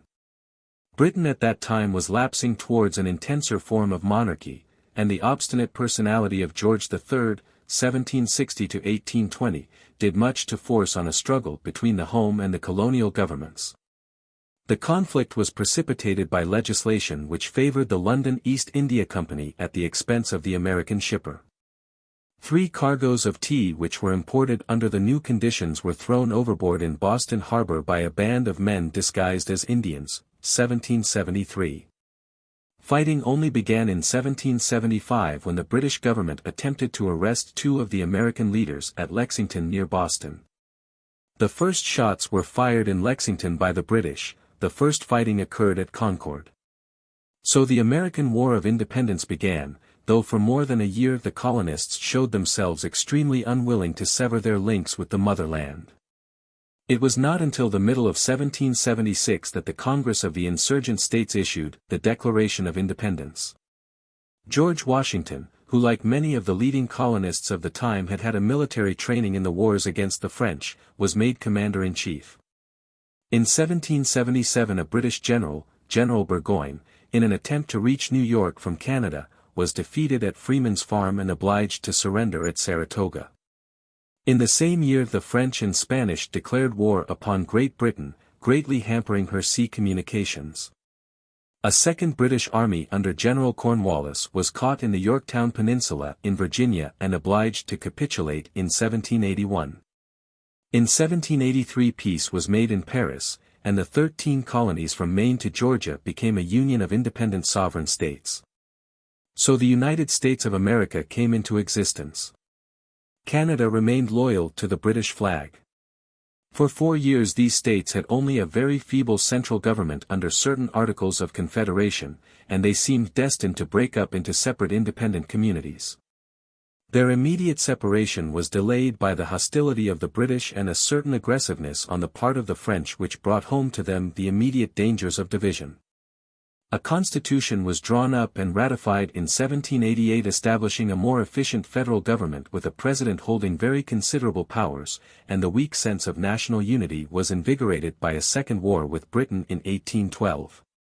Nevertheless the area covered by the states was so wide and their interests so diverse at that time that, given only the means of communication then available, a disintegration of the Union into separate states on the European scale of size was merely a question of time. Attendance at Washington meant a long, tedious and insecure journey for the senators and congressmen of the remoter districts. And the mechanical impediments to the diffusion of a common education and a common literature and intelligence were practically insurmountable. Forces were at work in the world however that were to arrest the process of differentiation altogether. Presently came the river steamboat and then the railway and the telegraph to save the United States from fragmentation, and weave its dispersed people together again into the first of great modern nations. 22 years later the Spanish colonies in America were to follow the example of the 13 and break their connection with Europe.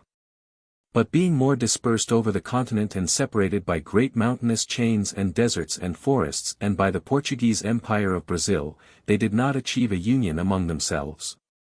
They became a constellation of republican states, very prone at first to wars among themselves and to revolutions. Brazil followed a rather different line towards the inevitable separation. In 1807 the French armies under Napoleon had occupied the mother country of Portugal, and the monarchy had fled to Brazil. From that time on until they separated, Portugal was rather a dependency of Brazil than Brazil of Portugal. In 1822 Brazil declared itself a separate empire under Pedro I, a son of the Portuguese king. But the New World has never been very favorable to monarchy. In 1889 the Emperor of Brazil was shipped off quietly to Europe, and the United States of Brazil fell into line with the rest of Republican America. 55. The French Revolution and the restoration of monarchy in France. Britain had hardly lost the 13 colonies in America before a profound social and political convulsion at the very heart of grand monarchy was to remind Europe still more vividly of the essentially temporary nature of the political arrangements of the world. We have said that the French monarchy was the most successful of the personal monarchies in Europe. It was the envy and model of a multitude of competing and minor courts. But it flourished on a basis of injustice that led to its dramatic collapse. It was brilliant and aggressive, but it was wasteful of the life and substance of its common people. The clergy and nobility were protected from taxation by a system of exemption that threw the whole burden of the state upon the middle and lower classes. The peasants were ground down by taxation. The middle classes were dominated and humiliated by the nobility. In 1787 this French monarchy found itself bankrupt and obliged to call representatives of the different classes of the realm into consultation upon the perplexities of defective income and excessive expenditure. In 1789 the States General, a gathering of the nobles, clergy and commons, roughly equivalent to the earlier form of the British Parliament, was called together at Versailles. It had not assembled since 1610. For all that time France had been an absolute monarchy. Now the people found a means of expressing their long-fermenting discontent. Disputes immediately broke out between the three estates, due to the resolve of the third estate, the Commons, to control the assembly.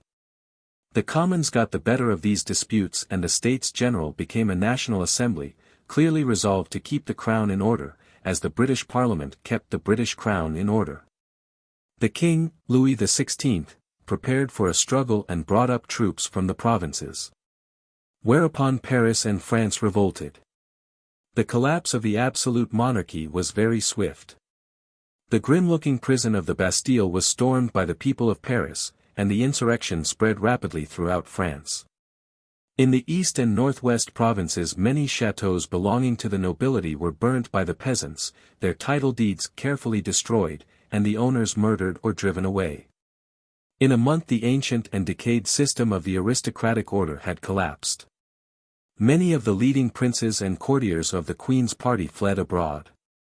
A provisional city government was set up in Paris and in most of the other large cities, and a new armed force, the National Guard, a force designed primarily and plainly to resist the forces of the Crown, was brought into existence by these municipal bodies.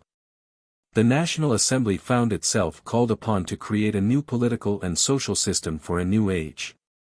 It was a task that tried the powers of that gathering to the utmost. It made a great sweep of the chief injustices of the absolutist regime. It abolished tax exemptions, serfdom, aristocratic titles and privileges and sought to establish a constitutional monarchy in Paris.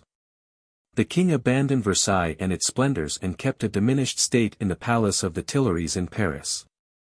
For 2 years it seemed that the National Assembly might struggle through to an effective modernized government. Much of its work was sound and still endures, if much was experimental and had to be undone. Much was ineffective. There was a clearing up of the penal code, torture, arbitrary imprisonment and persecutions for heresy were abolished. The ancient provinces of France, Normandy, Burgundy and the like gave place to 80 departments. Promotion to the highest ranks in the army was laid open to men of every class. An excellent and simple system of law courts was set up, but its value was much vitiated by having the judges appointed by popular election for short periods of time. This made the crowd a sort of final court of appeal, and the judges, like the members of the assembly, were forced to play to the gallery. And the whole vast property of the church was seized and administered by the state. Religious establishments not engaged in education or works of charity were broken up, and the salaries of the clergy made a charge upon the nation. This in itself was not a bad thing for the lower clergy in France, who were often scandalously underpaid in comparison with the richer dignitaries. But in addition the choice of priests and bishops was made elective, which struck at the very root idea of the Roman Church, which centered everything upon the Pope, and in which all authority is from above downward. Practically the National Assembly wanted at one blow to make the Church in France Protestant, in organization if not in doctrine. Everywhere there were disputes and conflicts between the state priests created by the National Assembly and the recalcitrant, non-juring, priests who were loyal to Rome. In 1791 the experiment of constitutional monarchy in France was brought to an abrupt end by the action of the king and queen, working in concert with their aristocratic and monarchist friends abroad. Foreign armies gathered on the eastern frontier and one night in June the king and queen and their children slipped away from the Tuileries and fled to join the foreigners and the aristocratic exiles. They were caught at Varennes and brought back to Paris, and in France flamed up into a passion of patriotic republicanism. A republic was proclaimed, open war with Austria and Prussia ensued, and the king was tried and executed, January, 1793, on the model already set by England, for treason to his people. And now followed a strange phase in the history of the French people. There arose a great flame of enthusiasm for France and the Republic. There was to be an end to compromise at home and abroad.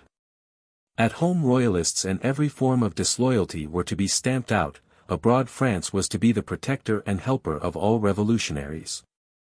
All Europe, all the world, was to become republican.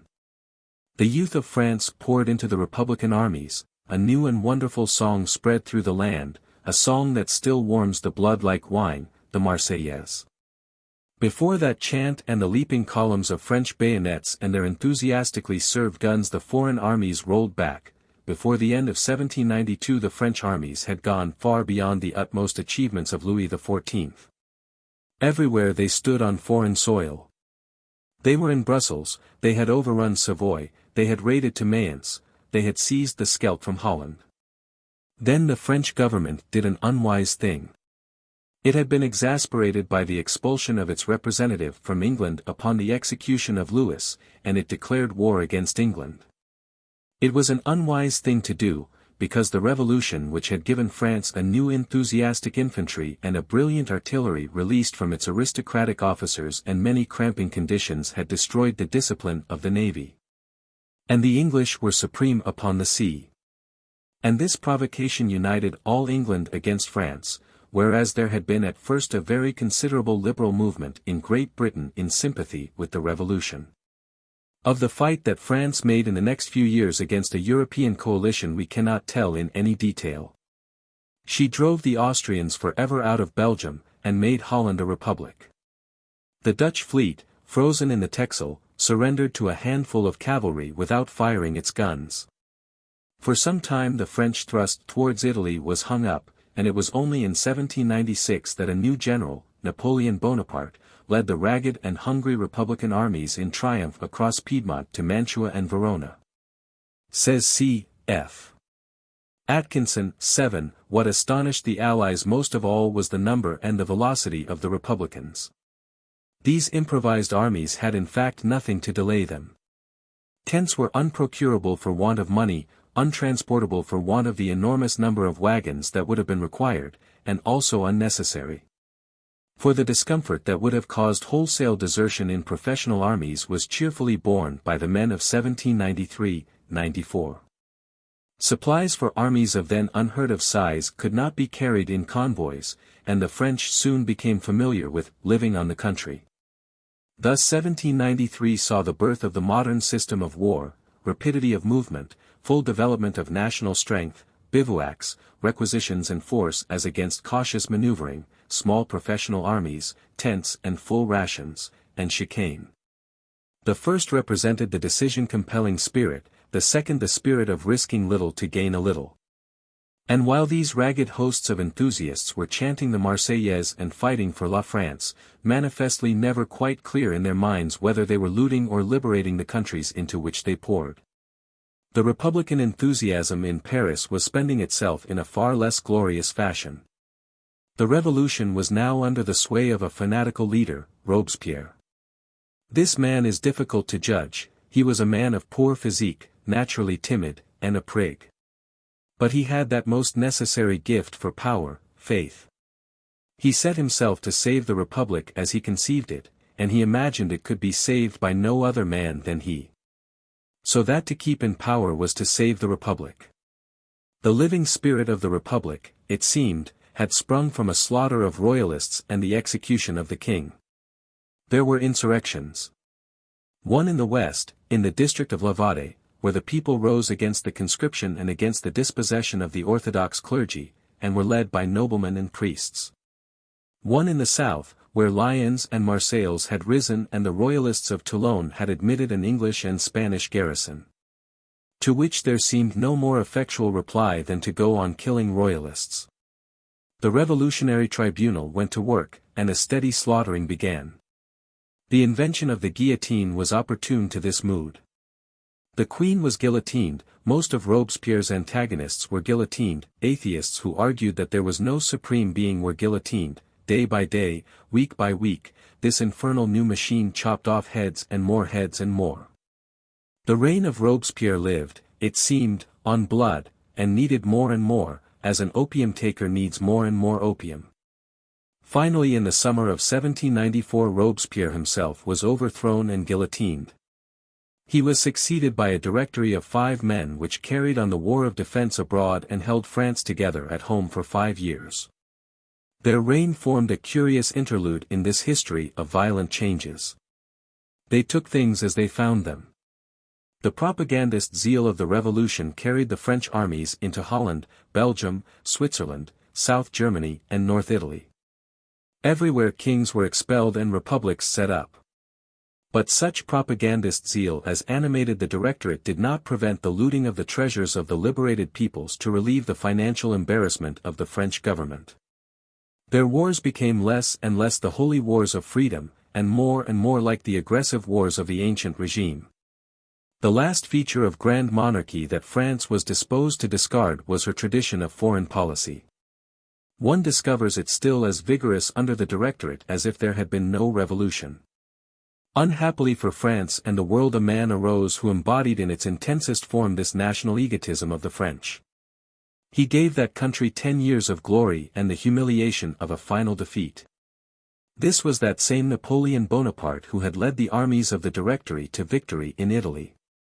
Throughout the 5 years of the Directorate he had been scheming and working for self-advancement. Gradually he clambered to supreme power. He was a man of severely limited understanding but of ruthless directness and great energy. He had begun life as an extremist of the school of Robespierre. He owed his first promotion to that side, but he had no real grasp of the new forces that were working in Europe. His utmost political imagination carried him to a belated and tawdry attempt to restore the Western Empire. He tried to destroy the remains of the old Holy Roman Empire, intending to replace it by a new one centering upon Paris. The emperor in Vienna ceased to be the Holy Roman Emperor and became simply Emperor of Austria. Napoleon divorced his French wife in order to marry an Austrian princess. He became practically monarch of France as first consul in 1799, and he made himself Emperor of France in 1804 in direct imitation of Charlemagne. He was crowned by the Pope in Paris, taking the crown from the Pope and putting it upon his own head himself as Charlemagne had directed. His son was crowned King of Rome. For some years Napoleon's reign was a career of victory. He conquered most of Italy and Spain, defeated Prussia and Austria, and dominated all Europe west of Russia. But he never won the command of the sea from the British, and his fleet sustained a conclusive defeat inflicted by the British Admiral Nelson at Trafalgar, 1805. Spain rose against him in 1808 and a British army under Wellington thrust the French armies slowly northward out of the peninsula. In 1811 Napoleon came into conflict with the Tsar Alexander I, and in 1812 he invaded Russia with a great conglomerate army of 600,000 men, that was defeated and largely destroyed by the Russians and the Russian winter. Germany rose against him, Sweden turned against him. The French armies were beaten back and at Fontainebleau Napoleon abdicated, 1814. He was exiled to Elba, returned to France for one last effort in 1815 and was defeated by the allied British, Belgians and Prussians at Waterloo. He died a British prisoner at St. Helena in 1821. The forces released by the French Revolution were wasted and finished. A great congress of the victorious allies met at Vienna to restore as far as possible the state of affairs that the great storm had rent to pieces. For nearly 40 years a sort of peace, a peace of exhausted effort, was maintained in Europe. 56. The uneasy peace in Europe that followed the fall of Napoleon. Two main causes prevented that period from being a complete social and international peace, and prepared the way for the cycle of wars between 1854 and 1871. The first of these was the tendency of the royal courts concerned, towards the restoration of unfair privilege and interference with freedom of thought and writing and teaching. The second was the impossible system of boundaries drawn by the diplomatists of Vienna. The inherent disposition of monarchy to march back towards past conditions was first and most particularly manifest in Spain. Here even the Inquisition was restored. Across the Atlantic the Spanish colonies had followed the example of the United States and revolted against the European great power system, when Napoleon set his brother Joseph on the Spanish throne in 1810. The George Washington of South America was General Bolivar. Spain was unable to suppress this revolt, it dragged on much as the United States War of Independence had dragged on, and at last the suggestion was made by Austria, in accordance with the spirit of the Holy Alliance, that the European monarch should assist Spain in this struggle. This was opposed by Britain in Europe, but it was the prompt action of President Monroe of the United States in 1823 which conclusively warned off this projected monarchist restoration. He announced that the United States would regard any extension of the European system in the Western Hemisphere as a hostile act. Thus arose the Monroe Doctrine, the doctrine that there must be no extension of extra-American government in America, which has kept the great power system out of America for nearly 100 years and permitted the new states of Spanish America to work out their destinies along their own lines. But if Spanish monarchism lost its colonies, it could at least, under the protection of the concert of Europe, do what it chose in Europe. A popular insurrection in Spain was crushed by a French army in 1823, with a mandate from a European Congress, and simultaneously Austria suppressed a revolution in Naples. In 1824 Louis XVIII died, and was succeeded by Charles X. Charles set himself to destroy the liberty of the press and universities, and to restore absolute government. The sum of 1 billion francs was voted to compensate the nobles for the chateau burnings and sequestrations of 1789. In 1830 Paris rose against this embodiment of the ancient regime, and replaced him by Louis Philippe, the son of that Philip, Duke of Orleans, who was executed during the Terror. The other continental monarchies, in face of the open approval of the revolution by Great Britain and a strong liberal ferment in Germany and Austria, did not interfere in this affair. After all, France was still a monarchy. This man Louis Philippe, 1830–48, remained the constitutional king of France for 18 years. Such were the uneasy swayings of the Peace of the Congress of Vienna, which were provoked by the reactionary proceedings of the monarchists. The stresses that arose from the unscientific boundaries planned by the diplomatists at Vienna gathered force more deliberately, but they were even more dangerous to the peace of mankind.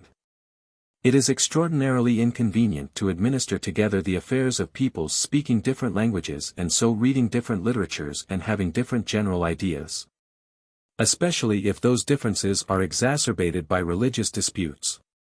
Only some strong mutual interest, such as the common defensive needs of the Swiss mountaineers, can justify a close linking of peoples of dissimilar languages and faiths, and even in Switzerland there is the utmost local autonomy. When, as in Macedonia, populations are mixed in a patchwork of villages and districts, the cantonal system is imperatively needed. But if the reader will look at the map of Europe as the Congress of Vienna drew it, he will see that this gathering seems almost as if it had planned the maximum of local exasperation.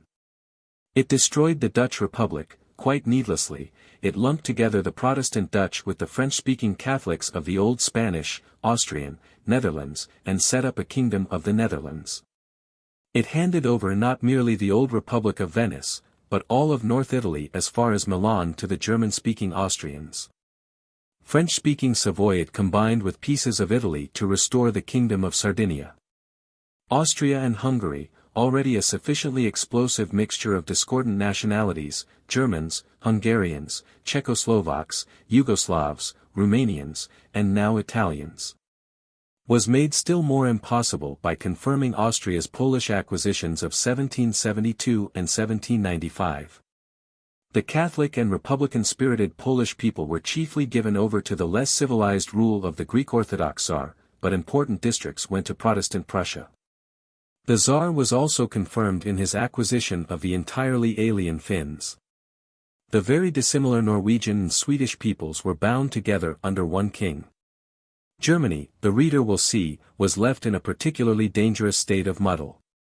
Prussia and Austria were both partly in and partly out of a German confederation, which included a multitude of minor states. The King of Denmark came into the German Confederation by virtue of certain German-speaking possessions in Holstein. Luxembourg was included in the German Confederation, though its ruler was also King of the Netherlands, and though many of its peoples talked French. Here was a complete disregard of the fact that the people who talk German and base their ideas on German literature, the people who talk Italian and base their ideas on Italian literature, and the people who talk Polish and base their ideas on Polish literature, will all be far better off and most helpful and least obnoxious to the rest of mankind if they conduct their own affairs in their own idiom within the ring fence of their own speech. Is it any wonder that one of the most popular songs in Germany during this period declared that wherever the German tongue was spoken, there was the German fatherland? In 1830 French-speaking Belgium, stirred up by the current revolution in France, revolted against its Dutch association in the Kingdom of the Netherlands.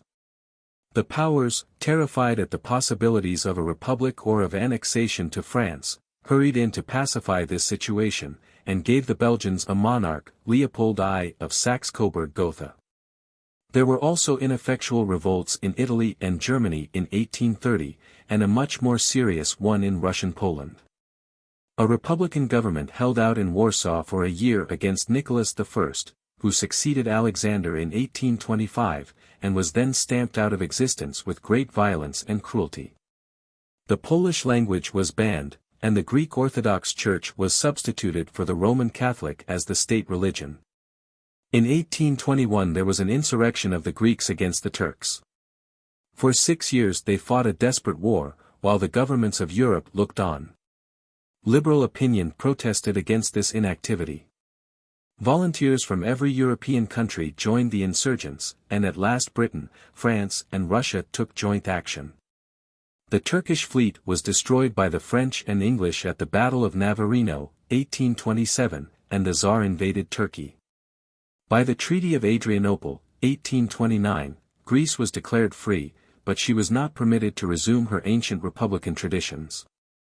A German king was found for Greece, one Prince Otto of Bavaria, and Christian governors were set up in the Danubian provinces, which are now Romania, and Serbia, a part of the Yugoslav region.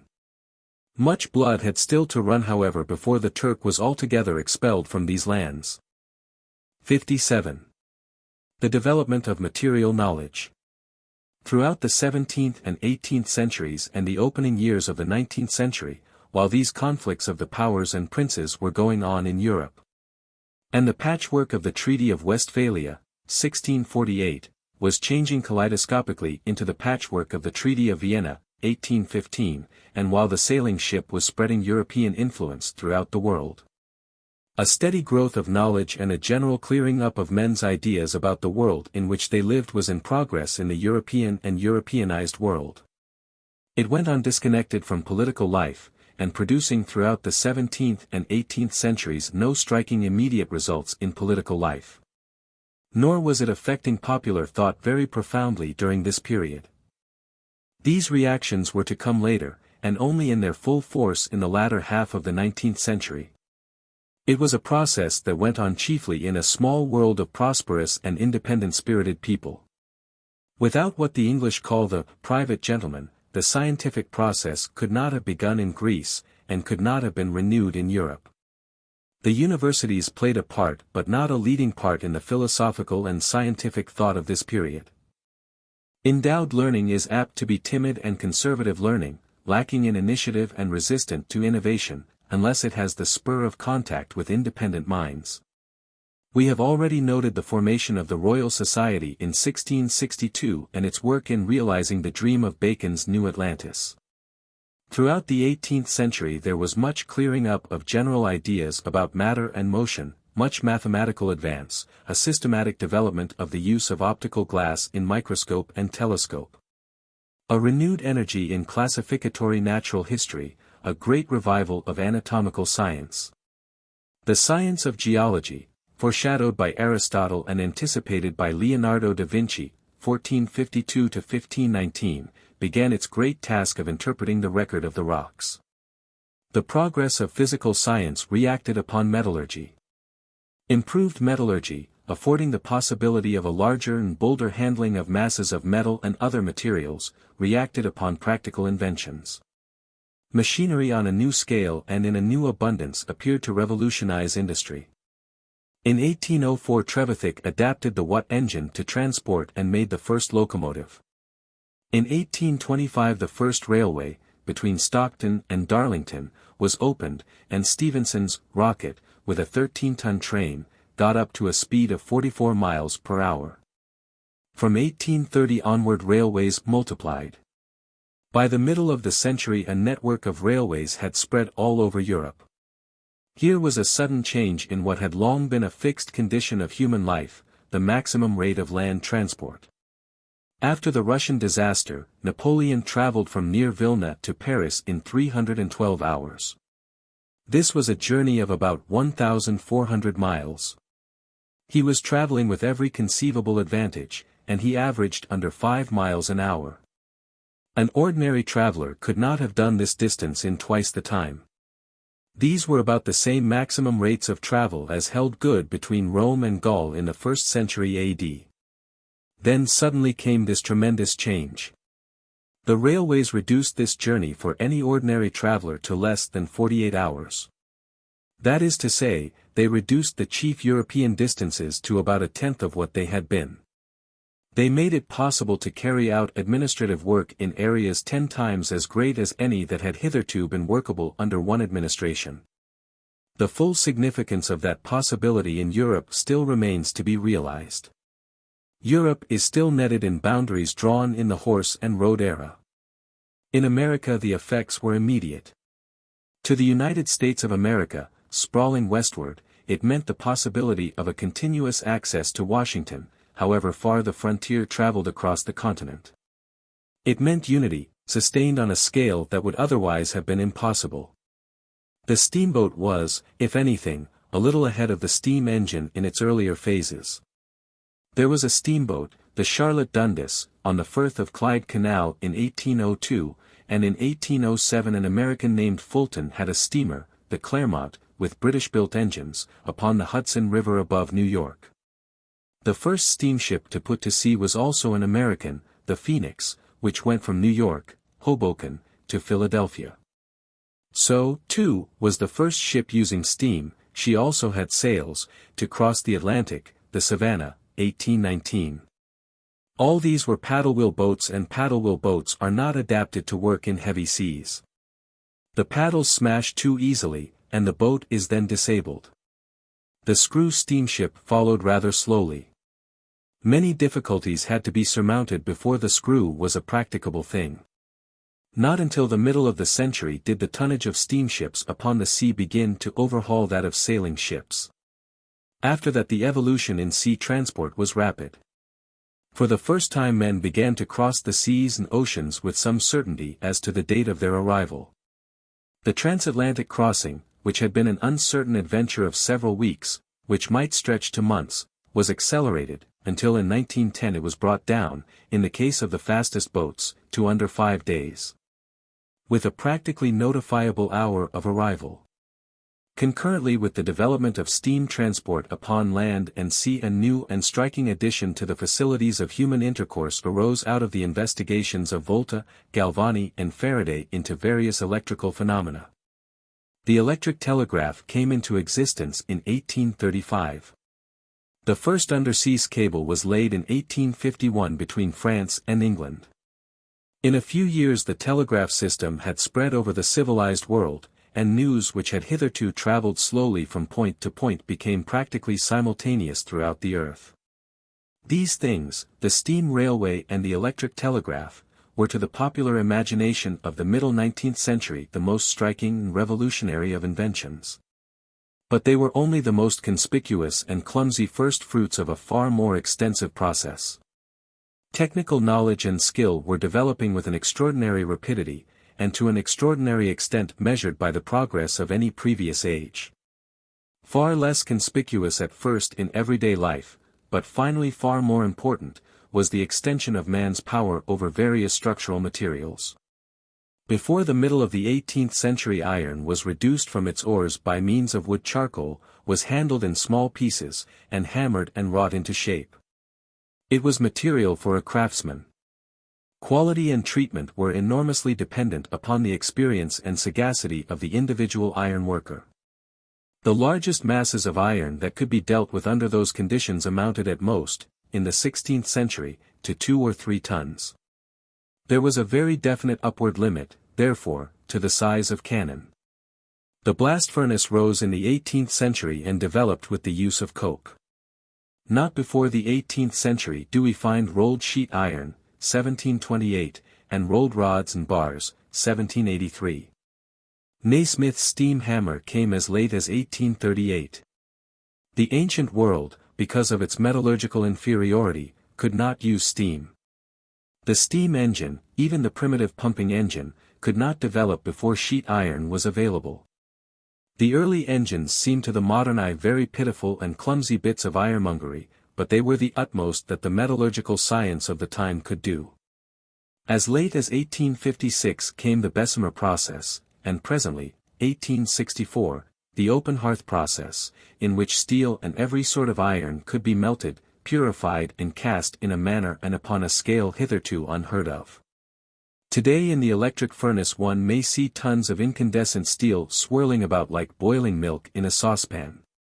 Nothing in the previous practical advances of mankind is comparable in its consequences to the complete mastery over enormous masses of steel and iron and over their texture and quality which man has now achieved.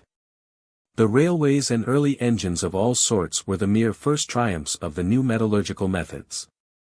Presently came ships of iron and steel, vast bridges, and a new way of building with steel upon a gigantic scale. Men realized too late that they had planned their railways with far too timid a gauge, that they could have organized their traveling with far more steadiness and comfort upon a much bigger scale. Before the 19th century there were no ships in the world much over 2,000 tons burthen, now there is nothing wonderful about a 50,000-ton liner. There are people who sneer at this kind of progress as being a progress in mere size, but that sort of sneering merely marks the intellectual limitations of those who indulge in it. The great ship or the steel frame building is not, as they imagine, a magnified version of the small ship or building of the past. It is a thing different in kind, more lightly and strongly built, of finer and stronger materials. Instead of being a thing of precedent and rule of thumb, it is a thing of subtle and intricate calculation. In the old house or ship, matter was dominant, the material and its needs had to be slavishly obeyed. In the new, matter had been captured, changed, coerced. Think of the coal and iron and sand dragged out of the banks and pits, wrenched, wrought, molten and cast, to be flung at last, a slender glittering pinnacle of steel and glass, 600 feet above the crowded city. We have given these particulars of the advance in man's knowledge of the metallurgy of steel and its results by way of illustration. A parallel story could be told of the metallurgy of copper and tin, and of a multitude of metals, nickel and aluminium to name but two, unknown before the 19th century dawned. It is in this great and growing mastery over substances, over different sorts of glass, over rocks and plasters and the like, over colors and textures, that the main triumphs of the mechanical revolution have thus far been achieved. Yet we are still in the stage of the first fruits in the matter. We have the power, but we have still to learn how to use our power. Many of the first employments of these gifts of science have been vulgar, tawdry, stupid or horrible. The artist and the adapter have still hardly begun to work with the endless variety of substances now at their disposal. Parallel with this extension of mechanical possibilities the new science of electricity grew up. It was only in the 80s of the 19th century that this body of inquiry began to yield results to impress the vulgar mind.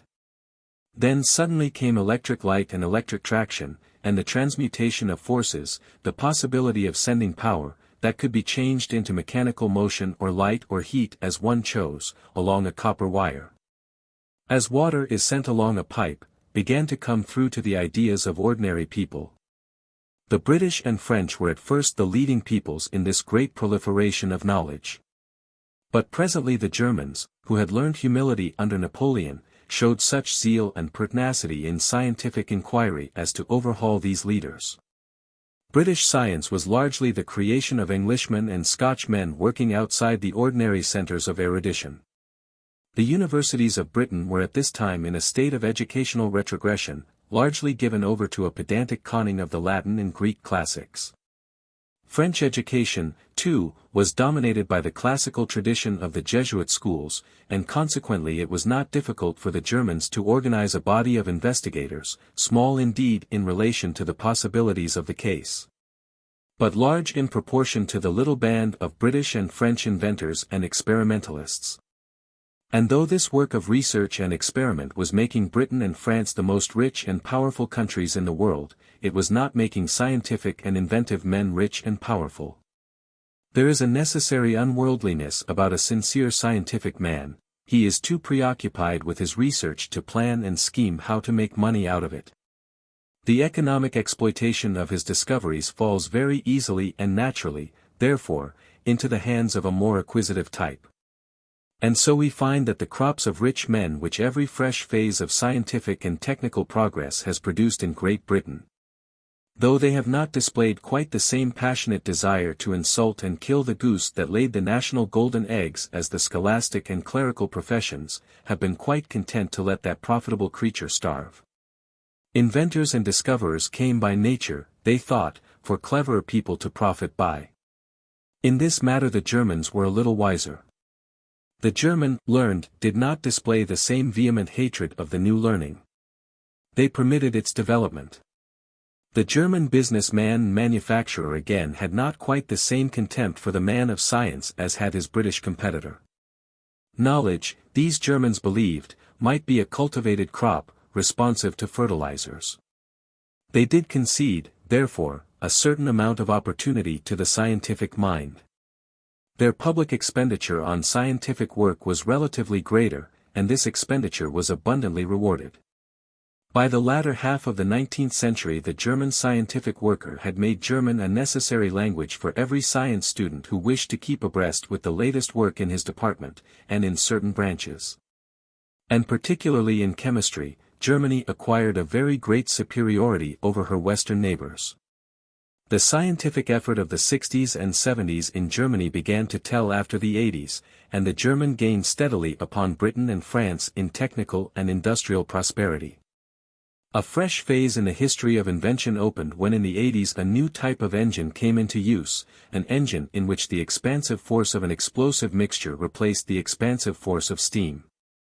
The light, highly efficient engines that were thus made possible were applied to the automobile, and developed at last to reach such a pitch of lightness and efficiency as to render flight, long known to be possible, a practical achievement. A successful flying machine, but not a machine large enough to take up a human body, was made by Professor Langley of the Smithsonian Institute of Washington as early as 1897. By 1909 the aeroplane was available for human locomotion. There had seemed to be a pause in the increase of human speed with the perfection of railways and automobile road traction. But with the flying machine came fresh reductions in the effective distance between one point of the Earth's surface and another. In the 18th century the distance from London to Edinburgh was an 8 days' journey. In 1918 the British Civil Air Transport Commission reported that the journey from London to Melbourne, halfway round the Earth, would probably in a few years' time be accomplished in that same period of 8 days. Too much stress must not be laid upon these striking reductions in the time distances of one place from another. They are merely one aspect of a much profounder and more momentous enlargement of human possibility. The science of agriculture and agricultural chemistry, for instance, made quite parallel advances during the 19th century. Men learned so to fertilize the soil as to produce quadruple and quintuple the crops got from the same area in the 17th century. There was a still more extraordinary advance in medical science. The average duration of life rose, the daily efficiency increased, the waste of life through ill health diminished. Now here altogether we have such a change in human life as to constitute a fresh phase of history. In a little more than a century this mechanical revolution has been brought about. In that time man made a stride in the material conditions of his life vaster than he had done during the whole long interval between the Paleolithic stage and the Age of Cultivation, or between the days of Pepi in Egypt and those of George III. A new gigantic material framework for human affairs has come into existence. Clearly it demands great readjustments of our social, economical, and political methods. But these readjustments have necessarily waited upon the development of the mechanical revolution, and they are still only in their opening stage today. 58. The Industrial Revolution. There is a tendency in many histories to confuse together what we have here called the mechanical revolution, which was an entirely new thing in human experience arising out of the development of organized science. A new step like the invention of agriculture or the discovery of metals, with something else, quite different in its origins, something for which there was already an historical precedent. The social and financial development which is called the Industrial Revolution. The two processes were going on together, they were constantly reacting upon each other, but they were in root and essence different. There would have been an industrial revolution of sorts if there had been no coal, no steam, no machinery. But in that case it would probably have followed far more closely upon the lines of the social and financial developments of the later years of the Roman Republic. It would have repeated the story of dispossessed free cultivators, gang labor, great estates, great financial fortunes, and a socially destructive financial process. Even the factory method came before power and machinery. Factories were the product not of machinery, but of the division of labor.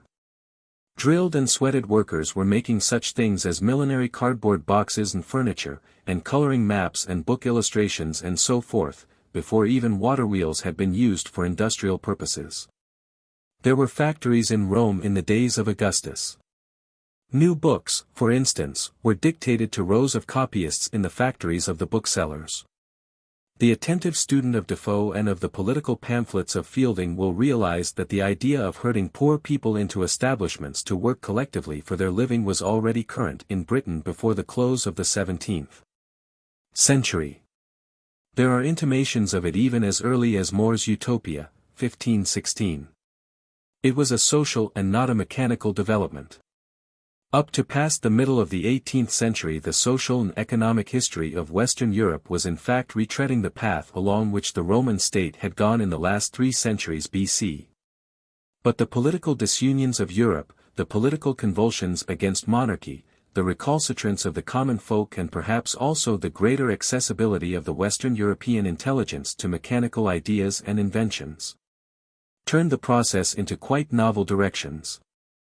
Ideas of human solidarity, thanks to Christianity, were far more widely diffused in the newer European world, political power was not so concentrated, and the man of energy anxious to get rich turned his mind, therefore, very willingly from the ideas of the slave and of gang labor to the idea of mechanical power and the machine. The mechanical revolution, the process of mechanical invention and discovery, was a new thing in human experience and it went on regardless of the social, political, economic and industrial consequences it might produce.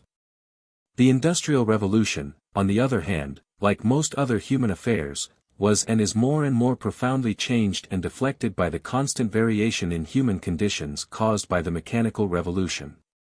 And the essential difference between the amassing of riches, the extinction of small farmers and small businessmen, and the phase of big finance in the latter centuries of the Roman Republic on the one hand, and the very similar concentration of capital in the 18th and 19th centuries on the other, lies in the profound difference in the character of labor that the mechanical revolution was bringing about. The power of the old world was human power, everything depended ultimately upon the driving power of human muscle, the muscle of ignorant and subjugated men. A little animal muscle, supplied by draft oxen, horse traction and the like, contributed. Where a weight had to be lifted, men lifted it, where a rock had to be quarried, men chipped it out, where a field had to be plowed, men and oxen plowed it. The Roman equivalent of the steamship was the galley with its bank of sweating rowers. A vast proportion of mankind in the early civilizations were employed in purely mechanical drudgery. At its onset, power-driven machinery did not seem to promise any release from such unintelligent toil.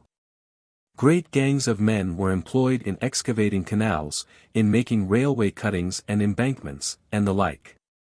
The number of miners increased enormously. But the extension of facilities and the output of commodities increased much more. And as the 19th century went on, the plain logic of the new situation asserted itself more clearly. Human beings were no longer wanted as a source of mere indiscriminate power. What could be done mechanically by a human being could be done faster and better by a machine. The human being was needed now only where choice and intelligence had to be exercised. Human beings were wanted only as human beings. The drudge, on whom all the previous civilizations had rested, the creature of mere obedience, the man whose brains were superfluous, had become unnecessary to the welfare of mankind. This was as true of such ancient industries as agriculture and mining as it was of the newest metallurgical processes. For plowing, sowing and harvesting, swift machines came forward to do the work of scores of men. The Roman civilization was built upon cheap and degraded human beings. Modern civilization is being rebuilt upon cheap mechanical power. For 100 years power has been getting cheaper and labor dearer.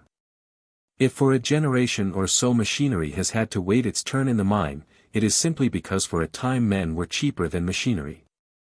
Now here was a changeover of quite primary importance in human affairs. The chief solicitude of the rich and of the ruler in the old civilization had been to keep up a supply of drudges. As the 19th century went on, it became more and more plain to the intelligent directive people that the common man had now to be something better than a drudge. He had to be educated, if only to secure industrial efficiency. He had to understand what he was about.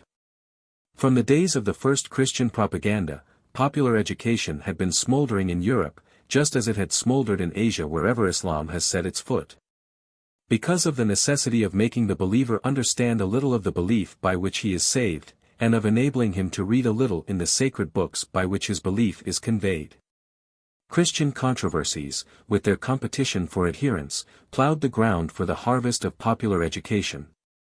In England, for instance, by the 30s and 40s of the 19th century, the disputes of the sects and the necessity of catching adherents young had produced a series of competing educational organizations for children. The Church National Schools, the dissenting British schools, and even Roman Catholic elementary schools. The second half of the 19th century was a period of rapid advance in popular education throughout all the westernized world. There was no parallel advance in the education of the upper classes, some advance, no doubt. But nothing to correspond, and so the great gulf that had divided that world hitherto into the readers and the non-reading mass became little more than a slightly perceptible difference in educational level. At the back of this process was the mechanical revolution, apparently regardless of social conditions, but really insisting inexorably upon the complete abolition of a totally illiterate class throughout the world. The economic revolution of the Roman Republic had never been clearly apprehended by the common people of Rome. The ordinary Roman citizen never saw the changes through which he lived, clearly and comprehensively as we see them. But the Industrial Revolution, as it went on towards the end of the 19th century, was more and more distinctly seen as one whole process by the common people it was affecting, because presently they could read and discuss and communicate. And because they went about and saw things as no commonalty had ever done before. 59. The development of modern political and social ideas. The institutions and customs and political ideas of the ancient civilizations grew up slowly, age by age, no man designing and no man foreseeing. It was only in that great century of human adolescence, the 6th century BC, that men began to think clearly about their relations to one another, and first to question and first propose to alter and rearrange the established beliefs and laws and methods of human government. We have told of the glorious intellectual dawn of Greece and Alexandria, and how presently the collapse of the slave-holding civilizations and the clouds of religious intolerance and absolutist government darkened the promise of that beginning. The light of fearless thinking did not break through the European obscurity again effectually until the 15th and 16th centuries. We have tried to show something of the share of the great winds of Arab curiosity and Mongol conquest in this gradual clearing of the mental skies of Europe. And at first it was chiefly material knowledge that increased. The first fruits of the recovered manhood of the race were material achievements and material power. The science of human relationship, of individual and social psychology, of education and of economics, are not only more subtle and intricate in themselves but also bound up inextricably with much emotional matter. The advances made in them have been slower and made against greater opposition. Men will listen dispassionately to the most diverse suggestions about stars or molecules, but ideas about our ways of life touch and reflect upon everyone about us. And just as in Greece the bold speculations of Plato came before Aristotle's hard search for fact, so in Europe the first political inquiries of the new phase were put in the form of utopian stories, directly imitated from Plato's Republic and his laws. Sir Thomas More's Utopia is a curious imitation of Plato that bore fruit in a New English poor law. The Neapolitan Campanella's City of the Sun was more fantastic and less fruitful.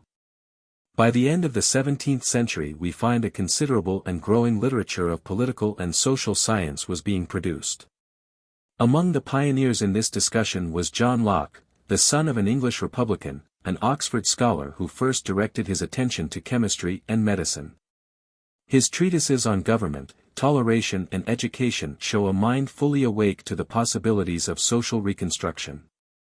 Parallel with and a little later than John Locke in England, Montesquieu, 1689 to 1755, in France subjected social, political and religious institutions to a searching and fundamental analysis. He stripped the magical prestige from the absolutist monarchy in France.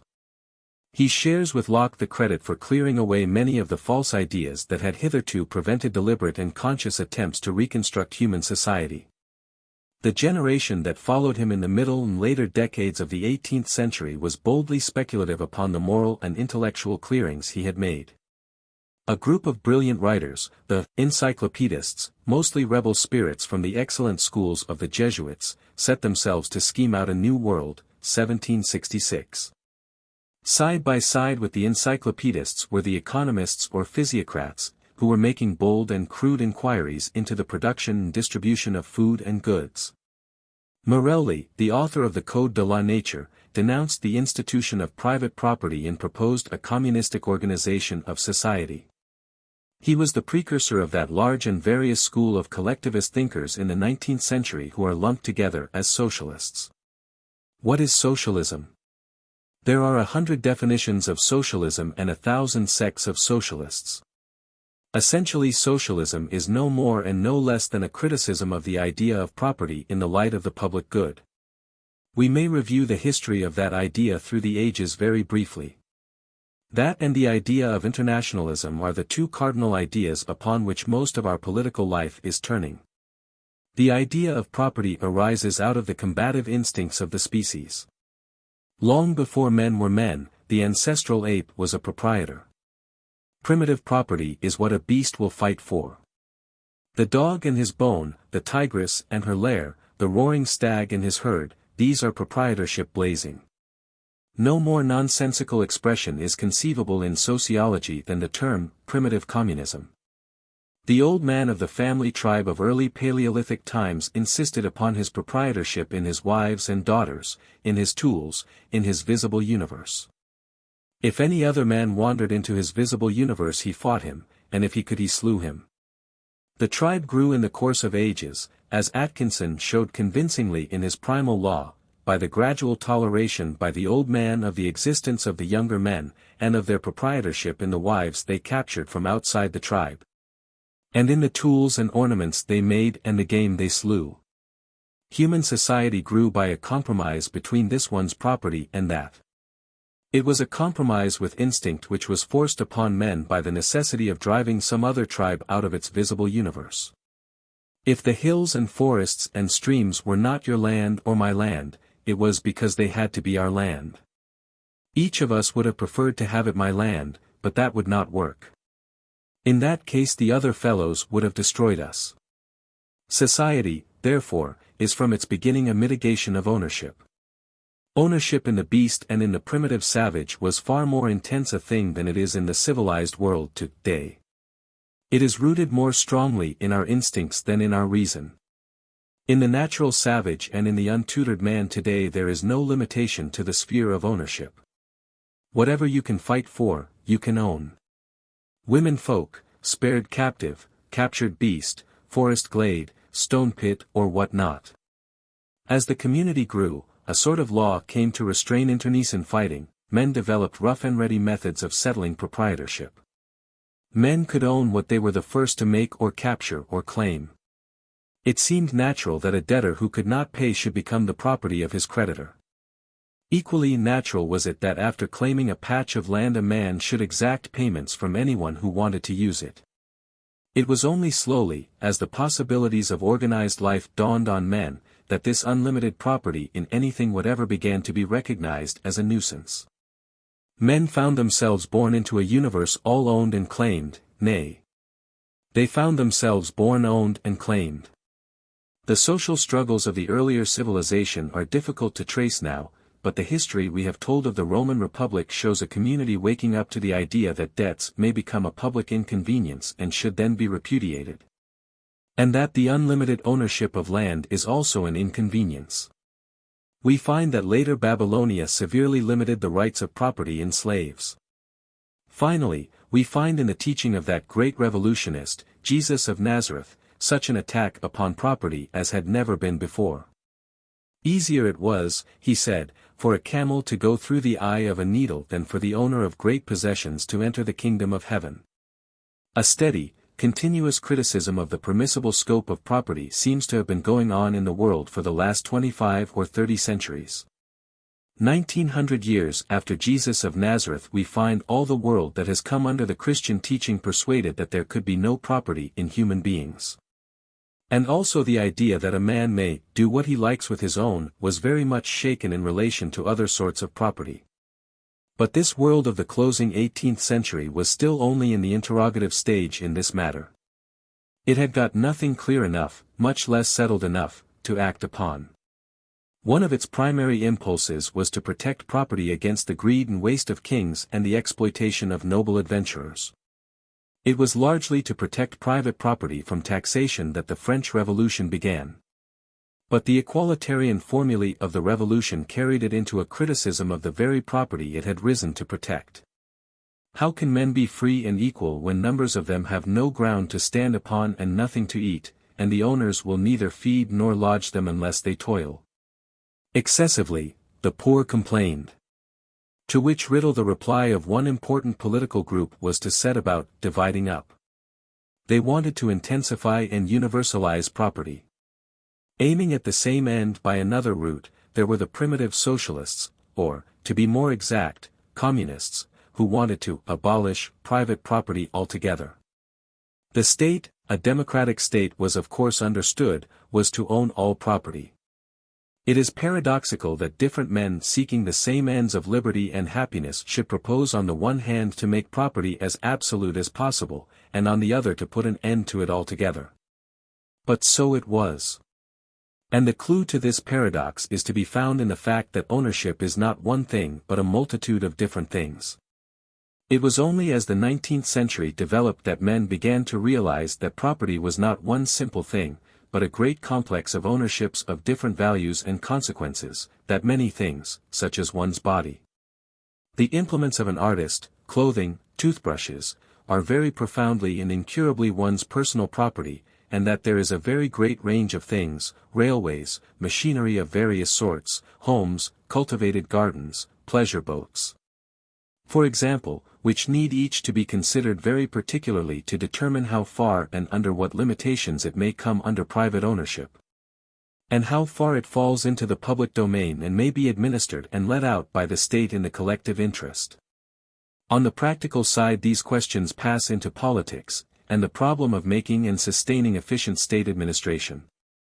They open up issues in social psychology, and interact with the inquiries of educational science.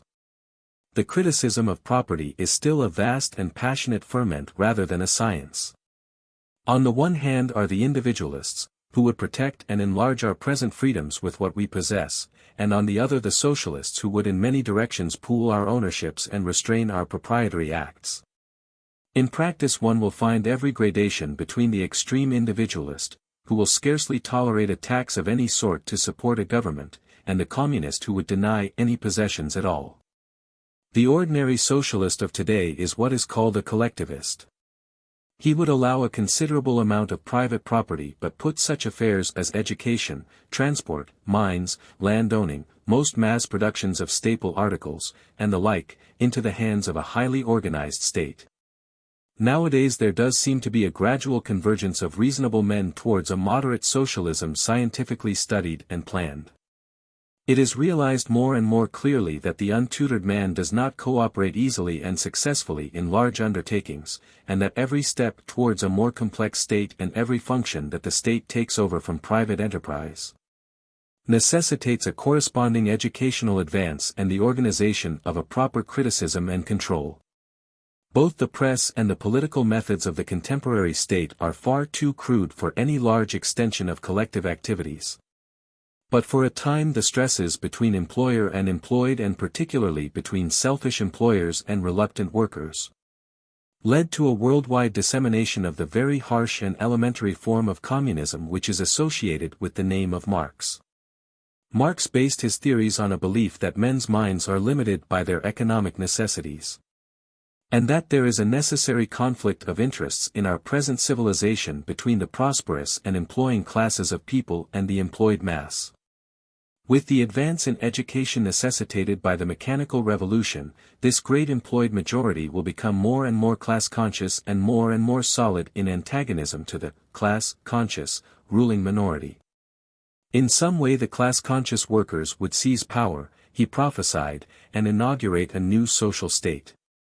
The antagonism, the insurrection, the possible revolution are understandable enough, but it does not follow that a new social state or anything but a socially destructive process will ensue. Put to the test in Russia, Marxism, as we shall note later, has proved singularly uncreative.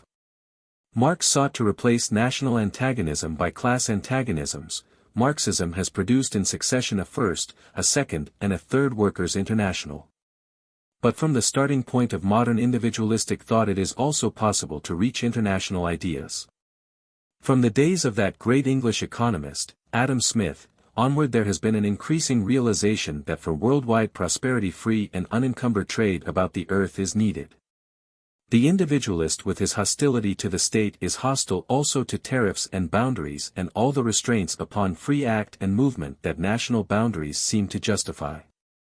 It is interesting to see two lines of thought, so diverse in spirit, so different in substance as this class war socialism of the Marxists and the individualistic free trading philosophy of the British business men of the Victorian age heading at last, in spite of these primary differences, towards the same intimations of a new worldwide treatment of human affairs outside the boundaries and limitations of any existing state. The logic of reality triumphs over the logic of theory. We begin to perceive that from widely divergent starting points individualist theory and socialist theory are part of a common search, a search for more spacious social and political ideas and interpretations, upon which men may contrive to work together, a search that began again in Europe and has intensified as men's confidence in the ideas of the Holy Roman Empire and in Christendom decayed, and as the age of discovery broadened their horizons from the world of the Mediterranean to the whole wide world. To bring this description of the elaboration and development of social, economic and political ideas right down to the discussions of the present day, would be to introduce issues altogether too controversial for the scope and intentions of this book. But regarding these things, as we do here, from the vast perspectives of the student of world history, we are bound to recognize that this reconstruction of these directive ideas in the human mind is still an unfinished task. We cannot even estimate yet how unfinished the task may be. Certain common beliefs do seem to be emerging, and their influence is very perceptible upon the political events and public acts of today. But at present they are not clear enough nor convincing enough to compel men definitely and systematically towards their realization. Men's acts waver between tradition and the new, and on the whole they rather gravitate towards the traditional. Yet, compared with the thought of even a brief lifetime ago, there does seem to be an outline shaping itself of a new order in human affairs. It is a sketchy outline, vanishing into vagueness at this point and that, and fluctuating in detail and formulae, yet it grows steadfastly clearer, and its main lines change less and less. It is becoming plainer and plainer each year that in many respects and in an increasing range of affairs, mankind is becoming one community, and that it is more and more necessary that in such matters there should be a common worldwide control. For example, it is steadily truer that the whole planet is now one economic community, that the proper exploitation of its natural resources demands one comprehensive direction, and that the greater power and range that discovery has given human effort makes the present fragmentary and contentious administration of such affairs more and more wasteful and dangerous. Financial and monetary expedients also become worldwide interests to be dealt with successfully only on worldwide lines. Infectious diseases and the increase and migrations of population are also now plainly seen to be worldwide concerns. The greater power and range of human activities has also made war disproportionately destructive and disorganizing, and, even as a clumsy way of settling issues between government and people, ineffective. All these things clamor for controls and authorities of a greater range and greater comprehensiveness than any government that has hitherto existed. But it does not follow that the solution of these problems lies in some supergovernment of all the world arising by conquest or by the coalescence of existing governments. By analogy with existing institutions, men have thought of the Parliament of mankind, of a World Congress, of a President or Emperor of the earth. Our first natural reaction is toward some such conclusion, but the discussion and experiences of half a century of suggestions and attempts has on the whole discouraged belief in that first obvious idea. Along that line to world unity the resistances are too great. The drift of thought seems now to be in the direction of a number of special committees or organizations, with worldwide power delegated to them by existing governments in this group of matters or that. Bodies concerned with the waste or development of natural wealth, with the equalization of labor conditions, with world peace, with currency, population and health, and so forth. The world may discover that all its common interests are being managed as one concern, while it still fails to realize that a world government exists. But before even so much human unity is attained, before such international arrangements can be put above patriotic suspicions and jealousies, it is necessary that the common mind of the race should be possessed of that idea of human unity. And that the idea of mankind as one family should be a matter of universal instruction and understanding. For a score of centuries or more the spirit of the great universal religions has been struggling to maintain and extend that idea of a universal human brotherhood, but to this day the spites, angers and distrusts of tribal, national and racial friction obstruct, and successfully obstruct, the broader views and more generous impulses which would make every man the servant of all mankind.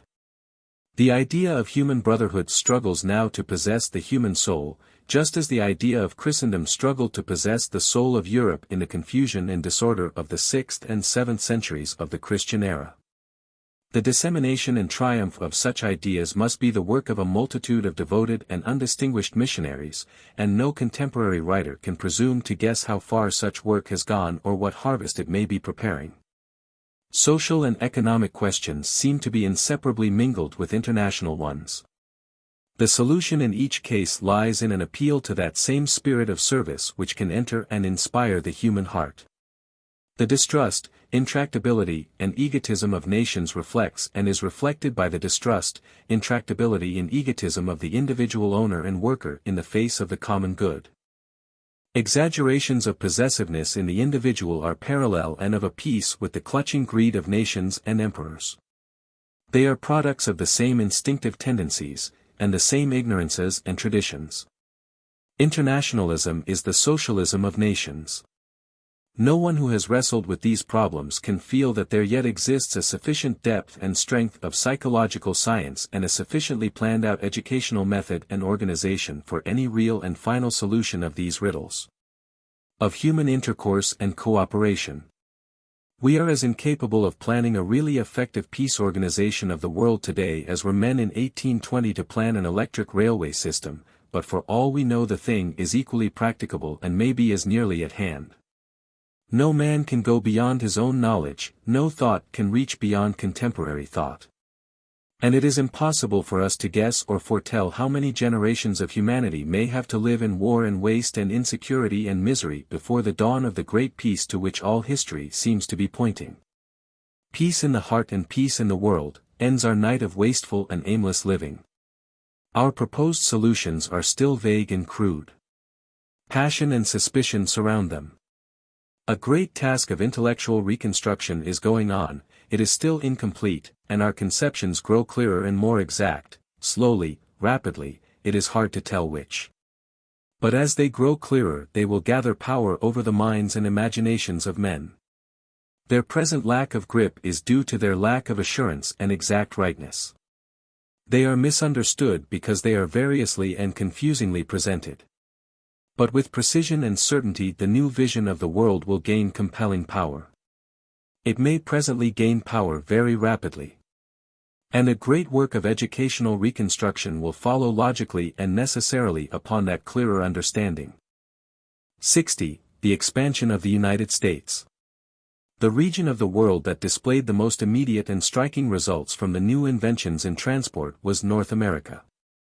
Politically the United States embodied, and its constitution crystallized, the liberal ideas of the middle 18th century.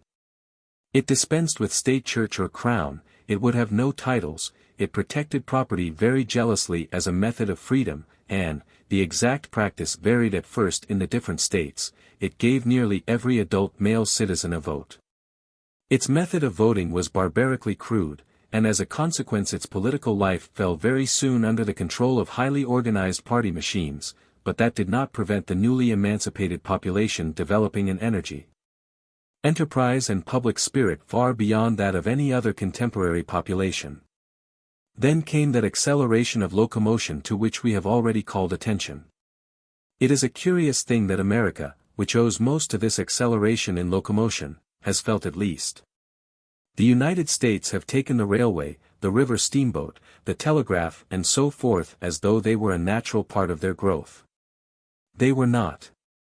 These things happened to come along just in time to save American unity. The United States of today were made first by the river steamboat, and then by the railway. Without these things, the present United States, this vast continental nation, would have been altogether impossible. The westward flow of population would have been far more sluggish. It might never have crossed the great central plains. It took nearly 200 years for effective settlement to reach from the coast to Missouri, much less than halfway across the continent. The first state established beyond the river was the steamboat state of Missouri in 1821. But the rest of the distance to the Pacific was done in a few decades. If we had the resources of the cinema it would be interesting to show a map of North America year by year from 1600 onward, with little dots to represent hundreds of people, each dot 100. And stars to represent cities of 100,000 people. For 200 years the reader would see that stippling creeping slowly along the coastal districts and navigable waters, spreading still more gradually into Indiana, Kentucky and so forth. Then somewhere about 1810 would come a change. Things would get more lively along the river courses. The dots would be multiplying and spreading. That would be the steamboat. The pioneer dots would be spreading soon over Kansas and Nebraska from a number of jumping-off places along the great rivers.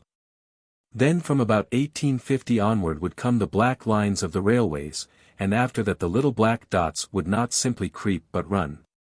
They would appear now so rapidly, it would be almost as though they were being put on by some sort of spraying machine. And suddenly here and then there would appear the first stars to indicate the first great cities of 100,000 people. First one or two and then a multitude of cities, each like a knot in the growing net of the railways. The growth of the United States is a process that has no precedent in the world's history, it is a new kind of occurrence. Such a community could not have come into existence before, and if it had, without railways it would certainly have dropped to pieces long before now. Without railways or telegraph it would be far easier to administer California from Pekin than from Washington. But this great population of the United States of America has not only grown outrageously, it has kept uniform. Nay, it has become more uniform. The man of San Francisco is more like the man of New York today than the man of Virginia was like the man of New England a century ago. And the process of assimilation goes on unimpeded. The United States is being woven by railway, by telegraph, more and more into one vast unity, speaking, thinking and acting harmoniously with itself. Soon aviation will be helping in the work. This great community of the United States is an altogether new thing in history. There have been great empires before with populations exceeding 100 millions, but these were associations of divergent peoples. There has never been one single people on this scale before. We want a new term for this new thing. We call the United States a country just as we call France or Holland a country. But the two things are as different as an automobile and a one-horse shay. They are the creations of different periods and different conditions, they are going to work at a different pace and in an entirely different way. The United States in scale and possibility is halfway between a European state and a United States of all the world. But on the way to this present greatness and security the American people passed through one phase of dire conflict. The river steamboats, the railways, the telegraph, and their associate facilities, did not come soon enough to avert a deepening conflict of interests and ideas between the southern and northern states of the Union. The former were slave-holding states, the latter, states in which all men were free. The railways and steamboats at first did but bring into sharper conflict an already established difference between the two sections of the United States. The increasing unification due to the new means of transport made the question whether the southern spirit or the northern should prevail an ever more urgent one. There was little possibility of compromise. The northern spirit was free and individualistic, the southern made for great estates and a conscious gentility ruling over a dusky subject multitude. Every new territory that was organized into a state as the tide of population swept westward, every new incorporation into the fast-growing American system, became a field of conflict between the two ideas. Whether it should become a state of free citizens, or whether the estate and slavery system should prevail. From 1833 an American anti-slavery society was not merely resisting the extension of the institution but agitating the whole country for its complete abolition. The issue flamed up into open conflict over the admission of Texas to the Union. Texas had originally been a part of the Republic of Mexico, but it was largely colonized by Americans from the slaveholding states, and it seceded from Mexico, established its independence in 1835, and was annexed to the United States in 1844. Under the Mexican law slavery had been forbidden in Texas, but now the South claimed Texas for slavery and got it. Meanwhile the development of ocean navigation was bringing a growing swarm of immigrants from Europe to swell the spreading population of the northern states, and the raising of Iowa, Wisconsin, Minnesota and Oregon, all northern farmlands. To state level, gave the anti-slavery North the possibility of predominance both in the Senate and the House of Representatives. The cotton-growing South, irritated by the growing threat of the abolitionist movement, and fearing this predominance in Congress, began to talk of secession from the Union. Southerners began to dream of annexations to the south of them in Mexico and the West Indies, and of great slave state, detached from the North and reaching to Panama. The return of Abraham Lincoln as an anti-extension president in 1860 decided the South to split the Union. South Carolina passed an ordinance of secession and prepared for war. Mississippi, Florida, Alabama, Georgia, Louisiana and Texas joined her, and a convention met at Montgomery in Alabama, elected Jefferson Davis President of the Confederated States of America, and adopted a constitution specifically upholding the institution of Negro slavery. Abraham Lincoln was, it chanced, a man entirely typical of the new people that had grown up after the War of Independence. His early years had been spent as a drifting particle in the general westward flow of the population. He was born in Kentucky, 1809, was taken to Indiana as a boy and later on to Illinois. Life was rough in the backwoods of Indiana in those days, the house was a mere log cabin in the wilderness, and his schooling was poor and casual. But his mother taught him to read early, and he became a voracious reader.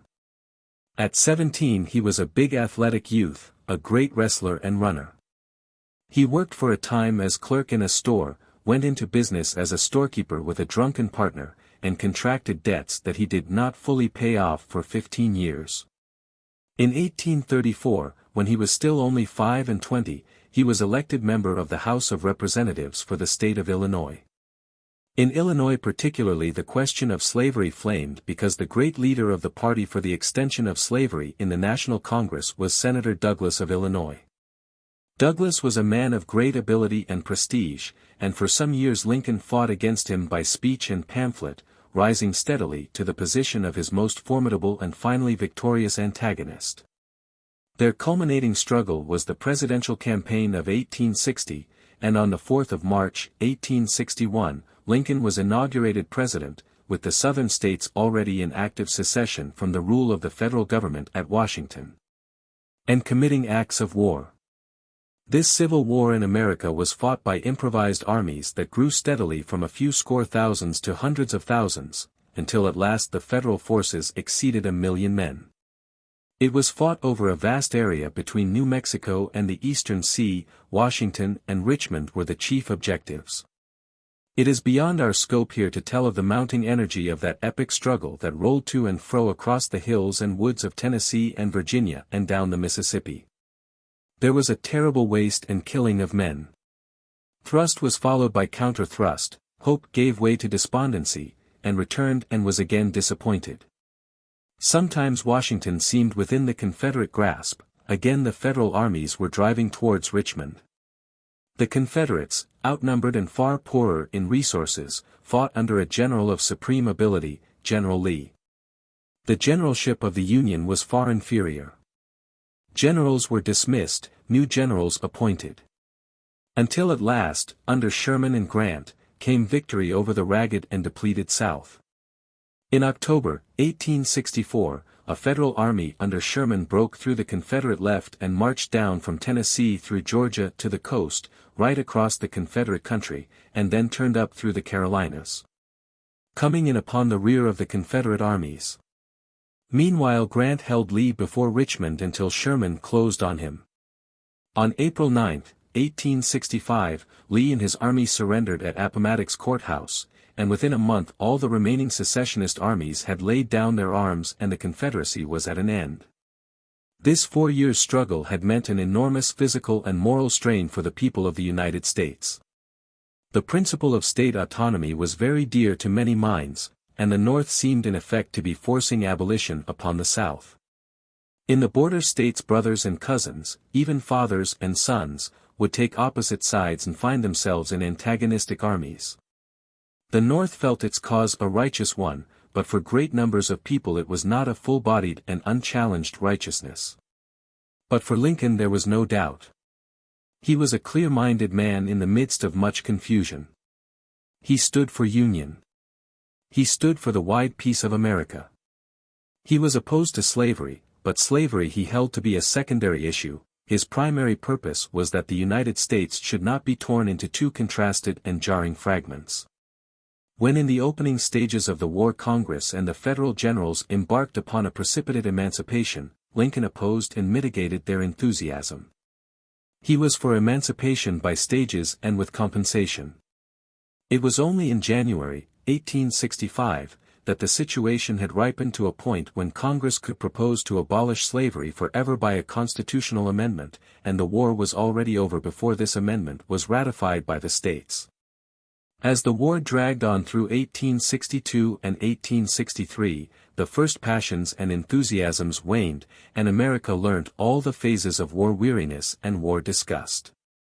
The president found himself with defeatists, traitors, dismissed generals, tortuous party politicians, and a doubting and fatigued people behind him and uninspired generals and depressed troops before him. His chief consolation must have been that Jefferson Davis at Richmond could be in little better case. The English government misbehaved, and permitted the Confederate agents in England to launch and man 3 swift privateer ships. The Alabama is the best remembered of them, which chased United States shipping from the seas. The French army in Mexico was trampling the Monroe Doctrine in the dirt. Came subtle proposals from Richmond to drop the war, leave the issues of the war for subsequent discussion, and turn, federal and confederate in alliance, upon the French in Mexico. But Lincoln would not listen to such proposals unless the supremacy of the Union was maintained. The Americans might do such things as one people but not as two. He held the United States together through long weary months of reverses and ineffective effort, through black phases of division and failing courage, and there is no record that he ever faltered from his purpose. There were times when there was nothing to be done, when he sat in the White House silent and motionless, a grim monument of resolve, times when he relaxed his mind by jesting and broad anecdotes. He saw the Union triumphant. He entered Richmond the day after its surrender, and heard of Lee's capitulation. He returned to Washington, and on April 11 made his last public address. His theme was reconciliation and the reconstruction of loyal government in the defeated states. On the evening of April 14 he went to Ford's Theater in Washington, and as he sat looking at the stage, he was shot in the back of the head and killed by an actor named Booth who had some sort of grievance against him, and who had crept into the box unobserved. But Lincoln's work was done, the Union was saved. At the beginning of the war there was no railway to the Pacific coast. After it the railways spread like a swiftly growing plant until now they have clutched and held and woven all the vast territory of the United States into one indissoluble mental and material unity, the greatest real community, until the common folk of China have learnt to read, in the world. 61. The rise of Germany to predominance in Europe. We have told how after the convulsion of the French Revolution and the Napoleonic adventure, Europe settled down again for a time to an insecure peace and a sort of modernized revival of the political conditions of 50 years before. Until the middle of the century the new facilities in the handling of steel and the railway and steamship produced no marked political consequences. But the social tension due to the development of urban industrialism grew. France remained a conspicuously uneasy country. The Revolution of 1830 was followed by another in 1848. Then Napoleon III, a nephew of Napoleon Bonaparte, became first president, and then, in 1852, emperor. He set about rebuilding Paris, and changed it from a picturesque 17th-century insanitary city into the spacious Latinized city of marble it is today. He set about rebuilding France, and made it into a brilliant-looking modernized imperialism. He displayed a disposition to revive that competitiveness of the great powers which had kept Europe busy with feudal wars during the 17th and 18th centuries. The Tsar Nicholas I of Russia, 1825 to 1856, was also becoming aggressive and pressing southward upon the Turkish Empire with his eyes on Constantinople. After the turn of the century Europe broke out into a fresh cycle of wars. They were chiefly balance of power and ascendancy wars. England, France and Sardinia assailed Russia in the Crimean War in defense of Turkey. Prussia, with Italy as an ally, and Austria fought for the leadership of Germany. France liberated North Italy from Austria at the price of Savoy, and Italy gradually unified itself into one kingdom. Then Napoleon III was so ill-advised as to attempt adventures in Mexico, during the American Civil War. He set up an Emperor Maximilian there and abandoned him hastily to his fate. He was shot by the Mexicans, when the victorious federal government showed its teeth. In 1870 came a long-pending struggle for predominance in Europe between France and Prussia. Prussia had long foreseen and prepared for this struggle, and France was rotten with financial corruption. Her defeat was swift and dramatic. The Germans invaded France in August. One great French army under the emperor capitulated at Sedan in September, another surrendered in October at Metz, and in January 1871, Paris, after a siege and bombardment, fell into German hands. Peace was signed at Frankfurt surrendering the provinces of Alsace and Lorraine to the Germans. Germany, excluding Austria, was unified as an empire, and the King of Prussia was added to the galaxy of European Caesars, as the German emperor. For the next 43 years Germany was the leading power upon the European continent.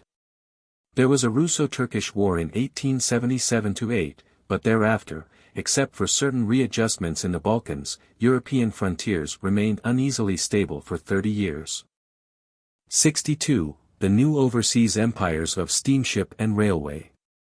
The end of the 18th century was a period of disrupting empires and disillusioned expansionists. The long and tedious journey between Britain and Spain and their colonies in America prevented any really free coming and going between the homeland and the daughter lands, and so the colonies separated into new and distinct communities, with distinctive ideas and interests and even modes of speech. As they grew, they strained more and more at the feeble and uncertain link of shipping that had joined them. Weak trading posts in the wilderness, like those of France in Canada, or trading establishments in great alien communities, like those of Britain in India, might well cling for bare existence to the nation which gave them support and a reason for their existence. That much and no more seemed to many thinkers in the early part of the 19th century to be the limit set to overseas rule. In 1820 the sketchy great European empires, outside of Europe that had figured so bravely in the maps of the middle 18th century, had shrunken to very small dimensions. Only the Russian sprawled as large as ever across Asia. The British Empire in 1815 consisted of the thinly populated coastal river and lake regions of Canada, and a great hinterland of wilderness in which the only settlements as yet were the fur trading stations of the Hudson Bay Company. About a third of the Indian Peninsula, under the rule of the East India Company, the coast districts of the Cape of Good Hope inhabited by blacks and rebellious-spirited Dutch settlers.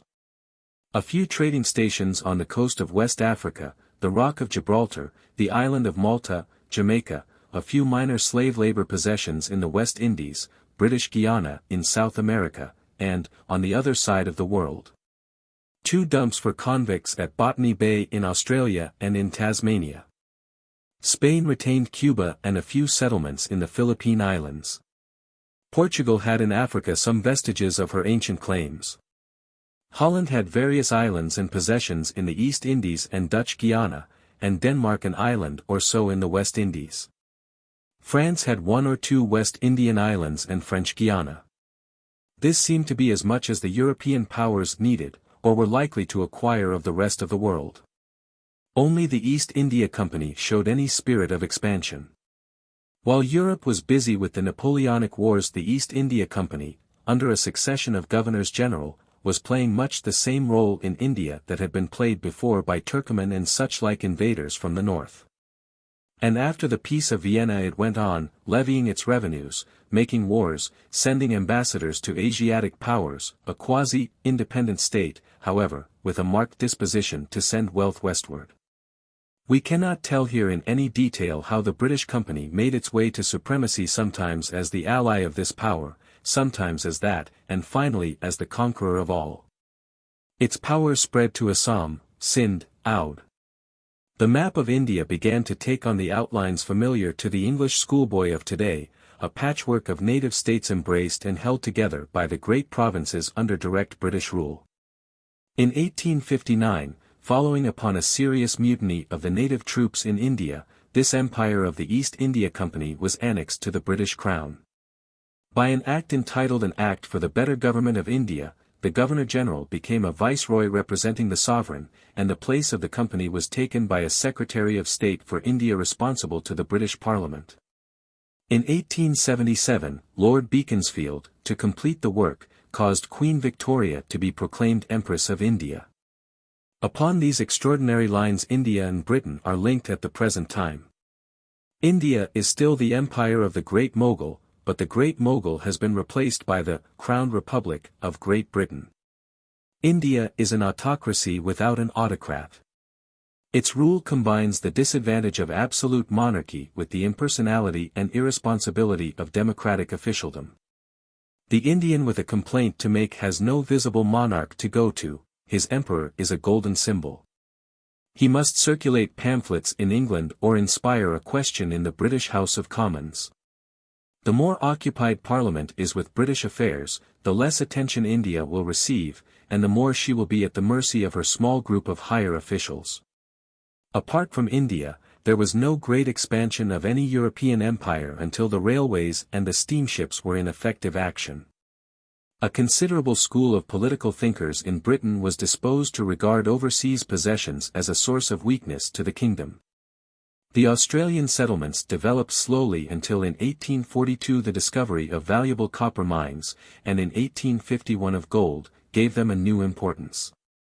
Improvements in transport were also making Australian wool an increasingly marketable commodity in Europe.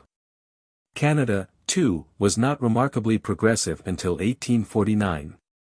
It was troubled by dissensions between its French and British inhabitants, there were several serious revolts, and it was only in 1867 that a new constitution creating a federal dominion of Canada relieved its internal strains.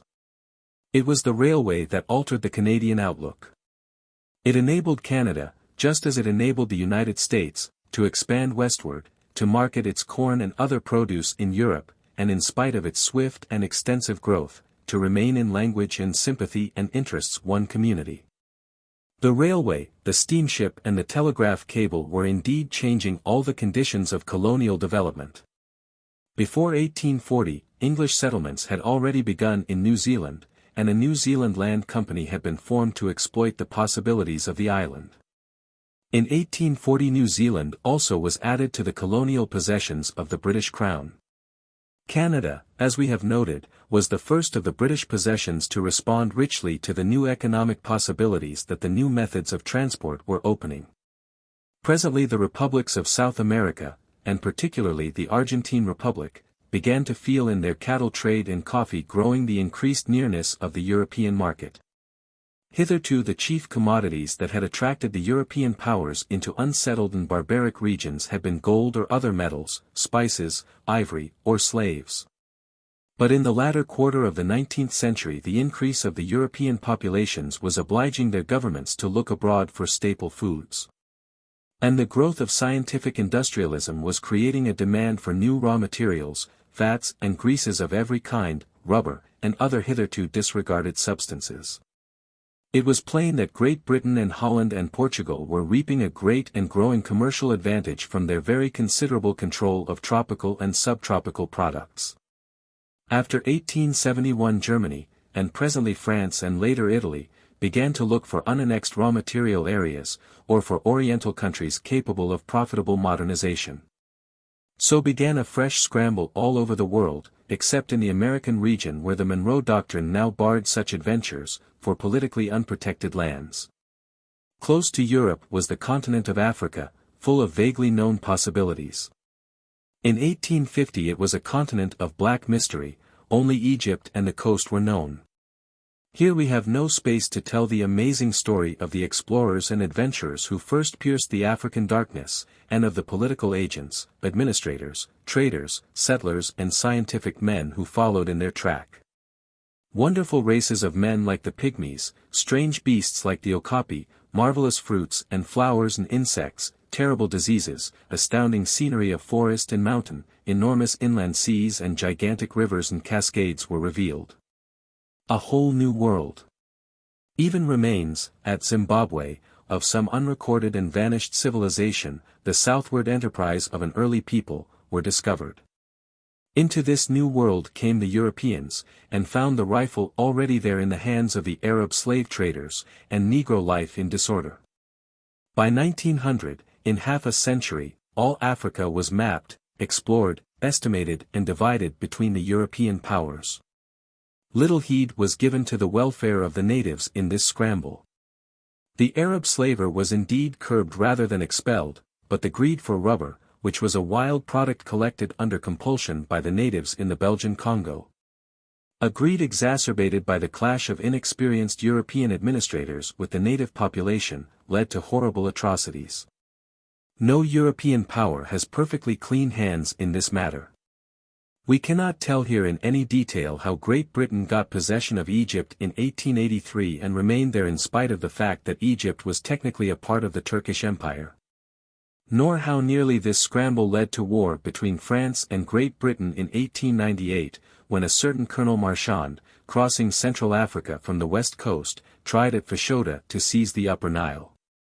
Nor can we tell how the British government first let the Boers, or Dutch settlers, of the Orange River District and the Transvaal set up independent republics in the inland parts of South Africa.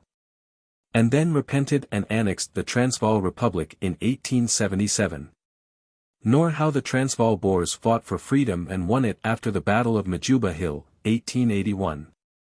Majuba Hill was made to rankle in the memory of the English people by a persistent press campaign. A war with both republics broke out in 1899, a 3 years' war enormously costly to the British people, which ended at last in the surrender of the two republics. Their period of subjugation was a brief one. In 1907, after the downfall of the imperialist government which had conquered them, the Liberals took the South African problem in hand. And these former republics became free and fairly willing associates with Cape Colony and Natal in a confederation of all the states of South Africa as one self-governing republic under the British Crown. In a quarter of a century the partition of Africa was completed. There remained unannexed 3 comparatively small countries: Liberia, a settlement of liberated Negro slaves on the west coast, Morocco, under a Muslim sultan, and Abyssinia, a barbaric country, with an ancient and peculiar form of Christianity, which had successfully maintained its independence against Italy at the Battle of Adowa in 1896. 63. European aggression in Asia and the rise of Japan. It is difficult to believe that any large number of people really accepted this headlong painting of the map of Africa in European colors as a permanent new settlement of the world's affairs. But it is the duty of the historian to record that it was so accepted. There was but a shallow historical background to the European mind in the 19th century, and no habit of penetrating criticism. The quite temporary advantages that the mechanical revolution in the West had given the Europeans over the rest of the Old World were regarded by people, blankly ignorant of such events as the great Mongol conquests, as evidences of a permanent and assured European leadership of mankind. They had no sense of the transferability of science and its fruits. They did not realize that Chinamen and Indians could carry on the work of research as ably as Frenchmen or Englishmen. They believed that there was some innate intellectual drive in the West, and some innate indolence and conservatism in the East, that assured the Europeans a world predominance forever. The consequence of this infatuation was that the various European foreign offices set themselves not merely to scramble with the British for the savage and undeveloped regions of the world's surface, but also to carve up the populous and civilized countries of Asia as though these people also were no more than raw material for exploitation. The inwardly precarious but outwardly splendid imperialism of the British ruling class in India, and the extensive and profitable possessions of the Dutch in the East Indies, filled the rival great powers with dreams of similar glories in Persia, in the disintegrating Ottoman Empire, and in further India, China and Japan. In 1898 Germany seized Kiaochou in China. Britain responded by seizing Weihaiwei, and the next year the Russians took possession of Port Arthur. A flame of hatred for the Europeans swept through China. There were massacres of Europeans and Christian converts, and in 1900 an attack upon and siege of the European legations in Pekin. A combined force of Europeans made a punitive expedition to Pekin, rescued the legations, and stole an enormous amount of valuable property. The Russians then seized Manchuria, and in 1904, the British invaded Tibet. But now a new power appeared in the struggle of the great powers, Japan. Hitherto Japan has played but a small part in this history. Her secluded civilization has not contributed very largely to the general shaping of human destinies. She has received much, but she has given little. The Japanese proper are of the Mongolian race. Their civilization, their writing and their literary and artistic traditions are derived from the Chinese. Their history is an interesting and romantic one. They developed a feudal system and a system of chivalry in the earlier centuries of the Christian era. Their attacks upon Korea and China are an Eastern equivalent of the English wars in France. Japan was first brought into contact with Europe in the 16th century. In 1542 some Portuguese reached it in a Chinese junk, and in 1549 a Jesuit missionary, Francis Xavier, began his teaching there. For a time Japan welcomed European intercourse, and the Christian missionaries made a great number of converts. A certain William Adams became the most trusted European advisor of the Japanese, and showed them how to build big ships. There were voyages in Japanese-built ships to India and Peru. Then arose complicated quarrels between the Spanish Dominicans, the Portuguese Jesuits, and the English and Dutch Protestants, each warning the Japanese against the political designs of the others. The Jesuits, in a phase of ascendancy, persecuted and insulted the Buddhists with great acrimony. In the end the Japanese came to the conclusion that the Europeans were an intolerable nuisance. And that Catholic Christianity in particular was a mere cloak for the political dreams of the Pope and the Spanish monarchy, already in possession of the Philippine Islands. There was a great persecution of the Christians, and in 1638 Japan was absolutely closed to Europeans, and remained closed for over 200 years. During those 2 centuries the Japanese were as completely cut off from the rest of the world as though they lived upon another planet. It was forbidden to build any ship larger than a mere coasting boat. No Japanese could go abroad, and no European enter the country. For 2 centuries Japan remained outside the main current of history. She lived on in a state of picturesque feudalism in which about 5% of the population, the samurai, or fighting men, and the nobles and their families, tyrannized without restraint over the rest of the population. Meanwhile the great world outside went on to wider visions and new powers. Strange shipping became more frequent, passing the Japanese headlands, sometimes ships were wrecked and sailors brought ashore.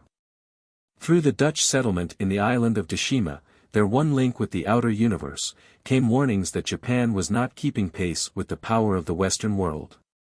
In 1837 a ship sailed into Yedo Bay flying a strange flag of stripes and stars, and carrying some Japanese sailors she had picked up far adrift in the Pacific. She was driven off by cannon shot.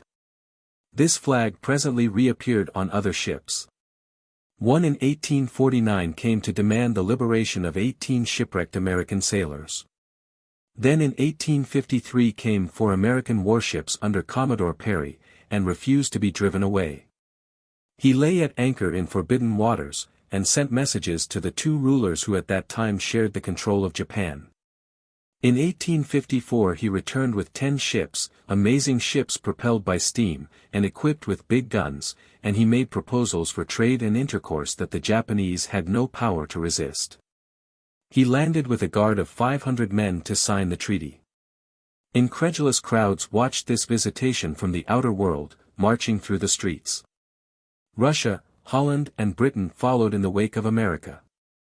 A great nobleman whose estates commanded the Straits of Shimonoseki saw fit to fire on foreign vessels, and a bombardment by a fleet of British, French, Dutch and American warships destroyed his batteries and scattered his swordsmen. Finally an Allied squadron, 1865, at anchor off Kyoto, imposed a ratification of the treaties which opened Japan to the world. The humiliation of the Japanese by these events was intense. With astonishing energy and intelligence they set themselves to bring their culture and organization to the level of the European powers. Never in all the history of mankind did a nation make such a stride as Japan then did. In 1866 she was a medieval people, a fantastic caricature of the extremist romantic feudalism. In 1899 hers was a completely westernized people, on a level with the most advanced European powers. She completely dispelled the persuasion that Asia was in some irrevocable way hopelessly behind Europe. She made all European progress seem sluggish by comparison. We cannot tell here in any detail of Japan's war with China in 1894–95. It demonstrated the extent of her westernization. She had an efficient westernized army and a small but sound fleet. But the significance of her renaissance, though it was appreciated by Britain and the United States, who were already treating her as if she were a European state, was not understood by the other great powers engaged in the pursuit of new Indias in Asia. Russia was pushing down through Manchuria to Korea. France was already established far to the south in Tonkin and Annam. Germany was prowling hungrily on the lookout for some settlement. The 3 powers combined to prevent Japan reaping any fruits from the Chinese War. She was exhausted by the struggle, and they threatened her with war. Japan submitted for a time and gathered her forces. Within 10 years she was ready for a struggle with Russia, which marks an epoch in the history of Asia, the close of the period of European arrogance. The Russian people were, of course, innocent and ignorant of this trouble that was being made for them halfway round the world, and the wiser Russian statesmen were against these foolish thrusts. But a gang of financial adventurers, including the Grand Dukes, his cousins, surrounded the Tsar. They had gambled deeply in the prospective looting of Manchuria and China, and they would suffer no withdrawal. So there began a transportation of great armies of Japanese soldiers across the sea to Port Arthur in Korea, and the sending of endless trainloads of Russian peasants along the Siberian railway to die in those distant battlefields. The Russians, badly led and dishonestly provided, were beaten on sea and land alike. The Russian Baltic fleet sailed round Africa to be utterly destroyed in the Straits of Tsushima. A revolutionary movement among the common people of Russia, infuriated by this remote and reasonless slaughter, obliged the Tsar to end the war, 1905. He returned the southern half of Saghalien, which had been seized by Russia in 1875, evacuated Manchuria, resigned Korea to Japan. The European invasion of Asia was coming to an end and the retraction of Europe's tentacles was beginning. 64. The British Empire in 1914. We may note here briefly the varied nature of the constituents of the British Empire in 1914 which the steamship and railway had brought together. It was and is a quite unique political combination. Nothing of the sort has ever existed before. First and central to the whole system was the Crown Republic of the United British Kingdom, including, against the will of a considerable part of the Irish people, Ireland. The majority of the British Parliament, made up of the three united parliaments of England and Wales, Scotland and Ireland, determines the headship, the quality and policy of the ministry. And determines it largely on considerations arising out of British domestic politics. It is this ministry which is the effective supreme government, with powers of peace and war, over all the rest of the empire. Next in order of political importance to the British states were the Crown Republics of Australia, Canada, Newfoundland, the oldest British possession, 1583, New Zealand and South Africa. All practically independent and self-governing states in alliance with Great Britain, but each with a representative of the Crown appointed by the government in office. Next the Indian Empire, an extension of the empire of the Great Mogul with its dependent and protected states reaching now from Baluchistan to Burma, and including Aden. In all of which empire the British Crown and the India Office, under parliamentary control, played the role of the original Turkoman dynasty.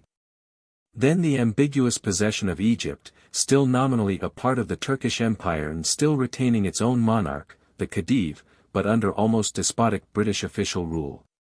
Then the still more ambiguous Anglo-Egyptian Sudan province, occupied and administered jointly by the British and by the British-controlled Egyptian government. Then a number of partially self-governing communities, some British in origin and some not, with elected legislatures and an appointed executive, such as Malta, Jamaica, the Bahamas and Bermuda. Then the Crown Colonies, in which the rule of the British Home Government, through the Colonial Office, verged on autocracy, as in Ceylon, Trinidad and Fiji, where there was an appointed council, and Gibraltar and St. Helena, where there was a governor. Then great areas of, chiefly, tropical lands, raw product areas, with politically weak and under-civilized native communities which were nominally protectorates. And administered either by a high commissioner set over native chiefs, as in Basutoland, or over a chartered company, as in Rhodesia. In some cases the Foreign Office, in some cases the Colonial Office, and in some cases the India Office, has been concerned in acquiring the possessions that fell into this last and least definite class of all. But for the most part the Colonial Office was now responsible for them. It will be manifest, therefore, that no single office and no single brain had ever comprehended the British Empire as a whole. It was a mixture of growths and accumulations entirely different from anything that has ever been called an empire before. It guaranteed a wide peace and security. That is why it was endured and sustained by many men of the subject races, in spite of official tyrannies and insufficiencies, and of much negligence on the part of the home public. Like the Athenian Empire, it was an overseas empire. Its ways were sea ways, and its common link was the British Navy. Like all empires, its cohesion was dependent physically upon a method of communication. The development of seamanship, shipbuilding and steamships between the 16th and 19th centuries had made it a possible and convenient pax, the Pax Britannica. And fresh developments of air or swift land transport might at any time make it inconvenient. 65. The Age of Armament in Europe, and the Great War of 1914–18. The progress in material science that created this vast steamboat and railway Republic of America and spread this precarious British steamship empire over the world, produced quite other effects upon the congested nations upon the continent of Europe. They found themselves confined within boundaries fixed during the horse and highroad period of human life, and their expansion overseas had been very largely anticipated by Great Britain. Only Russia had any freedom to expand eastward. And she drove a great railway across Siberia until she entangled herself in a conflict with Japan, and pushed southeastwardly towards the borders of Persia and India to the annoyance of Britain. The rest of the European powers were in a state of intensifying congestion. In order to realize the full possibilities of the new apparatus of human life, they had to rearrange their affairs upon a broader basis, either by some sort of voluntary union or by a union imposed upon them by some predominant power. The tendency of modern thought was in the direction of the former alternative, but all the force of political tradition drove Europe towards the latter. The downfall of the Empire of Napoleon III, the establishment of the new German Empire, pointed men's hopes and fears towards the idea of a Europe consolidated under German auspices. For 36 years of uneasy peace the polities of Europe centered upon that possibility. France, the steadfast rival of Germany for European ascendancy since the division of the Empire of Charlemagne, sought to correct her own weakness by a close alliance with Russia. And Germany linked herself closely with the Austrian Empire. It had ceased to be the Holy Roman Empire in the days of Napoleon I, and less successfully with the new Kingdom of Italy. At first Great Britain stood as usual half in and half out of continental affairs. But she was gradually forced into a close association with the Franco-Russian group by the aggressive development of a great German navy. The grandiose imagination of the Emperor William II, 1888–1918, thrust Germany into premature overseas enterprise that ultimately brought not only Great Britain but Japan and the United States into the circle of her enemies. All these nations armed. Year after year the proportion of national production devoted to the making of guns, equipment, battleships and the like, increased. Year after year the balance of things seemed trembling towards war, and then war would be averted. At last it came. Germany and Austria struck at France and Russia and Serbia. The German armies marching through Belgium, Britain immediately came into the war on the side of Belgium, bringing in Japan as her ally, and very soon Turkey followed on the German side.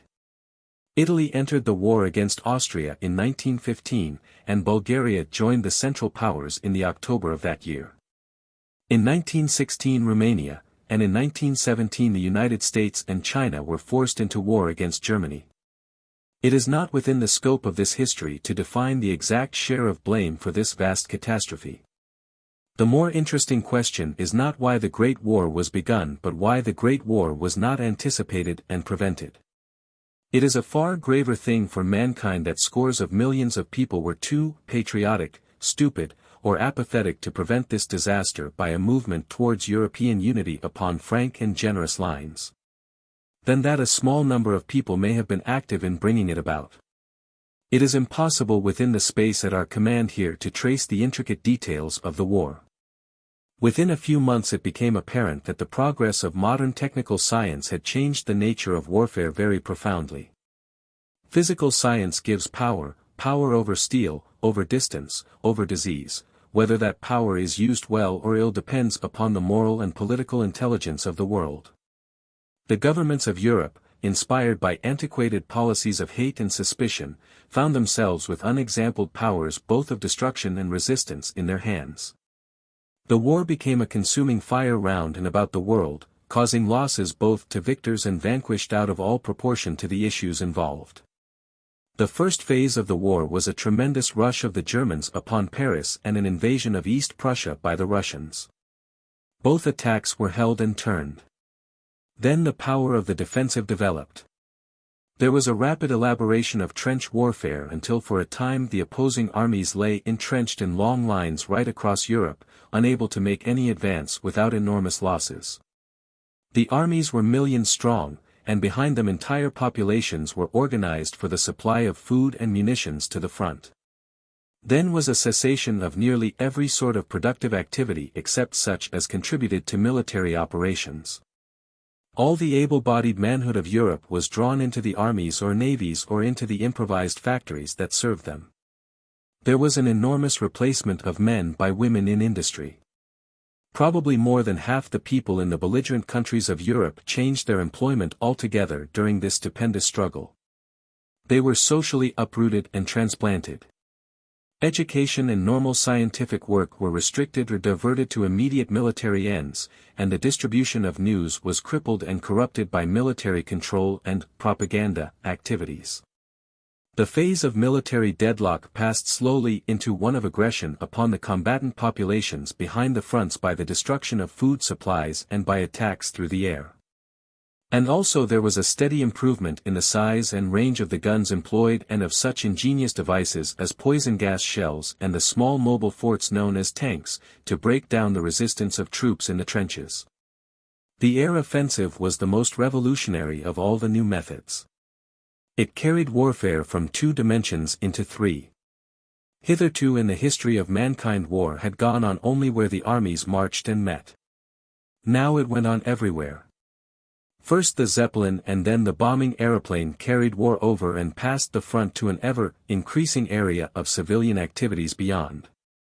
The old distinction maintained in civilized warfare between the civilian and combatant population disappeared.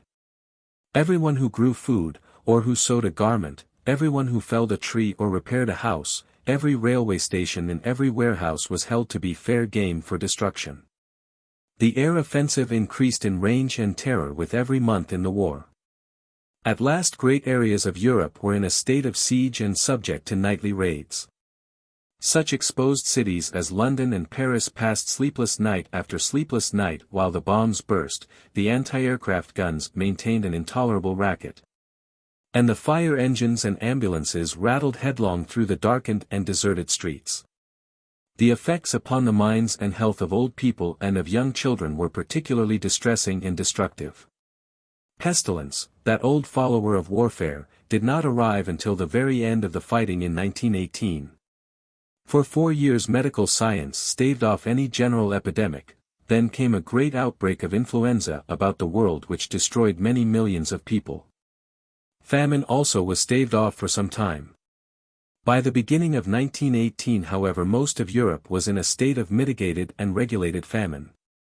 The production of food throughout the world had fallen very greatly through the calling off of peasant mankind to the fronts, and the distribution of such food as was produced was impeded by the havoc wrought by the submarine. By the rupture of customary routes through the closing of frontiers, and by the disorganization of the transport system of the world. The various governments took possession of the dwindling food supplies, and, with more or less success, rationed their populations. By the 4th year the whole world was suffering from shortages of clothing and housing and of most of the normal gear of life as well as of food. Business and economic life were profoundly disorganized. Everyone was worried, and most people were leading lives of unwanted discomfort. The actual warfare ceased in November, 1918. After a supreme effort in the spring of 1918 that almost carried the Germans to Paris, the Central Powers collapsed. They had come to an end of their spirit and resources. 66. The Revolution and Famine in Russia. But a good year and more before the collapse of the Central Powers the half-Oriental monarchy of Russia, which had professed to be the continuation of the Byzantine Empire, had collapsed. The Tsardom had been showing signs of profound rottenness for some years before the war. The court was under the sway of a fantastic religious impostor, Rasputin, and the public administration, civil and military, was in a state of extreme inefficiency and corruption. At the outset of the war there was a great flare of patriotic enthusiasm in Russia. A vast conscript army was called up, for which there was neither adequate military equipment nor a proper supply of competent officers, and this great host, ill-supplied and badly handled, was hurled against the German and Austrian frontiers. There can be no doubt that the early appearance of Russian armies in East Prussia in September, 1914, diverted the energies and attention of the Germans from their first victorious drive upon Paris. The sufferings and deaths of scores of thousands of ill-led Russian peasants saved France from complete overthrow in that momentous opening campaign, and made all Western Europe the debtors of that great and tragic people. But the strain of the war upon this sprawling, ill-organized empire was too heavy for its strength. The Russian common soldiers were sent into battle without guns to support them, without even rifle ammunition. They were wasted by their officers and generals in a delirium of militarist enthusiasm. For a time they seemed to be suffering mutely as the beasts suffer, but there is a limit to the endurance even of the most ignorant. A profound disgust for tsardom was creeping through these armies of betrayed and wasted men. From the close of 1915 onward, Russia was a source of deepening anxiety to her Western allies. Throughout 1916 she remained largely on the defensive, and there were rumors of a separate peace with Germany. On December 29, 1916, the monk Rasputin was murdered at a dinner party in Petrograd, and a belated attempt was made to put the Tsardom in order. By March things were moving rapidly. Food riots in Petrograd developed into a revolutionary insurrection. There was an attempted suppression of the Duma, the representative body. There were attempted arrests of liberal leaders, the formation of a provisional government under Prince Lvov, and an abdication, March 15, by the Tsar. For a time it seemed that a moderate and controlled revolution might be possible, perhaps under a new Tsar. Then it became evident that the destruction of popular confidence in Russia had gone too far for any such adjustments. The Russian people were sick to death of the old order of things in Europe, of Tsars and wars and of great powers. It wanted relief, and that speedily, from unendurable miseries. The Allies had no understanding of Russian realities. Their diplomatists were ignorant of Russian, genteel persons with their attention directed to the Russian court rather than to Russia. They blundered steadily with the new situation. There was little goodwill among these diplomatists for republicanism, and a manifest disposition to embarrass the new government as much as possible. At the head of the Russian Republican government was an eloquent and picturesque leader, Kerensky, who found himself assailed by the forces of a profound revolutionary movement, the social revolution. At home and cold-shouldered by the Allied governments abroad. His allies would neither let him give the Russian peasants the land for which they craved nor peace beyond their frontiers. The French and the British press pestered their exhausted ally for a fresh offensive, but when presently the Germans made a strong attack by sea and land upon Riga, the British Admiralty quailed before the prospect of a Baltic expedition in relief. The new Russian Republic had to fight unsupported. In spite of their naval predominance and the bitter protests of the great English admiral, Lord Fisher, 1841–1920, it is to be noted that the British and their allies, except for some submarine attacks, left the Germans the complete mastery of the Baltic throughout the war. The Russian masses, however, were resolute to end the war. At any cost.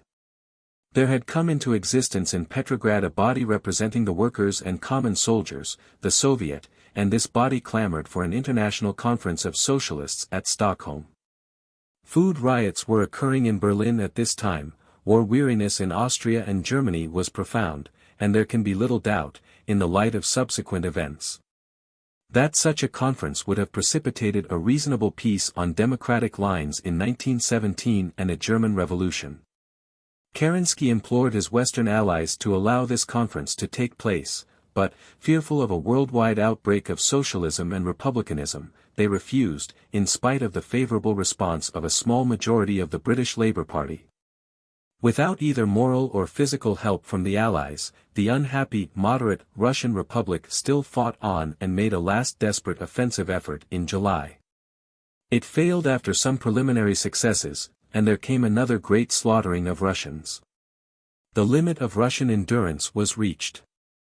Mutinies broke out in the Russian armies, and particularly upon the northern front, and on November 7, 1917, Kerensky's government was overthrown and power was seized by the Soviets, dominated by the Bolshevik socialists under Lenin, and pledged to make peace regardless of the Western powers. On March 2, 1918, a separate peace between Russia and Germany was signed at Brest-Litovsk. It speedily became evident that these Bolshevik socialists were men of a very different quality from the rhetorical constitutionalists and revolutionaries of the Kerensky phase. They were fanatical Marxist communists. They believed that their accession to power in Russia was only the opening of a worldwide social revolution, and they set about changing the social and economic order with the thoroughness of perfect faith and absolute inexperience. The Western European and the American governments were themselves much too ill-informed and incapable to guide or help this extraordinary experiment. And the press set itself to discredit and the ruling classes to wreck these usurpers upon any terms and at any cost to themselves or to Russia. A propaganda of abominable and disgusting inventions went on unchecked in the press of the world. The Bolshevik leaders were represented as incredible monsters glutted with blood and plunder and living lives of sensuality before which the realities of the Tsarist court during the Rasputin regime paled to a white purity. Expeditions were launched at the exhausted country, insurgents and raiders were encouraged, armed and subsidized, and no method of attack was too mean or too monstrous for the frightened enemies of the Bolshevik regime. In 1919, the Russian Bolsheviks, ruling a country already exhausted and disorganized by 5 years of intensive warfare, were fighting a British expedition at Archangel, Japanese invaders in eastern Siberia. Romanians with French and Greek contingents in the south, the Russian Admiral Kolchak in Siberia and General Denikin, supported by the French fleet, in the Crimea. In July of that year an Estonian army, under General Yudenich, almost got to Petersburg. In 1920 the Poles, incited by the French, made a new attack on Russia. And a new reactionary raider, General Wrangel, took over the task of General Denikin in invading and devastating his own country. In March, 1921, the sailors at Kronstadt revolted. The Russian government under its president, Lenin, survived all these various attacks. It showed an amazing tenacity, and the common people of Russia sustained it unswervingly under conditions of extreme hardship. By the end of 1921 both Britain and Italy had made a sort of recognition of the communist rule. But if the Bolshevik government was successful in its struggle against foreign intervention and internal revolt, it was far less happy in its attempts to set up a new social order based upon communist ideas in Russia. The Russian peasant is a small land-hungry proprietor, as far from communism in his thoughts and methods as a whale is from flying. The revolution gave him the land of the great landowners but could not make him grow food for anything but negotiable money, and the revolution, among other things, had practically destroyed the value of money. Agricultural production, already greatly disordered by the collapse of the railways through war strain, shrank to a mere cultivation of food by the peasants for their own consumption. The town starved. Hasty and ill-planned attempts to make over industrial production in accordance with communist ideas were equally unsuccessful. By 1920 Russia presented the unprecedented spectacle of a modern civilization in complete collapse. Railways were rusting and passing out of use, towns were falling into ruin, everywhere there was an immense mortality. Yet the country still fought with its enemies at its gates. In 1921 came a drought and a great famine among the peasant cultivators in the war-devastated southeast provinces. Millions of people starved. But the question of the distresses and the possible recuperation of Russia brings us too close to current controversies to be discussed here. 67. The political and social reconstruction of the world. The scheme and scale upon which this history is planned do not permit us to enter into the complicated and acrimonious disputes that center about the treaties. And particularly of the Treaty of Versailles, which concluded the Great War. We are beginning to realize that that conflict, terrible and enormous as it was, ended nothing, began nothing and settled nothing. It killed millions of people, it wasted and impoverished the world. It smashed Russia altogether.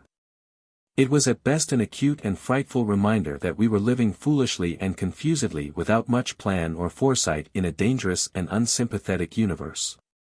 The crudely organized egotisms and passions of national and imperial greed that carried mankind into that tragedy emerged from it sufficiently unimpaired to make some other similar disaster highly probable so soon as the world has a little recovered from its war exhaustion and fatigue. Wars and revolutions make nothing, their utmost service to mankind is that, in a very rough and painful way, they destroy superannuated and obstructive things. The Great War lifted the threat of German imperialism from Europe, and shattered the imperialism of Russia. It cleared away a number of monarchies. But a multitude of flags still waves in Europe, the frontiers still exasperate, great armies accumulate fresh stores of equipment. The peace conference at Versailles was a gathering very ill adapted to do more than carry out the conflicts and defeats of the war to their logical conclusions. The Germans, Austrians, Turks and Bulgarians were permitted no share in its deliberations, they were only to accept the decisions it dictated to them. From the point of view of human welfare the choice of the place of meeting was particularly unfortunate. It was at Versailles in 1871 that, with every circumstance of triumphant vulgarity, the new German Empire had been proclaimed. The suggestion of a melodramatic reversal of that scene, in the same hall of mirrors, was overpowering. Whatever generosities had appeared in the opening phases of the Great War had long been exhausted. The populations of the victorious countries were acutely aware of their own losses and sufferings, and entirely regardless of the fact that the defeated had paid in the like manner. The war had arisen as a natural and inevitable consequence of the competitive nationalisms of Europe and the absence of any federal adjustment of these competitive forces. War is the necessary logical consummation of independent sovereign nationalities living in too small an area with too powerful an armament. And if the Great War had not come in the form it did it would have come in some similar form, just as it will certainly return upon a still more disastrous scale in 20 or 30 years' time if no political unification anticipates and prevents it. States organized for war will make wars as surely as hens will lay eggs, but the feeling of these distressed and war-worn countries disregarded this fact. And the whole of the defeated peoples were treated as morally and materially responsible for all the damage, as they would no doubt have treated the victor peoples had the issue of war been different. The French and English thought the Germans were to blame, the Germans thought the Russians, French and English were to blame. And only an intelligent minority thought that there was anything to blame in the fragmentary political constitution of Europe. The Treaty of Versailles was intended to be exemplary and vindictive, it provided tremendous penalties for the vanquished. It sought to provide compensations for the wounded and suffering victors by imposing enormous debts upon nations already bankrupt. And its attempts to reconstitute international relations by the establishment of a League of Nations against war were manifestly insincere and inadequate. So far as Europe was concerned it is doubtful if there would have been any attempt whatever to organize international relations for a permanent peace. The proposal of the League of Nations was brought into practical politics by the President of the United States of America, President Wilson. Its chief support was in America. So far the United States, this new modern state, had developed no distinctive ideas of international relationship beyond the Monroe Doctrine, which protected the New World from European interference. Now suddenly it was called upon for its mental contribution to the vast problem of the time. It had none. The natural disposition of the American people was towards a permanent world peace. With this however was linked a strong traditional distrust of Old World polities and a habit of isolation from Old World entanglements. The Americans had hardly begun to think out an American solution of world problems when the submarine campaign of the Germans dragged them into the war on the side of the anti-German allies.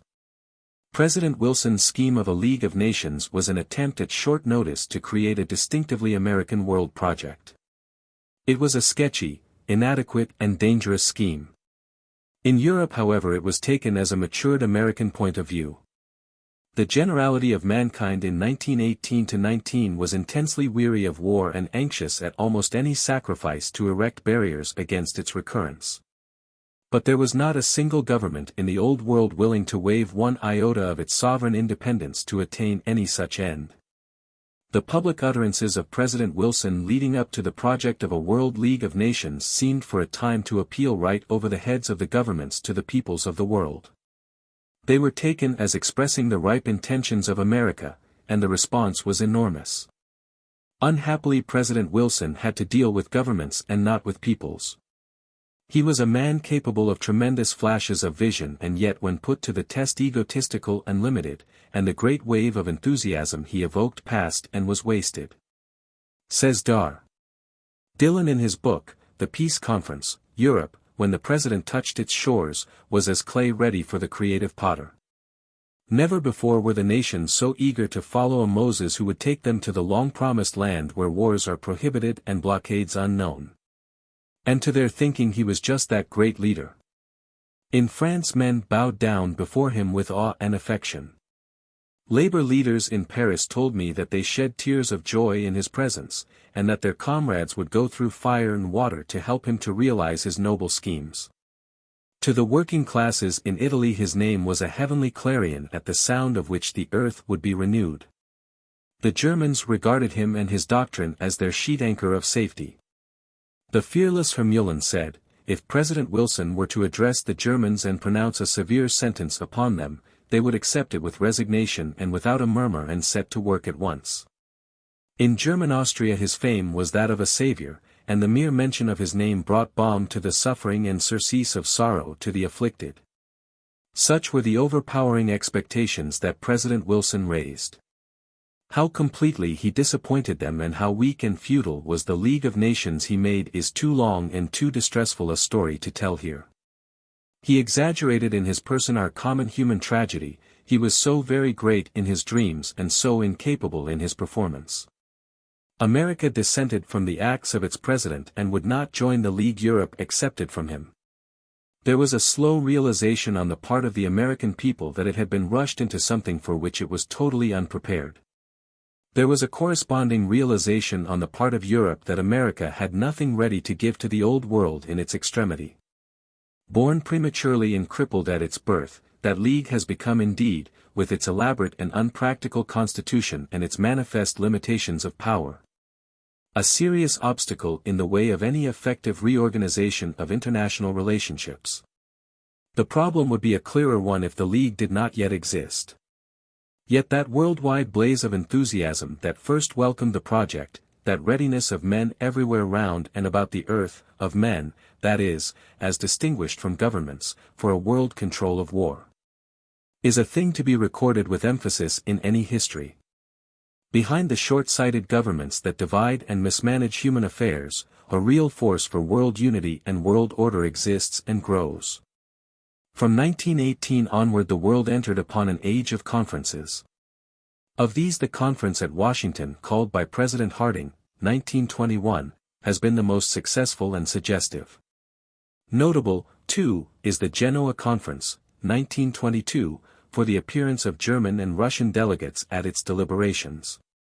We will not discuss this long procession of conferences and tentatives in any detail. It becomes more and more clearly manifest that a huge work of reconstruction has to be done by mankind if a crescendo of such convulsions and world massacres as that of the Great War is to be averted. No such hasty improvisation as the League of Nations, no patched-up system of conferences between this group of states and that, which change nothing with an air of settling everything, will meet the complex political needs of the new age that lies before us.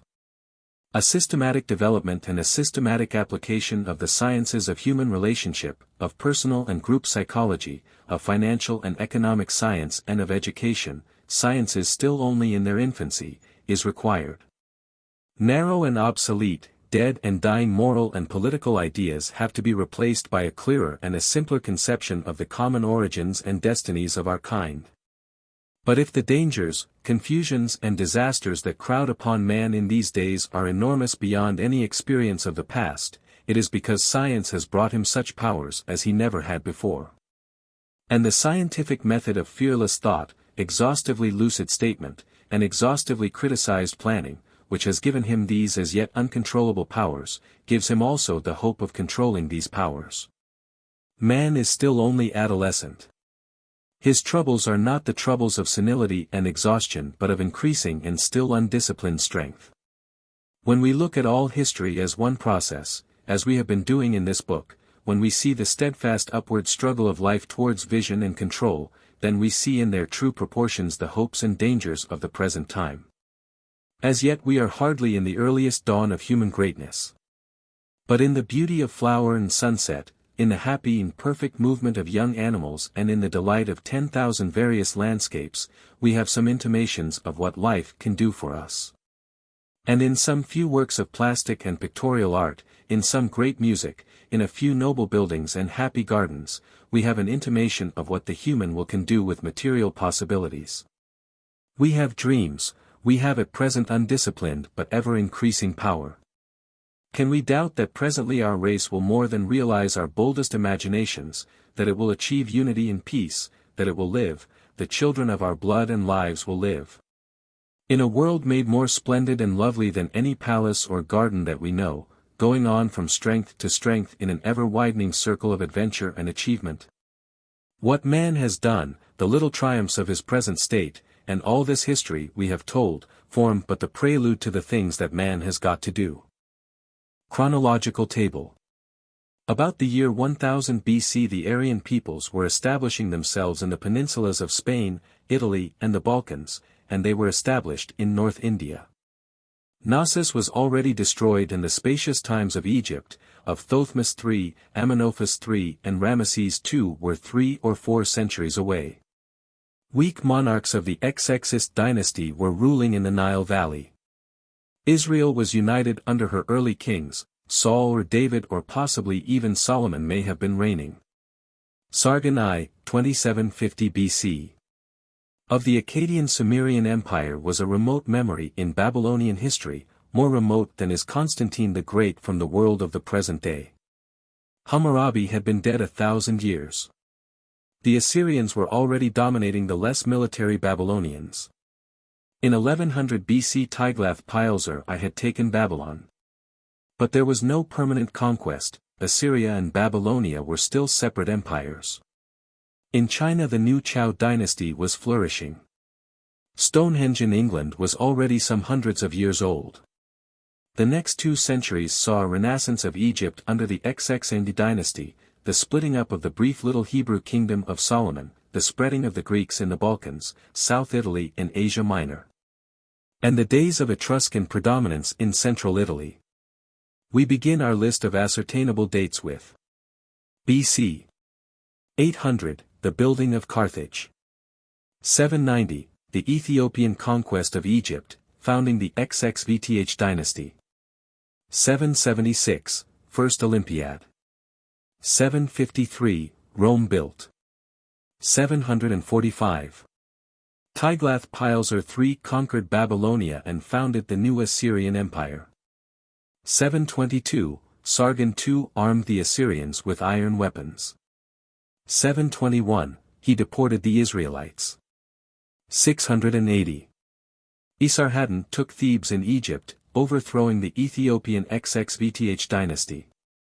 664, Psammetichus I restored the freedom of Egypt and founded the Xxvth dynasty, to 610. 608. Necho of Egypt defeated Josiah, king of Judah, at the Battle of Megiddo. 606, capture of Nineveh by the Chaldeans and Medes. Foundation of the Chaldean Empire. 604. Necho pushed to the Euphrates and was overthrown by Nebuchadnezzar II. Nebuchadnezzar carried off the Jews to Babylon. 550, Cyrus the Persian succeeded Cyaxares the Mede. Cyrus conquered Croesus. Buddha lived about this time. So also did Confucius and Lao Tse. 539, Cyrus took Babylon and founded the Persian Empire. 521, Darius I, the son of Hystaspes, ruled from the Hellespont to the Indus. His expedition to Scythia. 490, Battle of Marathon. 480, Battles of Thermopylae and Salamis. 479, the battles of Plataea and Mycale completed the repulse of Persia. 474, Etruscan fleet destroyed by the Sicilian Greeks. 431, Peloponnesian War began, to 404. 401. Retreat of the 10,000. 359, Philip became king of Macedonia. 338, Battle of Chaeronea. 336, Macedonian troops crossed into Asia. Philip murdered. 334, Battle of the Granicus. 333. Battle of Issus. 331, Battle of Arbela. 330, Darius III killed. 323, Death of Alexander the Great. 321, Rise of Chandragupta in the Punjab. The Romans completely beaten by the Samnites at the Battle of the Caudine Forks. 281. Pyrrhus invaded Italy. 280, Battle of Heraclea. 279, Battle of Osculum. 278, Gauls raided into Asia Minor and settled in Galatia. 275, Pyrrhus left Italy. 264, First Punic War. Asoka began to reign in Behar, to 227. 260, Battle of Mylae. 256, Battle of Ecnomus. 246, Shi Huangti became king of Tsin. 220, Shi Huangti became emperor of China. 214, Great Wall of China begun. 210, Death of Shi Huangti. 202, Battle of Zama. 146, Carthage destroyed. 133, Attalus bequeathed Pergamum to Rome. 102, Marius drove back Germans. 100, Triumph of Marius. Chinese conquering the Darim Valley. 89, all Italians became Roman citizens. 73, the revolt of the slaves under Spartacus. 71, defeat and end of Spartacus. 66, Pompey led Roman troops to the Caspian and Euphrates. He encountered the Alani. 48, Julius Caesar defeated Pompey at Pharsalos. 44, Julius Caesar assassinated. 27, Augustus Caesar princeps, until 14 AD. 4, true date of birth of Jesus of Nazareth. AD. Christian era began. 14, Augustus died. Tiberius emperor. 30, Jesus of Nazareth crucified. 41, Claudius, the first emperor of the legions, made emperor by Praetorian Guard after murder of Caligula. 68, Suicide of Nero. Galba, Otho, Vitellius, emperors in succession. 69, Vespasian. 102, Pan Chao on the Caspian Sea. 117, Hadrian succeeded Trajan. Roman Empire at its greatest extent. 138. The Indo-Scythians at this time were destroying the last traces of Hellenic rule in India. 161, Marcus Aurelius succeeded Antoninus Pius. 164, Great Plague began, and lasted to the death of M. Aurelius, 180. This also devastated all Asia. Nearly a century of war and disorder began in the Roman Empire. 220, End of the Han Dynasty. Beginning of 400 years of division in China. 227. Ardashir I, first Sassanid Shah, put an end to Arzacid line in Persia. 242, Mani began his teaching. 247, Goths crossed Danube in a great raid. 251, Great victory of Goths. Emperor Decius killed. 260. Sapor I, the second Sassanid Shah, took Antioch, captured the Emperor Valerian, and was cut up on his return from Asia Minor by Odenathus of Palmyra. 277, Mani crucified in Persia. 284, Diocletian became emperor. 303. Diocletian persecuted the Christians. 311, Galerius abandoned the persecution of the Christians. 312, Constantine the Great became emperor. 323, Constantine presided over the Council of Nicaea. 337. Constantine baptized on his deathbed. 361-3, Julian the Apostate attempted to substitute Mithraism for Christianity. 392, Theodosius the Great Emperor of East and West. 395, Theodosius the Great died. Honorius and Arcadius redivided the empire with Stilicho and Alaric as their masters and protectors. 410, the Visigoths under Alaric captured Rome.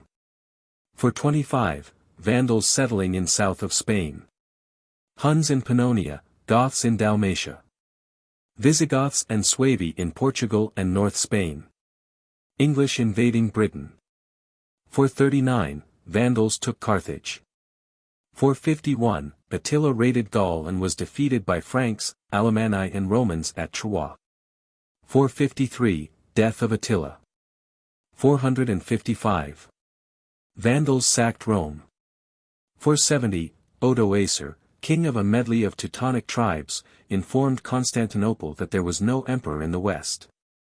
End of the Western Empire. 493. Theodoric, the Ostrogoth, conquered Italy and became king of Italy, but was nominally subject to Constantinople. Gothic kings in Italy. Goths settled on special confiscated lands as a garrison. 527, Justinian Emperor. 529. Justinian closed the schools at Athens, which had flourished nearly 1,000 years. Belisarius, Justinian's general, took Naples. 531, Khosrow's I began to reign. 543, Great Plague in Constantinople. 553. Goths expelled from Italy by Justinian. Justinian died. The Lombards conquered most of North Italy, leaving Ravenna and Rome Byzantine. 570, Muhammad born. 579, Khosrow's I died. The Lombards dominant in Italy. 590. Plague raged in Rome. Khosrow's II began to reign. 610, Heraclius began to reign. 619, Khosrow's II held Egypt, Jerusalem, Damascus, and armies on Hellespont.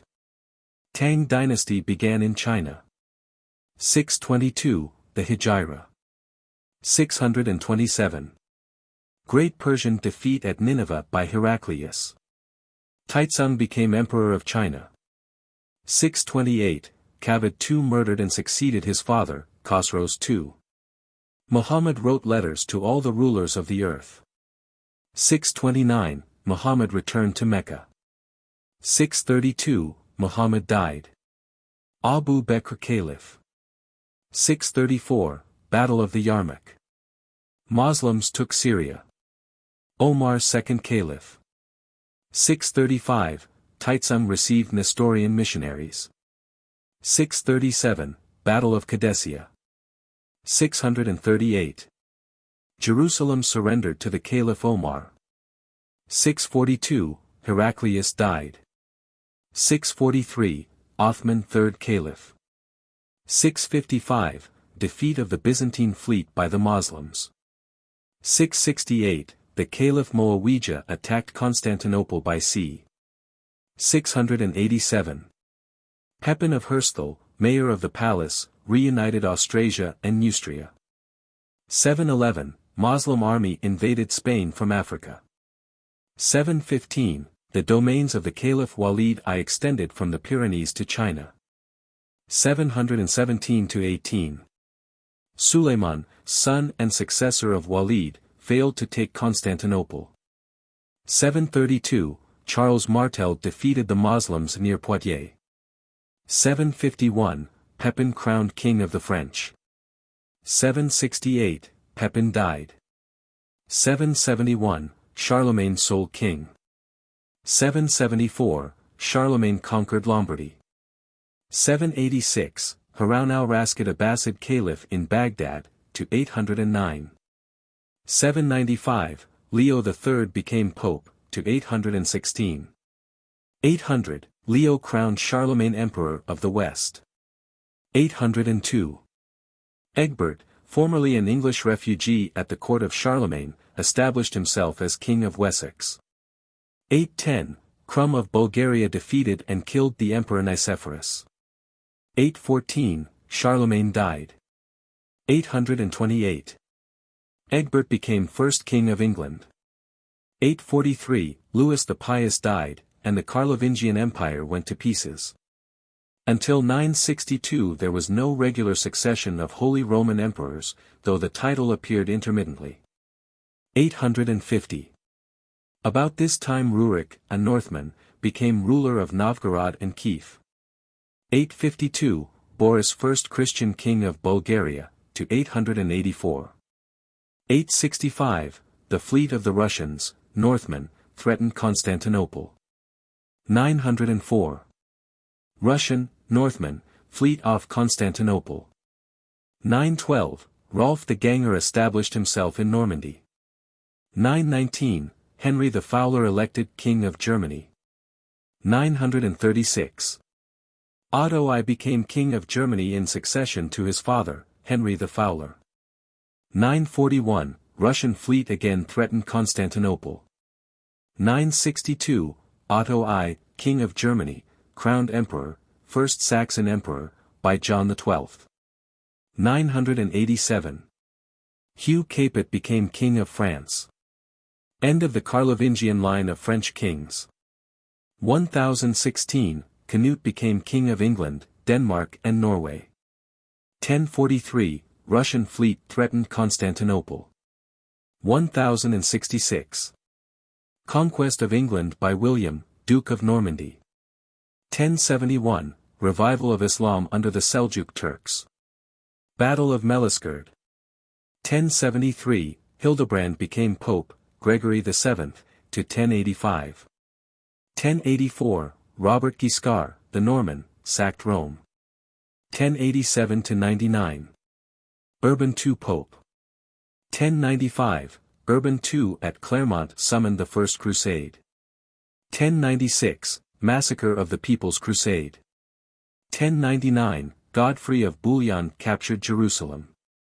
1147, the Second Crusade. 1169. Saladin Sultan of Egypt.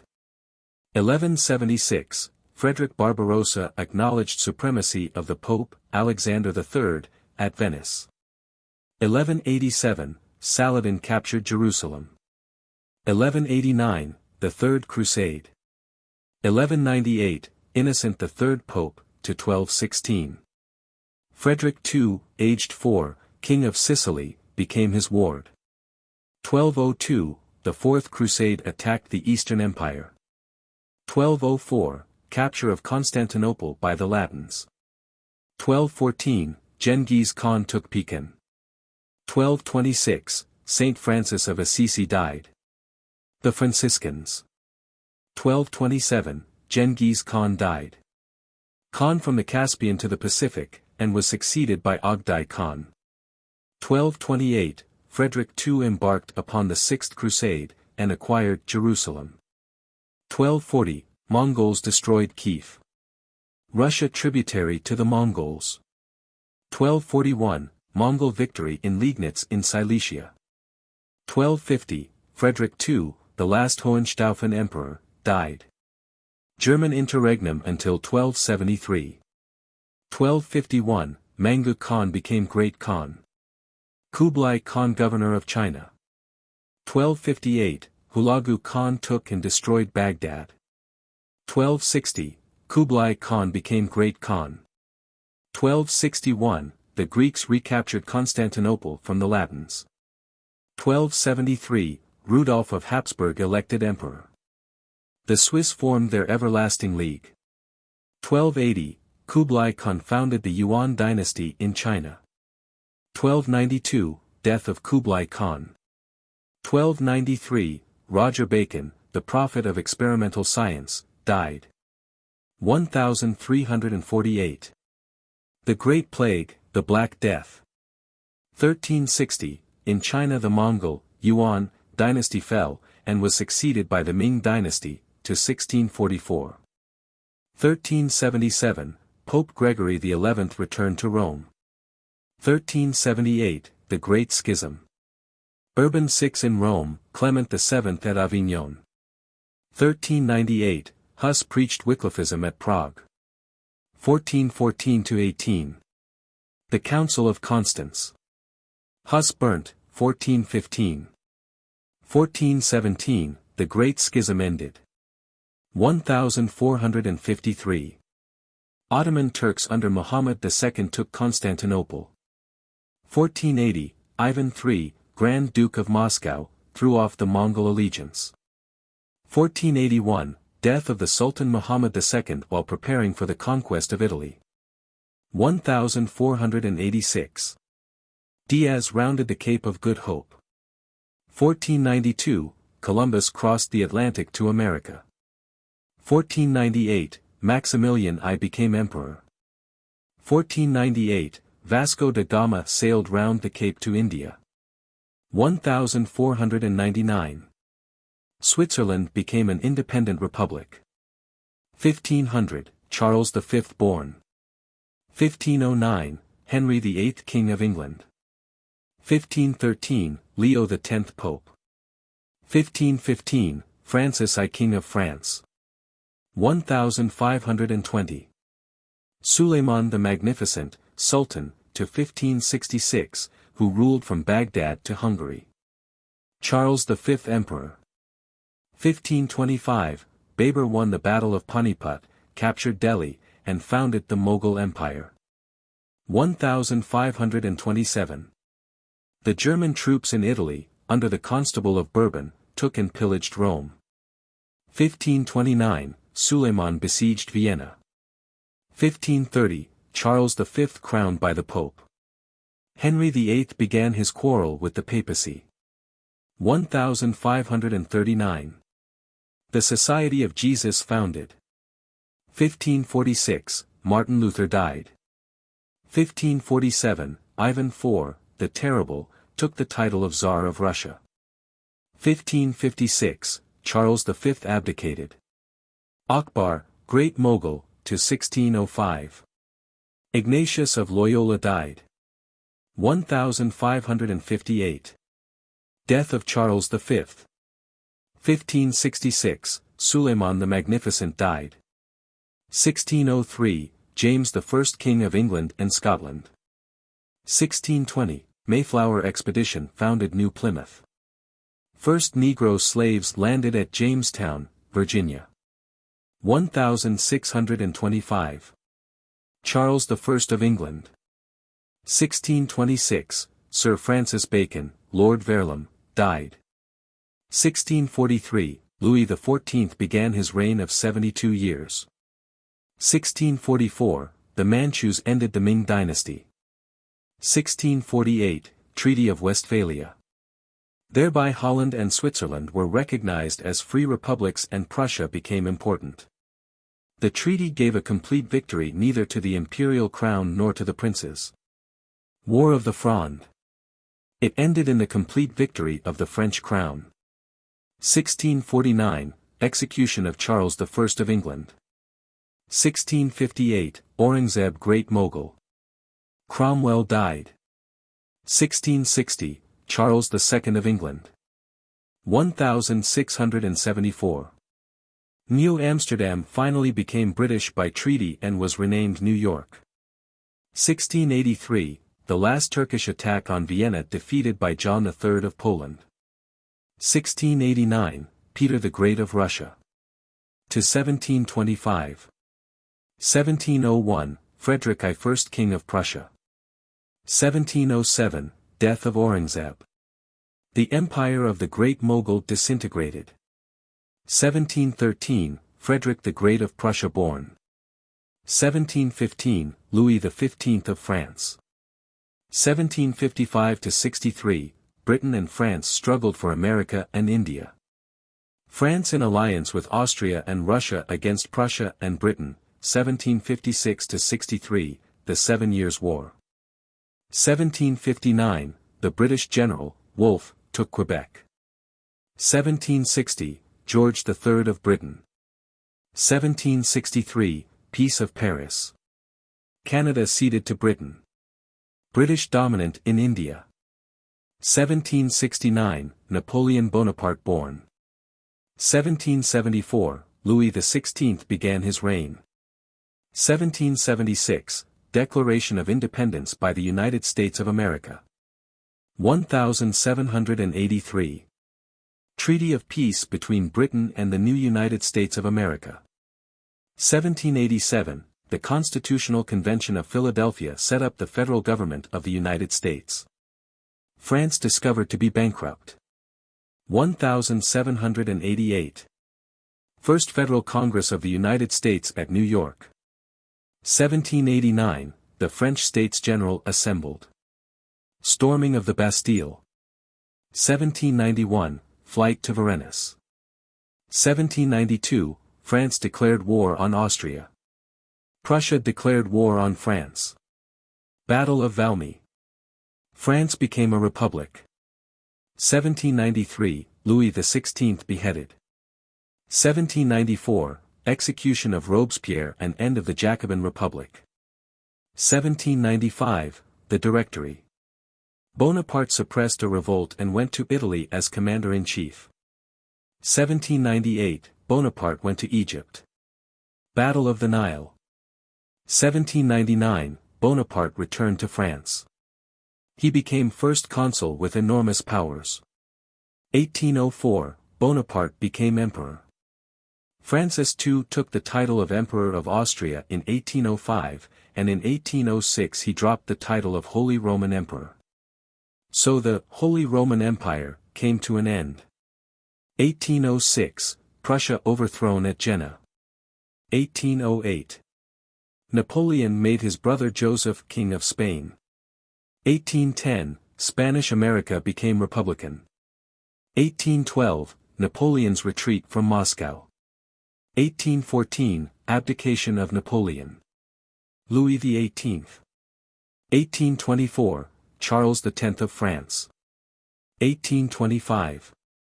Nicholas I of Russia. First railway, Stockton to Darlington. 1827, Battle of Navarino. 1829, Greece independent. 1830, a year of disturbance. Louis Philippe ousted Charles X, Belgium broke away from Holland. Leopold of Saxe-Coburg-Gotha became king of this new country, Belgium. Russian Poland revolted ineffectually. 1835, the word socialism first used. 1837, Queen Victoria. 1840. Queen Victoria married Prince Albert of Saxe-Coburg-Gotha. 1852, Napoleon III Emperor of the French. 1854–56, Crimean War. 1856, Alexander II of Russia.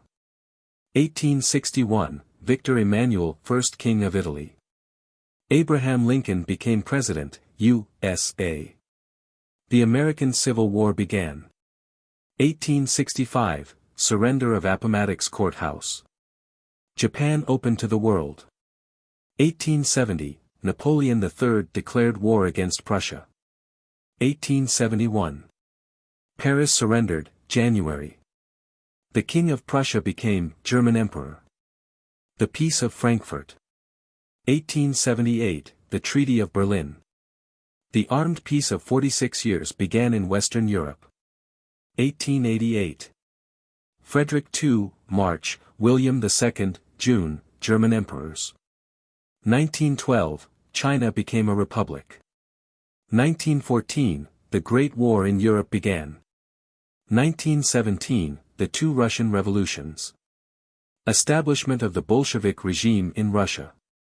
1918. The Armistice.